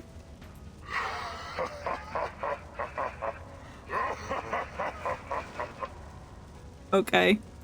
You're laughing. And now you're gone. The figure vanishes, yet she can still feel the demon cackle madly from the depths of hell. Oh, you know it's serious when they pull out the red text. Nuh-uh. I thought you were gonna say put the dynamite in your ass. I mean, they could. That's not my dad. Hell no. Let us reign together. No, what the hell are you talking about? Who even are you? Piss off. I'm a feckin' rock. Agnes, quand j'étais jeune, je ne comprenais jamais vraiment les mots que tu disais. Spake? Is that a fucking word? Pourquoi un homme porterait-il volontairement les péchés Or de would you, tout le monde maybe it's like old English or pour le bien something. des autres? Je réfléchissais à cela. Si toute la culpabilité et toute la souffrance m'étaient imposées, comme ce serait cruel et injuste. Mais maintenant je pense, peut-être qu'il est préférable qu'elle soit seule à moi à porter. Je suis désolée, Agnes. Ooh, a sparkler. Attention all Foundation operators. The Mammoth Fortress at Hill 299 has been destroyed. Execute retreat as planned. Wir sind gerettet? Those aren't words, it's French. That's crazy. What do you mean? Those are definitely words. Ich verstehe nicht, was du sagst.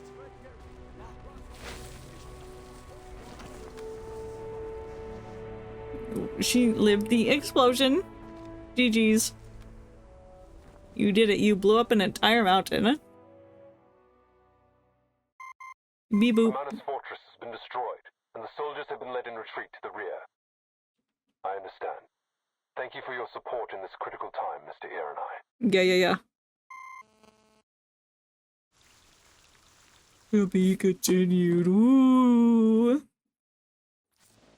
It's 4 AM. We're hitting today's limit, unfortunately. If only because I have to do things in the morning. That's fair. Wish you good night and good stream.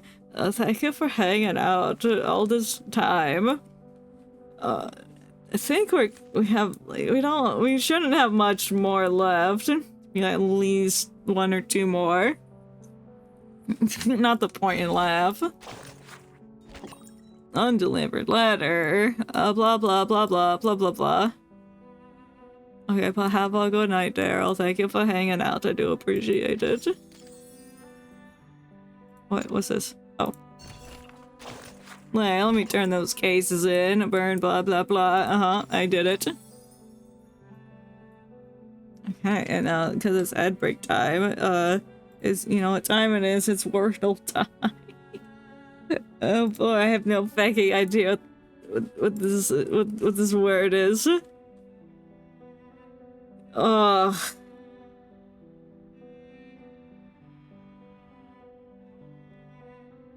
I don't. Tunic? There's an I in it, so it must be T-I-N. Tin. Tin what? What other vowel is there? Okay, it ends in an E. It has to end in an E.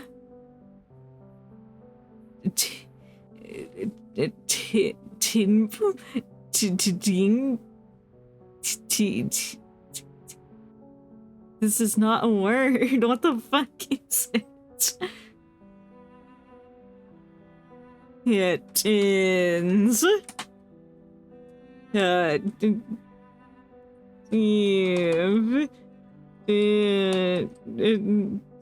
Tink.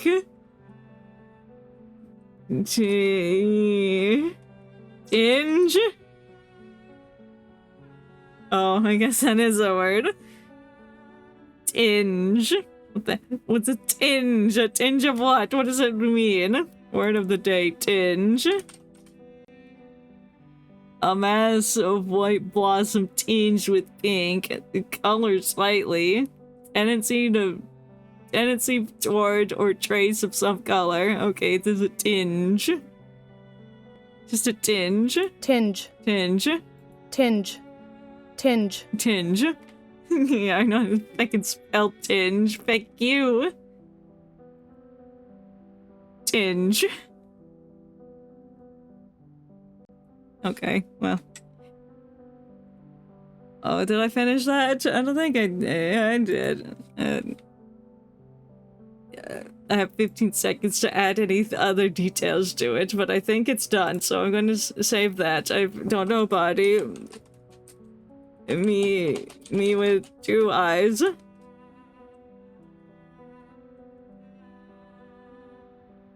Oh, beautiful. It's gorgeous. The pardon. Coffee, pastries, family memories of simpler times, an ominous chain. What the fuck? Okay. So I just want it to conclude with the horse making its way back to Charon. I really need that to happen.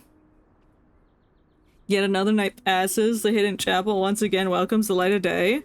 Time passes, reaching near midday, and the grassy courtyard holds its quiet with the patrons born of humility, whatever that means. Hi. The awaited figure finally appears from the forest edge. She spent the night tending to her wounds. My Marie, thou hast returned. Yeah, I'm here. I killed like 10,000 dudes. She holds back the urge to embrace her family. Her arms are filled with silver trays of coffee and pastries. Coffee? Ew, coffee! Oui, just to thy liking. No milk, no sugar. There are also vanilla. So just straight up coffee. I don't know what it's called. That's what it's just straight up. Vanilla macarons. The bright colors of the pastries feel all the most surreal for the darkness she has gone through. Sentinel takes a warm coffee from her aunt's hands and takes a small sip in disbelief. Okay, she has organs to digest coffee. So what happens when she turns into a stone? What happens to like the organs? They still like people processing like the things she's drank and all that, or do they just like freeze in time when they stone over? Like what happens? What happens to the coffee that she drinks and then she becomes stone? Raw dog and coffee. Oh no. Does the coffee also become stone inside of her tummy? Like, what happens? Where did you get these desserts? The woman clasps her hands together, wearing a faint and bittersweet smile. Yo, who is here, mon petit chou? My sweetie. Sentinel takes notice of the tall figure stepping into view, a face she has not seen for a long time. Marianne. The fuck is that? Who the fuck's this old man? That's not who I was expecting at all. I thought it was gonna be like Agnes or something, unsheathed from stone. Little old feck. Father. That's your dad? Why does your dad look like he's 75? What brought you here? Extreme aging. A pardon has been issued by the president. thou art free. What do you mean by that? As for Ladislas, he is gravely ill. His stubbornness was ever bound to lead to trouble. Why is he sick? He ends the topic with mild discontent. To answer thy question, I am here to gather ye. We are to depart. Why? You can't control that. You got friends now. And a horse. So, you are now the leader of the clan? Verily. After all we have suffered under this war, someone must lead the Tenebron family's reconstruction. I seek to re-establish contact with those of our kin with whom we have lost fellowship. The hand of Manus Vindicte has not yet fallen upon Paris. Not yet. I have purchased a number of dwellings on Montmartre. Damn, rich man. Temporary homes until the conflict between the Manus and the Foundation reaches its end. Oh, can one of those be our new fashion store? The, Tenebron patriarch makes an imperturbable gesture as he turns to face Agnes. Agnes shall be sent to our cemetery in Rouen. Oh, we're gonna burn her? But I thought she was a rock right now. You can't burn rocks. Can they? What's the melting point of rocks? Well, I guess it depends on the rock. Like, what type of stone are gargoyles made out of? Then we need to find the melting point of the rocks.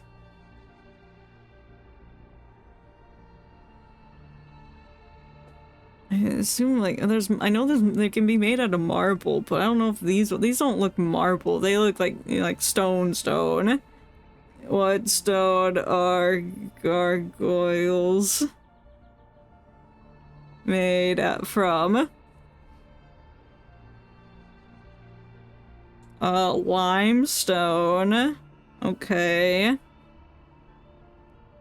The sedimentary origin. Okay, so if we go with limestone, let's say that these are limestone and marble. Okay, like, some say granite. Okay, well, let's go with limestone because that one pops up a few more times. So what's the melting point of limestone? Melting point of limestone. Let's see, that's, 1,517 degrees Fahrenheit. Up to 2,442 degrees Fahrenheit. That's when it decomposes at that high of a temperature. So we're gonna have that cemetery. Wait, cemetery, not crematorium. I'm stupid. Wait, did he say he was gonna burn it? No, he didn't. Never mind. I just immediately went to crematation. Oops. Cemetery? Yeah, she can watch over the graveyard. Okay, they're not burning her. I thought that was weird. She cannot or will not accept the words. But Agnes is not dead. She's simply... Ladislas said there was a reason behind her. Marianne raises her eyes and meets her father's mournful gaze. This is what comes of disrespecting tradition, Marianne. Thou wert too easily swayed by Ladislas's maddened words. Was he bad? It was just, he believed things. He lied to us? He lied to us! Nay. You're not a horse, you can't neigh. He was simply too fervent in his pursuit of Gnosis. The Gnosis? What is his Genshin impact? He was trying to steal the Gnosis. Is he the Saritsa? What is he up to? He was a mystery this whole feckin' thing. He was like, why is he here? What's his point, purpose? I guess we're getting that now. There is no record in the family archives that suggests any sort of prophecy should befall our kin in so strange a form. Did he kill her? Agnes's condition is the result of a tragic accident, nothing more. There is no divine meaning behind it whatsoever. Damn, so he's in denial. Her fear of the war was too great. She simply faltered in the casting of her arcane skill and petrified her body to the core. I see. That is all. So she's just fucking dead. I know well that Agnes meant a great deal to both Ladislas and thee, but she was only an ordinary child. She was not an angel descended from heaven. Oh, then why did I hear her voice? Though it doth bring sorrow for me to say, we must all come to accept that no miracle shall ever come to Agnes. She will forever remain a statue. No. He reaches out to take his daughter's shoulder, already bearing too many burdens. The conversation falls away into a pensive silence before the statue of Agnes. He is the first to leave, attending to more pressing matters. Several moving trucks are already parked outside the church. What is there to move? I guess this is just one angle of their home. Trembling chains pierce the air. What do you mean by that? Marianne. Oh, it's his necklace? How? Cause I got good, bitch. He staggers forward as if pushed by some invisible force, drawing closer to Sentinel. In his palm lies a chain that's glinting coldly in the sunlight. I mean, it's silver. Merde. I thought father was only... Have you truly fallen ill? That I have. But what of thee, Marianne? Art thou not in a condition far graver than my own? No. Or art thou simply too blind to see it? I don't get sick because I don't want to. That's the energy. He babbles on with every word. His madness grows. There seems to be no trace of his old humility left. Well. Soul is stained with the wickedness of sin. Thou art as miserable as I. Oh, Lord, I can smell the stench of hell upon thee. You sure you didn't just shit your pants or something? Thou hast passed through the gates of hell and returned. Marianne, how wretched. Nah.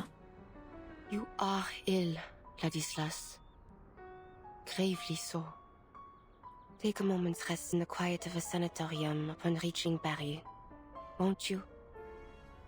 I thought to do you good. She said leave the country. Get out of here. Take a road trip. Ladislas squints like a child sharing a secret. Okay, he's being mischievous now. Perhaps I shall. But thou wilt not return with us, wilt thou? No. I am yet undecided. Perhaps I will. Nay. Nay. Stop neighing, you're not a goddamn horse. Thou must never return. Oh, do you hate me? What? Because I killed 10,000 people with dynamite? You hate me now? It's called war. Why? I see that which others cannot, and I see it in thee. Thou art not who thou once wast. Inside thee, there is... What, a demon? A demon. Oh. The demon, which doth linger in our veins. It hath opened its eyes, its wretched eyes. Are you sure you're not on drugs? Are you constipated? Ladislas howls in pain, his body shaking violently. The chain in his hand clatters and rings. Thou cannot return, cannot turn back, for there is no path left for thee. Hey now, I have a bright future. You can't take that away from me. But I desire not more than to aid thee, my dear cousin. Yea, I shall help us all, but most especially thee, to atone for my transgressions. So it's about you now? The shaking stops, and all at once he bows with a gesture of utter submission, presenting the chain before her. Ladislas. He's like, walk me like the dog I am. These shackles are a soul-binding chain, a cage, yea, but I beg thee accept them. You want me to wear your fugly-ass necklace? And I shall devote my life to prayer over thee, both night and day, that thy soul shall not be shaded in eternal darkness. May thy blood be washed clean one day. May it nourish the soil when thou art laid to rest. Okay, but what is your blood made of? Is it like blood, and then when you become a rock, that just turns to rock? It's like the coffee, like what happens? What happens to the blood? It's not blood, you don't have blood. Sentinel got shot and she was just rock. So you don't have blood, you're lying. You're confused. He's going crazy. Another not-so-light burden to serve as a constant reminder of the limits of evil. Not wolf. And if I refuse these shackles? It mattereth not. I shall pray for thee still, as I have ever done. A sudden impulse moves her to look at the statue of Agnes. What if I give Agnes the chains? What? Don't look at me. At last she takes the chain. The metal hangs from her hand. It weighs, its weight feels far greater than its size would merit. Dis à mon père que je ne reviendrai pas. Ooh. You know when it's serious when they speak their native language. The true conflict, damn.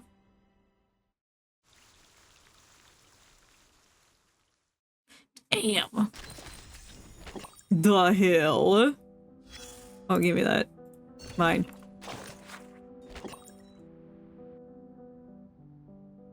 Blah, blah, blah, blah, blah. Oh, we didn't get to say goodbye to Marsha. That's fine. The hill. Fuck's his farmer. The hill. Maybe it's Hank Hill. We encounter him.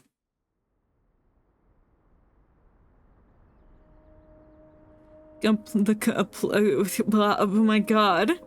Why is she French? I don't know.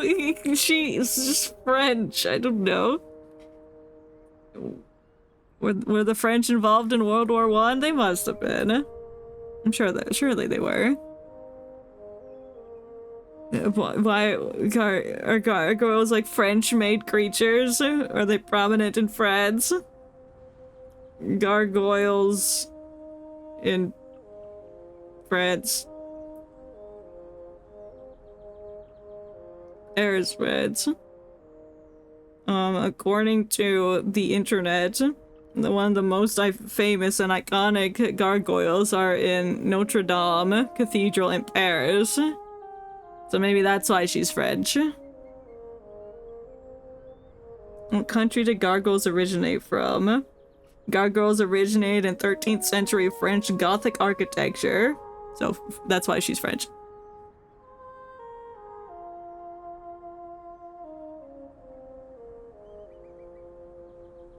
While functional gargoyles emerged in France, similar water-spouting figures, such as ancient Greek lion well, that's lion, blah, blah, blah, blah, blah. No. Everyone copied the French. A completed mountain, though, only a mere fraction of what death truly claims. Oh, but it's blossoming, where all the bodies were. Lots of nutrients, I guess. Yummy. Oh, he's so pretty though. He's got flowers and thorns and a stick in his head. Oh. It's not, why am I laughing? It's like, oh, he's so cute now. His blood-soaked fingers. I'm glad he kept the gloves. It left everything behind. A coat, a helmet, a pair of boots, a butterfly-covered notebook. Oh, we put butterflies on it. Oh, it's so cute. Everything that once belonged to a young man named Paul.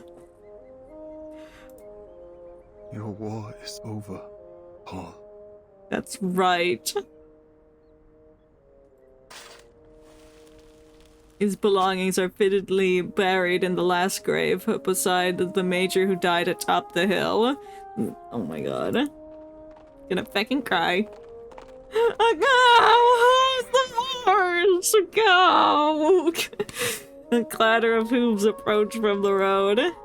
Andreas? My horse. The name is whispered softly, as if not to disturb those resting here. God, he's so polite. The sound stops when gravel meets the mush of mud and snow melt. Oh my god, I fucking knew it. It's the only horse in the thing, in the chapter. Of course, it's his horse.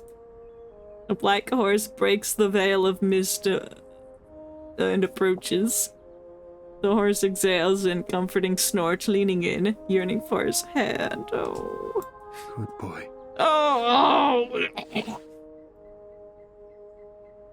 You have been gone for a long time. Off to dangerous places again to search for your lost friends? No, searching for his horse buddies. Spirit and the female horse from the movie Spirit. It seems They're luck besties. has been on your side.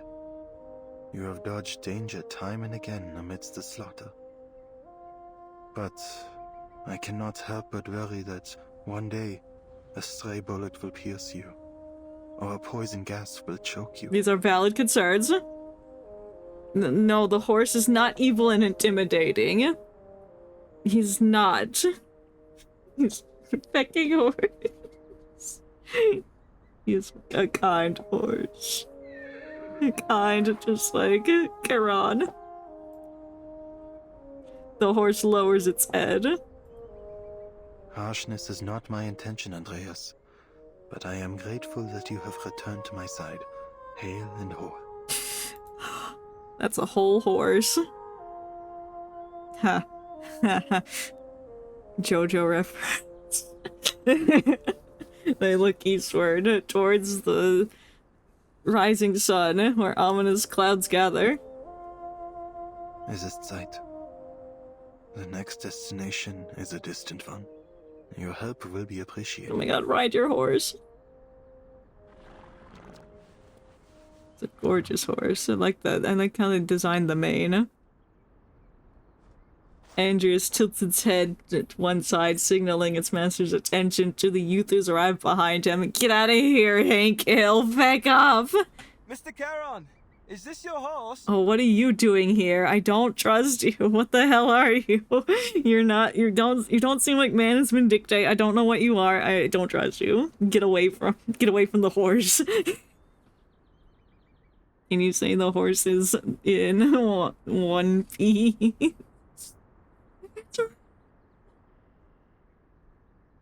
A grim figure turns his head towards the source of the question. In a sense, young man. No, yes, technically it's Paul's horse, but Paul is now dead, and now we're Charon. Oh, then it's nothing. He showed up near Montpellier by himself, so I followed him here to see if he might be connected to Manus Vindictae. Oh, that's rude. Of course not. It's just a horse. You're the one that's probably connected to Manus Vindictae officer, quote-unquote. The Foundation is still in Montpellier. We'll head off soon, along with the soldiers, to a safer position. By the way, do you know where Blackbird is? Oh, right, I forgot about her. Oh, yeah, what happened to her? I forgot she existed. Blackbird? Meryl. The girl. Oh, I mean Meryl. The girl who went to the front with you. I haven't been able to get in touch with her since the Manus attacked. Where could she be? I just hope she hasn't gotten herself into any serious trouble. Considering you just went through a war and she's missing, that's not a good sign. She is alive and well. How do you know? Not that I'm doubting you or anything. I trust everything you tell me. A surprise, the young man's eyes alight with joy. If she's alive, where is she then? She is? Where did you see her? That I cannot tell. His gleam dims as Paravian adjusts to the unexpected refusal. Why? She deflect because she doesn't like the war? Interesting. She does not wish to be found. Oh. What? She doesn't want to come back with us? She's seen war. Oh, that's a lot. Correct. She is afraid of the war that lies ahead. It makes sense. So this whimsical, like, music. Mary Poppins-ass music playing. It's like, yeah, she's afraid of war. Bloodshed, carnage. She was unprepared to witness such harrowing scenes. Oh, what are those birds doing? Oh, nice. Oh, those are your dog tags. Oh, the dog tags are all the dead people and summon birds. She requested I not reveal her whereabouts to the Foundation. In fact, she demanded a promise. I don't understand. How could you just let her go like that? Well, it's her choice. Isn't she more likely to run into danger if she's on her own? And leaving like this, she'll be marked as a deserter. Oh no. I know little of your rules. He's like, I don't know. But a promise was made, and her reasoning is understandable. It is her right to turn away from her fear, just as it is anyone else's. Yeah. I get your point. War, bloodshed, carnage, the music. No. It's an interesting choice. It is definitely deliberate. The young man never thought about how to cope with such a situation. He scratches his head, and last arriving at a simple conclusion. Fine. At least she's still alive. That's all you can really do, bro. But I can't leave her alone out there. I'll find a way to track her down. No. The voice is clear and certain. He's willing and able, no matter how daunting the task ahead. Thank you for the information, Mr. Charon. Goodbye. Bye. He sets off on the road back to Monopex. They watch him together, horse and rider, as he disappears into the woods. Who's hissing in the grass? Is there snakes in there? Has he gone? Oh. Yeah. He's just in the grass. It's silly. That's why it's whimsical music playing, because she's being silly in the grass. Yes.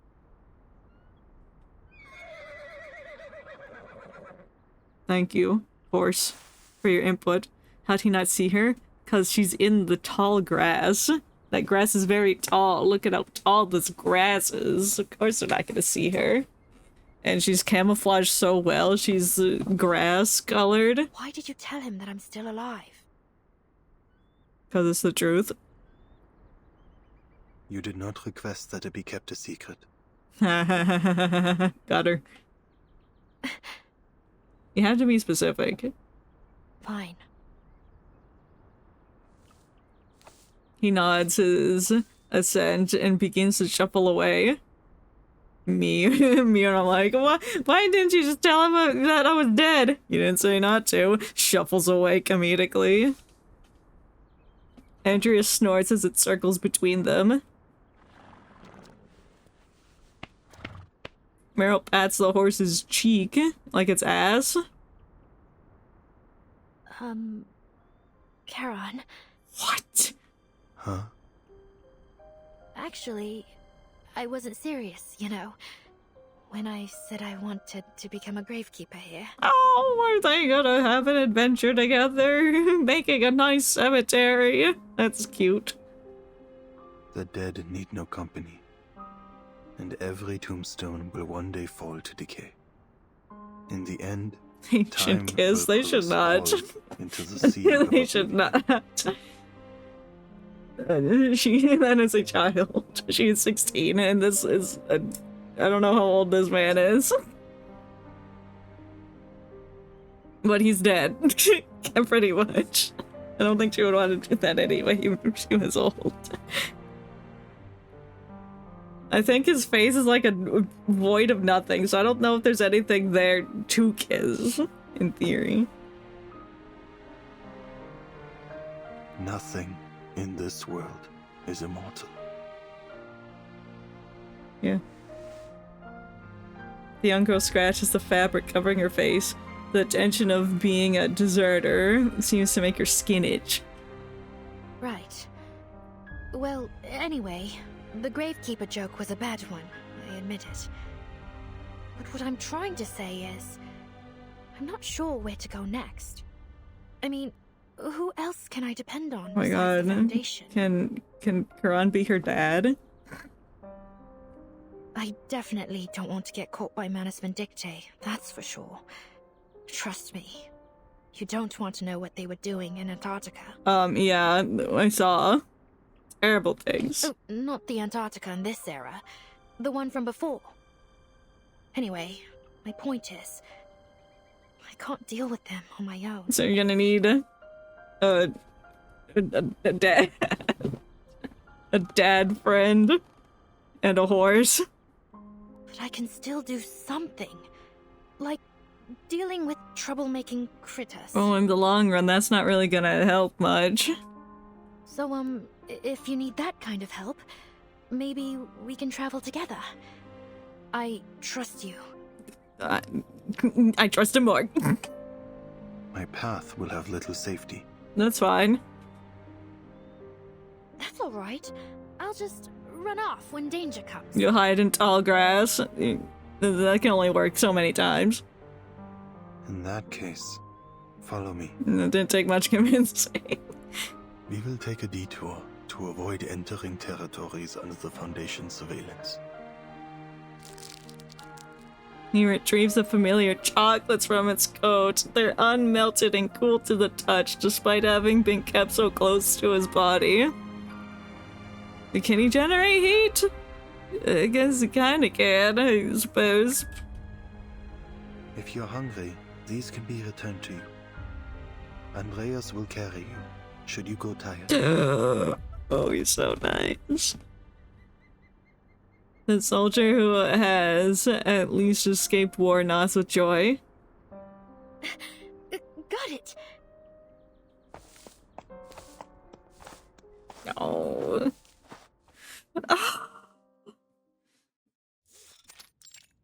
Oh, now we're at the St. Pablo Foundation office. The revision to the Storm Reformation Act has been added to the agenda, and the committee will soon begin the next round of discussion. Oh, thank God. You'll need to attend the meetings as well. Can you just... I don't want to attend the meetings. I want to see where they go on their adventure. No. Recent events have given the Hawks a stronger voice, and they are in favor of expanding the authority and budget of Team Timekeeper. Hell yeah. More money. Stay ready, Burton. Thank you, I will. Understood.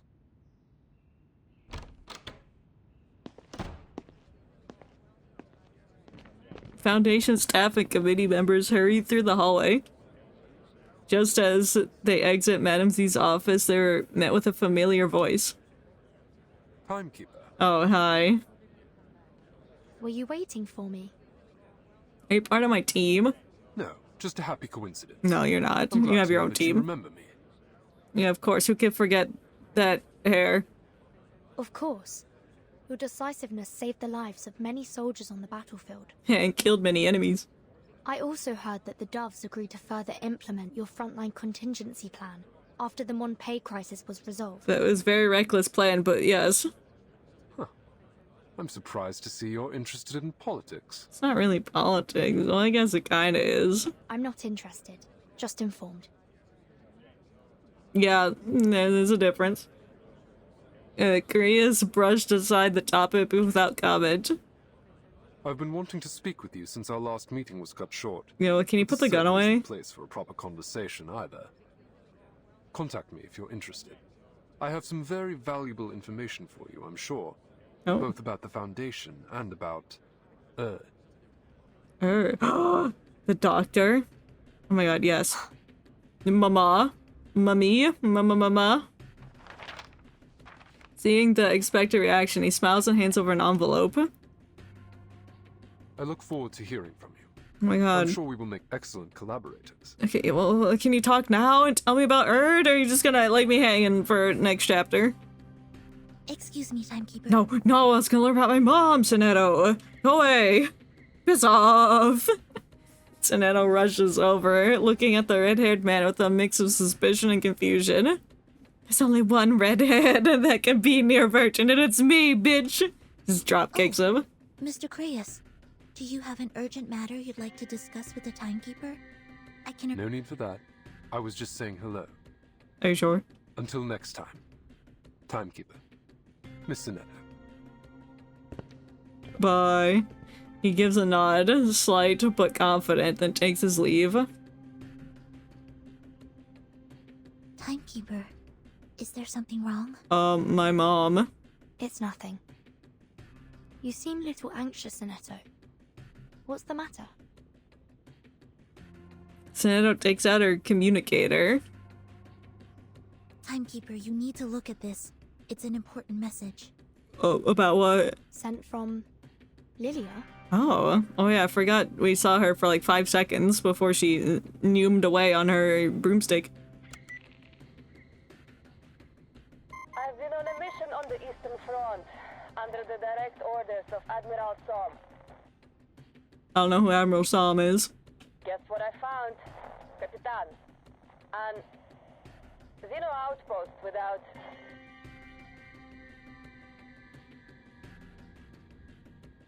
What's Venti doing here? Oh, you mean Virgin? It's like, Venti from Kitchenip. What's Virgin doing? This is like after... This is after, like, the war has ended and stuff. She's been here. She's been here. She's just getting an update on information. Virgin, whatever. Like, there's a difference. She's just getting updates on information. Probably setting up for the next chapter. We're getting a message from Lilia, who's on a mission, and I don't know what she's about to tell us. From the looks of it, I think it's the... rebels. I can tell in more detail. Call me back as soon as you can. Yeah. And so we have 2 pieces of information that we need to look into. 1, Mama, she might be alive. 2, whatever the fuck this is about. The message ends in a burst of static. I tried to contact Miss Lilia after receiving the message, but I couldn't get through. Oh no. Lilia blew up. She mentioned Xeno rebels. This is worrying. It sure is. Could it be Igor? Lilia might be in trouble. I've looked up Igor so many times and I can never remember who this man is. It's just something with Xeno, I don't know. He has a nice jacket though. Sinetto, I think we'd better pay another visit to Madame Z. Yeah, we were literally just in her office. Is this where the chapter ends? Yeah, this is where the chapter ends. The end. Oh, it's setting up. Oh, no, it's setting up for next time. Oh, give me this. Check intelligence. Oh, I'm so intelligent. Incomplete report. Xeno Foundation have been secretly working with the Storm research. Blah, blah, blah. Yeah, interesting. Burn after reading. Interesting. No. Alright. I'm sorry, but I think it's time you left. Damn, you hate me? There will be little more to see here. War isn't over yet. What difference does it make? I'm sorry. Earthquakes, floods, famine. War is just one catastrophe among many. I don't think slipping in the shower is considered war. It's not worth your attention. This is pretty much death. At least this war is not. That is all. Hurry along to the Eastern Front. Check on your friend. I will pray for her. My friend? You mean Lilia?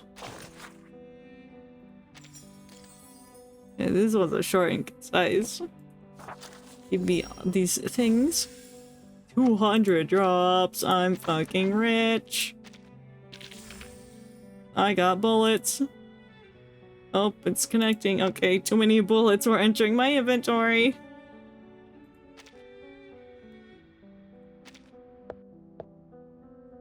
That was a nice sound. Click, click, clank. Are you speaking Morse code to me? Yeah, give me this. Give me the sad music. Sad, sad music. I'm just buying things from the shop because I have like $5 billion. So I need, yeah, give me these bones. I need more bones. Everybody uses bones, and it upsets me greatly. Give me the teeth, too.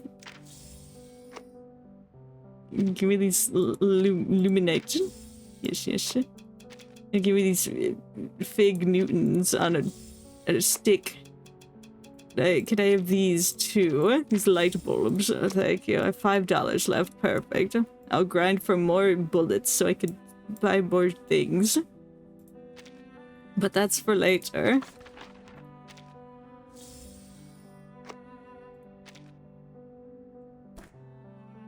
Yep, there we go. What's on my resources? And I don't want to do that now. Hi. I want to go back in here with the nice sad music.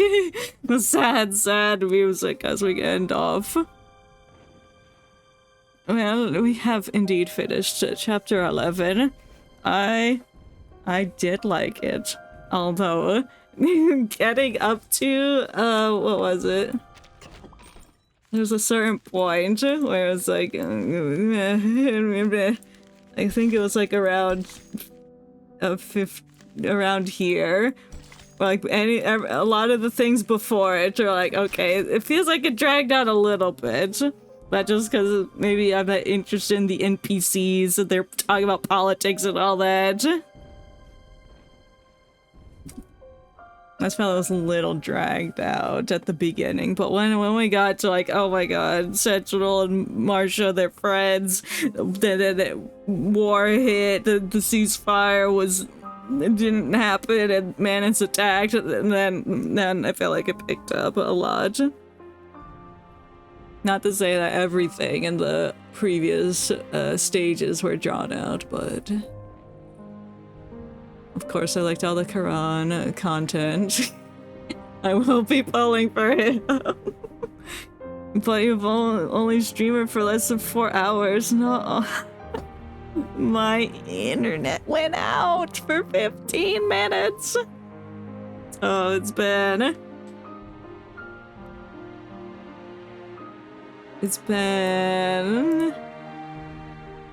the first recording was 5 hours and 24 minutes plus. But we've been going for like almost like 8.5, 9 hours or so. I can't do math in my head right now because it's almost 5 a.m. Okay, but yeah, we will end. Good chapter. Not my favorite, but I did like it. Oh yeah. Let's write out if anybody's on.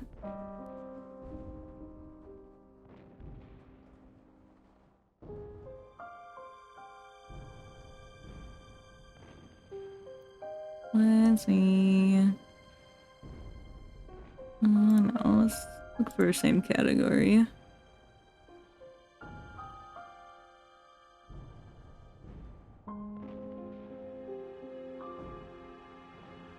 Well, there's only one other person playing Reverse 1999.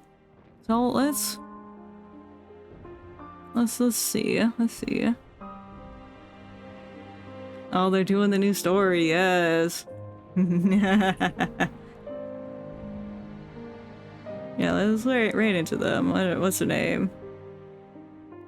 Ray's Cafe, I believe that's how you pronounce that. They are playing Reverse in 1999. They're doing chapter 11, which is the chapter we just did. So let us go send whatever. Whatever phrase that I just was trying to say.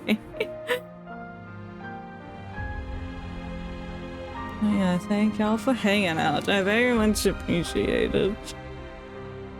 We'll be back Friday with some art. We've got a couple sub-arts to do. So we're gonna at least knock out one of them. I'll have the sketches prepared for it, so we can just jump straight into it with it. We don't have to plan anything. I'll do all that tomorrow. so we can be ready for Friday. But yeah, it'll be a maybe chill time. Put on some music, watch some Hell's Kitchen, perhaps. Yeah, I'm glad we got to finish this chapter, and I'm glad my internet came back on after 15 minutes. I'm like, no. It was just funny because I couldn't, like, they wouldn't load the next sentence. I'm like, excuse me, I couldn't finish your sentence. And then it's just like, no, you're disconnected. I'm like, okay, great. That was fantastic. But yeah, I really do appreciate everyone for hanging out. Be sure to stay hydrated and take care and have a good rest of your day or night. Bye bye.